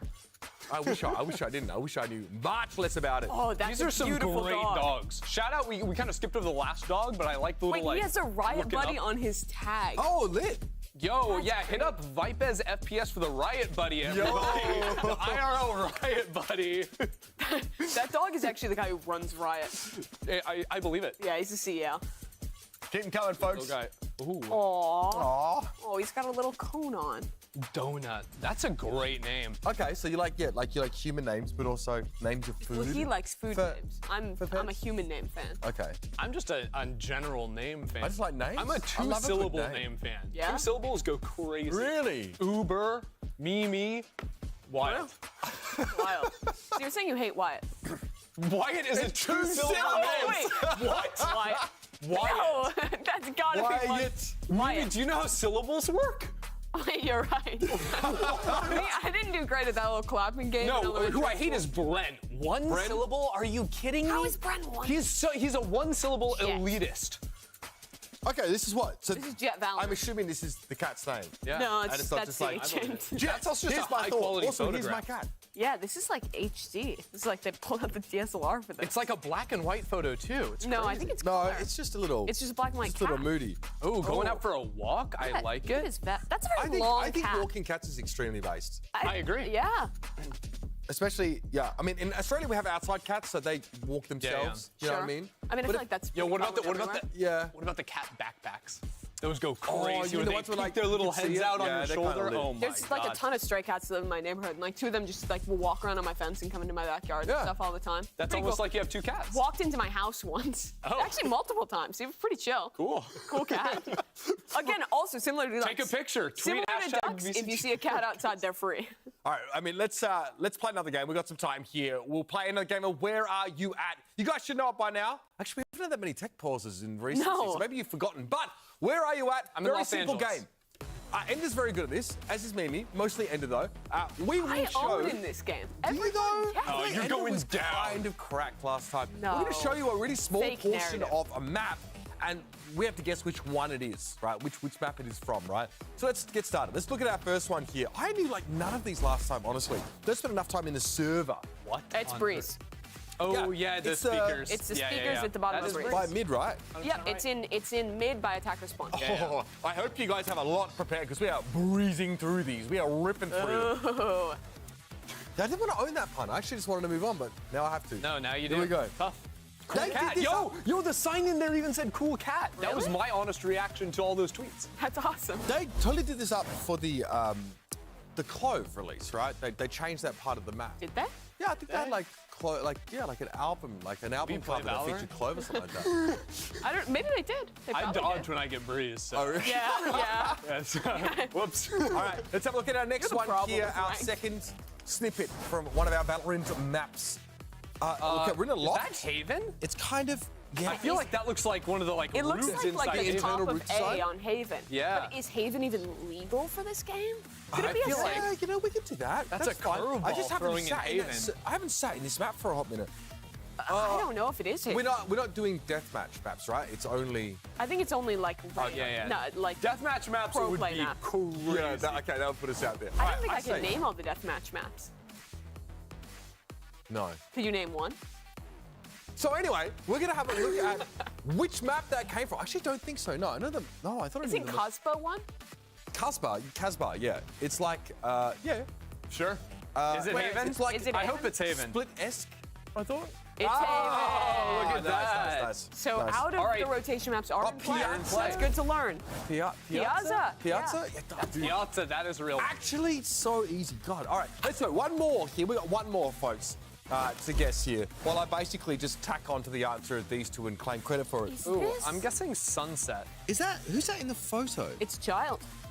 This could also be Is that like Pearl? a Young Rays or something? Yeah. It could be like one of the shop windows on Pearl. Yeah. I'm kind of split between Pearl and Sunset, though.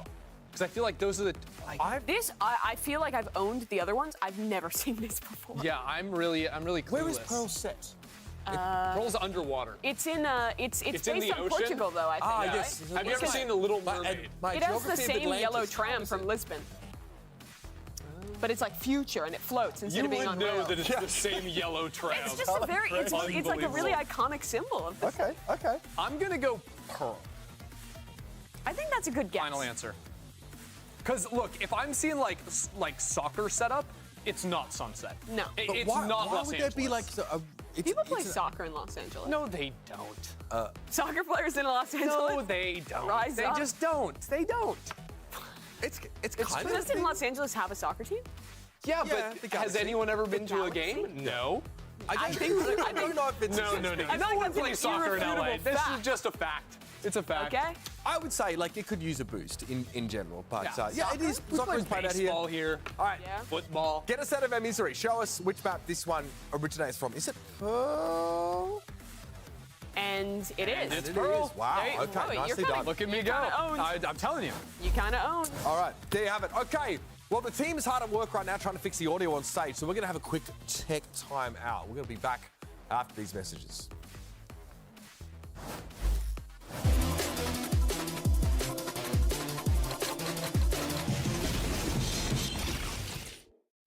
Excuse me, would you mind taking a picture of us? Oh, no problem. Thanks. Yes, problem.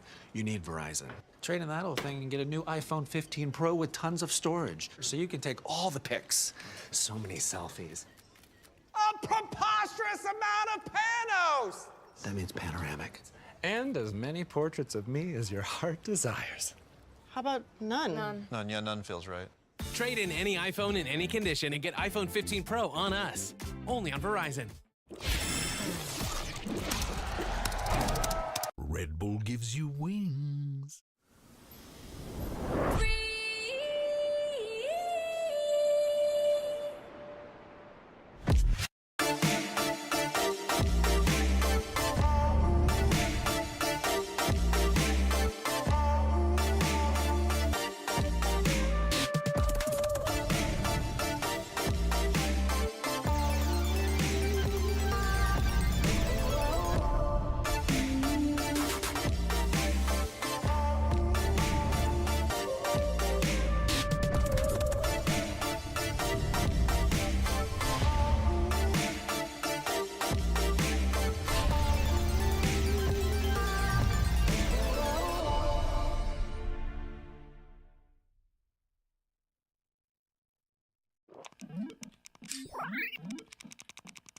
Red Bull gives you wings.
Still into the post plant we go. Valin doesn't set his sights towards a player. Turns the flash. Gun advantage, health advantage. And of course he falls. The mind game's being played and the shots come through for us, Bucks. Welcome back, everybody, to the lower bracket final of our VCT Stage 1, or our mid-season playoffs, rather. Thank you for sticking with us so far through this tech pause. Of course, we still got some of your submissions from Tech PAWS coming through. And we'll, of course, enjoy them as they come. We're told we're not too far away here, but again, still sat in this break, still waiting on our experts out there to resolve the issue. How are we going? I mean, we can talk about tech pause. We can see them come through. We can also talk about the game. We have also seen a couple of notable things over the course of this series, right?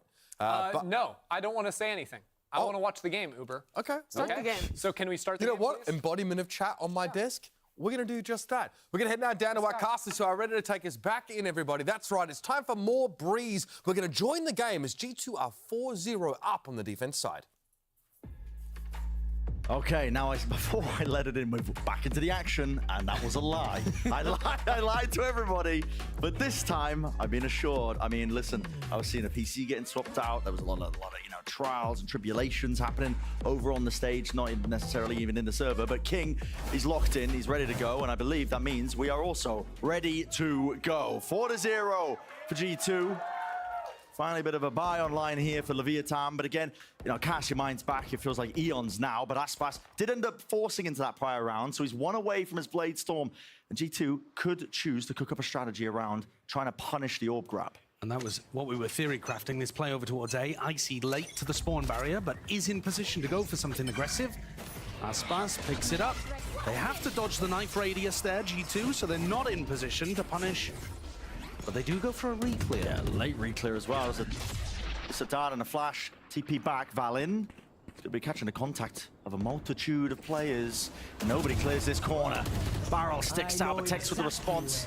Does equalize it. Now the door opens wide. Smokes at the feet. Snakebite vulnerable done, but not enough really here for Tex to get anything going. Aspas still with the knives. Hops it over. Hunter's Fury. Shouldn't like fish in a barrel. Whacking your head though with the updraft. Aspas with the movement. Can't quite avoid it. 2v3. King looked his way deep into the backline with the damage done. Set up. Pryor doesn't know where to expect that secondary player. And Leaf shutting it down and bringing it to the 2v1. We'll play this one together. You can see that discipline, but shot through the wall. Leaf falling low. Com wondering which position to play from, not knowing where Icy could be. As a dart, no theft. Advantage surely the G2 here, at least with the players, but it might just be a bit of those heroics. Shot dart close, backing away. Just needs the one kill to set things into motion. Haven't pushed him back and away, but he is guarded. And the fuse stuck, let loose as well, so Icy can earn up a dimensional drift. This is a disastrous beginning here for Leviathan on a map that really should be favoring them. I think it was 13-6 the last time these two teams played. Wow.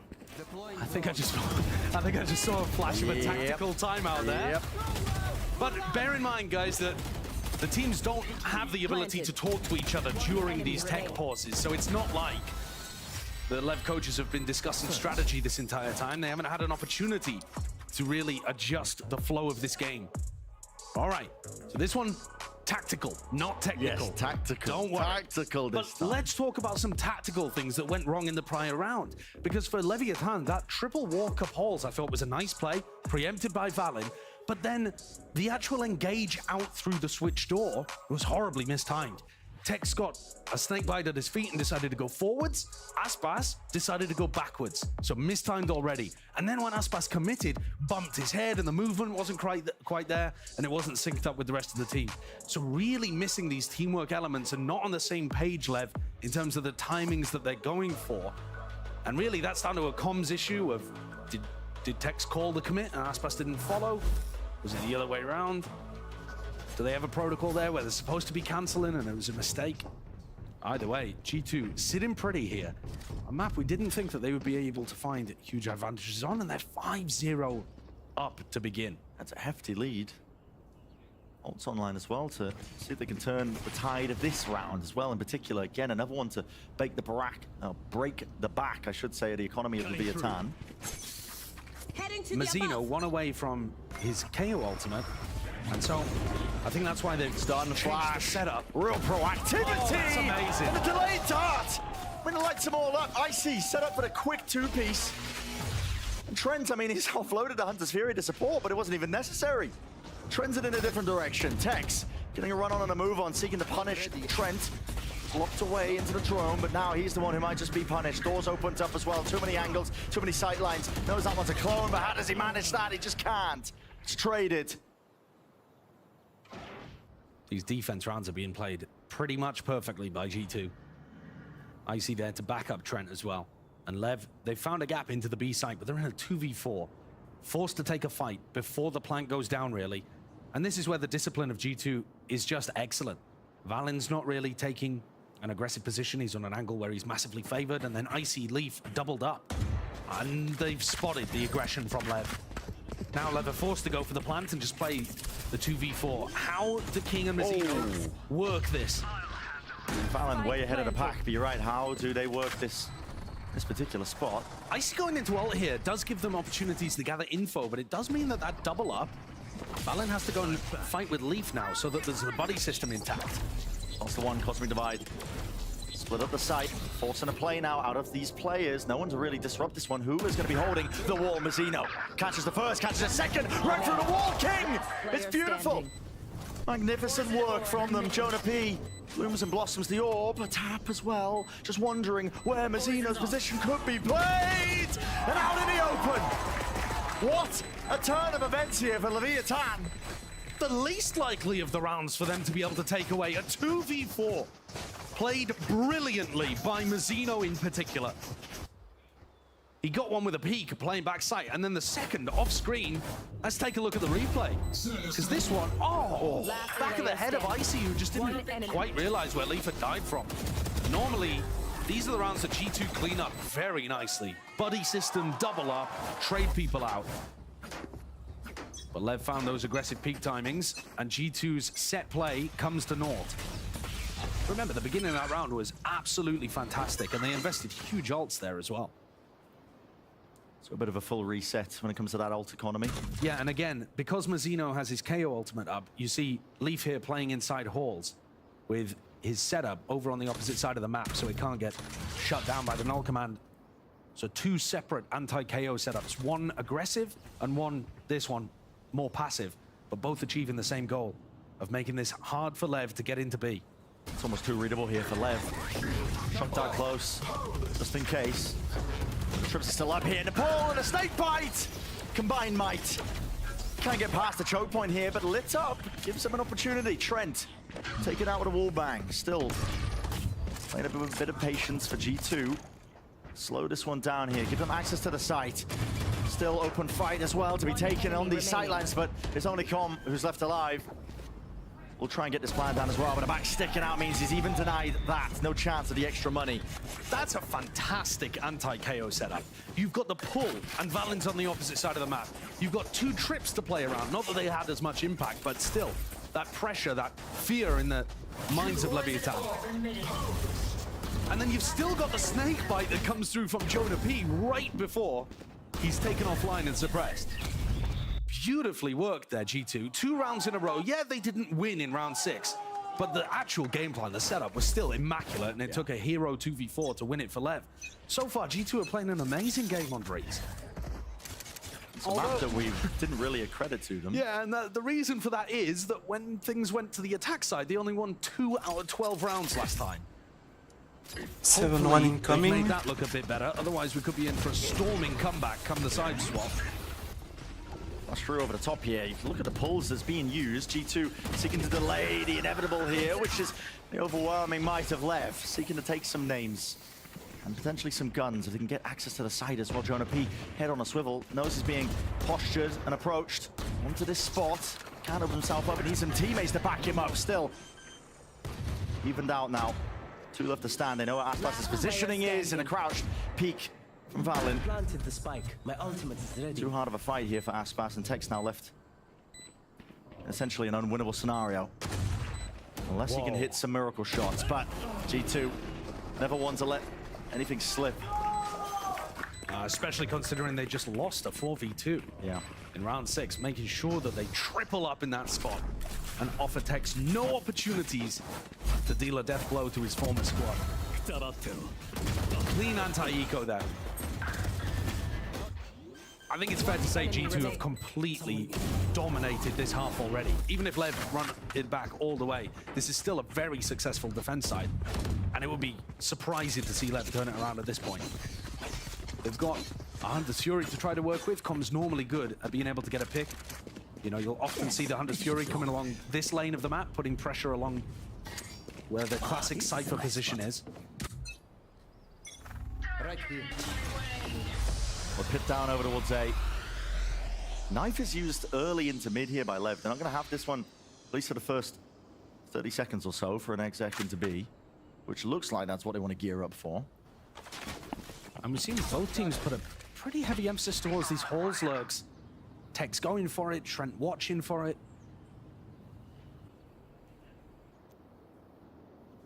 Slow round. And again, in the back of my mind, I'm thinking, does G2 have these level of game plans once we get to the attack side? But we'll have to wait to see all about that. Here, Lev takes some elbow control. And Comms is still in a good position to go for his Hunter's Fury. Well, Knife's back online, and that's going to signal a chance to really move forwards. Knife is actually dodged here. Leaf setup. Still alive and kicking. Throwing through the choke. Double flash is being utilized here by Mizzino, just underhanded in their approach. Valen, though, is cut it up. Still this war they've got to deal with. They don't really know how far these players have actually committed, but impeccable work. Leaf for the crosshair placement. Drops up and props up that cage, but still Aspas claims it's one of the kills. 4v4 now. Pit dropped down by King.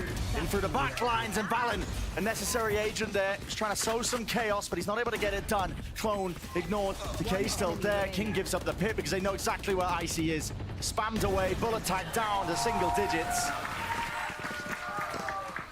And a nice round executed by Leviathan. Creeping up behind that defensive wall. It's not their attack side wall that was being up there, but really nicely used G2's wall to their favor. I gotta say, this is the Aspas round that we've been waiting for. Oh, yeah. We were talking about the fact that we expected him to be the star player for Lev on this map, on the attack side, on the defense side, both. And here, picking off both of those B site anchors, making things winnable for his team. Operator investment here for Icy. And a mid play by G2. This is aggressive. Orbs up. They know this is clear. They've got plenty of players in front of it looking to punish the solo lurk plays. And King is in danger. There's really, no exit strategy. He's going to have to fight his way out. Yeah, his angles are good, though, when he tucks in that corner. As long as he doesn't get timing, he's probably going to find his way out, and this is going to be horribly awkward in mid. Yeah, could be for either team. It just depends who gets the info first. 6 cents for King for him to back away, but as the cage goes up, they're just not making any noise. They're creeping up behind them, and plenty of targets. A rich environment, but can they drop them? Only the one. It's the spike, though, that's been dropped in tunnel. What a critical misplay. King with the timing, taking it past it. No one was covering that drone. The reclear from Trent. Spam into the box. Lev have got that firepower. They could manage to carve out a path, but it all comes down to this. These fights right here, Leaf. Tip-tap just dancing around the pillar. Valen getting caught and chewed up there by the trip. So now it is a chaotic beginning. Potentially end to this entire round. Not a great play by Tex there, swinging on his own, allowing Jonah P to pick up a free one.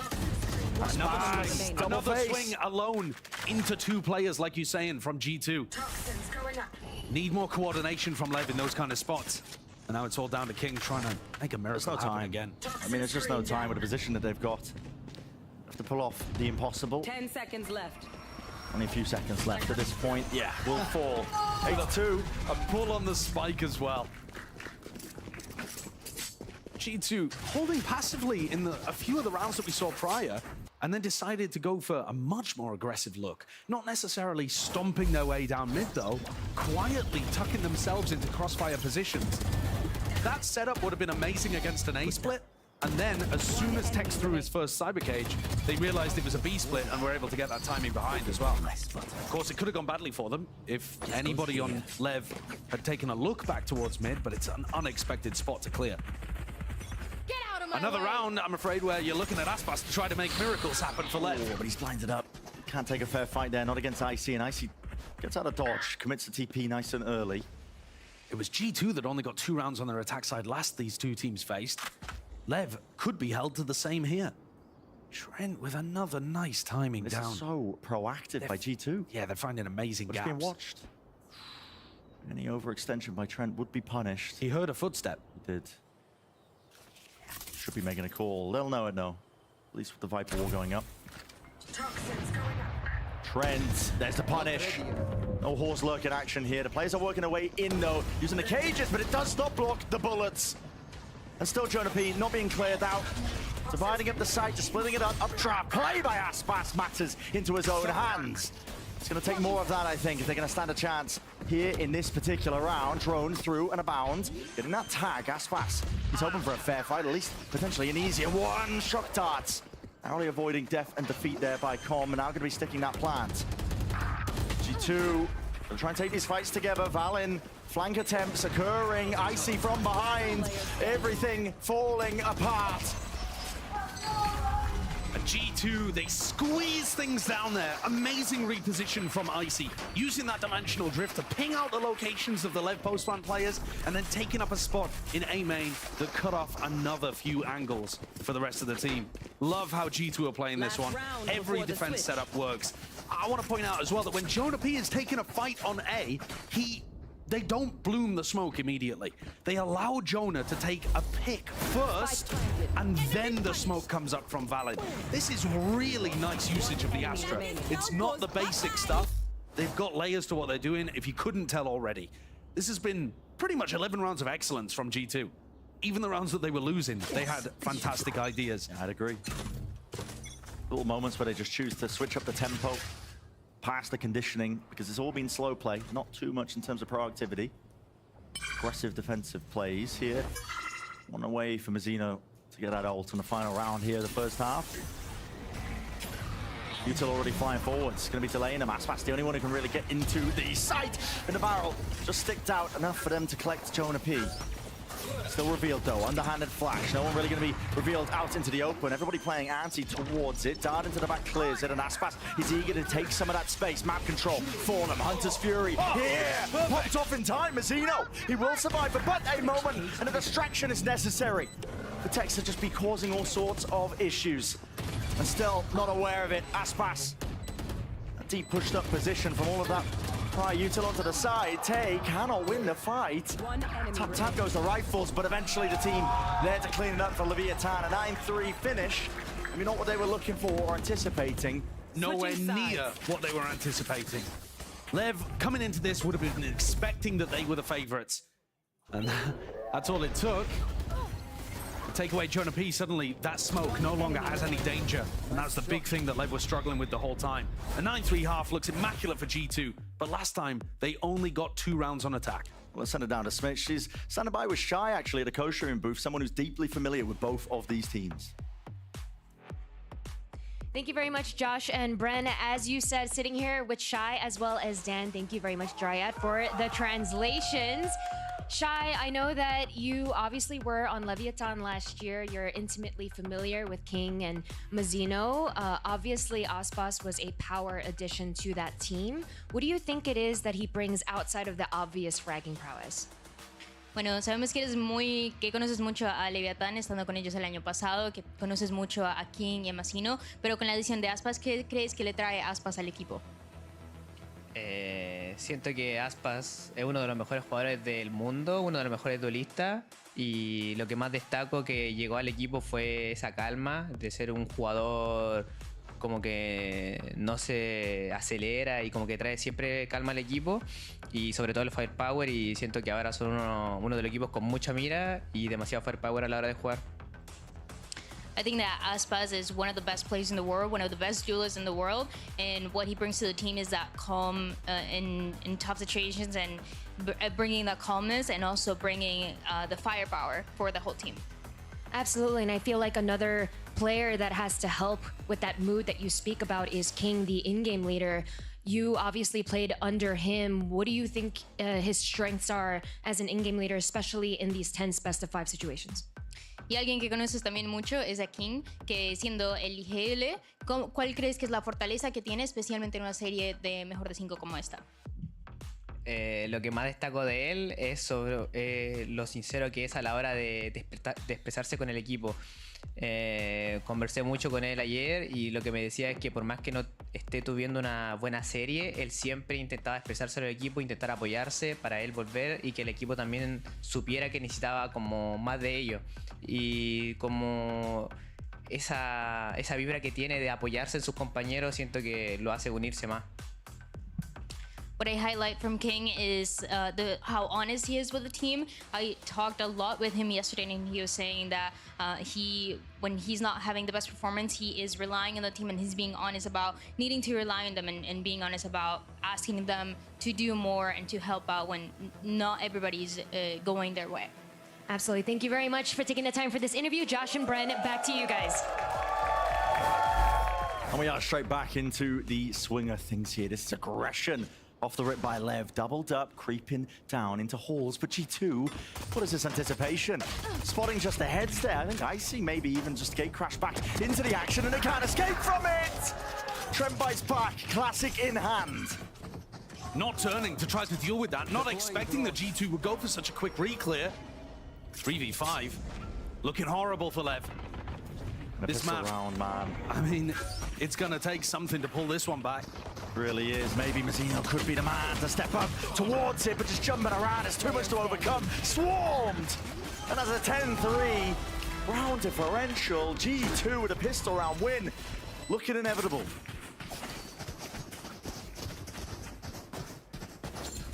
G2 recently against 100 Thieves let a massive lead slip away from them to lose their spot in the grand finals of this tournament. But this time they're up 7 rounds, they're on an anti-eco, and so far they've demonstrated some incredibly good game planning on Breeze. So surely not again. They were very aware of that double push coming down halls on the pistol. We've got another double push happening over on the opposite side of the map there. Kind of this route through elbow. Leaf just monitoring that with his cam and his trip as the rest of G2 look to try to drive things into A. Getting a tag as well. Com going to be backing away from that angle. Do they spot the player towards the back? It's a pull. Oh, Icy in danger. Certainly so, and more so. G2, they just can't quite really handle these kills. Leaf even a bit tenuous there into the mid angle. They are dropping like flies. Jonah P, how have you managed that? In a blink of an eye. And I hope I haven't spoken it into existence. Yeah, man, I mean... This wasn't even a round where Lev forced into this. No. They had very little going for them in terms of the economy. That is so confusing as to how that even happened. I mean, Icy getting caught out. Yeah, I mean, didn't exactly see all of it from Icy's POV, but yeah, they're not aware of a recon dart that gets thrown in. Nobody breaks it. Icy's way ahead of the rest of his team. Oh. And yeah, doubled up to try to deal with Leaf, who was playing through mid as well. That is a rough one. But it's not going to matter if G2 can pick things up once Rifles get on board. Aspas with the Outlaw. He's definitely got at least sights onto Jonah P. You do not want Leviathan to build up any level of economy for Aspas to start opping. In this round, obviously, the Outlaw against no armor or light armor, that's going to be phenomenal. But once we get into rifle rounds, you can't allow Lev to build up crazy eco and just get it. That's how snowballs happen with Aspas. Yeah. He's going to be taking fights aggro, disrespecting your utility, and probably winning duels at long range on this map. Full group up now from G2. I go to Yeah, fight. playing things quite slowly. Looking to try to head over towards B. There's some very common execs that we'll be looking for here. Teleports into the back with an Astra Star. I actually saw Lev pinging that out during the halftime. So they're really aware of this kind of stuff, but this is different. Yeah, okay. I mean, a bit of a fake gate crash. It was a knife that stunted the initial push, with Valen also falling and toppling Dart. Going to be really aware. Look at it. Just gives the perfect time for Mazzino to spray down through into the smoke. What away from the ult, by the way. Worth him chasing for the glory and for the ult. And for the ace. But are they going to leave him alive? I mean, Aspas has got one bullet left. Oh, okay. Still. Well, I think we're about to see the upgrade, I would imagine, because everyone on G2 is going to be buying full armor. So do they go for dropping an op for Aspas? 30 секунд.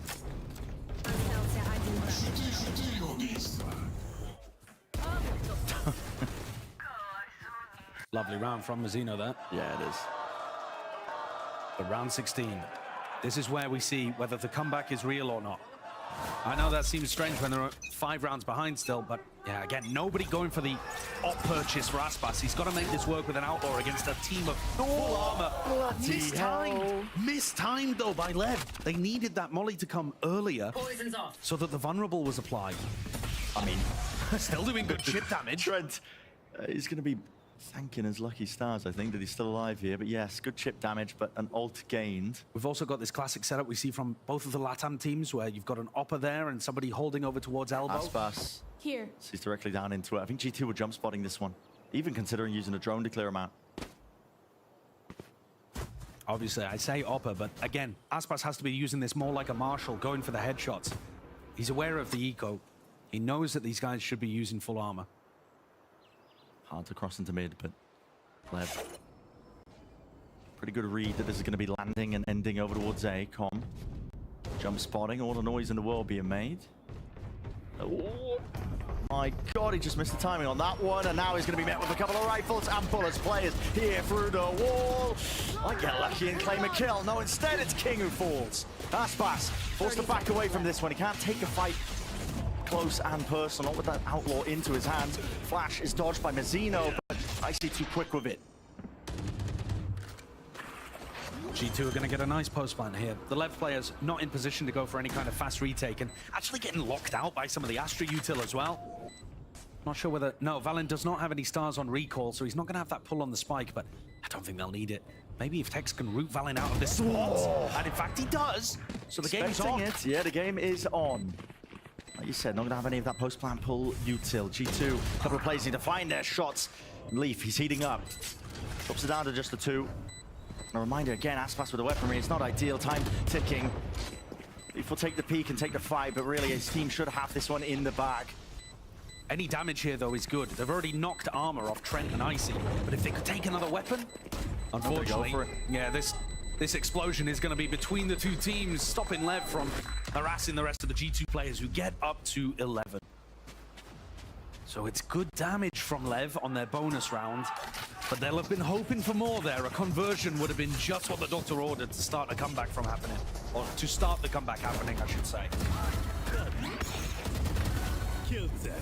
Now that we're heading into the next round, though, almost guaranteed that Aspas is going to go for the operator. Oh, yeah. And here it is, round 17, Aspas op.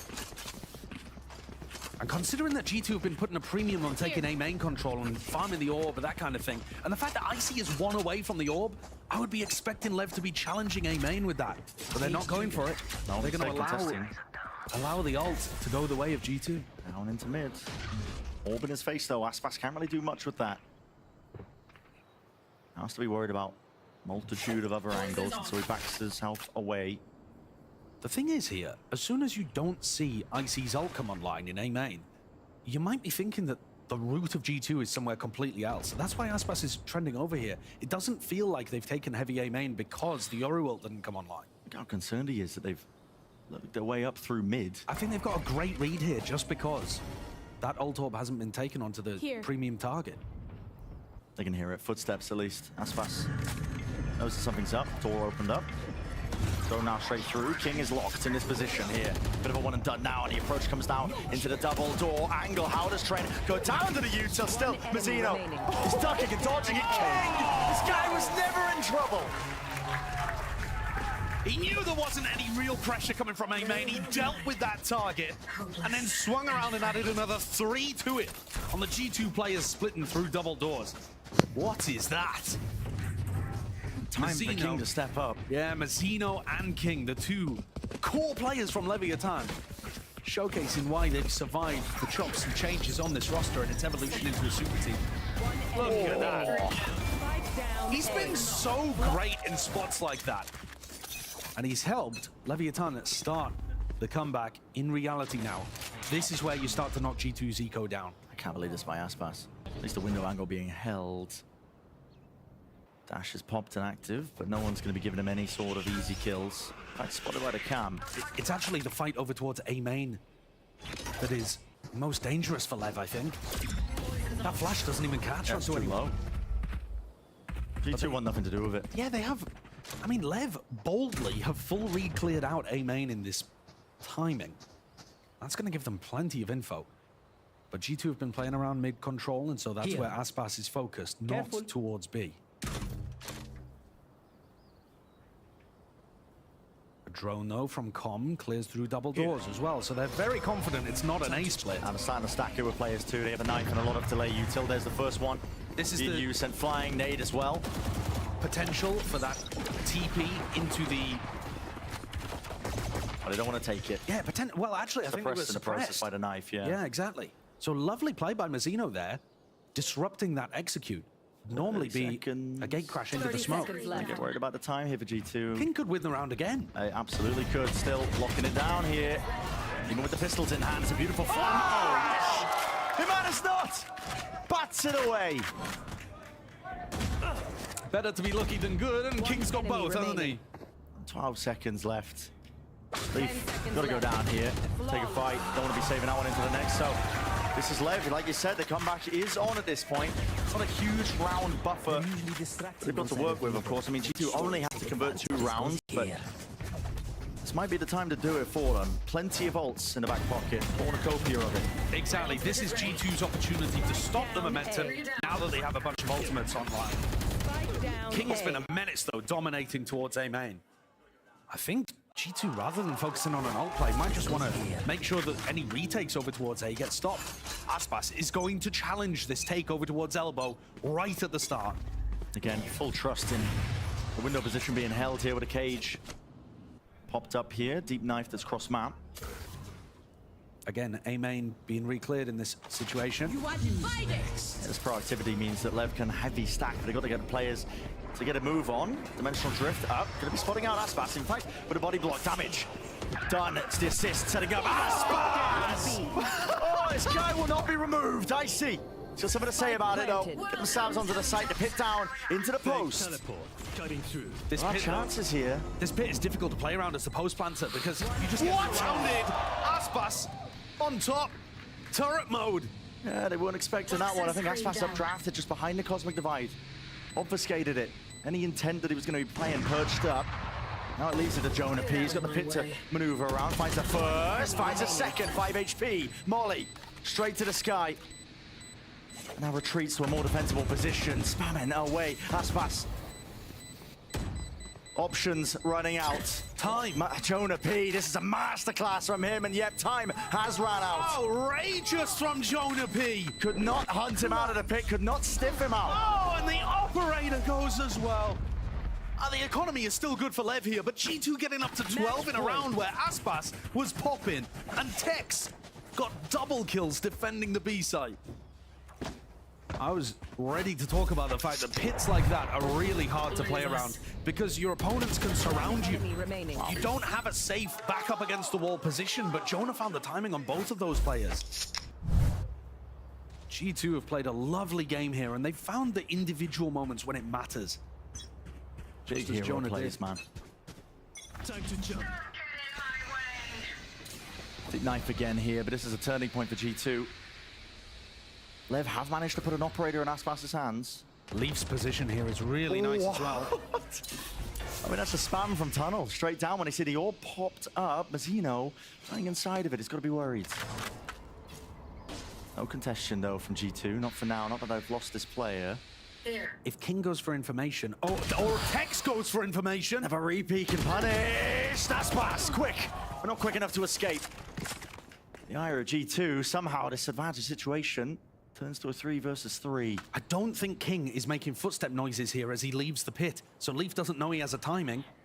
But as soon as the pit drops, he's going to start thinking about it. It's cross placement. Should they head back to A here? Leaf's going to be giving them these kind of comms. But G2 are playing very spread right now. And King's positioning is pretty difficult to get a read on. Could get timinged if Leaf was playing aggro, but he's not. He's just holding his position over towards King's A main. for a re-peek, potentially. And the re-clear towards elbow. Okay.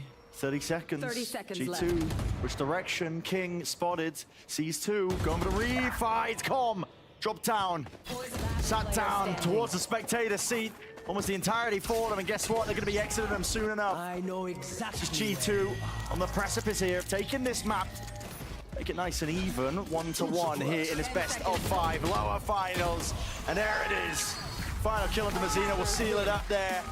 So here we stand, 1-1 in our best of 5. A map that we really were trending towards the direction of Leviathan to have all the advantages.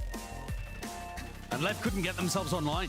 There's a chance that that defense side would have ended up running out for them if they hadn't given away as many in the first half. Yeah. But G2's game plans were so good. This swap up of getting the Astra involved in their composition paying massive dividends. And both teams have stolen each other's map pick. And really making us question what we know about both of the squad's map pools as well.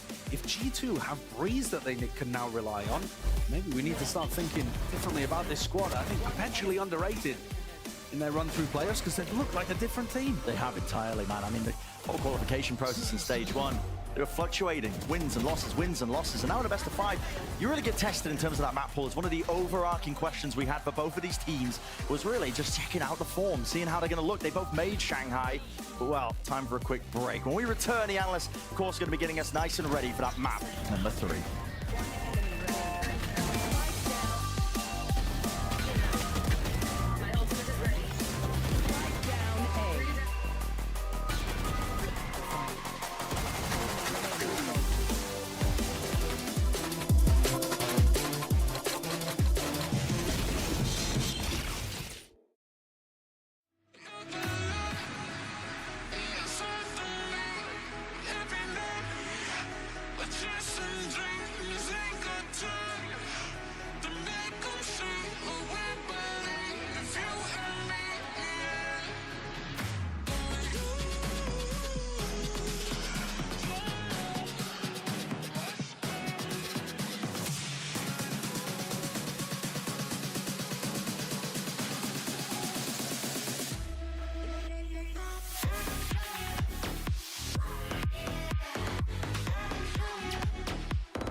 Still into the post plant we go. Valin doesn't set his sights towards a player. Turns the flash. Gun advantage, health advantage. And of course he falls. The mind game's being played and the shots come through for us, Bucks.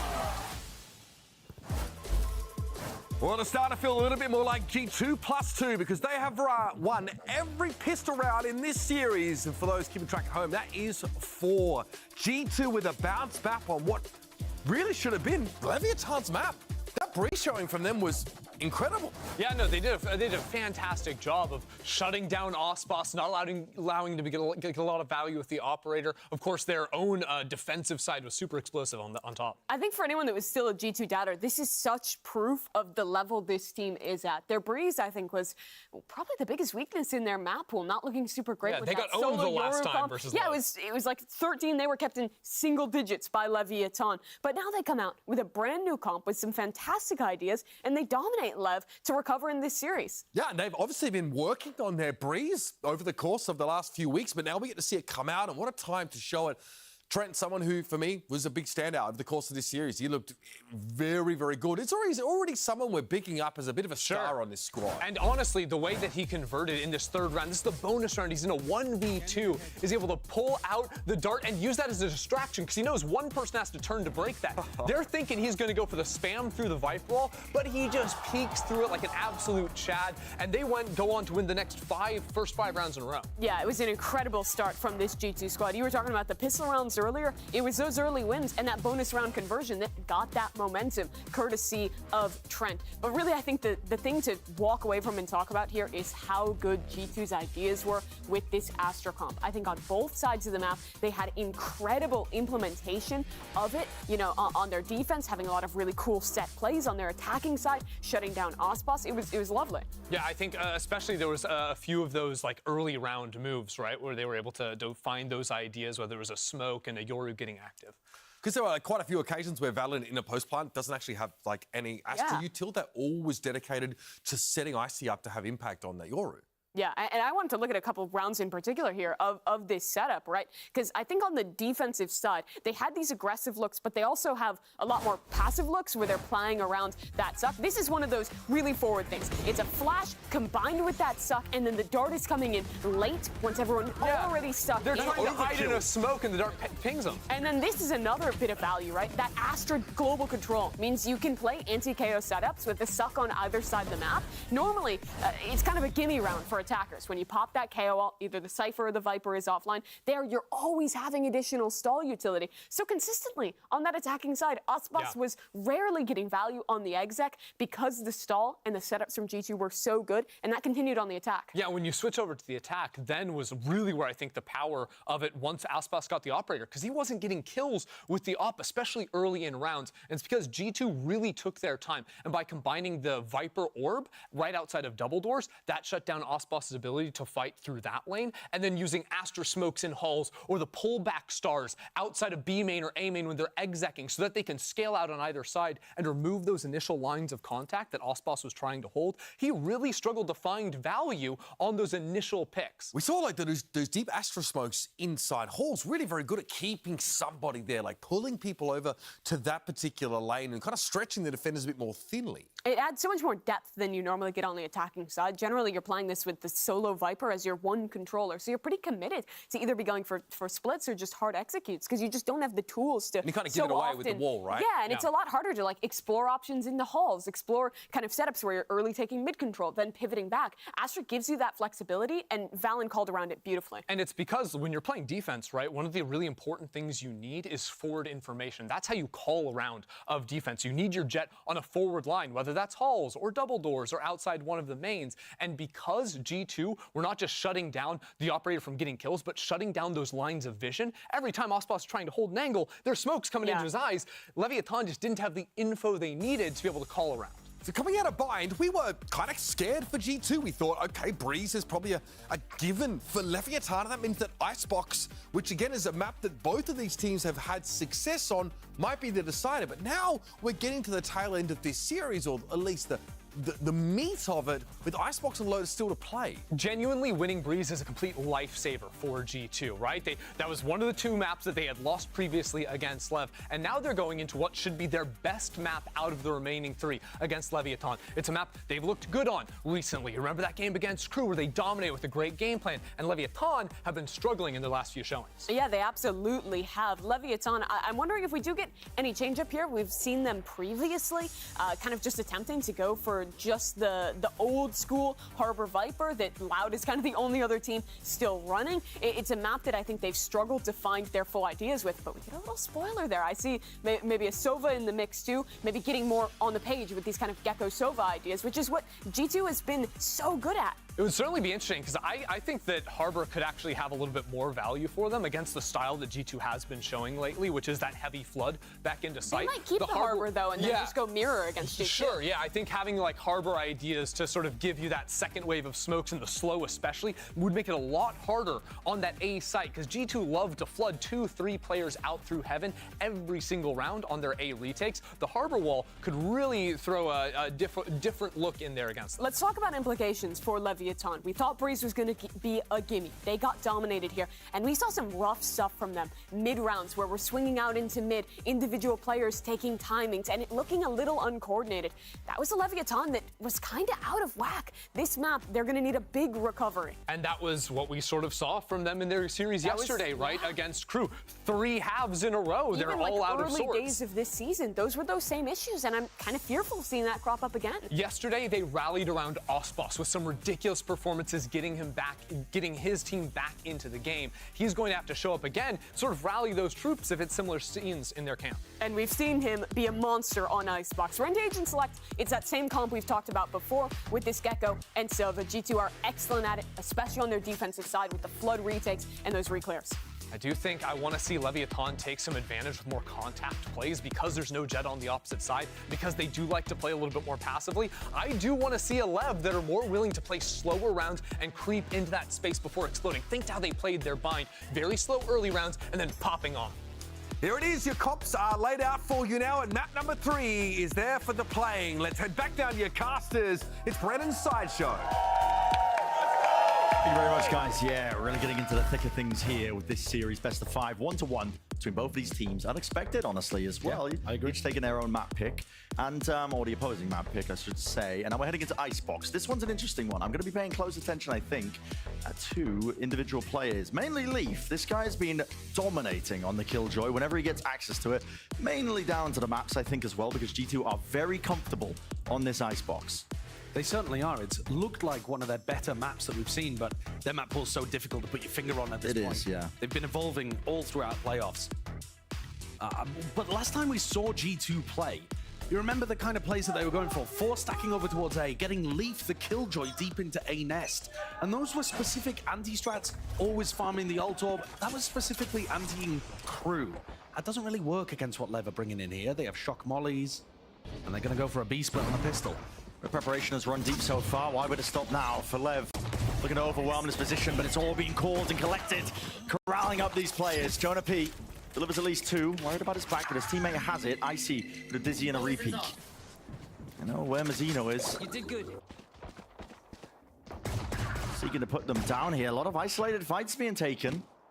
It's Con winning 1 versus Icy, but Trent catches the rotation, and with that, essentially the round should be over. Still, anything could happen on the pistol. Upgrade acquired. And there's still a minute left here, Brent.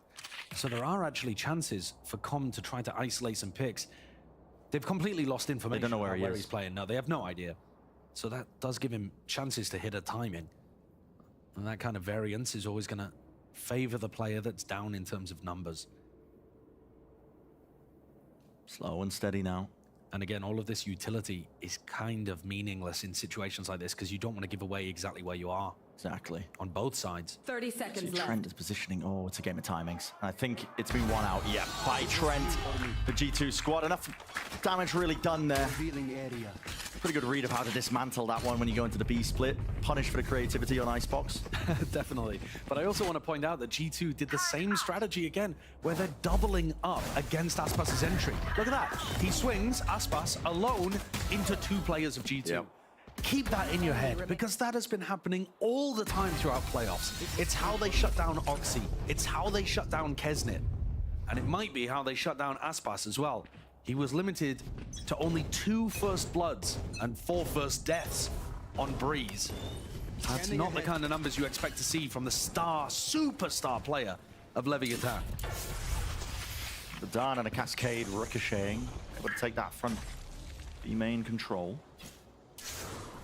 G2 posting back up. Look at this from Jonah P. I mean, tucked to the side.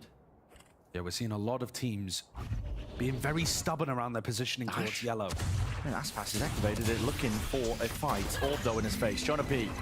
Surely you got to evade this one. You're the one with the rifle. Backs away now, retreating. Mosh pit. Be any follow-up with that. Lev on their eco, looking to get a plan down as well. So the extra money is available, but wrong crosshair, wrong positioning here. G2 cleaning up the stragglers. Yeah, making this one fairly clean. Com's going to go for that post-plant flank, something that he loves doing on maps like this. But caught by the alarm bot, shut down by Trent. Yeah. Good awareness, and only Mazzino left. There's a player left, they're still min-maxing the ults. Yeah. You know, the IC's like, what, 4 away, 3 away now, I suppose. Even closer now that he went down, but... So, again, if you're keeping track at home, that is G2 with another pistol round win. Leviathan are yet to win a pistol. It is so difficult to win series of any type, frankly, if you're not winning pistol rounds. It's because it gives you that excellent beginning to the half, the opportunity to snowball. You're more likely to have your ults online as well because you're getting more of the kills. Enemy remaining. And here, G2 have that opportunity to capitalize once more. It's 4 players over towards A. This is a strat they ran against Crew where they push somebody into Nest. Look at that ping on the minimap, though. Lev already thinking about it. Already expecting it. They know Leaf's been doing this one. This was their bonus round strat last time. Exact same playbook. High Tide whips its way across there, cutting away the available positions of these Lev players. How does Leaf choose to pay this one? I mean, doesn't exactly have long-range weaponry, but still, Com will fall. This is some trying to find it. Did they spot that one? Oh my God, Leaf will not be able to escape. So 1 for 1, and now I think Lev should have a great understanding of how many G2 players there are around here. I mean, they've got to know that this was a very heavy stack, but they don't really have info on the rest of the map. Valen's in a very committed position here, looking to try to win the round out himself. No one's there to play off him. That is nice by Tex. Wasn't really holding the crosshair placement for it. Still adjusts in time. 2 players towards the back of the site. I think this would cause a bit of a pause for Lev, but I actually want to commit the ult instead and just try and clean up these players. Make it nice and easy now. Still 2 left. Trent finally stunned up, holding his ground, finally falling. And they know that the final player was behind. Jonah P broke the turret, so they'll be super aware of this kind of stuff. Making a bit of noise as well. Top of the ropes, Mazzino. Flexing on us a little bit. So Lev chose to have a really kind of safe opening to the round as soon as they realized that G2 were fighting over A. That high tide coming through, indicating that there was a fight to be had, but Com just gets unlucky in that Unfortunate. spot. But they still managed to get the punish onto Leaf, and they don't start that kind of massive snowball that we saw in the game against Crew, where Leaf was going crazy. He was picking up the Outlaw constantly and dominating with it. He's got that weapon again, but everyone on Lev has full armor. They're very aware. Yeah, I think you can see here that Lev have done their homework. This is basically the same playbook, I think, for G2 on the defensive half. When they get the Outlaw in Leaf's hand, locks down the sight line into mid. Lev just with brute force, though, making sure that they can take this A side. Look at it, not even worried about a high tide. Already past it, contacting. Using a drone to make sure that everything's cleared. G2 going to be fully off the sights here. Not sure what they've got up their sleeves to see if they can delay and deny this plant. Mazzino inside the cove really does hide where the spike is going to be planted. He also didn't take any damage somehow, not quite sure. And King wants to fight forwards. I mean, Leaf rips it away. What a shot to the brain. Mazzino, he's there right when it matters, but eventually dropped anyway. Still got 2 players. Still play at disadvantage. Here for Leviathan, going to be playing now. Forcing out his ultimate with Aspas falling. He saw down a Tex. Up onto the high ground. Icy already spotted. He's got to know that nobody was on it, but G2, that's a clean flood attempt right back into things. Lev knew that G2 were going to go for the flood. That's why you saw Mazzino and Com, I believe it was, swinging aggressively into backside. The problem was, Aspas wasn't with them. Tex was back, playing over towards the post plants. just didn't look as coordinated. They clearly know that G2 are a flood defending team. But here, when King and Com fight with Mazzino, 3 of them fighting forwards, but they don't quite deny it in the way they're looking for. Yeah. Nice! Yo, I'm a menace with this weapon, bro. It's so true. He is a menace with this weapon, and he's going to keep it into the next round, where now everybody on Lev is a one-tap. Absolutely going to be getting value. Leaf loves to go for his deep pushes. Down the tube occasionally. This time he will hold his ground, which is the top section of Boiler. G2, though, are going to use this round to get up to massive ultimates that can be used for retakes and all sorts of other things. I mean, the combination of the Harbor ult and the Sova ult is a menace on its own, and then Icy's one away from Thrash, so... Yeah. If Lev were able to put together some kind of Thrifty, this would be the perfect timing. But more likely, G2 are going to look to try to mop up this B hit as it comes through. They're headed towards Leaf, who again has got that Outlaw. Everybody is one shot, one kill. The smoke's in his face though with a high tide. Packages it up. I mean, Lev going for a pretty similar play. They did this one round 2, seeing if they can take control of all of the intersections of the site. Good awareness, Aspas. Time to come alive from him with the Guardian in his hands. A few shots rattled away. Only the one casualty. Hunter's Fury, good connections. The tech's falling. Comes down to these big moments, and Aspas. Again, it has to be him to step up to this challenge. Ults fused, reckoning inside the cove. King takes the fight towards him. Will not get away with it though with his life. Mazzino, high tide. Up in their faces. How do you deny this one? A quick tap as well. Only got bullets. You're gonna have to get lucky indeed. Body blocking the first layer of things. Valen sticking all the way. Earned his half. Round aside. Jonah P seeks to deny. And G2 with plenty of time are going to mop that one up. Lev also invested some really big ultimates in there. They thought they had a chance to be able to win it. And another thing that I'm noticing is Aspas is playing for the late round. He's on Jet, and he's frequently been the second to last or last player alive in these situations. That doesn't seem sensible to me. He's got the tools to fight forwards. He's got the aim to maybe create you advantages in these spots, but he's not being able to find his moments to take those duels. Instead, it was people like King there looking to try to make the play with his frenzy inside the cove. Leaf keeps the Outlaw again, refuses to part with this weapon, even though it's once more full armor for Lev.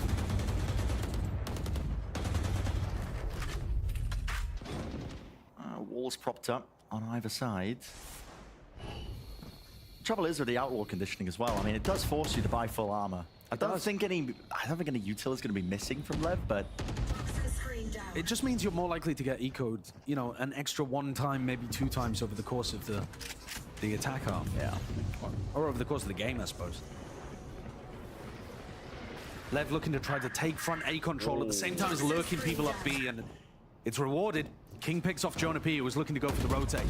Jonah's drop, that's going to be calling now for the rotate. I mean, that's actually breaking the drone. Yeah, and it's pulled 2 players back. They can pivot in either direction. G2 have got a very spread defense going on here, and Lev just looking to try to punish them for over-rotating. It's worked a treat, but you've still got to convert in this spot, and it's not like they're grouping up for a massive player advantage. This is only a 3v2 for Lev on site right now. Exactly. It comes down to seeing if the shots can hit and nailed. Com there, still holding for the walker. Mazzino just goes down to it. Don't know where he is with a spike drop down as well. What a critical mistake now here. The G2 players see if they can hold their ground. Reckoning. This will supplant them. Supplement at least for them to try and get the fight going. Forwards, not expecting that Com could be onto that angle already. 12 seconds. They're barreling over them. Has to be brute force, Valen. A nasty transfer. Spike planted. Lease of life, King snaps it back around. It could have been anyone's game in the final moments. Crazy hero play there by Valen, shut down by King. Both IGLs going tete-a-tete in terms of the calling and also the rifling towards the end. And King getting the better end of it in both departments actually in this round. Opening things up, closing things out. Down A. Playing them like a fiddle. Enemy remaining. That doesn't mean it was easy, not by any means. And actually, all of that eco damage is still going to affect things for Lev. They're forced to buy full armor because they're worried about Leaf's Outlaw. And as you were talking about, Bren, it does put a strain on the economy. You can't see it just yet, but Aspas has the Blade Storm, and one of the players on Lev is probably going to have to take a Bulldog or something. Can't get that rifle online. Either that or the light armor, of course. But adjustments need to be made here for Lev. Well, you say that, but at the same time, they actually had a really good game plan going into the start of that round. Yeah. You know, the take of the front of A while double lurking with Tex and King over towards B, that found success. It got them the pick onto Jonah P. And I think, you know, it's G2 here that are actually taking the time out. What they were doing, the rotating based on where Lev were looking to commit, going for the flood defend, they're worried that that might not work out as well. The big thing that I keep thinking about is that we're not seeing Aspas set up on super aggressive post plant positions. That's what I was expecting to see watching them play Icebox. I've watched Aspas dominate on this map so many times by once he gets his team in a position to put the plant down, he's looking to fight people as soon as they're coming through choke points. We haven't necessarily seen that as much, or at least he hasn't been able to find his timings. Up and over though, Leaf still holding it with the Outlaw. Yeah, and King does not rebuy full armor here. Everybody's grouped up. Surely they hear this one from the sound cues as well with that mid control that G2 have gained and gathered. Deep push as well onto the flank. So Leaf, if he gets one and gets out, maybe could be looking quite ideal. Still, Cove propped up, along with the wall. Going to be escaping and evacuating, waiting for the rest of his team. Says he didn't see anything, but now it's time for the Thrash at least, sending it forwards and flying. So Cascade, cut off the turret line. It did indeed. And now that flank timing, it pays off massively.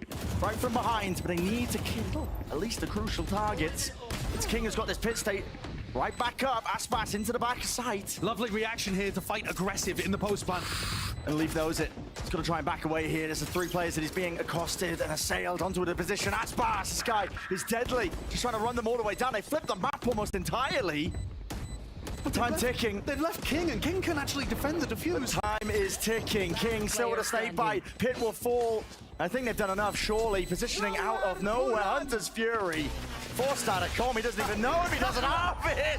It's a classic in the face. What the hell is going on? And I mean, technically, that is a Red Bull clutch from Com there. But I think it's King who delays long enough and stays inside his pit. Those players from G2 who are running through, they just didn't have the health to go for the defuse in that spot. Yeah, They're getting chunked down the whole time, and then there's a snakebite laid on top. That was a wild round, but it all starts because G2 do a triple push down mid and then cascade off the turret. So as they come through the flank, Lev call a really nice reaction to go forwards with Aspas, who was playing those aggressive positions. And that was what I was criticizing Aspas for not doing enough. That round pays off amazingly.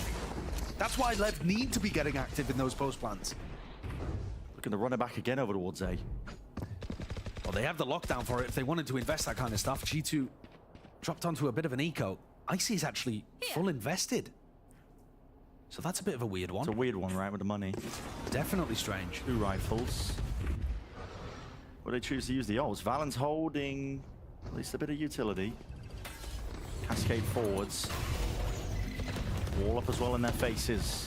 Gonna be stunting that first wave of the utility that Lev are just using to see if they can gain any space over towards the A site, and they call for a rotation anyway. Yeah, I mean, you've seen Dizzy, you've seen Recon, you've seen Cascade, you've seen Killjoy utility. You know it's a stack. Well, they didn't have the lurk to be able to go quickly over towards B, but on the P.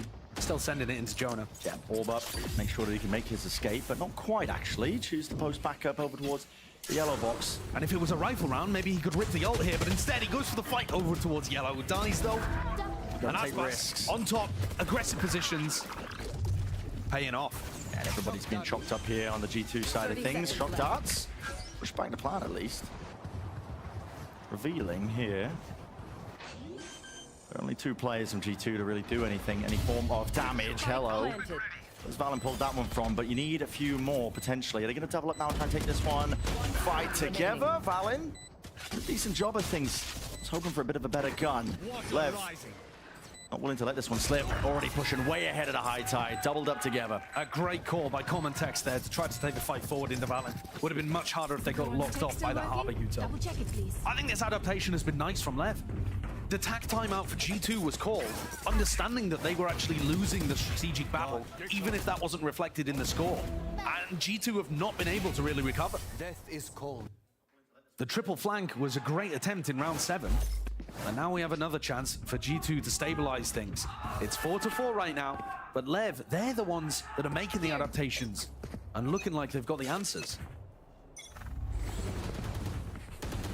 And it all begins and starts always at this A side, just in an exchange again with the walls. A few bullets raining down. And this is a weird one, right? Because both teams have lockdown, both teams have harbor ult. I mean, Mazzino with the Reckoning, did they want to use a lockdown for the post? Yeah, you're looking to try to use lockdown here for the retake, but Lev will try to deny it. Aspas is already on top of screens. Yeah.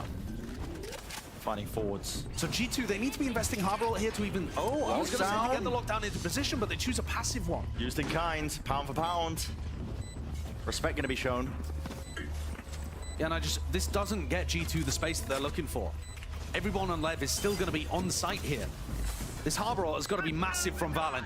Take it back up again once more. Reckoning has to clear its way through here, but a stun's connecting. Comms there, spray not quite online for King. Still Aspas high ground, backs himself away. Putting this one into the 3v3. Already Nano Swarm deaded off. Icy on the defuse. The Nano at least Swarm with the wingman, it did miss, but denying at least the wingman still. They got to know the wall. The position have to be guarded. The G2 surely doing it. No way! Tex! That's monstrous! Obvious the position of the diffuser, but under enormous pressure from the other two players who are seeking to defend Trent. What incredible aim there from Tex to be able to deal with both of those bodyguards. And hit the Red Bull clutch. That's 4 in a row there for Lev. Oh, and the timing. Final bullet, man. Final bullet. Yeah, that is ridiculous. 0.22 milliseconds away. Tiniest of differences to decide that round. Double ults used by G2 as well in that spot. But they still have one to work with. This is a very light buy. And these rifle rounds have been super close. But Lev are taking them. And then they're also being able to convert the follow-up. Here, Jonah. Oh my god, it's damage. good damage, but he's going to get flanked right now. Surely not. I mean, yeah, doesn't get it. Whoa. Okay, the Bulldog could be unruly, don't get me wrong, but... Put a leash on that thing. Yeah, Com eventually secures the kill with it. As Lev decide to rotate back over to A, though, they're going to be looking towards Valen. They're probably not going to want to use utility here to give away the fact that they've made that rotation, but they are pinging it out, looking to just clear it. He's got too much to worry about. His head spotted as well with a jump up. Yep. Easy pickings. Nice contact clear of that spot. Lev are going to be so aware of just those deep push plays. I mean, G2 were doing it all the time. Last time they ended up playing Icebox. Splash the way this guy moves around the map. Look at this. I love playground this. for him. I love how much more aggressive and confident Aspas looks compared to the first kind of 4 or 5 rounds where we were watching him. He's finding those timings to press the advantages. I see Sheriff in hands, but revealed by the dart gives him the perfect follow-up. The lead now more than steadily being accrued. I mean, Lev, like you said, they've been winning the gun rounds and they've been winning these anti-ecos relatively cleanly. Great ideas in terms of how they want to play this map. G2 have tried a few different ways of mitigating this. They've tried to push players into aggressive positions. They've looked for a triple flank over towards mid. None of it's really been working. I think that the triple flank through mid was the closest to finding success. Getting that cascade onto the turret, but do you really want to go for something like that again? Here, they can rely on Trent using the Hunter's Fury, but Com is going to look for a pick at the start of the round. He does this almost every time he has this overall. Drones, if the drone gets attacked, he insta-ults. But this time, everybody from G2 respecting that drone, knowing what's coming. No dice. Heavy stack though from G2. And disguised as well, because they didn't see anything with the drone. Completely dodged it. Leaf. Oh, slight awareness there, just in time. Brings down Tex. Still that ult. Will find a target into the corner of the site. Still evading that one for Valen. Nano Swarms causing some issues. Vulnerability as well as that. Aspas forced to retreat, and a call to pivot is made. Jonah P. Surely going to be hearing some of this one now and expecting at least some presence. But does he know where these players are coming from? Getting that game of timing. Yeah, both so quiet here, the Vipers. Footsteps though, heavy presence by Mazzino, running his way along. He's going to be confident making the call, but doesn't know if they've already at least got themselves around. Vulnerability applied by the snake bite, forcing release him off the spike plant. Com and King could both win the round independently here. Comes down to it. Mazzino's got no help. Learns Mazzino, he still can't get this plant down. King finds it, plucks him out, but the Hunter's Fury will follow it anyway. Unusual position for someone to get caught by that, and look at this. Com going for the same flank he just went on again. Just flanks on flanks, Com. The school of always be flanking. Exactly, this time switching it up here, but Mazzino already rips away the life of Leaf. Trent follows it up onto Aspas, still 2v2, damage done. Wingman defusing, they can free up their guns now, they can watch this one in a different direction, and Com forced to reveal himself. Dart, it's there. Still the onus being onto G2, but for now, Com is not on the position, and Icy knows it, sticking it. Great awareness there from Icy, knowing that Com couldn't stop that from happening. Last round. 5 to 6, doesn't even opt into the duel, doesn't give Com any chance of clearing it. That round though could have been super different if Lev had just broken the wingman. Yeah. If those bullets had landed on the little bro, Com could have had a great chance there because they really didn't know that he was coming from kitchen. This round got crazy. It did. Enemy remaining. G2 weathered the storm though, doesn't matter how crazy it got. Got that round win. And that's super important because that breaks what would have been a 6-round win streak. And now Lev do something completely different. Almost looking like that pistol round play, I think it was, where they B-split. Yep, same strategy it looks like being employed. It's going to be walls up in their face. A lot of footsteps. Don't have B main control. Ults flying forwards. That's a thrash. Going to be getting that connection. Tex is blinded. It's going to be isolated here. Revealed up by this dart. Lev really looking like it might be falling to pieces, but Aspas is so aggressive already. They didn't expect him onto that kitchen angle. Blade Storm ripped out. And this is the win condition for Leviathan. Get aggressive, get active with Aspas. How do they find the rest of these kills? Jonah P just trying to play his life. The rest of G2 moving together. Thrash. Round 2 this time. King. A few shots fired. They know that he's under there, but how do they fight it out? Is he dealt with? Dropping down. Trade online. 3v3 still. They've got a lot more to clear than that. Wingman on the defuse. Has to be broken. Snake by Shotdown. What game are we watching? What game are they playing? Still gunplay in the works. Already got half, I believe, onto it. Aspas! Not enough with the Blade Storm pull. Trent shuts him down before he can really get going. That finalizes it at 6 to 6 for the half. Back and forth, just like Bind. Super close here between these two teams. A late resurgence there from G2 to be able to get 2 retakes towards the end. Otherwise, Lev were running away with things. They just couldn't quite find enough in this final moment. Look at this shock molly on the fly, it's so good. Yeah. Mazzino just has no clue that that was coming towards him. Last player standing. Very impressive. Trent sitting at 17 to 6 right now. Leading it for his team as well. Hero Moments paving the way to make it that nice equal 6 to 6. Let's send it down to the desk to break it all down so far. Thank you very much, Bren and Josh. Look, we expected Icebox to be a hotly contested map in general. It's another pistol round loss for Leviathan. Like 5 out of 5 now. They are racking them up. They bounced back really well from that, though, and they threatened to actually run away with the half at first. Yeah, the start of that was really defined by, I think, again, G2's game plan. They play a lot of these rounds into the Flood retake towards A, and they were really punishing Lev. But Lev won a couple critical clutches in the late round to get rolling and found a massive streak of rounds to recover. Yeah, it started with this round right here where they flipped the map against a triple flank and then somehow end up winning it, even though they lose all of their players. Time is working against them. Frantically, you've got Com running over into mid, trying to get the ult off, but at this point, he'd already won the round with the amount of stall that was put on the site because of that Viper's Pit. Yeah, it was really lovely stuff, honestly, within the chaos. And this is what, when you look at Lev, you see these names, you see the experience of this team.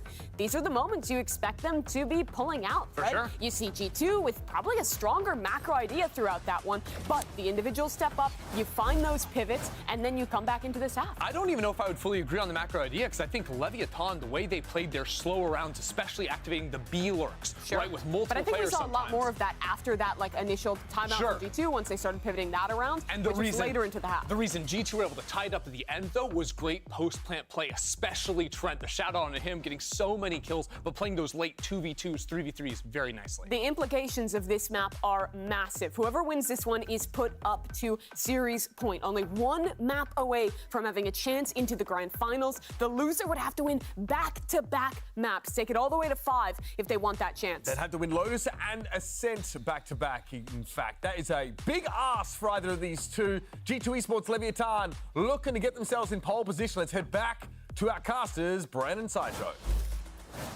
Don't think I could have teed it up better myself, I think, as well, in terms of the overall stakes, really. Yeah, must-win scenario on this map to get that advantage in this best-of-5 here to even stand a chance in the grand finals of our mid-season playoffs. And it begins, as always, Josh, with this pistol round win for Lev. Haven't really been able to get any of them. No, that makes this one imperative. We need to see that they're capable of taking them away from G2. As G2 run this 1-3-1 default at the start. A little unusual on Icebox. Don't normally see mid-pressure at the very beginning from the attacking team. And on the other side of things, Aspas with a Sheriff pushing up. They used a Cascade to try to get past somebody. No dash. No, Aspas, if he looks to try to take a peek, it would be a perfect time. And the turret is faced away. But I think he's just gonna miss the timing. Oh, yeah, he does. Can't see now, anything but getting critical information. Yeah, but he can't really get past this turret at all, can he? So he just has to... Well... Can he? Well, okay. I mean... He can get deep, but you can't get much further than this. I think it might be out of range, potentially. No. I'm not kidding. It's been pulled back. It's been pulled back anyway. Fox in the pen, this man could really just eat them alive. King seeking to delay. Distraction being called, wingman plant. Surely not being stopped. Final bullet eventually does it. G2 seeming to win this one out, and Aspas now has to become that difference maker. Too many targets. He just can't quite land the shots. Full reload has to be committed. He has done the damage, but no kills collected. Lev finally turning up the heat. But it's answered right back at them. Doubled up. And Comp falls. An outrageous situation. G2, 6 out of 6 pistol rounds going in their direction. And what a one to showcase as the most recent of them. I mean, Aspas in that spot. There's a world where he gets, he gets 5 or he gets none there. I mean, I don't know what he walked away with, but at the end of the day, it wasn't a round win. He got so much damage out, though. Man. He's doing body shots, leg shots, and yet somehow Valen's Ghost comes out true at the end to be able to pick off Comp, who had a couple of softened up targets ahead of him. This is worrying. I mean, if it wasn't already, it certainly is now. However, looking forwards, as Uber set up on the desk, the 2 upcoming maps of Lotus and Ascent, if there was a team to be able to win on both, I suppose it would be Leviathan. Aspas doesn't overstay his welcome with that one, but risks need to be taken. If Lev are going to stand a chance to try and win this. Oh, any punish in sight? Not quite. They're hot on the heels, though, of Aspas, and they are cleaning up these remaining players who are seeking to at least delay and anchor bullets. Just got to fire the tracers with that one. One gets caught out of spot. G2 with an opportunity to reset, but nobody really posted over the other side of the map. Do they know that all 3 of these players are over towards here? They're just going to double up, triple up, make sure that they have a safe passage back over to the other side. And as I was saying, Brett, I think the next 2 maps coming up, if there was a team here, like Mimi was talking about, that is able to run it back from 2-1 down, I think I'll be looking towards Lev, even if G2 take this, because Lotus is not a map that G2 have been loving to play. And Lev, I think all of their players have just been amazing on Ascent in the past. Yeah. But they don't want to put themselves into that position, and certainly not if it comes because they just can't convert these pistol rounds and keep putting themselves at disadvantages in every quarter, every half. The crazy thing is as well, even with them, despite losing all of the pistol rounds, they've still been able to take maps. They've still been making it close. Yeah, take a map. And to be honest, Breeze, the first half was not particularly close, was it? At 9-3. No, but this one much closer. On Definitely. Xbox, at least for now. For now. For now. Lev, one of the things that I think they were doing really well on their defense side when we saw them play against Crew was find opportunities to take fights and disrupt the plant from happening. Is Aspas going to be able to get some kills, or what? What's going on here? They didn't really want him to survive. Hello, Aspas. Good kills, actually. That's going to be doing some damage to the economy. Enough to stay alive, though. He's going to be saving that Sheriff into the next, so the unintended side effect of it, but I think they're not going to be too worried about it. Are they not? Well, I don't know. Let's have a look at the money. Yeah, it ain't good. You don't want to be surviving in that spot. Yeah. He popped his dash and didn't dash into them either. Like... Jump. Nice try. Yeah, okay. I mean, they're saying good job in that situation, but it's actually forced King onto a Guardian. They've swapped weapons so that Aspas can get a Vandal online. And a heavy fight taken. Dizzy is going to be pre-fired here, but Aspas is going to be blinded up. Messino, that supportive element, just firing down and raining down the bullets at a Phantom, enough to bring down Leaf. Pushing them back though, with Aspas falling. Drone denied. They've got to be very worried about these kind of positions. Super possible that Lev could have inserted another player over towards jail. This is going to take time off the clock, but Mazzino is going to be so expected here. Drone cleared. Mazzino already pushed up. Yeah, G2, we're just waiting for somebody to just walk right into the crosshair placement. Yeah. Texas time, apparently. Two shine, potentially, but he's missing the shots. Doubled up side by side, him and Com. Com's just trying to get him out of here. Still, bullet tags in play. Enough to slow down Trent, but a spike has been retrieved and now ferried back over towards B. This round is the personification, if you want to put it like that, of individualism versus the team play. Lev just taking it in turns to take that hero play fight, while G2 shut them down. 3v3 though. Down against the box, Wingman. Gonna be broken, bullets. Firing through, not enough to deny. G2 are getting themselves into the post plan here. At least the advantage for Lev is that they do have some guns, but they've got to get a move on now. Icy realizing he's got no util to his name, so he might as well try and take the fight forward. It's caught by G2. They stand their ground here for Leviathan. Dismissed them as easily as that. So 2 Vandals rather than the Guardian saved into this one. But that's a pretty devastating one for the economy of Lev. They only get 3,000 for being able to win this round, and they've lost a ton of weaponry. I think I'd consider that a great bonus for G2. I mean, let's take a look at what weaponry ends up being online here for Lev. And what this would be a great time for Leaf to bring out the Outlaw, I can tell you that. It would, I don't think he's going to be doing it though. A Spectre full armor onto Mazzino. I mean, these are pretty brutal weapons to be forced to use in this spot. But if they can win this, suddenly they have a cushion to work with. They typically have been good in these gun rounds, even if it is slightly weaker. Nano Swarm. Pre-aimed and broken, so the turret will stay up. And Leaf's got plenty of these lineups across a range of different maps to try to put pressure on their opponents. Killjoy utility placements. Thrash available though. Set loose onto the side over towards A. Everybody giving this one up from the left side. Comms in position to ult this. He's playing relatively further back here. Wingman getting the plant down. Out and over. Dart. This plant coming down. Not going to be trying to flip back into this one, but finally with the ults now. Into the back of the side. Trent! Not able to get the one before he's eventually brought down. Everything offloaded now. Overwhelming. Seeing if they can try and fight this one. Thrash has to be respected though. It does pave a bit of a way and place for G2 to potentially win this one, but they're losing the gun duels. Slight tap from Mazzino. Just Icy and Jonah P left though to really stave this one away, and guess what? Jonah P is nowhere near. Slow as it goes here by Lev, but they realize they've got plenty of time now to just pick them apart. Tapping the spike, forcing the players out in the open. And it's a 1 round for them, 8-8. Everybody intact as well. Very confident from Lev in terms of the way that they committed heavily on that flood defense. Despite the fact that the plant ended up going down, Wingman managed to dodge the first wave of Nano Swarm.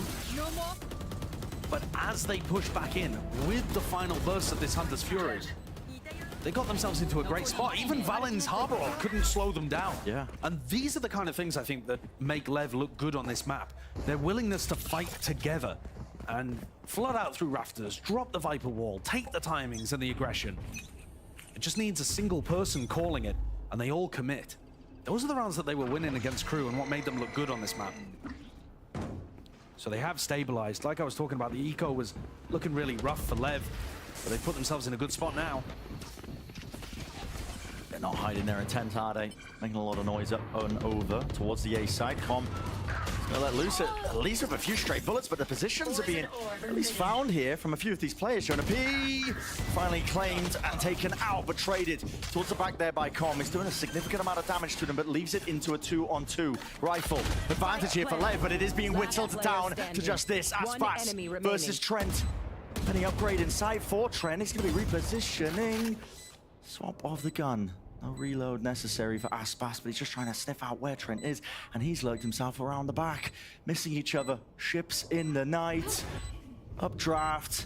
And now that spots it. Oh, Trent He can't hit it, can't claim it. Pistol's out in play, but Aspas is the one to really save the day.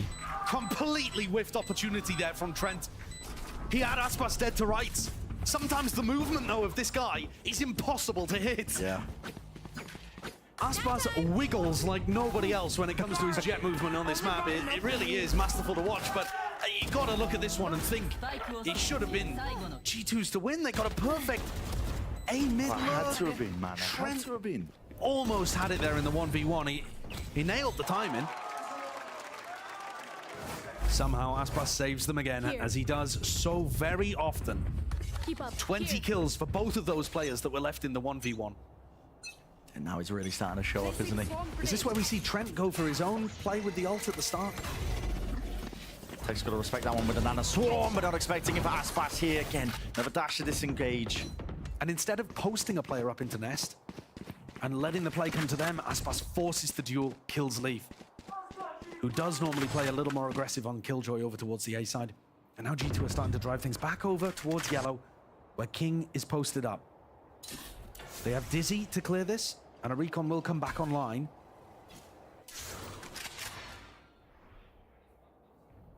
Like you said, they should have the util to clear this spot out. The reposition of Mazzino, punished in the moment, but not before he was rewarded with just the one. Dizzy has to be broken indeed. It is. King's still there, but the dart reveals it. And now his position quickly swarmed upon with a wingman to supplement all of it. Pick your targets and choose them wisely. Still, 3 versus 3. It's nice. Fury for Trent. Yeah, it's nicely done there by G2 clearing out yellow, but now they need to use it. He's trying to punish a drone that he heard from just the middle of the gut of the map, but he's not getting any tags. That's a wild play to go for. It really is. Just off of hearing the drone being used. At the same time, though, they couldn't have left. done anything in that time period anyway, because they're waiting for Jonah P's fuel to come back up. They need that next cycle before they can commit to any kind of plant. Aspas is ready to meet them head on. He's still got an updraft as well. He's High ground definitely position. going for this updraft. Yeah, enemy AC 130 about to kick off. As the wall's there, right round the side, hunting for them, picking them to pieces. Jonah P stands his ground. Few seconds left to spare, but not enough to win the round. It's lost in the moment here for G2. Jonah P recognizing it, having to force that issue out to them. 2-round difference now between Lev and G2. As we're looking at Icebox. And Aspas really is finding his moments so nicely to have impact. Tucking himself aggressively on A with backup from the rest of the team, finds that opener onto Leaf, and then he's able to get the updraft kill as well. Constantly denying those plant situations. And again, with this composition from G2, they have to commit so much of the Viper fuel just to clear out yellow if King plays heavy in that spot that they then can't plant in the same util cycle. So they need to wait, and it buys time for Lev to disrupt like this. King again looks like he wants to try to contest them. Burning utility out of them early. Very important for Lev to have advantages in the round.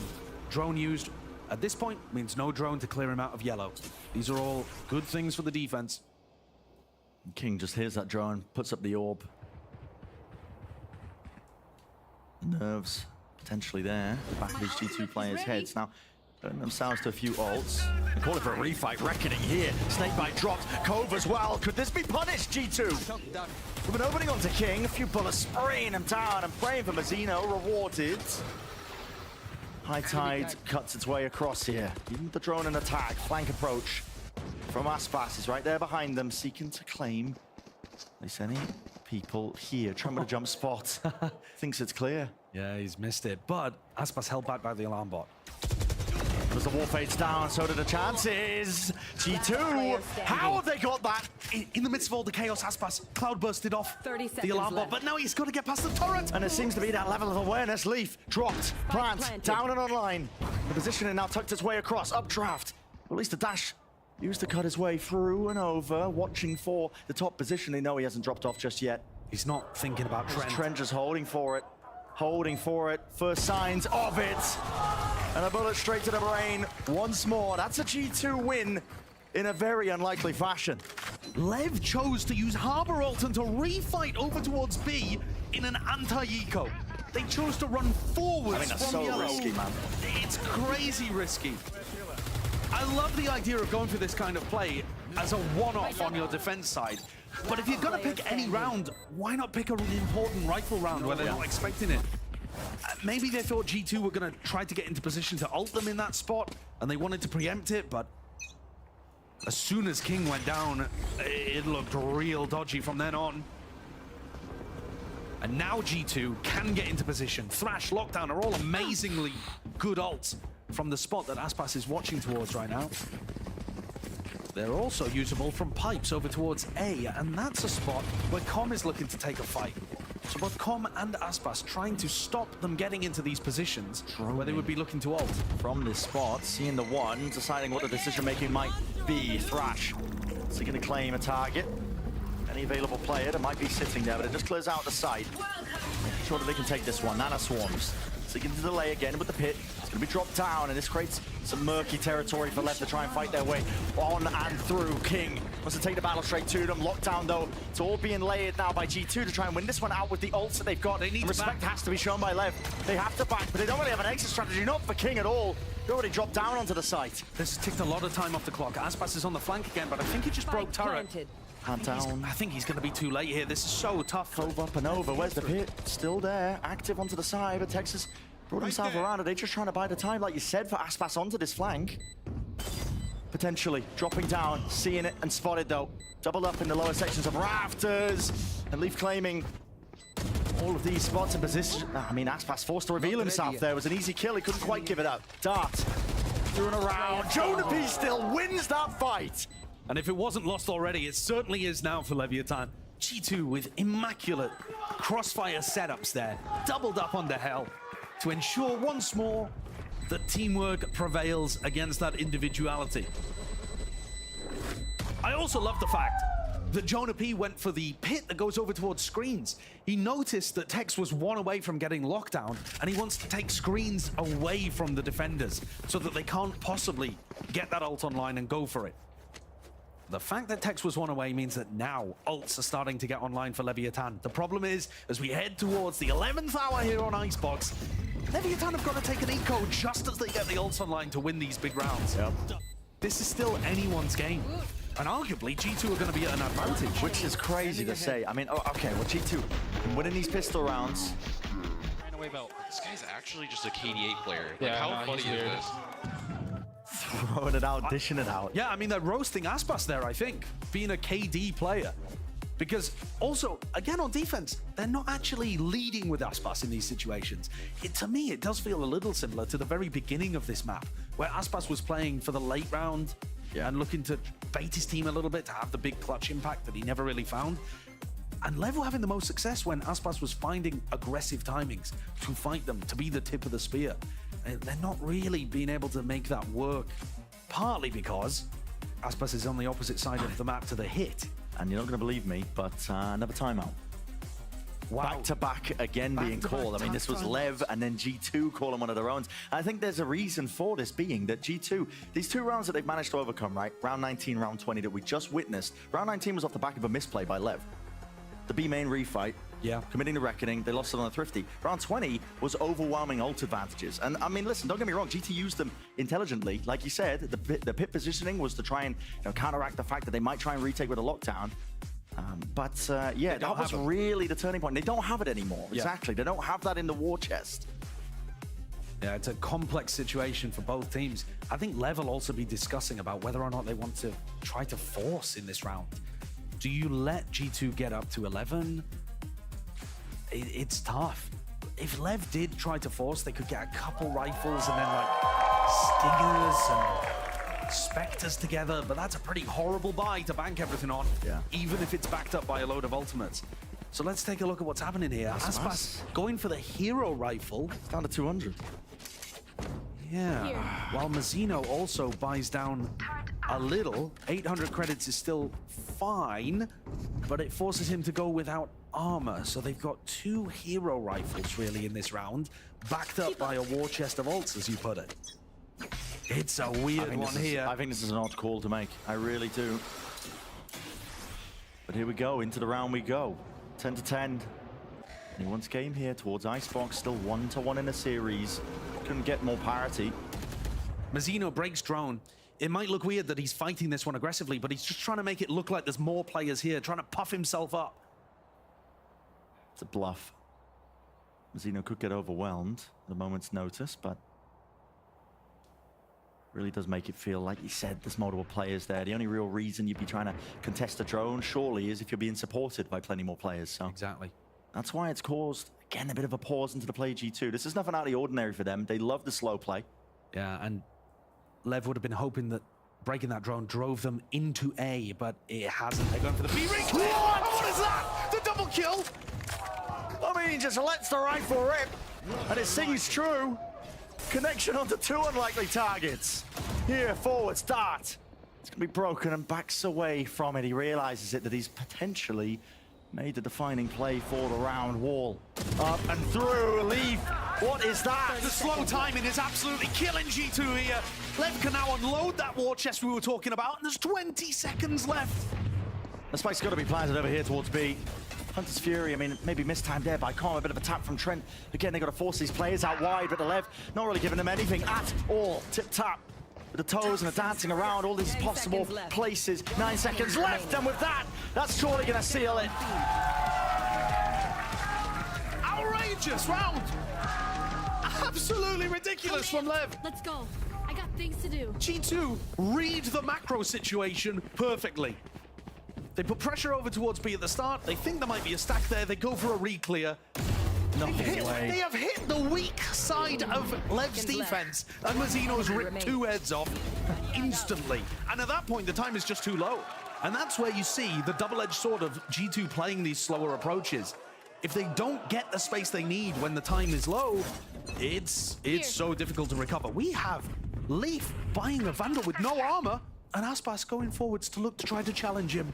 He has the money available for it, but instead of just investing, maybe just carrying it into the next. It's a weird spot to be in. Real weird. Aspas.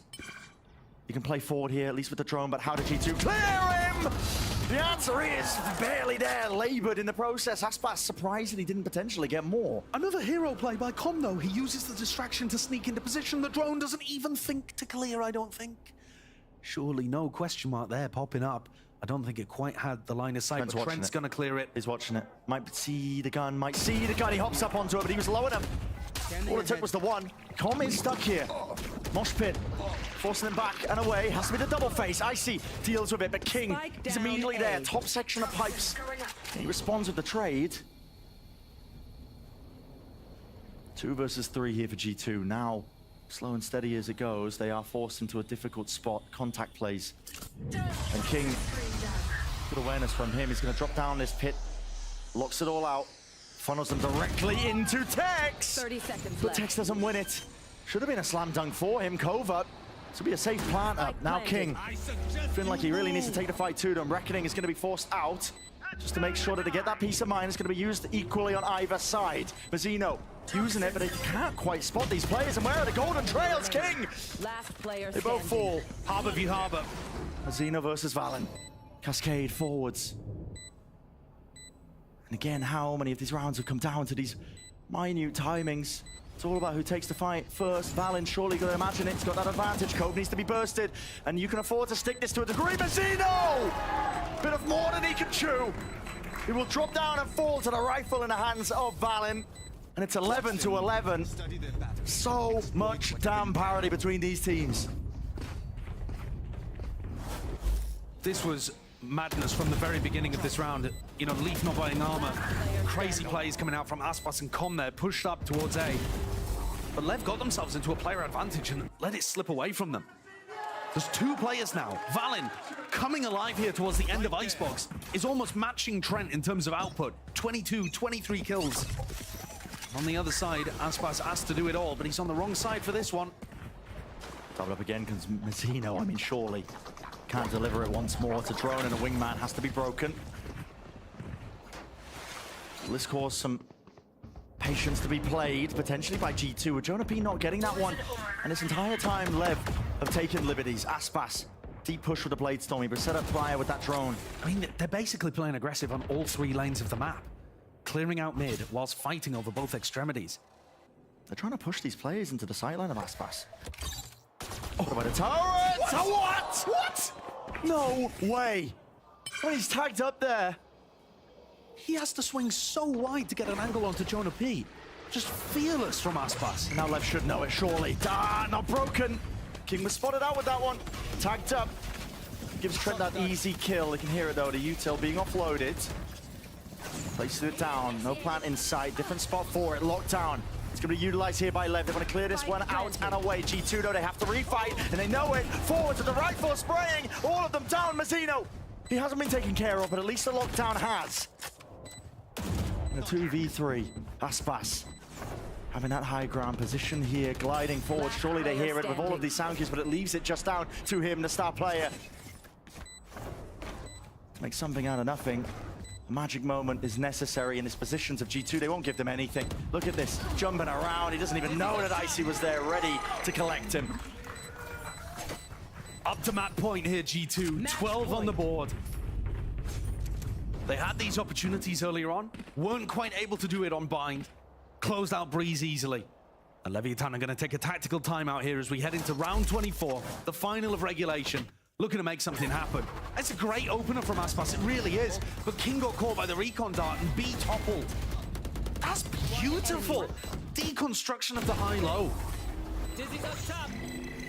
G2 just choosing to fight over that one as well. Yeah, and I'm afraid to say for any Lev believers, G2 have a huge advantage when it comes to the ultimates as well. During this tac timeout, Lev have got to be discussing how they adjust the macro game to be able to get on top, or some of the micro mistakes that maybe they're making. But they also have to come up with a plan of how to get around the fact that there's a Thresh that could just easily clear out the A side or allow a plant to come down on B. And then Trent also has Hunter's Fury for the post. This just looks like a slam dunk for G2. Coming out here and winning on Icebox, taking away the big jet maps from Aspas. With Breeze and Icebox potentially here back-to-back for G2, our Ascension team who find themselves in the lower bracket finals of the mid-season playoffs. It's getting intense here. As you said, this lower bracket final. All the way out with the slow play of G2, all these timeouts, the tech pauses even as well. I mean, it feels tense here. There's a bit of that nervous energy, I think, circulating. For G2, though, they should have all the tools they need to convert and get this one over the line. One round will do it, but one round for Lev is all they need to get that extension in play, at least for this map. I think they have to play aggressive here on the defense side. You can't just allow the Thresh to come through. And so that's exactly what they're going to be doing. Fighting them forwards. Dizzy doesn't actually connect here. And a kill found. Aspas doesn't get out of there. Thrash, Hunter's Fury. It connects up to Mazzino. The Thrash will clear. Give them that peace of mind. Com. It's a high ground position and he needs the value, but that double peak, there was inevitable really there for him. Valen ripping the head clean off Tex and King.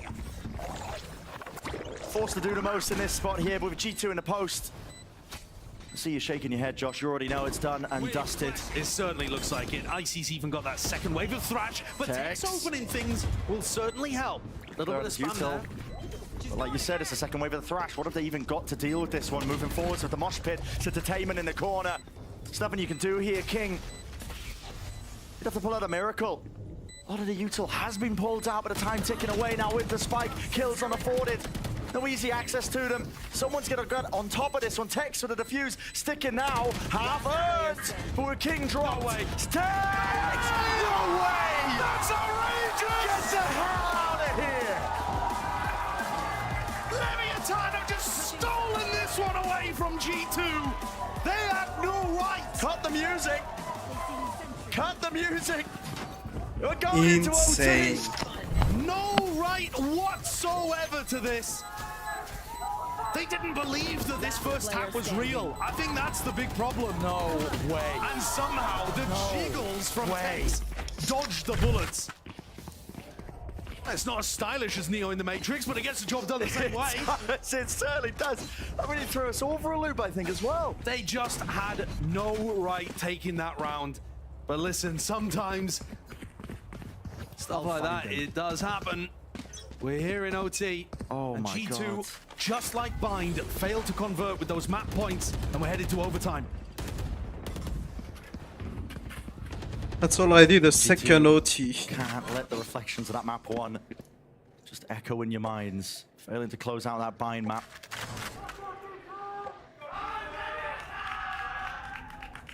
Got to convert it here and now, but it's OT. Equal territory when it comes to just the money, the ults. even footing all throughout. They might have just heard that drone through mid. One of the things that Lev did amazingly in OT on Bind was put in some contact plays, but instead they're going to drone, they're going to high tide, keep this one safe. And with the nanoswarms popped, now they can send in the plant, fairly safely. G2 don't have anything for this one. Vulnerability applied to Com. Yeah, any more util? Shockey's missing. Yeah. G2 not choosing to opt into a bit of a flood defense, instead just waiting it out. But getting aggressive with their positioning. And this, I think, is the key. Making sure that they can fight them. Is he getting that connection onto at least two of the players? Missing the shots. Comes down to these fights and how you take them together. G2 making sure that they just try and fight this one here, but Valen gets caught just a slight off angle, not aware of the top nest position. 1v2. It's Jonah P. Wants to try and clutch this one up with the util flying forwards in his face. Nowhere was shy of the mark. But Jonah P is forced to stick it to have any chance of winning. Tex with the play that matters in that round. Yeah, missed Nanoswarm towards the end, but it's his lurk down mid that saved Leviathan in that spot.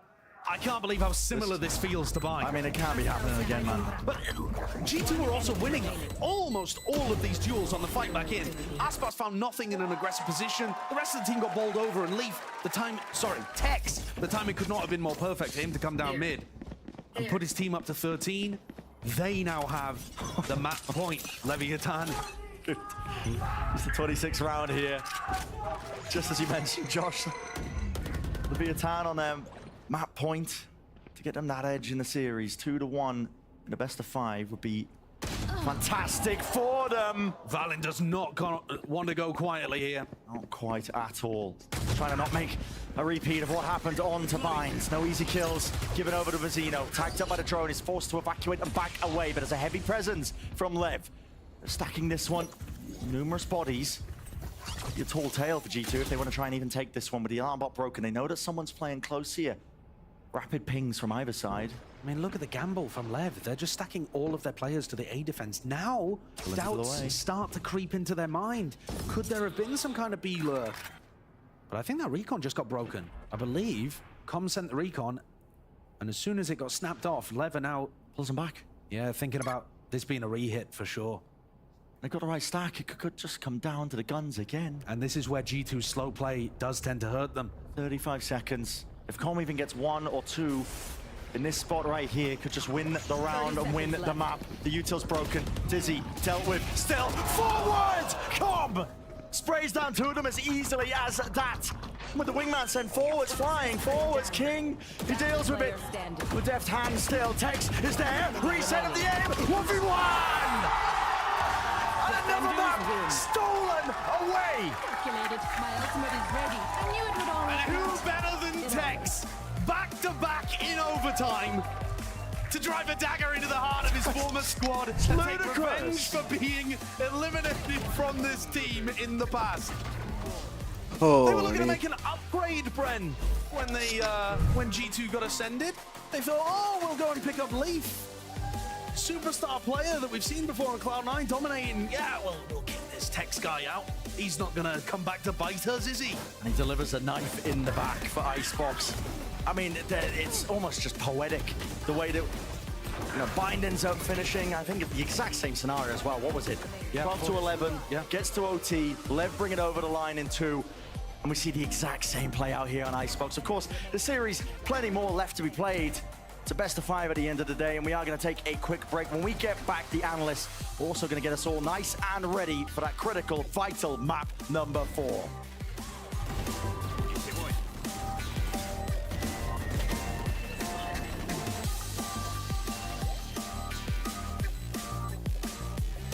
Last player standing. Last player standing. One enemy remaining.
Still into the post plant we go. Valin doesn't set his sights towards a player. Turns the flash. Gun advantage, health advantage. And of course he falls. The mind game's being played and the shots come through for us, Bots. Sometimes there are narratives we like to push ourselves here on the analyst desk. Sometimes, though, they push themselves. And my goodness, what a deliciously spicy end to Icebox as Tex, on consecutive rounds, stabs the dagger and then twists it in the back of his former teammates. What a way to end that map. Dude, there's just no way that Lev get to overtime with a 1v3 full defusal of a spike by Tex and then win it by him getting another 3K in the clutch. It's just, it seems so ridiculous against the team that he went his separate ways with to Leviathan, the squad that he did everything with last year, and now robs them at the last second of an Icebox map that should have been theirs. And the tragedy for G2 now is that they've lost 2 overtime maps in this series. This could have been a 3-0. Today could have been done. But now we're going into a map 4 and 5 where, honestly, it looks rough for G2. I'd say these teams look extremely different, especially on Icebox, right? We know that G2 are really cohesive. They are a unit, almost a hive mind at times, whereas Leviathan have got these veteran players that want to take these fights, want to go for these little 1-2 pieces quite often. And it got caught out on occasion, right? But individuals like Mazzino are able to go huge on some of these clutch moments here. Leviathan have that star power in excess. I mean, 25 multi-kills is ridiculous.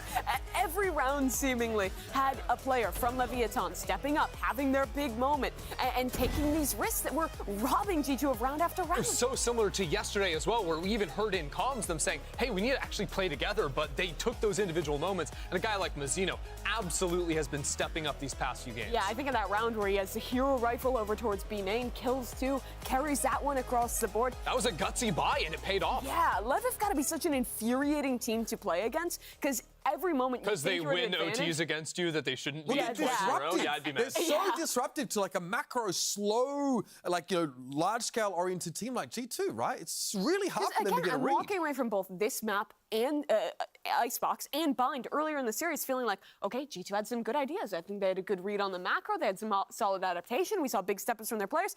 And then right at the end of the game, players from Leviathan are finding their moment and winning these maps.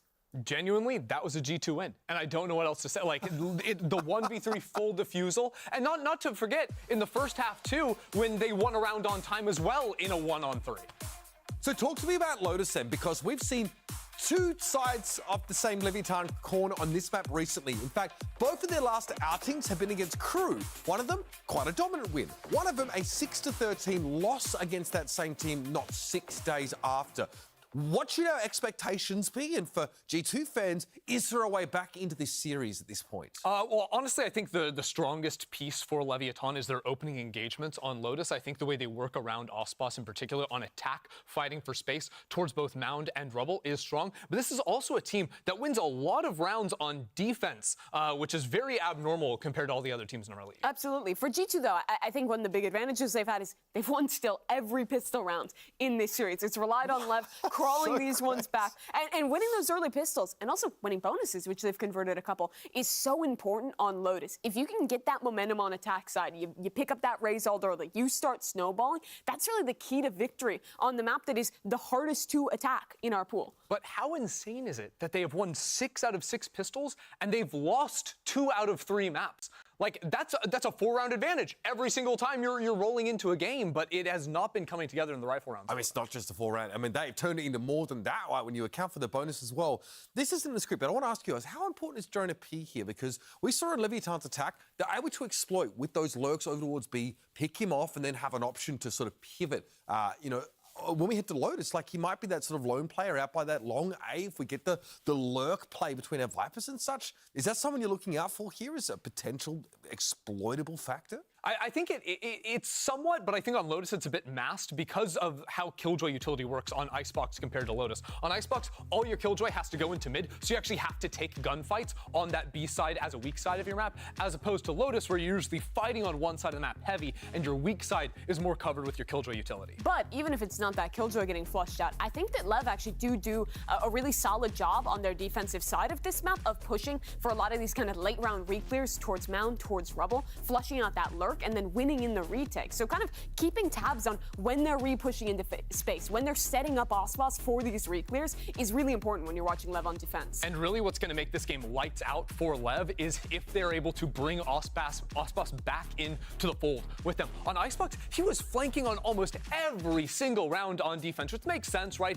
He's containing G2, but he was not there fighting with his team. Lev called him a KDA player. Yeah, that's a little silly, right? It was a game plan thing from Lev, but I do think they stuck way too heavily into that. On Lotus, that will be a very different story. He is going to be rotating much faster and trying to retake with his team as opposed to holding down those forward lines on the extreme. It's not like he had a large volume of frags, but they weren't always adding impact. Sometimes they were just like junk time. A lot of them were like the round was already over, he's getting killed. And that's not to say he had a bad map. He was definitely pivotal to bring back that second half. But this is one where a lot more of the team is going to be building around him. A lot of the proactivity on defense is going to be around Ospas. And on the other side, for G2, I'm not really looking at any one player. I'm looking at the mental. They have been kicked in the face. They had no business losing Icebox. And now they have to recover and win back-to-back maps if they want to stay in this.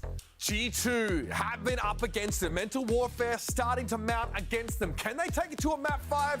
Well, you know, there's only one way to find out. Let's head back to our casters. It's Bren inside show.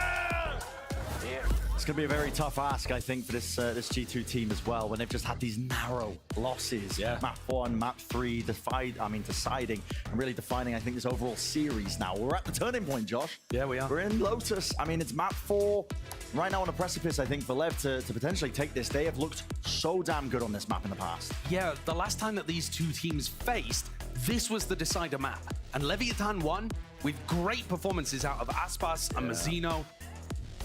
They did end up going 1-1 with Crew here, and most recently got beaten by them. I struggle to know what expectations really are, because again, G2 could have won all 3 of the maps. I think the desk is completely correct. This could be a 3-0. We could be going home right now. Absolutely. And G2 could be in the finals. So G2, they got to toss it to the side. Yeah, does G2 take that as, you know, we clearly have what it takes to win, or do they take that as today isn't our day? You know, there's multiple ways of interpreting the same situation. Can't let the despair win, though. Up, contacting. Nadal rebound, back towards the pillar. Tex has to respect this one, but King, maybe not so much. Might have different ideas of things, but inside the smoke, just making sure that he dominates this position, holds it for his team. Eventually, this will fade away, and he does have to back up. And previously, we were talking about Lev needing to win at least one pistol, but actually now it feels like G2 need to keep the streak going. It's been a major advantage for them. At least get themselves into the plan. Snakebite is good. Paranoia sweeps its way through and does get onto 3 of the players. Valen now is through the smoke, seeking to fight this one. 2 for Nails. How the fight's going over towards Waterfall. Mazzino just holding it down, but did not expect Icy to be pushed up back onto that line-of-sight angle. Well, it's another one for G2 by the look of things. Yeah. Common Tex have got it all to do here. They're really picking up Icy, and there's still time to contest. But it is running short. Running their way through. Yeah, I mean, when it gets ticking like this, give it up. It's almost impossible, isn't it? So the pistol round here for G2. Par for the course. Even for the thieves of Leviathan, who've stolen away 2 of the maps so far, they can't steal a pistol round that gets that low on time. I mean, if we're going to be following the narrative, the script that we've drawn out, what is it, like a OT win for Lev on this map? After losing both pistols? Yeah. And G2, that is 7 out of 7 pistol rounds so far in the series. And they're down 2-1. I mean, how are we here? But this is fantastic beginnings for them on Lotus. This is the kind of setup you would like to see. 2 players going into this one with pistols. Very flexible buy. But normally you're getting rifles up here and bulldogs. This is 2 bulldogs and a stinger. A stinger. It's not quite as good as usual. Not too much punch. But again, open access to this C bomb site, so get a plan down. Open for mound control as well. But not necessarily having the guns if they want to just try and take a spam fight. Yeah, gotta be honest, I don't understand what that smoke is from Mazzino, but we'll see if he runs it in a couple of future rounds, and maybe we'll see. The G2 here should be looking to try to build up some of these ults, loading stuff into Dicey. They shouldn't be too worried to lose a couple of people, because there were a few that had only brought pistols into the round. The door gets open wide as well. Second wave of that. Flying forwards with the util. And okay, these kills not loaded into Icy, but clean. They're not going to have a massive ult to be able to use on the bonus round, but Leaf doing that deliberately. They've still got the 3 weapons that they brought into the round. Not that the Stinger's that great. I mean, really the point of buys like that is to try to keep double bulldog, rifle, you know, the Vandal, something like that in, but didn't have the cash for it. Does G2 have a non-ult-based bonus round here? I feel like I've seen some that ended over towards B pretty heavily. You know, especially if you're going to be getting Stinger online, that kind of thing. Yeah. I get value out of it. Those 2 players that only took a rifle, only took a pistol in the previous round can buy up rifles here, so it's still going to look really good. Triple Bulldog, Stinger, and a rifle on Jonah P. And this is where Lev need to stop the momentum from happening. You do not want to allow these G2 players to win this round, get themselves out to a big lead, and start getting ults online. So they're going to fight over mound control whilst also contacting up towards rubble. This is unusual. Oh, spotting a jump spot, I believe, from King. Yeah, and the wall's thin enough that eventually the bullets through the wall do the job for him. Snake bite, cover the retreat. Good opening kill.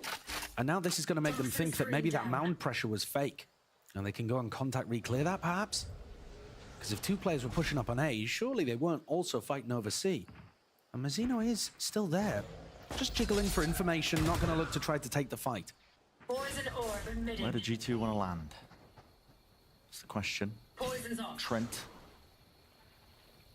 With the spike going to be making his way back over towards A. Jonah P is very much isolated and alone. Might be looking for some opening for his team to pivot into B. Yeah, they could totally end B here. Break that door. Put a little bit of pressure over towards A. Open the revolving door, and especially now. Okay. That's a great opener. 30 seconds now, left. That door might just be broken through. Indeed it is. Straight into the B hit.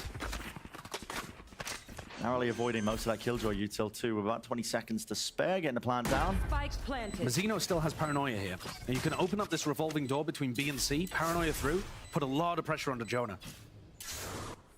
Jonah. He's just cycling that. Right, door opens. No flash used. Nobody can clearing this? Eventually there. Okay, Mazzino. It's good awareness. The C's though. Does land. TP to disjointed, at least disconnected. Tex on walkabouts. Trying to put at least a few of these players down that are just holding the ground down into the post. Doubled up now, calling a fight together. G2. There's no hesitancy with the way that they're playing that one. King. Tap. Forced to break it. They know he's not sticking it. What a beginning for G2 again. Icy coming out with a crucial double and a great call to take the fight to Lev there.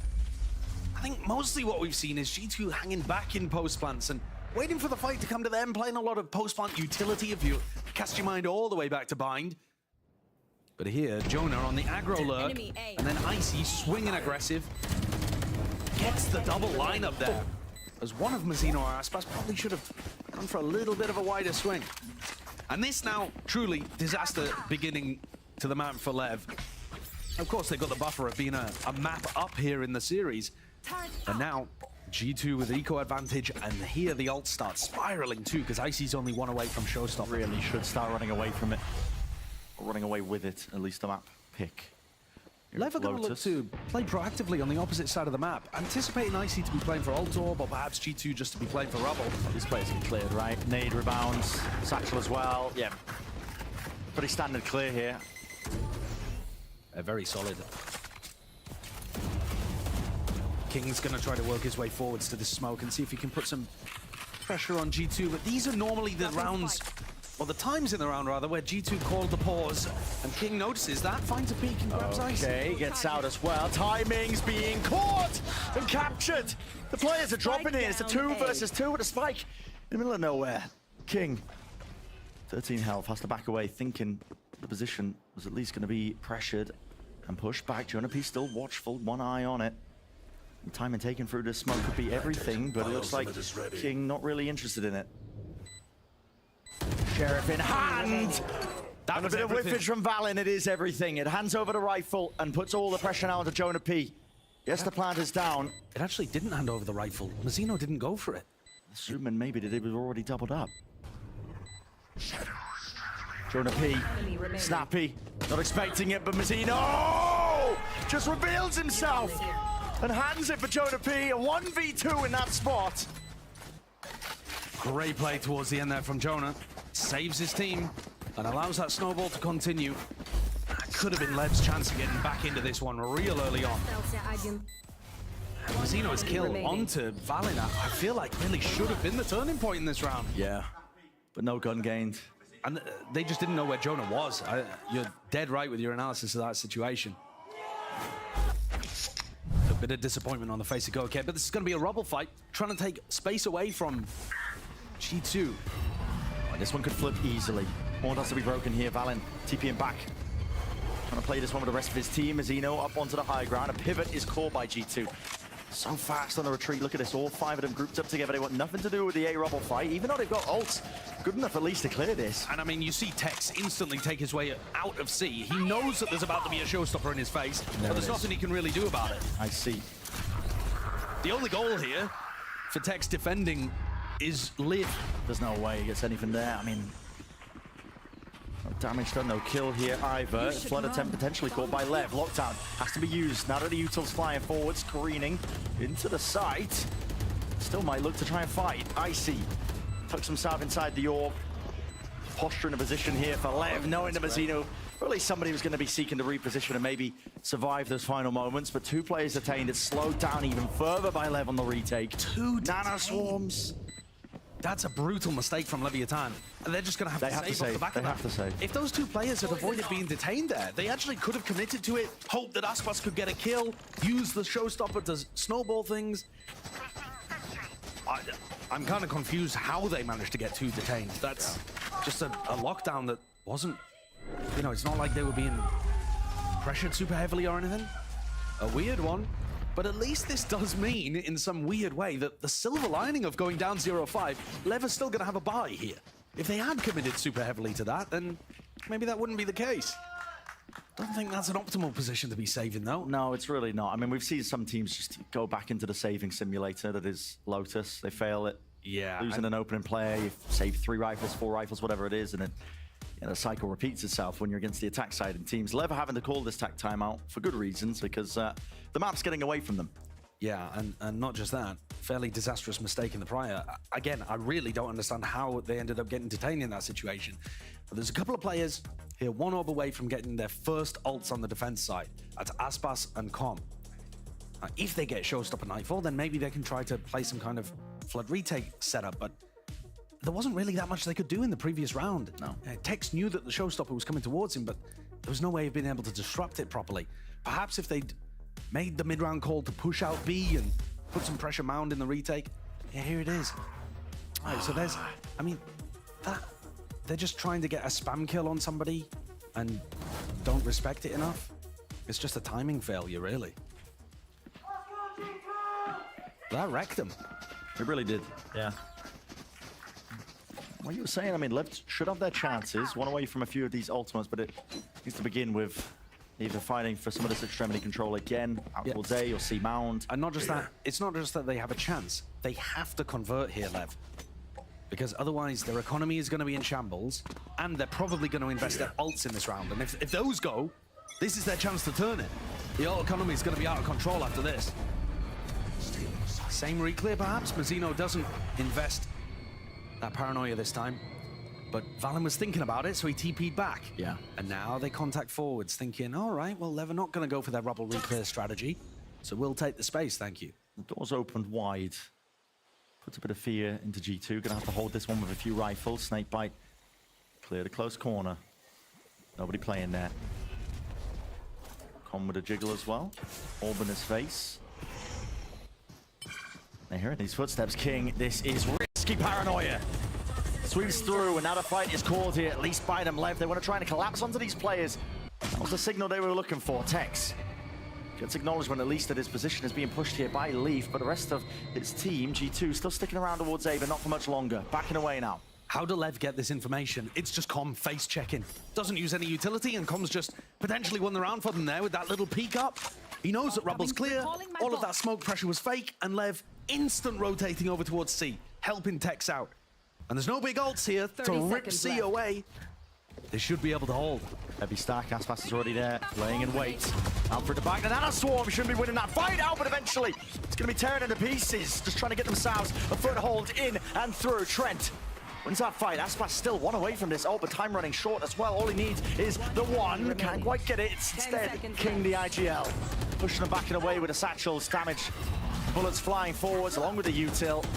Very little chances. So, like you said, Josh, I mean, you really distilled it down to just that. Com getting that perfect mid-round information, calling for the whole of Leviathan to get that heavy stack over towards C, knowing it was going to pivot there. And taking the risk, right? It is a risk to jump your head up like that. Like a prairie dog that just pops out of his hole to see what's happening. Yeah, rewarded massively, and this is the best case scenario for Leviathan here. They were 5-0 down, they take the tack time out, and they win the round without even using ults. So now Aspas still has his. Com is still going to be getting up to a nightfall. The ults are just so important on Lotus. Deciding factor that we talk about all the time when we're watching these teams play. And G2, they're very reluctant to scale after taking Rubble control because they're worried about that reclear.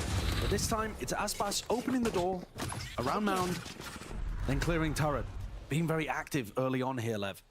While G2 are hesitant themselves because they're worried about what Mazzino could do. Paranoia, I think, being set up here in the hands of Mazzino. Potential for the fight as soon as someone takes contact. What? And how the hell does he get his head ripped off there? Mazzino doesn't let it loose, not with the paranoia, not with the flash to try and re-peek and fight this one, despite the players being in position, but maybe now is the time to strike. Sends it flying forwards, near-sighted! Doesn't matter for Jonah P. If you're going to take the fight like that. Poison's off. It feels like Aspas and Tex are still around this front B main area though, so G2 might not want to commit to B this easily. They don't actually have info in that many places around the map. But from what we can see, they're in a great position to just win. Horn has to be broken. 30 seconds left. Leaf is going to be aware of this one. Tucking himself tight to the corner. G2, where are you ending? I mean, time becoming a bit of a problem here when Aspas is in position still with this. Leaf, though, tucks it away! No way! Aspas! He's in a 1v2. Satchel to evacuate and around, but Aspas has got the read immediately. Double satchel plays. Rocket flying forwards just to clear the corner, expecting that Heaven was already howled and found on it already. Just trying to take the timing as the plan was going down. G2. Oh, he got frantic in the round, man. It really comes down to it. Minutia in the moments. Yeah, a rough one. Certainly looked like Aspas could have made the game-winning play there as he pulled his showstopper out. That kill by Trent is ridiculous. And then King tries to follow up off the back of the paranoia and runs into a player that's nearsighted. It's very bold what they're doing with King and Mazzino over towards A. Do you remember they played to deny the ult orb in the prior round as well? Yeah, just going trying off the to back fight. of the paranoia. The paranoia is not good enough there to guarantee that King takes good fights. So they're very much taking risks. And those risks not rewarded just yet. Lev dropped down onto another eco. And they haven't found the value out of the ults that they've been looking to build up. I mean, in fact, it's only Aspas that's even been able to use a single ult. Okay, you're on a half-by round, but Com commits the Nightfall anyway. Let's try and get the information. There's no tags, no trails.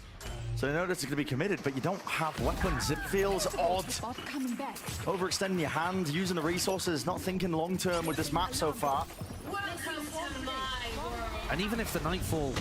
Whoa, okay, Wait a second. I mean, it goes back and forth, at least with the guns in their hands. But still, the pit hasn't been dislodged. Still, Mazzino taking the fight! And that is explosive. Erupting into the back of the site, making sure that he can pave the way to at least a chance of success in the pit. Aspas is creeping forward slowly. Jonah P lets it drop down now, but his position is known. Noted. Snakebite rebounds round. Mazzino! What a time to come alive. What a playmaker. Doesn't expect the position of Valen, though. Takes him out there, bullet to the side. Maybe seeing both of these players just drop to the side. King using his ult, but he's out wide in the open. Way ahead of it before it even blooms and blossoms, and Valen has been handed the perfect chance and opportunity. But Aspas, has he got it? I don't know. He does. Time ticking away. I believe the set was stringing beforehand. So Aspas, man, on fire to salvage the operation. All that heavy lifting that Mazzino was doing, not gone to waste. Very unfortunate one there from Valen. If he peaked just a second later, was there a tap even from Aspas? There must have been to bait out the swing, but not one that I paid attention to. I thought Valen had that one absolutely wrapped. Perfect shot though towards the end. It couldn't have been better timed. Hero plays though, again, the individualism on display from Leviathan to carry them across. Mazzino and Aspas, they were both incredible last time these two teams faced on Lotus, and they've had to do it again. Surely it doesn't take another record-breaking performance. Leaf going to be absorbing this push. He hears them all running back one. Sound bait. Do you sound bait? Yes, yeah, it is. To try to get them to walk into Aspas. Hasn't left. Off-angle position. That's lovely. More than favored into the fight. Nightfall's going to be committed here. Probably sound cue is going to be cut away along with the trails. Tex going to be concerned with this one. There's going to be a Prowler just latching onto him from the side. So, cut away. Used in kind with a util. Paranoia sweeping through and around. Not aware of it, Jonah P. Almost making magic out of the moment. Professor in action, but eventually gone. 2v2 now. Nade rebounds. Got to be aware of this one. It could be that peak timings, and it all comes down to the fight. 1 versus 1. King cannot deliver. Icy's been so good for them so far on Lotus, pulling out really important rounds. He's not lighting the scoreboard up, but he's delivering for them in crucial moments like that. A double kill prior. Conversion on the 1v1 there. One enemy player standing. A little labored from both of them towards the end. The G2 get it across the line, pull themselves up to 7-2. Another one where Lev, their economy's knocked down. And the money is awful. Again, reliant on Aspas, but maybe they can turn it with this one. A rubble fight that might go their way in the direction. An opening kill onto Trent. Yeah, I think that was just a spam through the smoke. Not as good of a beginning as you could hope for. Absolutely. And Lev have been trying to condition G2 to get scared over rubble. It hasn't worked that well. Oof.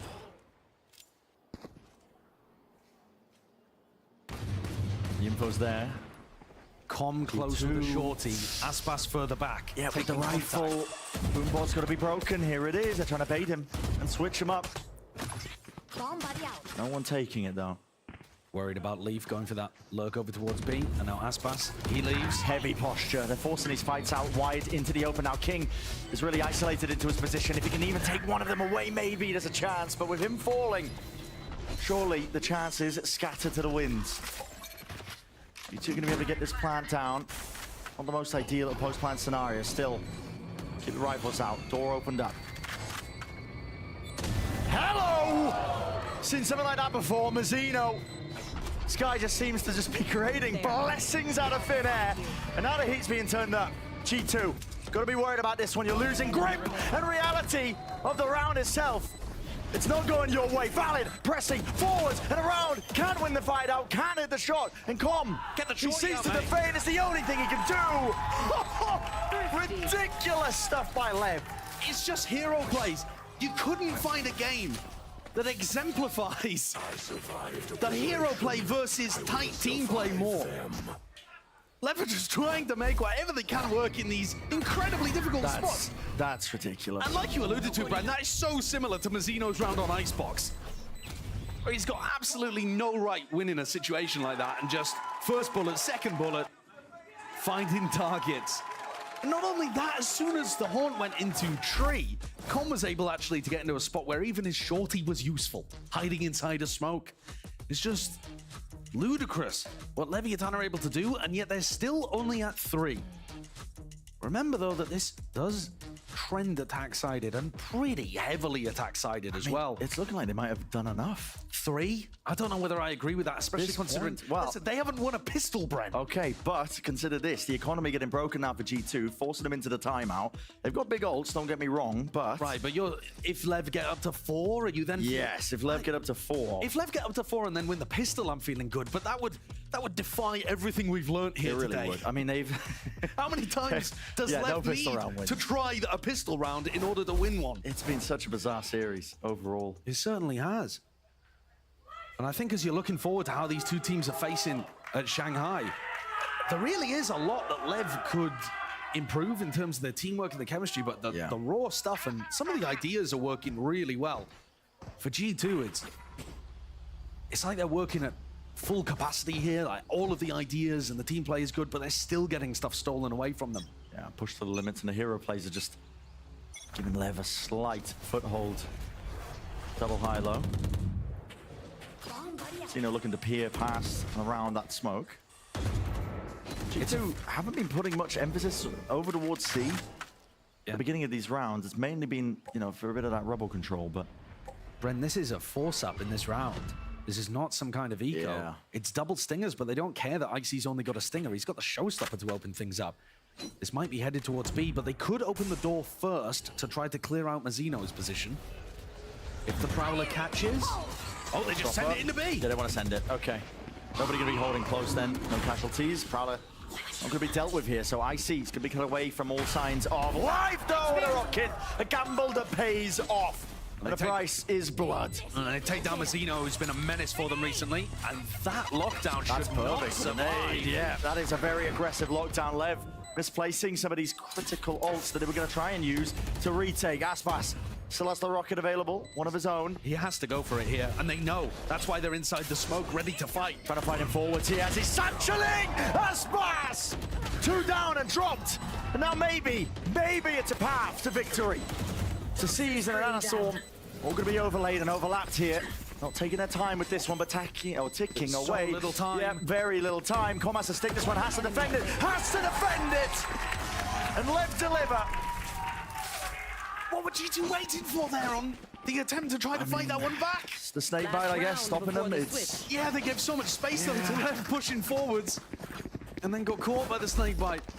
Not trying to really apply pressure, but yeah, this showstopper does work, of course. But Aspas is against 2 players who are trying to counter him, who are running forwards with double stinger, trying to put bullets into him before he can press the button to detonate that rocket. Still managed to get 2. Last round of the first half of Lotus. And Lev are on the verge, really, of making this more than a good round. TP's forwards as well. They're trying to seek to take control of this one. Mazzino dropped up in their faces. Aspas will not be able to get out of there. And now, with Aspas gone, no counter for the lockdown. Com's going to try it, though. He was going to try and go for this one. It's only a box, really, that stands between him and a few of these bullets. King taking a peek. Nobody watching for that angle. Should get detained, surely. You think and imagine. He's got to get out. Uh-oh. He's not out. In fact, he's going to be TP'd upon. So there's a player. No defense in sight there for King. Cover going out. And there should be G2 getting up to 8. Lighter weaponry, but all the options to play post-plant setups. Not a great plant. Not a great plan and not great health either. So there are still chances for Lev. But when they win that one out, suddenly those chances fall into the wayside here. Com is left into a real impossible task. It's a 1v3 and Waterfall control already gained and gathered. So an 8-4 finish for G2. I think you could consider that the most standard attack side, number that we tend to get to is about 8. But I don't know what to think about this, and I'd love to hear your opinion too, but is 4 enough when they haven't been winning pistol? I just don't know. Yeah, that's a real difficult ask. If you think about it, assuming the trends continue, 10-4 to the finish. Maybe that's the problem, assuming that the trend would continue. Isn't it already an outlier that they've won 7 out of 7? Yeah, we'll see how Lev end up tackling that one onto the pistol themselves. But G2 are really on the verge here of continuing this one further forwards. And earlier we heard from G2's ICMY, his IGL's advice was a game changer heading into playoffs. Like leading up to playoffs, I had a big talk with Fallon, actually, and I think he kind of gave me some like words of motivation, and he also like changed like my outlook, like going to the games and how I want to prepare for the games. And I think I was able to just be more clear-minded and also just focus on what I need to focus on rather than just like focusing on too much. Don't get it wrong. Don't get it wrong, there is a big difference between the level of rookie that Icy is and the level of rookie that G2 are. There's a massive difference between those.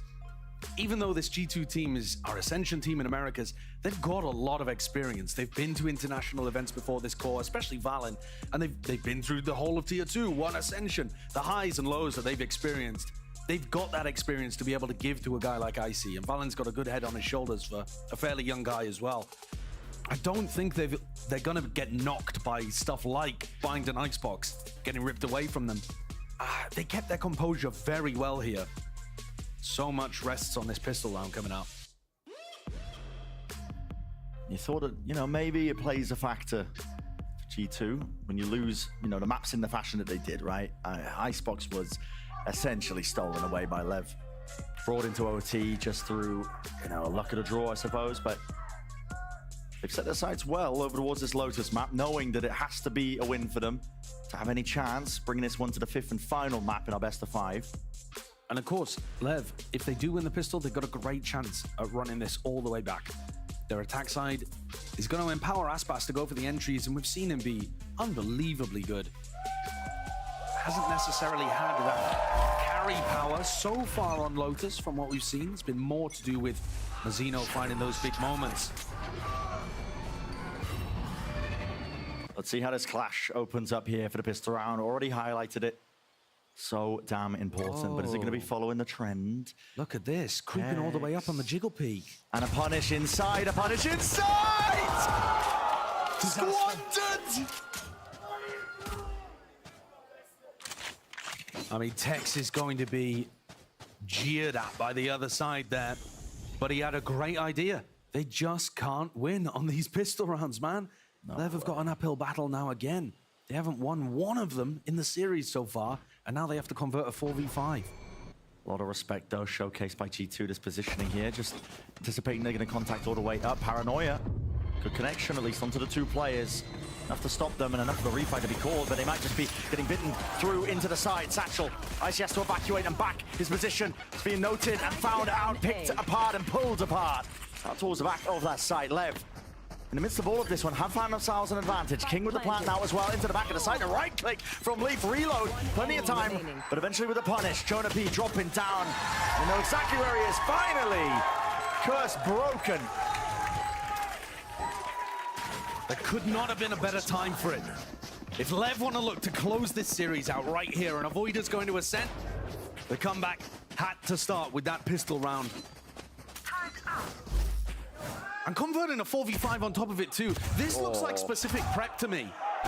We don't need to see each shot slowed. God damn. They won the pistol. They won the pistol. You don't have to do him like that. But yeah, that does look like specific anti to me. You can see GoKed saying it as well.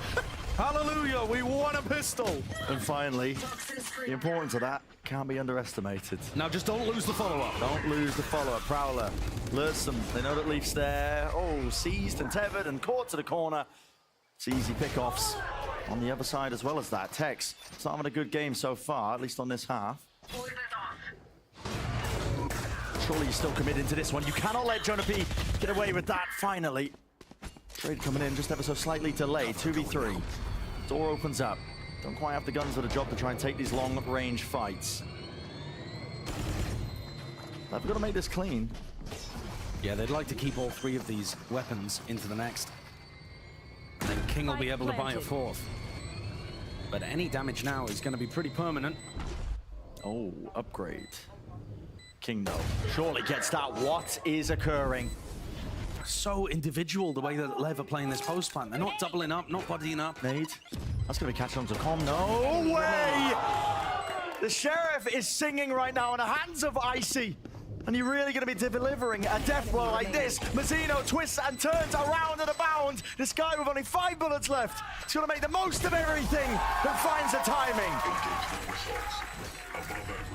Leviathan's savior there. He's been so good for them in this map. 18 kills already across 14 rounds. But he had to do way more than you should ask of him in that situation. The individual nature of how Lev are playing is hurting them as much as it's helping them at some points. You can't just be wandering forwards to take 1v1s against players with sheriffs like that. If you're down a player, or if you are the player with the eco disadvantage, sure, but come on. Gotta be a bit tighter, Lev. They're gonna take some rebel control. A bit of a delayed haunt there over the top from G2 as it lights up. Not comboed with any reclear strategy though, and broken very quickly. G2 willing to give them the space. Backs away to it. They know that the buy is going to be weaker here for Lev. Bit of a pre-fire, but Mazzino didn't have the gun for it. He's just wandering in. Yeah, I mean, he's all the way in. Look at this guy, Nade. Like he got invited. Ricocheting and rebounding forwards, pushing the players backing out of the position. G2 calling for a reclear of their own. Paranoia. Forwards again. It's close quarters in action. Paranoia's not going to do anything there. Yeah, good trade though. Fight against the player. Good trade. At least it was doubled up, right? Jonah P onto this flank. Good movement and awareness, but the shot not landing here for King. Snake bites. Offloaded on either side. King finally maintaining that composure. 2v3. 2v3 becoming just down to the one. Trent versus 2. Does have the rifle. Not planted for them. Worth saying, but with the door opened up, King's going to be taking the first contact on it. Acknowledgement with the body in the grave. So Lev stringing together these rounds when the buy was really rough there as well. It's worth saying. Yeah, that wasn't some kind of big ult that got Leviathan through it there on the bonus. This is now, alarm bells should be ringing for G2. They can't afford to drop another map in this series. It would be them secured as the 3rd seed heading into Shanghai. Yeah. No opportunity to fight, to skip the group stage. And they tossed an 8-4 lead on split against 100 Thieves in the decider. Is that weighing in the back of their head? It feels quite similar, especially when you consider how snowbally Lotus can get. Aspas is 1 away, and this ult orb is going to get it online. I don't think he's going to want to invest it here unless the round gets a little sticky, but something G2 are going to have to consider in the next. It's just so difficult to defend this map. It is.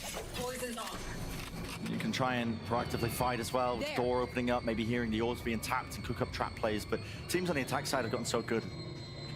Narrowly avoiding anything. Not that G2 are even doing anything like that. They're just holding, anchoring players. Jonah P's hoping and praying that he can get away with just a snake bite sent flying and forwards. A splash movement. A little bit whiffy, but eventually getting that kill. 2 players hiding in smokes here. Fallon holding some util too.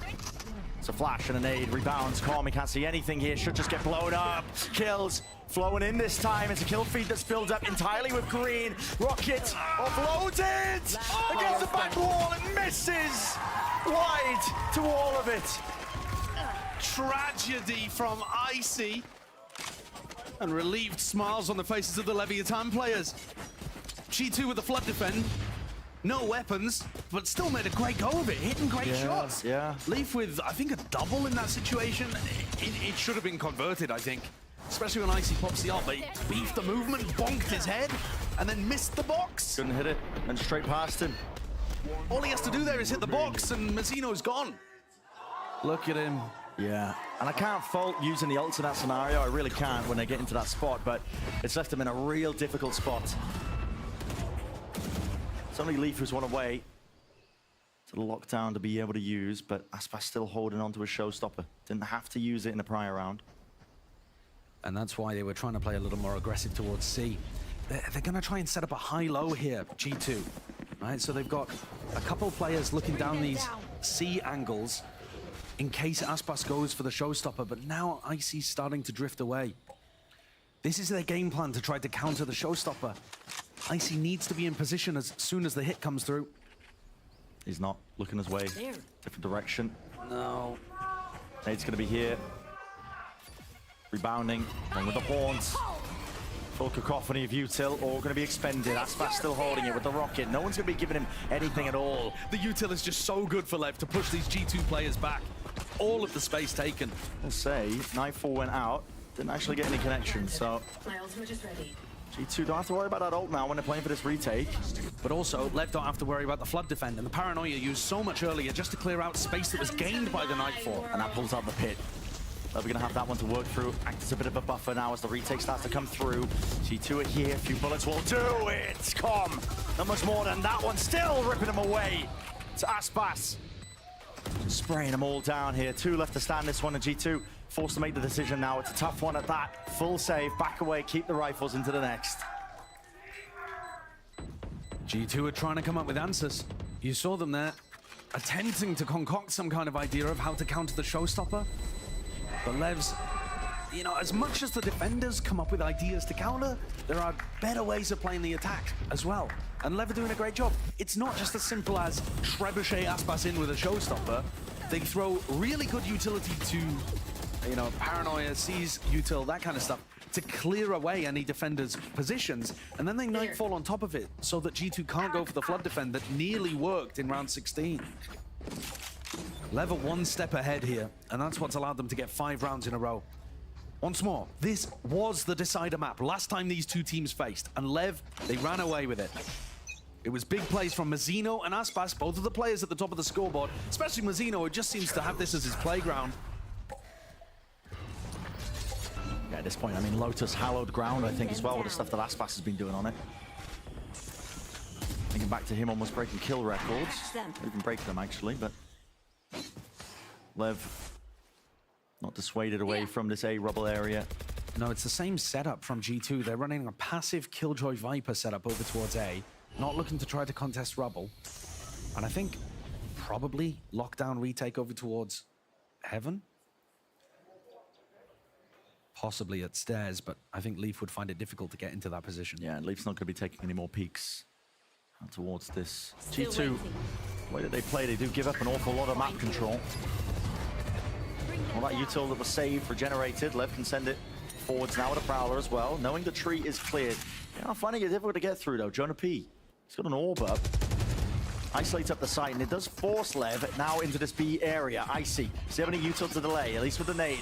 Push them back for but a moment. Lev finding it difficult to get any sort of foothold or any sort of sight. Leaf could just rip the lockdown here. Yep, and with 26 seconds to go already, decision is going to be made. Lockdown emanating out. No kill to be found out towards tree, but the trade is on intact and on point. Lev still trying to fight over this one. The players are going to get detained. They are way overstaying their welcome. And there's a detainment. 2 locked down. They have to be defended from these tree players still. In the middle of all of it, they get the plant down into the post. And somehow no one else falling. Boom, but the paranoia a little bit too low for it. Tap onto it by Icy. King holds his ground down. What a shot to hit. Icy half onto it already. Onto the defuse. Nightfall forwards. No more sound cues. And you have to play this one forward. Mazzino. Icy. He got it! No way. He got the defuse before Mazzino was able to get it. Absolutely absurd stuff, man. I thought we were going to see there Mazzino coming out with another hero play to save Lev. He's had so many of them already on Lotus, but the kill just came through a fraction of a second too late. Unbelievable spray transfer onto Trent and Icy, but look at this. That's just a half being gathered. I mean, listen, not sure why it says Icy at the top, but it was Valen who stuck it in the end. It was Icy that did all the work. Yeah, and look, even King himself thought that they'd won that round.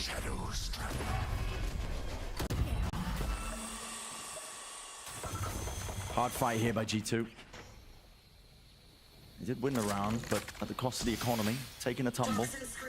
They want to fight this one. Hard out towards Mount as a paranoia flash play as well. Mazzino seeking to contain. Lit up though. He survives. He somehow gets out. I mean, there's contention happening all over the bloody map. Yeah, King was just trying to make a low play happen on the opposite side, knowing that 3 players were committed to the C fight. And now calling to try to hit in, but this A site is not actually that weak. No, door opens. No one taking tree control with a nanoswarm delaying. Com's alone. Com is alone. The Bucky misses. Could have been a difference maker. Really could have. Jonah P still with it. Revealed though. Now the C's connects him into the back of the side. Actually didn't even connect, but still will be cleaned up. Aspas low on HP, but not on the confidence. Wants to take it straight towards the back of the site, but Stairs being reforward in the process. G2 going for it again. The nade rebounds. Dealing with him. The adversary taken out. Star player no longer a threat. It's up to G2 now to try and find Right moment. Jiggle. Pushed out wide left. Keeping it contained and isolating these fights nicely. Nightfall was earned and now going to be committed. It should be the nail in the coffin. Ensuring that this one gets across the line. Nana Swarm's onto the spike as well. Trent can't hear anything. No chance of winning this. Yeah, no chance. Good close out there from Lev when things got sticky. It required different people to step up. Had no Mazzino to bail them out of that situation, and Com made sure that things were clean. That was G2 forced onto an eco after winning the round as well. Cannot feel good to allow your opponents to take the lead in that kind of way. Sleep. They're all dead. Ian, the two. You know who it is, baby. You know who it is. Let's go, guys. Pit here for Jonah. He's the only player defending C. If Leviathan decide to accelerate, maybe he could get overwhelmed. Doesn't choose to use it. Gets reinforcements, gets an alarm bot. Yeah, okay. And now this looks like a fairly good defensive setup here for G2. No big ults to disrupt the plan anyway. What have Lev got in store for us? Moving into a B hit. Exactly as you were saying though, Josh. No ults to work with for Lev. How do you keep this momentum going, propelling yourself forwards? And speaking of it, Aspas sends himself right into the maw there. Valen eager to contain, eager to shut him down. That was really nice. Viper Wall goes up at the same time as the Paranoia, isolates and blinds onto Aspas. Okay, not crushed by the door. Hydraulic press machine. Would be wonderful to have our first Valorant door stuck moment. Yeah, Alas. Alas, not to be today. Re-clear called with the wall up now by Lev, sending that haunt flying forwards. Trent has got ahead of all of it here, but he can't quite land those shots. Just trailing the bullets away. Is he aware of it? Not quite, Mazzino. Already crept forwards. Caught the timing ahead of them. It's chaos now in a camp of G2 as they're seeking to, if they can shore up the defensive, they don't really know where these players are actually going to be landing. Left. But the B side seems to be the goal. Icy still has a nade. Don't think there's any possible position where he could deny this one. Spike planted. Satchel first though. Door opens up, refight attempt by G2 and in through heaven! Everyone being down! Icy, Rocket, denied out from the one and done, but they cannot hold their ground. The discipline at G2 makes it nice and even now, 10-10 here on a defining map in the series of Lotus.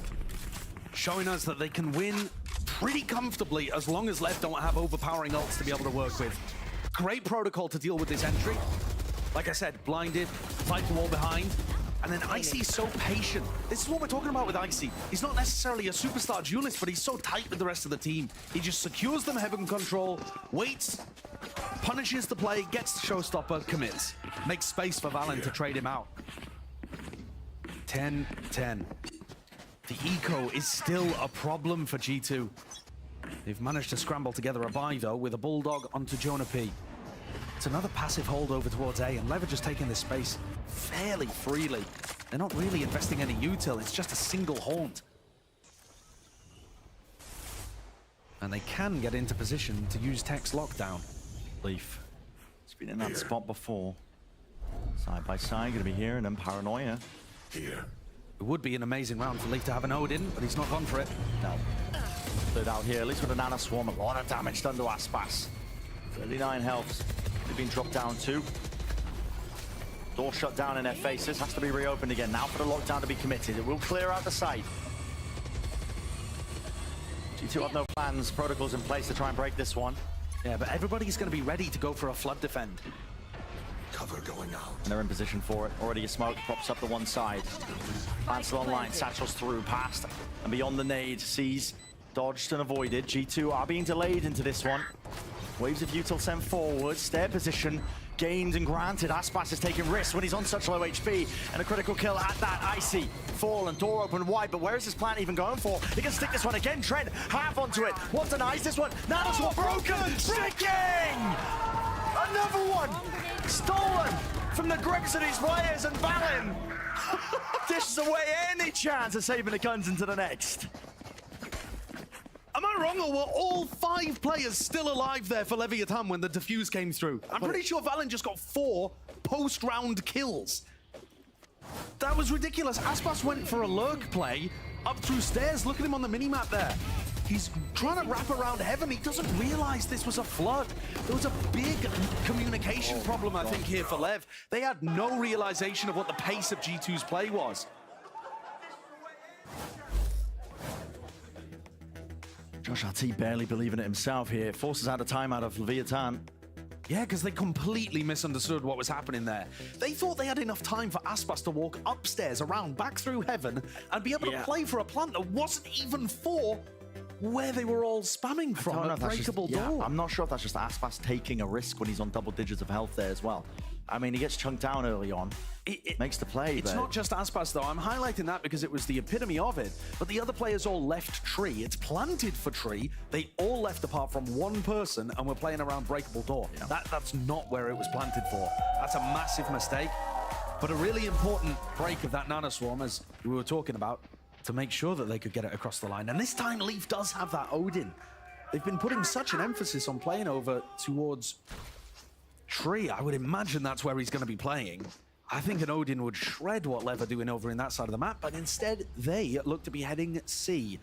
And there's a juicy ult orb here to be taken, and suddenly Valen's going to be staring down the wrong end of a rocket-propelled grenade. There really isn't a good end of a rocket-propelled grenade. No, there's not, man. I mean, there's really not. You don't want the rocket end either. Leaf, though, opting into the Odin buy. Yeah, and actually, I said that they were heading towards C. They got spooked. And now Aspas looking to try to pick up the A ult orb. This is where Leaf has the Odin. Aspas could get melted here.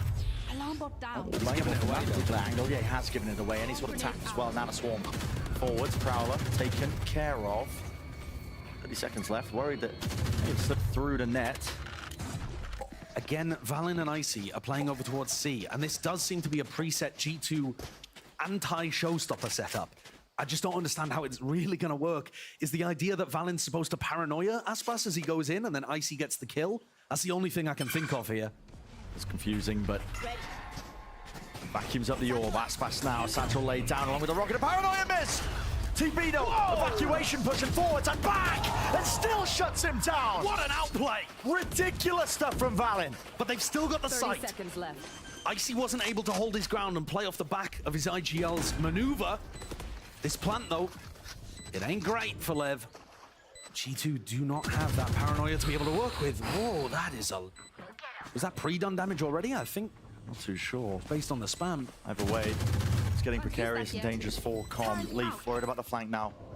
Lay it down for the turret, but we know there's nothing else with the sword still. He got beaming down the players up top into the box. Com. He's definitely low enough now, and there's a snake bite right at the back of his feet. It's always the ones you're not looking for that don't get you in a bad plan. G2 up to 12. Why are you playing Mound? Inevitable. How are you going to find success there playing Mound? That's 2 rounds in a row where the Lev post plant has no line of sight on the spike. Yeah, it's falling to pieces in these final moments. They are getting cooked here. Trent's shrugging like, what are they doing? What are they doing? What is the game plan? Though, beautiful here from Valen. I was asking what the game plan was. The paranoia missed, and yet he still got the outplay with the TP, and still managed to get the kill on Aspas before being traded. That went about as perfectly as you could possibly ask for. Lev have got to shore up these post plants. Com can get his ult online, and maybe that can open up a sight for them, but Tree's more difficult to get through now that Leaf has an Odin. And also, they just haven't been able to win when the spike is down. They really haven't. And G2 now are sensing it, I think. There's a bit of fear, trepidation in the back of the minds of these Lev players, wondering they might get over the hurdle. Now, G2 have definitely struggled in the past in a few of these maps in this best of 5, but this is their best chance yet. Yeah, if this follows the theme of the rest of the series, though, Lev are somehow going to be able to win the next 4 rounds in a row and steal the map away. G2 have got to make sure that that doesn't happen. Close it out early. Make sure you convert on these map points. We are really destined to see Ascent at that point, assuming they've got their grip onto it. Lev calling for a pause, but now with the util flying forwards. It's already indicated that they need it. G2, aware of the fact that they're going to be trying to play for this one. TPs have to be used. Valen, full evacuation, gets himself out of there. Again, another planned situation. This time, out into the corner.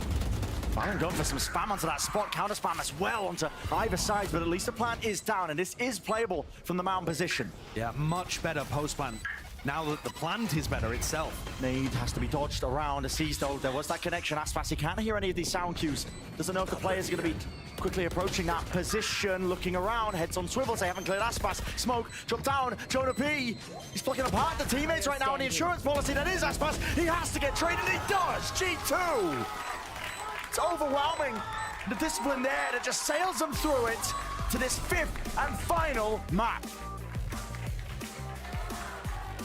Both trends subverted here. Leviathan being able to take a pistol, but it does not matter. G2 closing out in their first opportunity on a map point. I gotta say, many mistakes there towards the end from Leviathan. They tried to solve it, but they just couldn't get over the fact that G2, their game plans are working, their teamwork and trading is working as well. I think they've played a better game here today. It's just that the hero plays have pushed things to a 5th. It's time for a quick break. When we return, of course, the analyst going to get us nice and ready for that critical and deciding map number 5 in this best of 5 lower bracket finals. You don't want to miss it.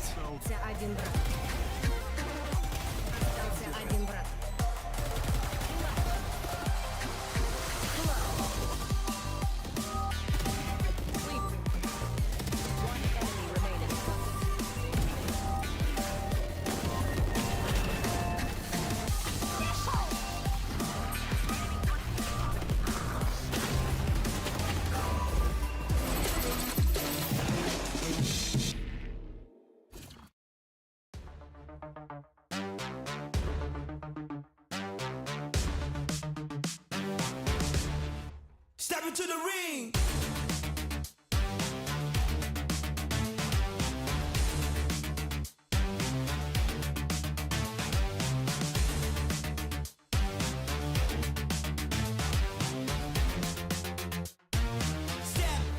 Step into the ring.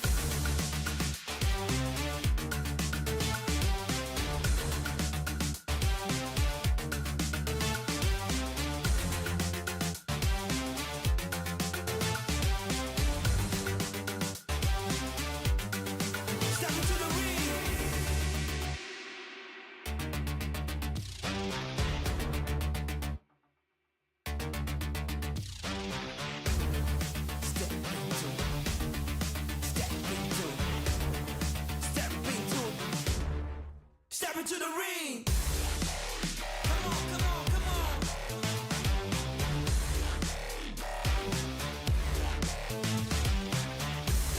Let's go.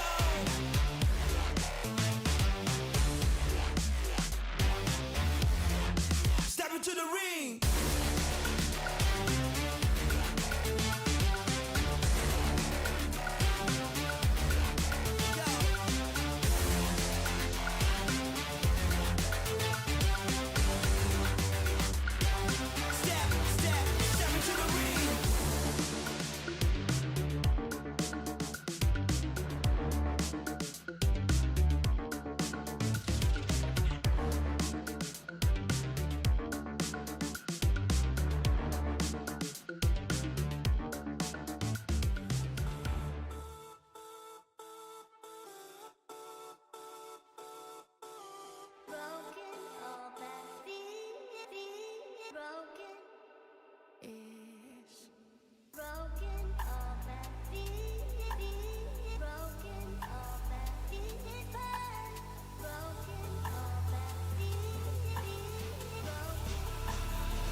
Still into the post part we go. Valin doesn't set his sights towards a player. Turns the flash.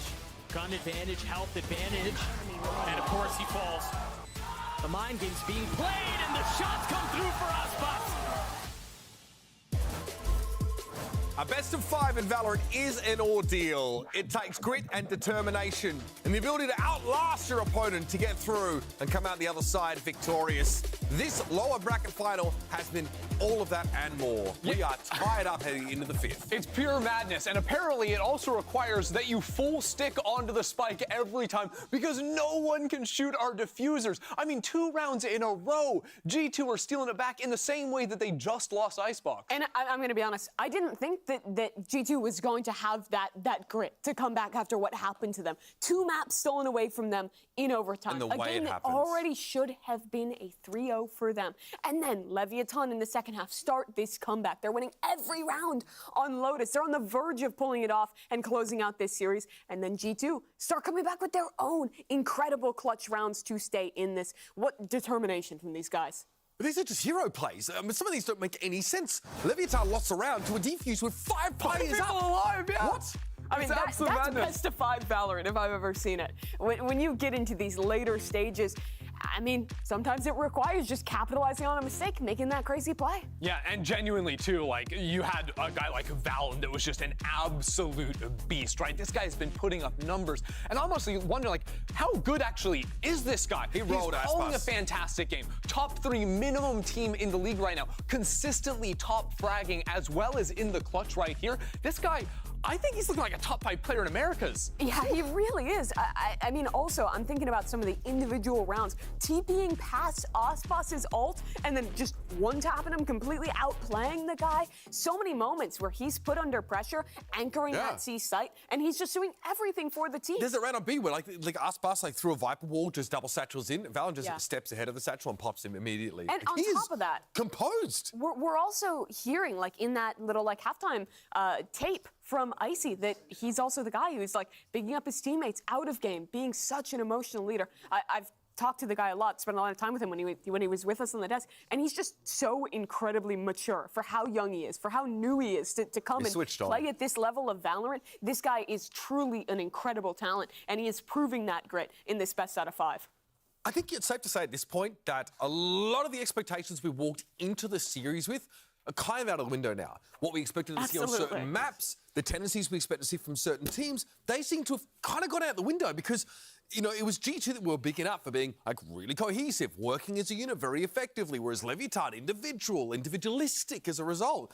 But this time, you know, the individuals on G2 stood up in a huge way. They absolutely did, but I do think that going into this final map, the norms will come back into sync, right? This is Ascent. To the mean. Everyone knows how to play Ascent, and more important than anything is this is finally the Jet 1v1 between Icy and Ospas. Icy has not played a Jet map yet today. 2 games on Raze, 1 game on Yoru, 1 game on the Gecko. Now, finally, it is that duelist head-to-head that we must have our eyes on. And I mean, that is pressure, right? What should my expectations be as a viewer coming into that? I think the expectation should be that Ospas is going to take over. We've watched so many Ascent maps of him with Leviathan, with Loud before it. This is his map. If there was a map to define Ospas, it is Ascent. When he's on the defensive side, his offing is sublime. His entries on attack are so consistently good. But at the same time, we've seen what G2 has done through this whole series. They're one of the best teams at neutralizing those star players, at swinging together, playing as a team, not giving away those individual opportunities. Especially their breeze. They shut down Ospas completely. But I think that's a lot harder on Ascent. You don't have all the same tools. Leviathan, I think, consistently do a great job of setting him up on this map. And really, I think the question comes back to Icy. He's been fine, right? Like, he's had his moments. I think he had actually a really quite a good map on Lotus, but on Jet, on Ascent, that's where the real test is, and that's where this game will end. It's map 5. You've been playing for hours, and you have to step up against the best duelists in the league. Can you get away by just being a role player right now if you're Icy? Is that enough? I mean, with the way Valen and Leaf are playing, quite possibly, right? Especially if they're able to shut down Ospas on the other side, I believe it. The question for me, though, is their defensive side. When they were playing their match previous to this one, their defensive side, I think, kind of got exploited a little bit, right? Like, these really fast, hard hits were running them over, a little bit uncoordinated at times on the flood. Thieves, yeah, 100 Thieves definitely took advantage. And look, they're going to be thinking of all the minutia, but we cannot forget the bigger picture. This is for a spot in the finals, the grand finals up against 100 Thieves tomorrow. Another best of 5. And this is also the core of the guard. 4 players of the team that won Ascension last year now fighting for that spot in the final. Tex versus former teammates, the 3 on the other side, and it has been nail-biting so far. Leviathan, the super team that struggled to start the season, have stepped up throughout, and if somehow, someway stayed in this series, robbing 2 maps from G2, now in the final one to try and close out. G2 has been consistently underrated, constantly. People have not believed in this team. This is their chance to prove their worth and make it to the final. This is it. No more second chances, and only one of these teams can move on to take on 100 Thieves in tomorrow's grand final. Here's Brennan Sideshow with the call. Yeah, it's been a bit of an endurance test and a marathon here in this best of 5, right? The lower bracket finals for these 2 teams to earn that chance of revenge against 100 Thieves in our grand finals. It's going to be played tomorrow as well. It's not really much time for rest and relaxation, is there? Not at all, especially when you consider how long this game has been and how much it's taken out of either team. I mean when did we start? Like, God, hours ago. Yeah, it really does feel like so like long actually ago. hours ago. But listen, it's going to take a lot. And so far, I think G2 have earned themselves a path to victory here. They brought it, stretched it all the way to the final moments. You could argue that maybe they were robbed in some elements of it as well. I do feel like G2 have been playing the better game here today, but it doesn't matter. You know, basing it comes down to who wins here on Ascent. And you can win by playing good Valorant, or you can win by just grinding out the rounds in whatever way you possibly can. Win's a win at the end of the day. Doesn't matter if it's sloppy or not. No, and Lev starting off here with a really interesting idea, throwing the one-way and throwing the shock dart out. That one-way, though, very high. One for Victor Wembanyama. Not really necessarily one for Jet. Molly into the smoke dome. Mazino won't be able to play through this one, but I see revealed. Almost dropped down here, at least into the single digits of hell with the right click in that angle. Get the hell out of here. Still shock darts offloaded into the tight corners. Dash from Aspat will not be evading that one. Call to fight by G2 is a good one. Another pistol looking like it's going to go their way. Had the vast majority of them in this series, but Tex is going to try. And he's managed to find one and escape. There was a possibility there for Jonah P and Trent to try to trade that. It did not come through. Trent just going for an info peek and almost wins the round out. At some point, he's got to show them no respect. Tex will have a decent go at things. Flash is a little bit off there in terms of the peak timing, but time's running short. Got to get a move on if you're Tex. Don't have any chance of winning.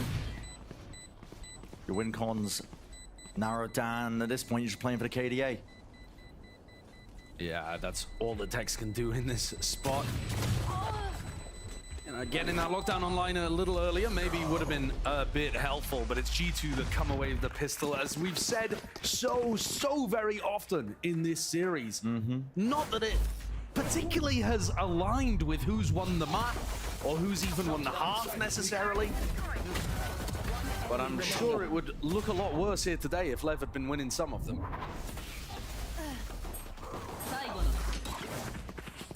It was the last time that we saw G2 playing on this map against 100 Thieves. They actually put together a pretty decent attack half. They managed to get 5 rounds, and then they won 0 on defense, and it was a crushing defeat. But we'll save those concerns for the next half, put a pin in it, and take a look at how G2 play this one. No way! Amazing the re-clear with the bounce flash. The players all just collected up together, lined them up. Right for the taking, Valen. He's going to put down a disadvantage that his team has got, but at this point, too little, too late. Leaf, looking up. Com taking all, but okay, 2 rifles handed over, and the spike dropped down, and they're doubled up together. And they're finding a timing to the back of Leaf's head. There it is. Doesn't matter if you lose the pistol rounds, I guess, if you're just going to be consistent in terms of winning the follow-up, your eco rounds. Couldn't have asked for a better start there. Oh, what a little set play. Yeah. We saw them go for the one-way and the shock dart and the pistol over towards B. This time, re-clearing A. So aggressively with tons of people. I mean, 4 of them fighting into A main. Lovely. Spike down.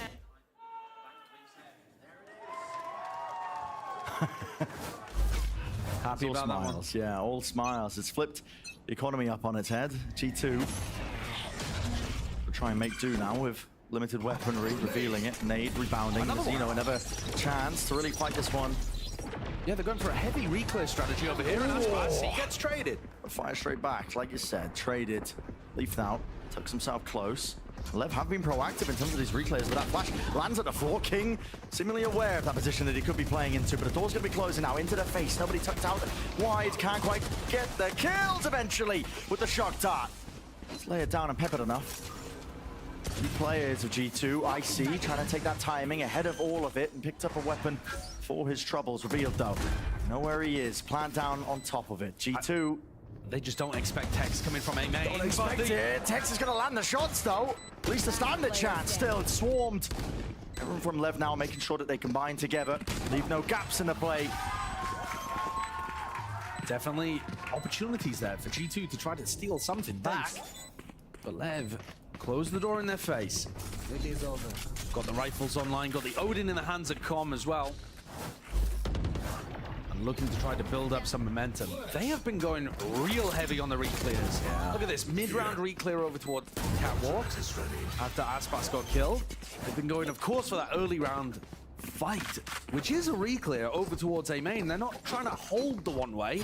They're allowing G2 to push through it and then clearing it out. That, I think, is just going to be early half conditioning, though. I don't think they're going to be going for that every single time. They're just trying to make it feel like for G2, you can't take that space for free. Yeah.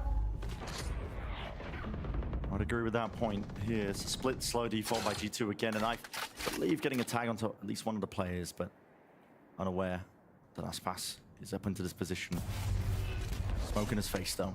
Makes the decision nice and easy for him. I think the more mid-round plays you have on defense for Leviathan, the better that's going to be against the way that Valen calls.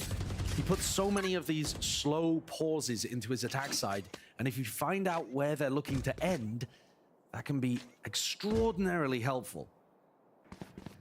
But gathering information against G2 can be tough, because they don't have very many tells. They do a lot of kind of contacting, and I think that's what they're going to look to do over towards A main as well. Just double or tripling up onto angles. Although here, a recon may give the game away. No, choosing not to. 45 seconds. Knife clears out onto Wine. Peace of mind there. Now here comes the dart. Hunter's Fury. Aspas in his position. Spotted out up. Trapped! Can't evade it! What a prediction. Beautiful work by Trent. Just sending the Hunter's Fury sky high, and there's all the value you could really ask for door.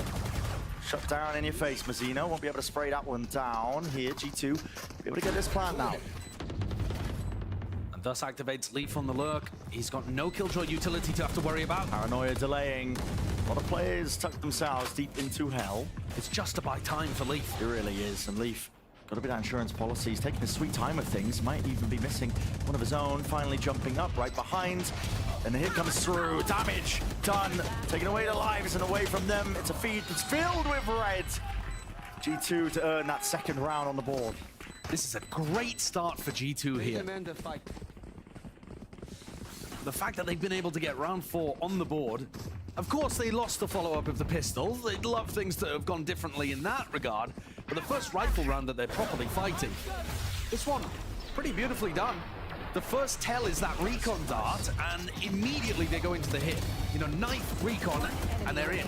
And they still have Paranoia for the post-plant as well, which buys time for Leaf to wrap around. A sick prediction by Trent onto Aspas. Shuts down that star player too. No mercy here for G2. They want to try and fight. They're not going to think Aspas has found the timing into Wine already, I don't think. Yeah, in fact, giving up that space as well, so it looks like they won't be punished for it. But Mazzino is not here to send over that classic flash from Dice, and you peek with it. So it might be a little more difficult for Mazzino, for King and Aspas to fully clear out A main. Aspas just goes for the peek, but as soon as they realize A main is clear, G2 are already grouping up towards B. They're being a little quicker around the map here, I think. G2 will often leave it till about 40 seconds when they're grouping up to go for the hit, and now they're already starting to take that map control, looking to end on the B split. Run into mid, the alarm bot should be broken.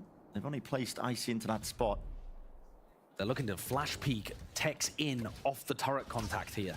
Yeah, he's the one who's going to be making the play right back. The dart's not dealt with. Tucks him away, and he's just out in the open. Ready for the Odin to spray him down and take him out. Anchoring players are being afforded those chances. There is that TP. Quick pivot now. The reinforcements have arrived with a dash deep in. But here's the pivot again. G2 are calling for it. They want to fight into the back of the site. They know exactly what's going on. This is lovely stuff. Great call by Valen. Realizing that Aspas has already gone for the flood, they pivot and go over towards A. There's nobody home. This one should be free. G2, they love to play with plays like this to pivot away. I mean, Leaf, his sole job is done. Even if he gets the kills here, they can't remove him. Thorn in their sides towards the tail end. That's flawless work from G2. And these last 2 rounds, masterclasses, but this one in particular. This is a great protocol that we've seen from G2. It's not necessarily some kind of mad scramble on the fly. They actually do this fairly often. Not the setup necessarily, but this portion of it. When they've taken front side B control, then they're so happy to pause. Nice. Yo. Wait, they're playing great Valorant here. You wouldn't think G2 are stressed, man. Push the 5. No, not at all. Smiles on their faces. Yeah, no, I think it really is all about how you interpret the closeness of today. Because the close maps have really been the ones that have gone to overtime. The others, more comfortable for G2. And yeah, I'm loving the way that Valen calls. Adding in these pauses into the rounds.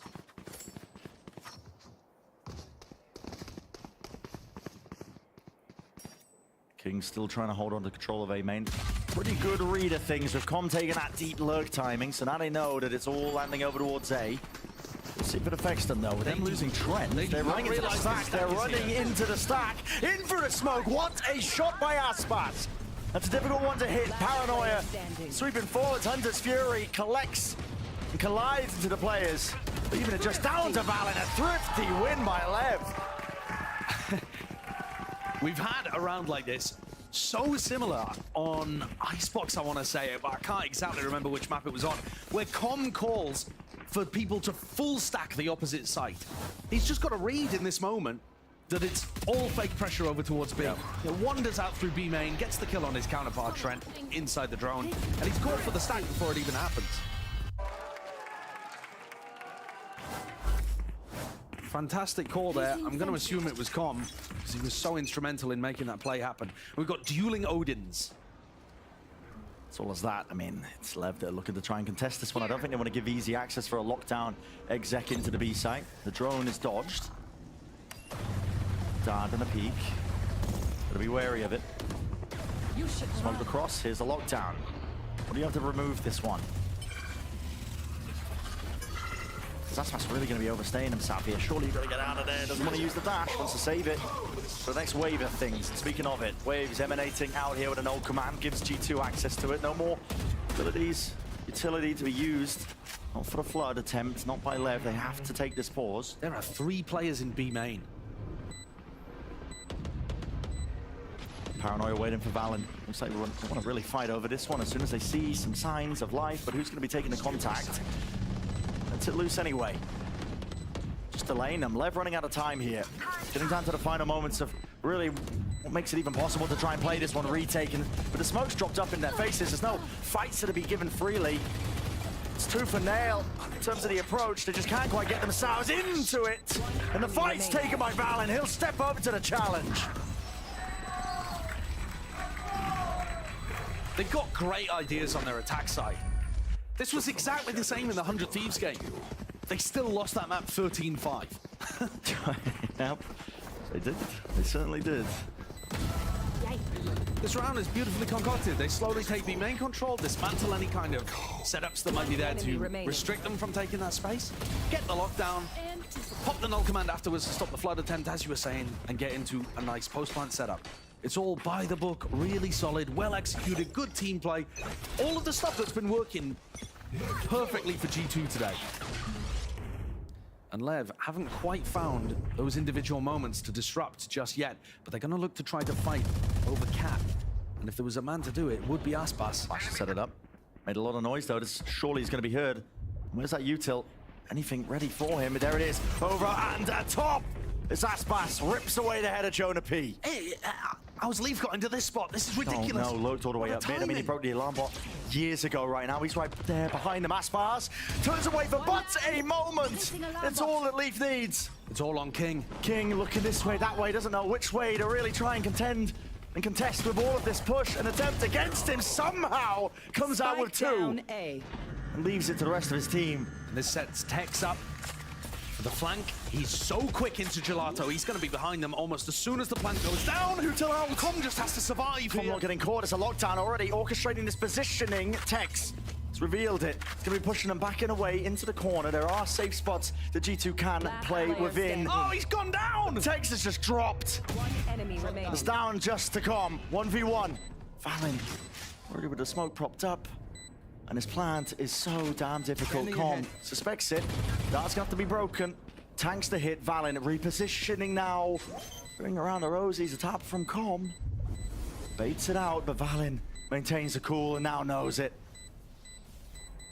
Calls the bluff entirely. And with that, he wins the round. Com running away with a tail in between his legs. Valen once more the hero for G2. I think Texas misplayed that situation personally. He's got a fantastic timing there, really early towards Gelato. And instead of looking to try to use that timing to find a pick, he went for the lockdown instead and pushed people into Com. Com did a good job. But Tex went down taking the duel against Valen. Enemy I remaining. mean, the lockdown doesn't even cover the whole side. Stats player. Again, the call out. Stats player playing for the logs. Yeah. And just not really making a good go of things to try and win out the round there, but... And that off the back of being able to set up Aspas at the start, for him to use knives and create that 5v4. You gotta say though, Leaf, how did he find that timing through mid? Leviathan are gonna take a timeout to discuss those kind of issues. Yeah, I mean, they had an alarm bomb, but I think he just disrespected it. If he's broken it though, he shouldn't have been able to find the timing to just walk past the market players really shouldn't. and walk past anybody in spawn. I don't know what happened. They should be aware of that kind of thing.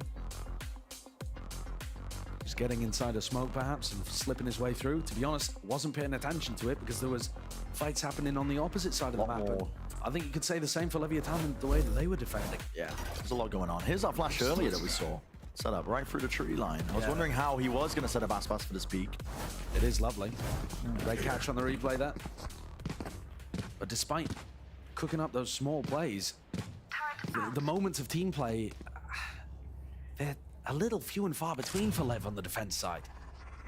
I think that's been the case, honestly, for most of the series, where in having these winning moments just from the hero plays, individuals stepping up.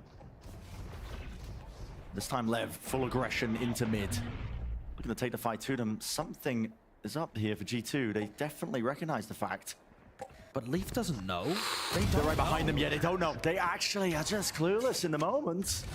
I think G2 there were trying to fake that it was a fast A hit, heard the Killjoy utility, and decided to back up. They had no idea mid was compromised. Nobody in position to hear the footsteps. Now looking to try to re-clear it. And King, he uses his ult to get out of his stuck position. He was previously playing in this close position here towards mid. But that's also going to rattle G2 a little bit. Yeah, wondering where the hell he is. I have no idea where he's gone. He just didn't want to risk one of the few Vandals they had. Oh, the hallway. Paranoia. We'll get that latch there onto Aspas, pushed out of the smoke. Just from the nade, it's Tex. Takes a little bit of a peek and also takes a head clean off the shoulders. Valen will be able to stand up to this one now. And with the weaponry, maybe you can make a decent go of things here if you're left. Leaping right in, nobody covering the back. Ankles Vecino! My God! Another situation where Lev taking things off the back of making unexpected plays, at the very least. This one was more coordinated, though. The fact that they all worked together, 4 players into mid. Leaf, yeah, he had no clue that that was happening. There was no real indicator that they were taking mid either, other than the big sprint at the beginning. Those shots are disgusting by Mazzino. Yeah, G2 caught off guard, just looking to try to play their own game.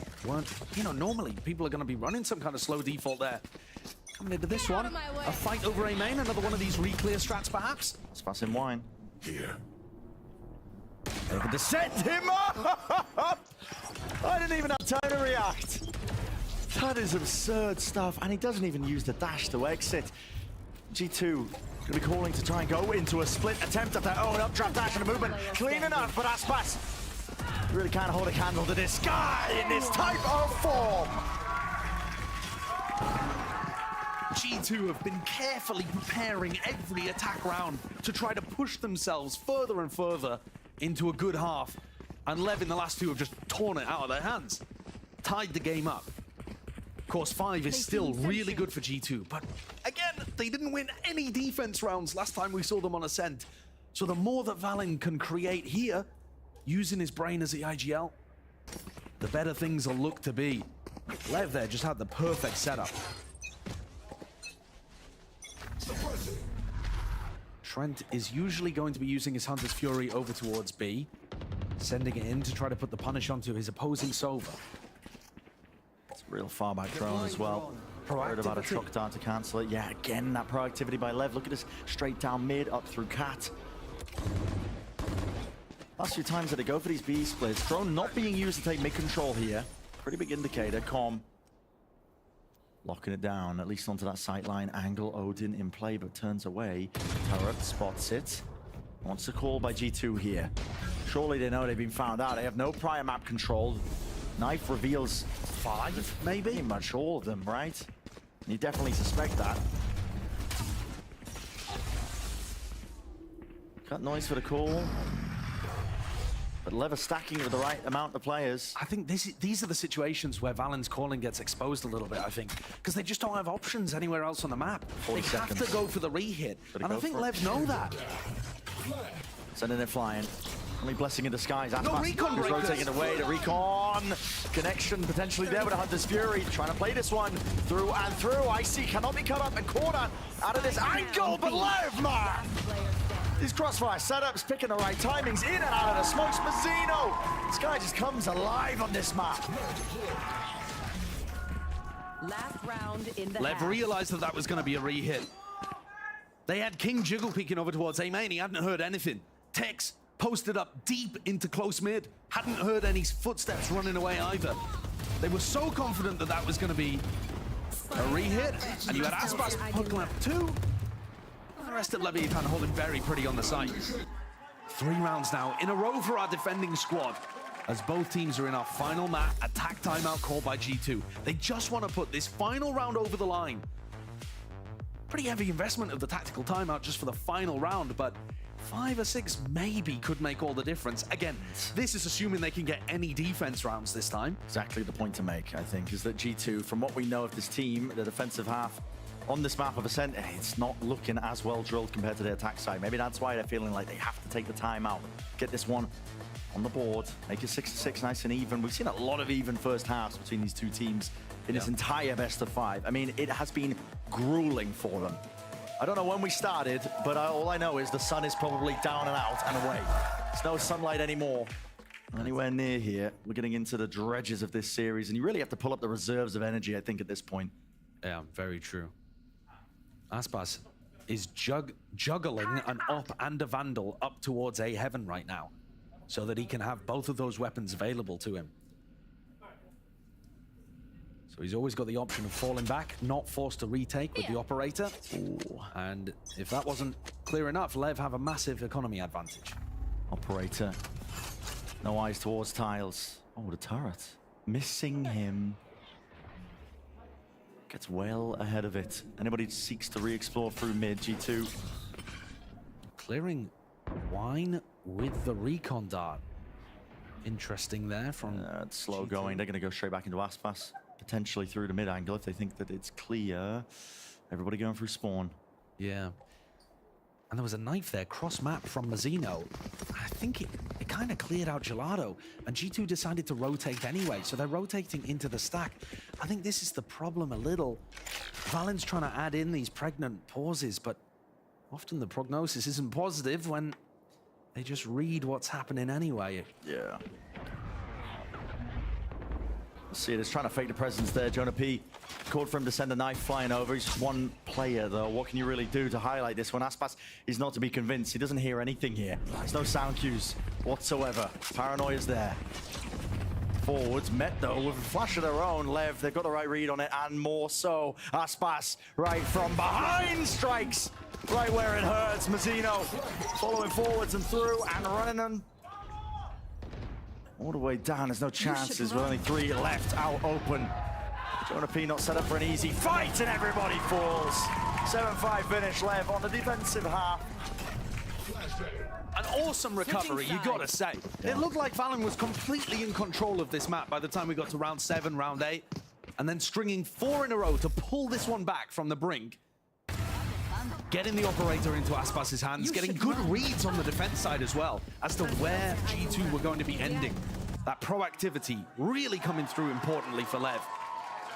And we head into our final half of the match. Intentions could not be higher. Let's send it down to the desk who's standing by in the crowd. Actually, we're right behind you, Brendan. Your sweater tag's poking out, mate. Might want to fix that at some point. Right, Games Arena, how you feeling? What a match we got so far. That's more like it.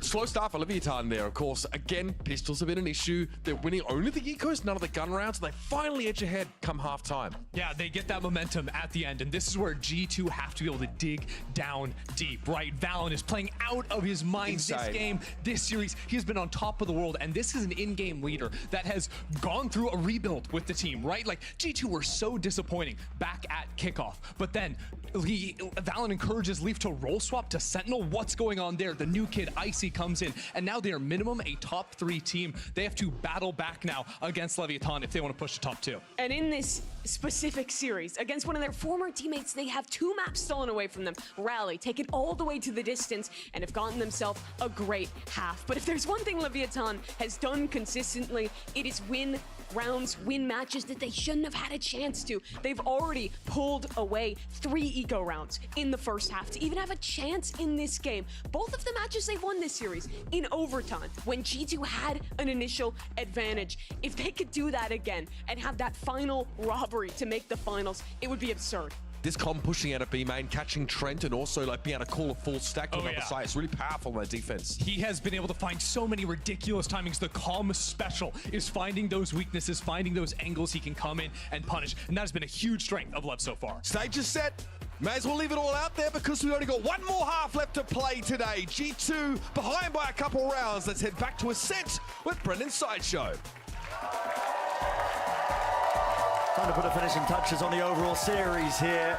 It's a narrow lead that Lev are holding here for the final map of our lower bracket finals. And again, sole focus on these pistol rounds, Josh. I mean, we put in the emphasis on them. G2 are so happy to stack on pistols. They've got 4 players again ready to defend B. What a read. And Lev are just going for a full rush take. All hands on deck for this one. See if they can try and meet their maker with that one, the nade. And also the bullets almost making it possible here in a fast mad dash to pivot over towards A. They don't have any prior map control here for Lev, so this is, you know, not really set in stone. No, Tex has not taken space over towards A main. It's possible that there could be somebody sneaky hiding in position. But it is clear. Com's gonna look to try to make this feel like a re-hit. Looking to drone, and he's kept people in place. Well, the drone's gonna be met with a knife, and they just know that there's no one there now. Only 1 player tagged. But they're already in over towards A. Com's done his job. I mean, it should be, but Lev are taking their time with it. Not only just getting in, will be nobody available, ready and waiting onto the side to try and play spoiler towards it. King with the plant. Paranoia, 2 flashes, both available for G2. When does this recon come back online as well for Trent? 22 seconds, they can't wait for that. It's a flash. Paranoia at least going to be flying right through them onto the heaven angles here, but now doubled up into hell, dropping down. Icy doesn't want to take the first fight just yet to them, still with the smoke in their face. Valen is going to be sticking this one. Already got half, and he's earning them just this bailout, but nobody pushing them off again. It's daylight robbery. It's so similar to the end of Lotus. Just stick with the fuse and Lev can't stop it. What are we watching? These post-plant protocols from Leviathan, they need to be improved heading into Shanghai. If they take anything away from this game, win or lose, the pistols and the post-plants have been a nightmare. the timing is just off. Aspas is inside the smoke, and Valen's already stolen it. Yep. There's thievery on both sides as teams challenge each other for the right to face 100 Thieves in the grand finals. Just doing a little bit of method acting, I suppose, to try to take down I mean, in the grand final. Method acting and a little bit of trolling on the other side. I mean, however you want to tell it. Nades, just from the signs of the contact there from the players, going to force the Lev players straight up the gut here. Leaf will happily meet them. More bullets as well, raining down, almost potentially tagging onto Aspas. Expectations are high for this Lev squad. Super team. That's what we were all saying leading into it here. It's a team that's expected to win right now on the back foot. Getting this somewhat free entry over towards B. And some players in difficult post-man positions as well to root out. This one could get strange. Trent with the counter spam onto him. Leaf still tucked into the market position though. They are worried, I think, about the flank potential there because they haven't really dealt with Aspas. They don't know where this guy was. He showed his presence earlier out towards Cat. Enough for them to pull out at least the plan, but maybe it won't be anything else past that point. Everybody cleared out of the site.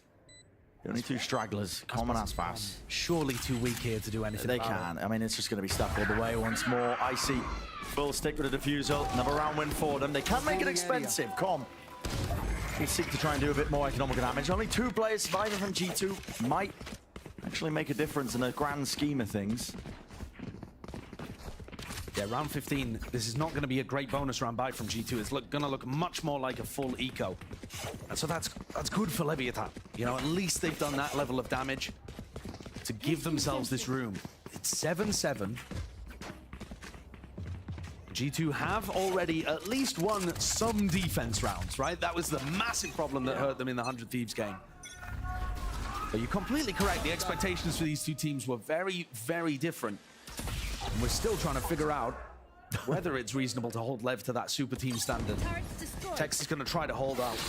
Very deep push.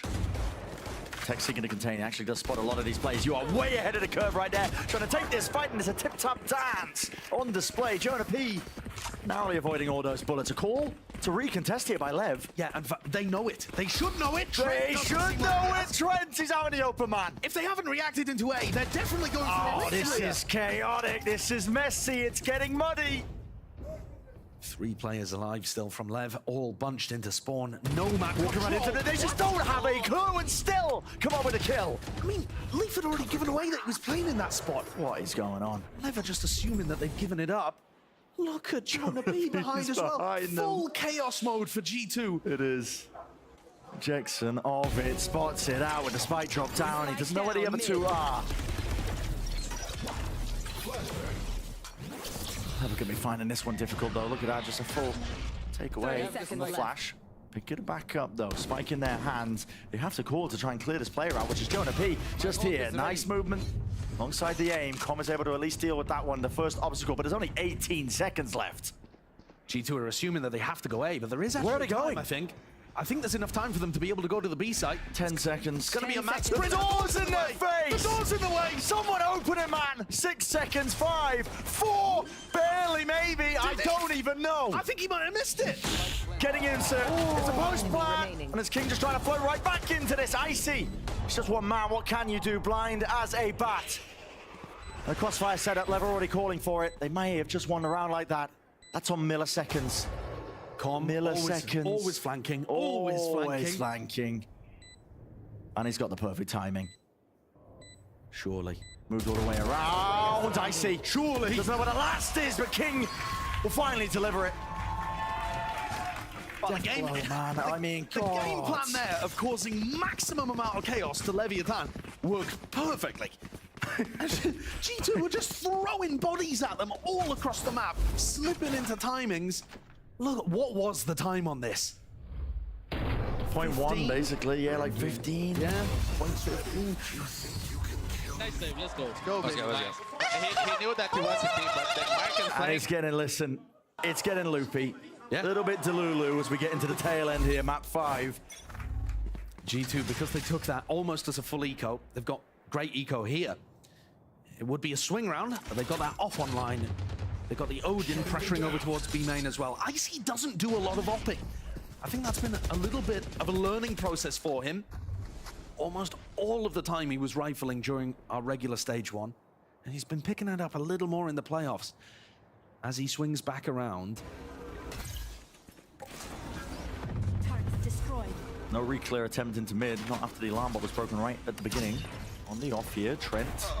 Yeah, but I shot dart. This turret is still holding contact towards mid. So even with the alarm bot broken, Leaf is still getting good info here. And that's a great setup from G2 because it allows their players to still be on site. A little bit of chip damage, but nothing too much there. No kill to be found. Lev. They are grouped up though, with only 45 seconds left. Similar scenes really to G2 on their attack side. The options are limited. Hunter's Fury have come. This will have to set this one up. And it's a cross-map dart. Dodging away, the dance, and dicing with death himself really, but still being able to supplant himself as the angry player. Leaf! 30 seconds Oh, he's really overstaying his welcome and somehow still gets the one. Trent has not been removed. 25 seconds left. Flash in his face. That was an attempt to try and set him up. And Mazzino's just donated the spike. Mincemeat evaporated. And a lovely usage of the Odin there from Trent. A weapon that I think America should be using a ton more. But Trent's doing a great job of it, dropping back into that backside position where he can fight them, and they can't get a kill on him. What was this play from Leaf? He tanked 100 damage inside the nanoswarms just to get an unexpected time in there through the door being closed behind him. No way that Lev could have anticipated his positioning, but still got that quick trade. Not enough though. And G2 proving that they can win rifle rounds on defense, proving that 100 Thieves loss, bit of an anomaly for them. Because their performance here today has been fantastic. Deserving their position in this top 3, the representatives from Americas. Doesn't look like a fluke, looks really solid setups. But it's still tied 8-8. Anybody's game. G2 are, of course, the team that look to be favored. They've got Lev reeling on an eco round right now, and they're on the defense side of Ascent. But they still need to convert. They do still need to convert. I think they've definitely showcased it. They've worked on the mistakes of prior rounds. The defensive setups look real clean. Don't lie. And they're a completely different team in the playoffs now. You're getting bigger performances out of Icy. I know I say that with him at the bottom of the scoreboard, but he's been solid for them this series. And he's still got chances to come alive playing Jet on defense. But I think, too, they just look like they have better game plans, tighter together. They're not the team that just scraped into playoffs. They've blossomed. Let's fly. Just needed a bit of time on our Tier 1 stage. Definitely paving the right road now to make it into that grand finals here of our mid-stage playoffs. Jump spot doesn't see it. Icy with the op in his hands. And there it is. Punishment. Display there for Aspas. A bit of counter fire as well to make sure that they just can't be traded. King works himself into a deeper angle, but he is stuck here now. Doesn't actually have another TP. Has to smoke himself off just to escape. And now with the drone tagging him, the bullets start raining down. There's no respite. Enemy down. G2 choosing on the anti-eco to try to showcase that they can double peek out of Cat. I don't think they're going to run that kind of setup very often on rifle rounds, but they want to demonstrate that they can do it when there's more chance of it working. Because they're just shooting into players with pistols or stingers. Lev have found the right gap though in this round. The 2v4. Silent jump spot from Valen, but he hears all the sound cues, the footsteps. Yeah, he's going to hear both of them. The scuttle of all of it. Lays down the smoke. It's going to make them think that there potentially could be an anchoring player, but mostly cleared. Lev now going to be sticking to this. It's a little lockdown to be played, just in case it is necessary. You can see Lev having the right idea there, seeking to try and fight over this one. Do they think this corner's cleared? Yes, they do, but not enough damage done. So the Stinger can't drop enough players. It took magic from the Lev players. 1v3s galore for Tex on Icebox to steal that map away. Just too much to ask for, it seems like, here in our final map. G2, the teamwork is pulling ahead. It's a slim lead, though. Very slim. I think that's called the hair on Aspas's arm. There's no way that hit flesh. What does the damage, though? You highlighted Icy, you know, not having a strong performance on an individual basis, but I feel like the way G2 play, they don't really need a star player to pop off. It helps, don't get me wrong. Yeah. When the players can win those rounds, but so far it's that preparation, the discipline on display. This is one of the few times actually where G2's gamble is completely incorrect. They've got 4 players over towards A. And they're looking to play, by the look of it, full retake. And obviously the lockdown and the null command are fantastic retake ultimates, but they're essentially giving Leviathan the B site here. That could be dangerous. No command of their own. Mazino's going to be using it, letting it rip, moving forwards. For Swino to be a completely cleaned out site. That will be finding that out soon enough. So now it's down to post-plant positioning. People like King over towards Pizza in this spot. Did he make a footstep? I'm not too sure when he was dropping down. Let's see if he gets cleared. He's doubled up now. Crossfire set up with him and Com. Yeah, and Com can kind of distract. It's almost better to play an aggressive angle here for Com. Okay, like we'll let loose. Valen! Snaps to the side, 90 degrees in a double face with the updraft. G2 favored now in their approach. Chopping away, slicing out control of the map here from Lev as the smoke fades away. The Blades just really whittling and whistling past the heads here. Lev still managing to get it done in the process. What is going on there? Mazzino managed to find a kill and then is just lobbing over flashes for the rest of the team to play off. Felt like G2 should have locked those players into B main and certainly had an opportunity to kill Aspas. This one almost broke Valen's wrist. Look how good the flashes are there towards the end to put pressure on Icy and Leaf and set up Aspas. Mazzino, the hidden carry of that round, able to secure his anchor position and then continue to help his teammates. 9-9. For every round that G2 start to look to pull ahead, there's an answer for Lev. Not willing to go down so easily. Not as the 3rd seed heading to Shanghai of our America's representatives. This is going to be explosive. Straight through onto the site, Icy. Confidence there to try and take that peak, and Valen with the punish onto the late rotation. What is going on here? The spike is in spawn. Is in spawn. I thought that... Oh, I mean, Aspas. This is mad. It is mad. Madness maybe. Might be the method. Aspas still making goes of things here. G2 having to use the drone and expend it just to try and clear out these spots. They've lost a lot of control over towards the A side. Levs still haven't called for a hard committal. Eventually, now making their way over. Lockdown available here for Tex. Hunter's Fury. Early, so now they've got a free lockdown. Okay, I mean, drop down here. We'll see it being utilized. Tex, he immediately just drops it down. No one can play this one by G2. Oh, that's a big mistake, I think, from G2. Big mistake. They could have been set up in a great position to flood defend. They had the paranoia, they had the player advantage, but now players have slipped into spots where they won't be expected. And they got to clear Aspas. That's at least step 1 of it. The master plan in action. Tex still holding on to control of Tree just in case they try and go for the lockdown retake, but they realize there's really no time for it. Smoke dropped up, no one breaks it. Valen sticking, there's no way he does this again. There's just no way. Oh, not again! Player advantage be dumped, man! G2 up to 10. These post-plant setups are killing Lev. I think, did the Nano Swarm get kicked off? Where did it go? He had 2 Nano Swarms. One was on the spike, I believe. The second he hadn't thrown yet. I believe he threw the second one and deaded it, but the second one missed and the first got broken. Yeah. I think that's what must have happened there. Dude, how many rounds are we going to see like that? They just don't have good game plans of what they want to do in those spots too. It looked like Tex wanted to even take the lurk. There just wasn't somebody else to buy time. Whatever, you got to put it past you. Move on. G2 up 10-9. Lev have been great at responding in situations like this, but that one was a manic round. Flash clear, paranoia. A lot of U2 are going to be dumped in just to try and take back control of that A main angle. Meanwhile, Aspas go on walkabout again. Yeah, taking this pressure forwards because he knows that G2 were fighting over A main. So there's probably only going to be 2 players around. No one really watching B. He's alone when doing it. No one really watching mid, I should say. Tripled up though from G2. On towards Tree, it's a flash play into the corner, jump spot, King doesn't choose to use the paranoia, and well, the bluff has been called. What a straight shot, just missing there. I mean, it's not really the weapon for the job. Stinger in hand, dropping him down to just 1 HP. King still surviving. They got to hear this one now. A lot of footsteps moving into their general direction. King always got to narrowly sidestep all of this one, but it could be a great time to just pounce onto everybody. Reload, no! Smoke fade! right out into the open. And left the spike. Where is it? Drop down into the spawn, for God's sake. Don't have side control. Hyper players need to be dealt with. Tex. He swings in, oscillating wildly, backs and forth. Spike still, though, not obtainable. Com getting a move on, getting a run on. 20 seconds left. It really does come down to this. How can he even find this one? Trent tucked close to the corner. Does it get cleared? Plant stuck. Trent ice cold. Doesn't take the peek until this final moment. Enough damage done.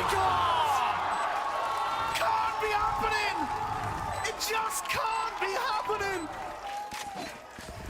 Both teams losing massive advantage situations via completely different mistakes. Here, Trent, he thinks the first tap might be a fake, so he wants to wait for the spike to go down. There's a pull-out animation of the rifle, so he should be favored, but he just doesn't take his time with the shot, and Icy isn't close enough to get the trade. Com clutches with the space he was given.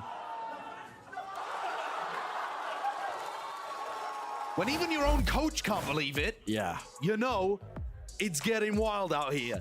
G2 are going to take a tack timeout.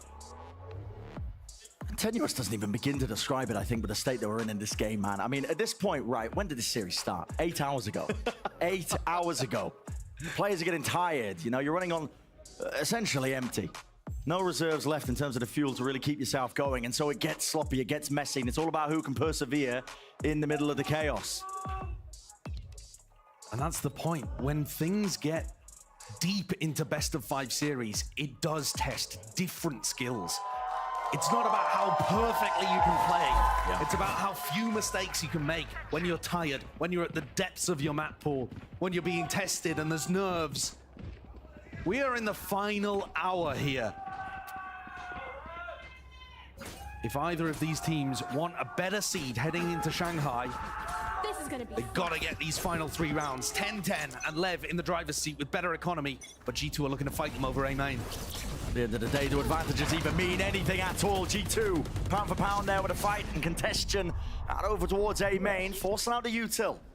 Paranoia was expended by King, expecting it to be a bit more of a follow-up. Tex creeping and crawling his way up mid. Leaf, though, holding it forwards. Meanwhile, there's a fight happening on multiple fronts. Leaf wins it out in the battle of the timing. Tex just unaware of the fact that that is even a possibility, and it's crumbling again beneath them. Shot darts pushing them back for now, but it's a 2v2 scenario. Leaf is on the flank. He's so fast. We saw Tex in this position when the sides were swapped. He's pushed all the way past this one. The door's just shut up behind him, man. He's going to have to reload. Trent, chances to capitalize off of all of this ground that is gained. Leaf up and around. Smoke now propped up in his face. We saw Tex in the exact same spot. He used lockdown. It didn't work. This time Leaf is going to go for it. And Com's just trying to take the fight. Crawls up onto the position. They don't want to go to break this one, but it's a hard one to even find value out of King. There's so many ways to escape it. Leaf with a tap. Trying to force out this fight and positioning. Waiting for the dart on the first play of things. He's revealed, lit up, and it's all dwindled now. A decent go at things here for G2. It was a thrifty round at the end of the day, but Lev persevere. This is now starting to remind me a little of the way that G2 lost against 100 Thieves. It's not necessarily an enormous lead in terms of the rounds, but they are on the defense side of Ascent, which it should be favored. And they're letting that potential advantage slip through their fingers. They need a big round here. Otherwise, Lev have essentially won the series. G2's economy hangs in the balance. They need this. Here it comes. Central backbreaker of a round. Same shock dart. It's going to be used to clear out this alarm bot. Big down mid. It's a flash peek. Re-clear. King not punished for it. Both teams looking to refight over towards A main really heavily and then take this timing after the refight to cover Cat. And both of our attacking teams have fallen for it. Lev, though, adding a pause of their own. G2 with a high-low. Smoke. It's there. Paranoia. Drone as well. Carves out a path. Paranoia is going to be used at just the right moment there, so nobody following up after the fact that it was utilized. Meanwhile, deep mid position. Door drop down in Tex's face. You might be able to get a bit of a backstab going. They're worried about Tex. They're looking to see it in case he's got himself into a very deep position over here. When the alarm bot got broken, now these G2 players always have to be worried about a mid flank. Slow and steady. The lever looking to potentially just explode out now from the market area as soon as the door gets broken. It's only Leaf defending B. I mean, it's so weak right now if they can get past Trent. Yeah, the dash is active. That's going to be the signal now. Everybody wants to move forwards with this one here. There's a dart. At least a supplement.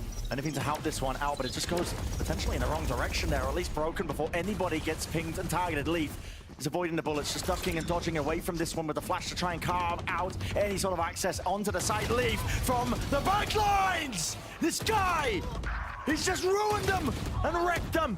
Pulled apart with only 10 seconds left to spare. The spike has to be planted. King, he smokes himself off in a position here, but G2 have the numbers advantage. And now they're feeling it, empowered and fired up from that one. 11-11, they will not go down so easily. Hero plays there for G2. That's what they've kind of needed all day. Yeah. And Leaf delivers for them in backside. He had to get something going in this spot. And the fact that he got a bullet tag, I think, onto Com and just stopped him from going for the wide swing trade. Gets two of them, plays in Valen, allows the flood to happen. It looked like he had been abandoned in backside of B. And now it's Lev who are pushed down onto an eco. This game could not be more back and forth as we head into the final 2 rounds of regulation on Ascent. Possibly the final 2 rounds of the match. Quick knife's going to be used on either side here with the flashes and the dart. Smoke to cover the feed and the exit, but Icy's going to be revealed. This is the same game plan that we saw before. They're moving over to B. Tex just is hovering around in B main with the spike. How is he actually going to get in? I don't know. It's still being held. The spike's dropped down. Trent, good awareness. Dart dropped down just behind him because he knows that King is within the vicinity. But how do they deal with this one singular element? King, the IGL flashed up in his face. He supported Utel as well. He can't find it. Still a kill is there. Gone with the classic. Don't know where he pulled it from. 3v3, no command.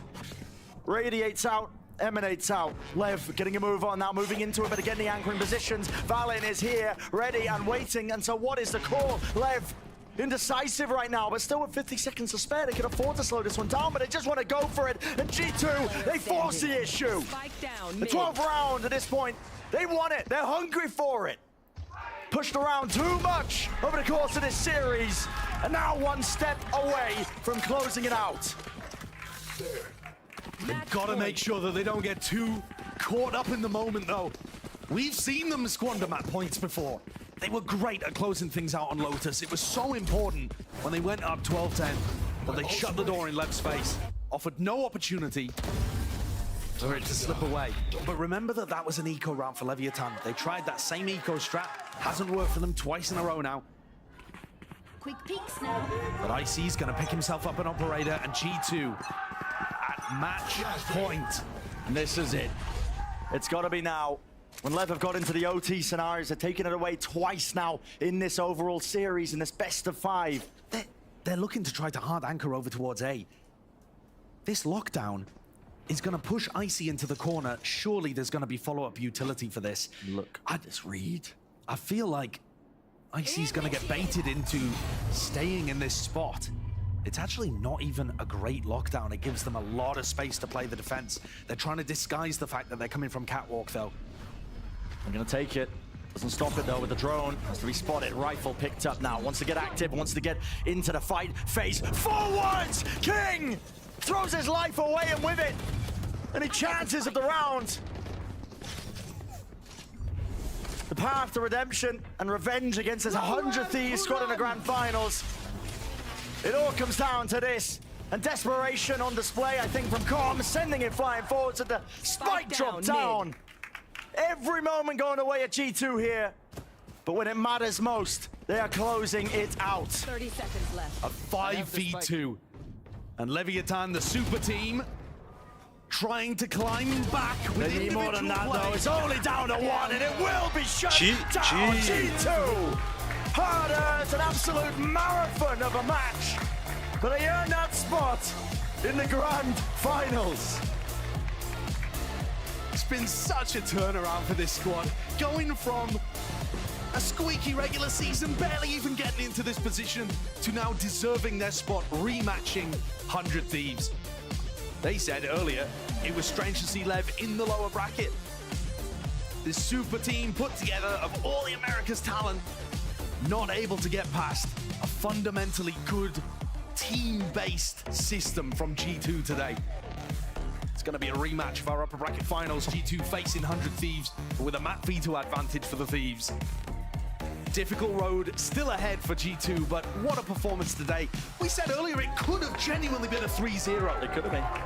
It really could have been, but today it's G2 standing up to the challenge and the test. They've earned their spot in that grand finals. That chance for revenge against 100 Thieves, and Leviathan going to be exiting out of our playoffs as the 3rd seed heading to Shanghai. Another great reason to believe in G2 going forwards into that grand final or even into Shanghai. They demonstrated an awesome map pool here today. Yeah. They didn't have to play on their permaban of Sunset, that's true. I'll probably change tomorrow. But every other map, they put up great performances. The 2 maps they lost went to overtime. They had phenomenal game plans, even when they were losing. Very difficult to find a spot where G2 looked completely out of their depth today. Credit to them as a team. Had some amazing setups. It really did take heroics from Lev to just, I mean, even put a stop to them, I think.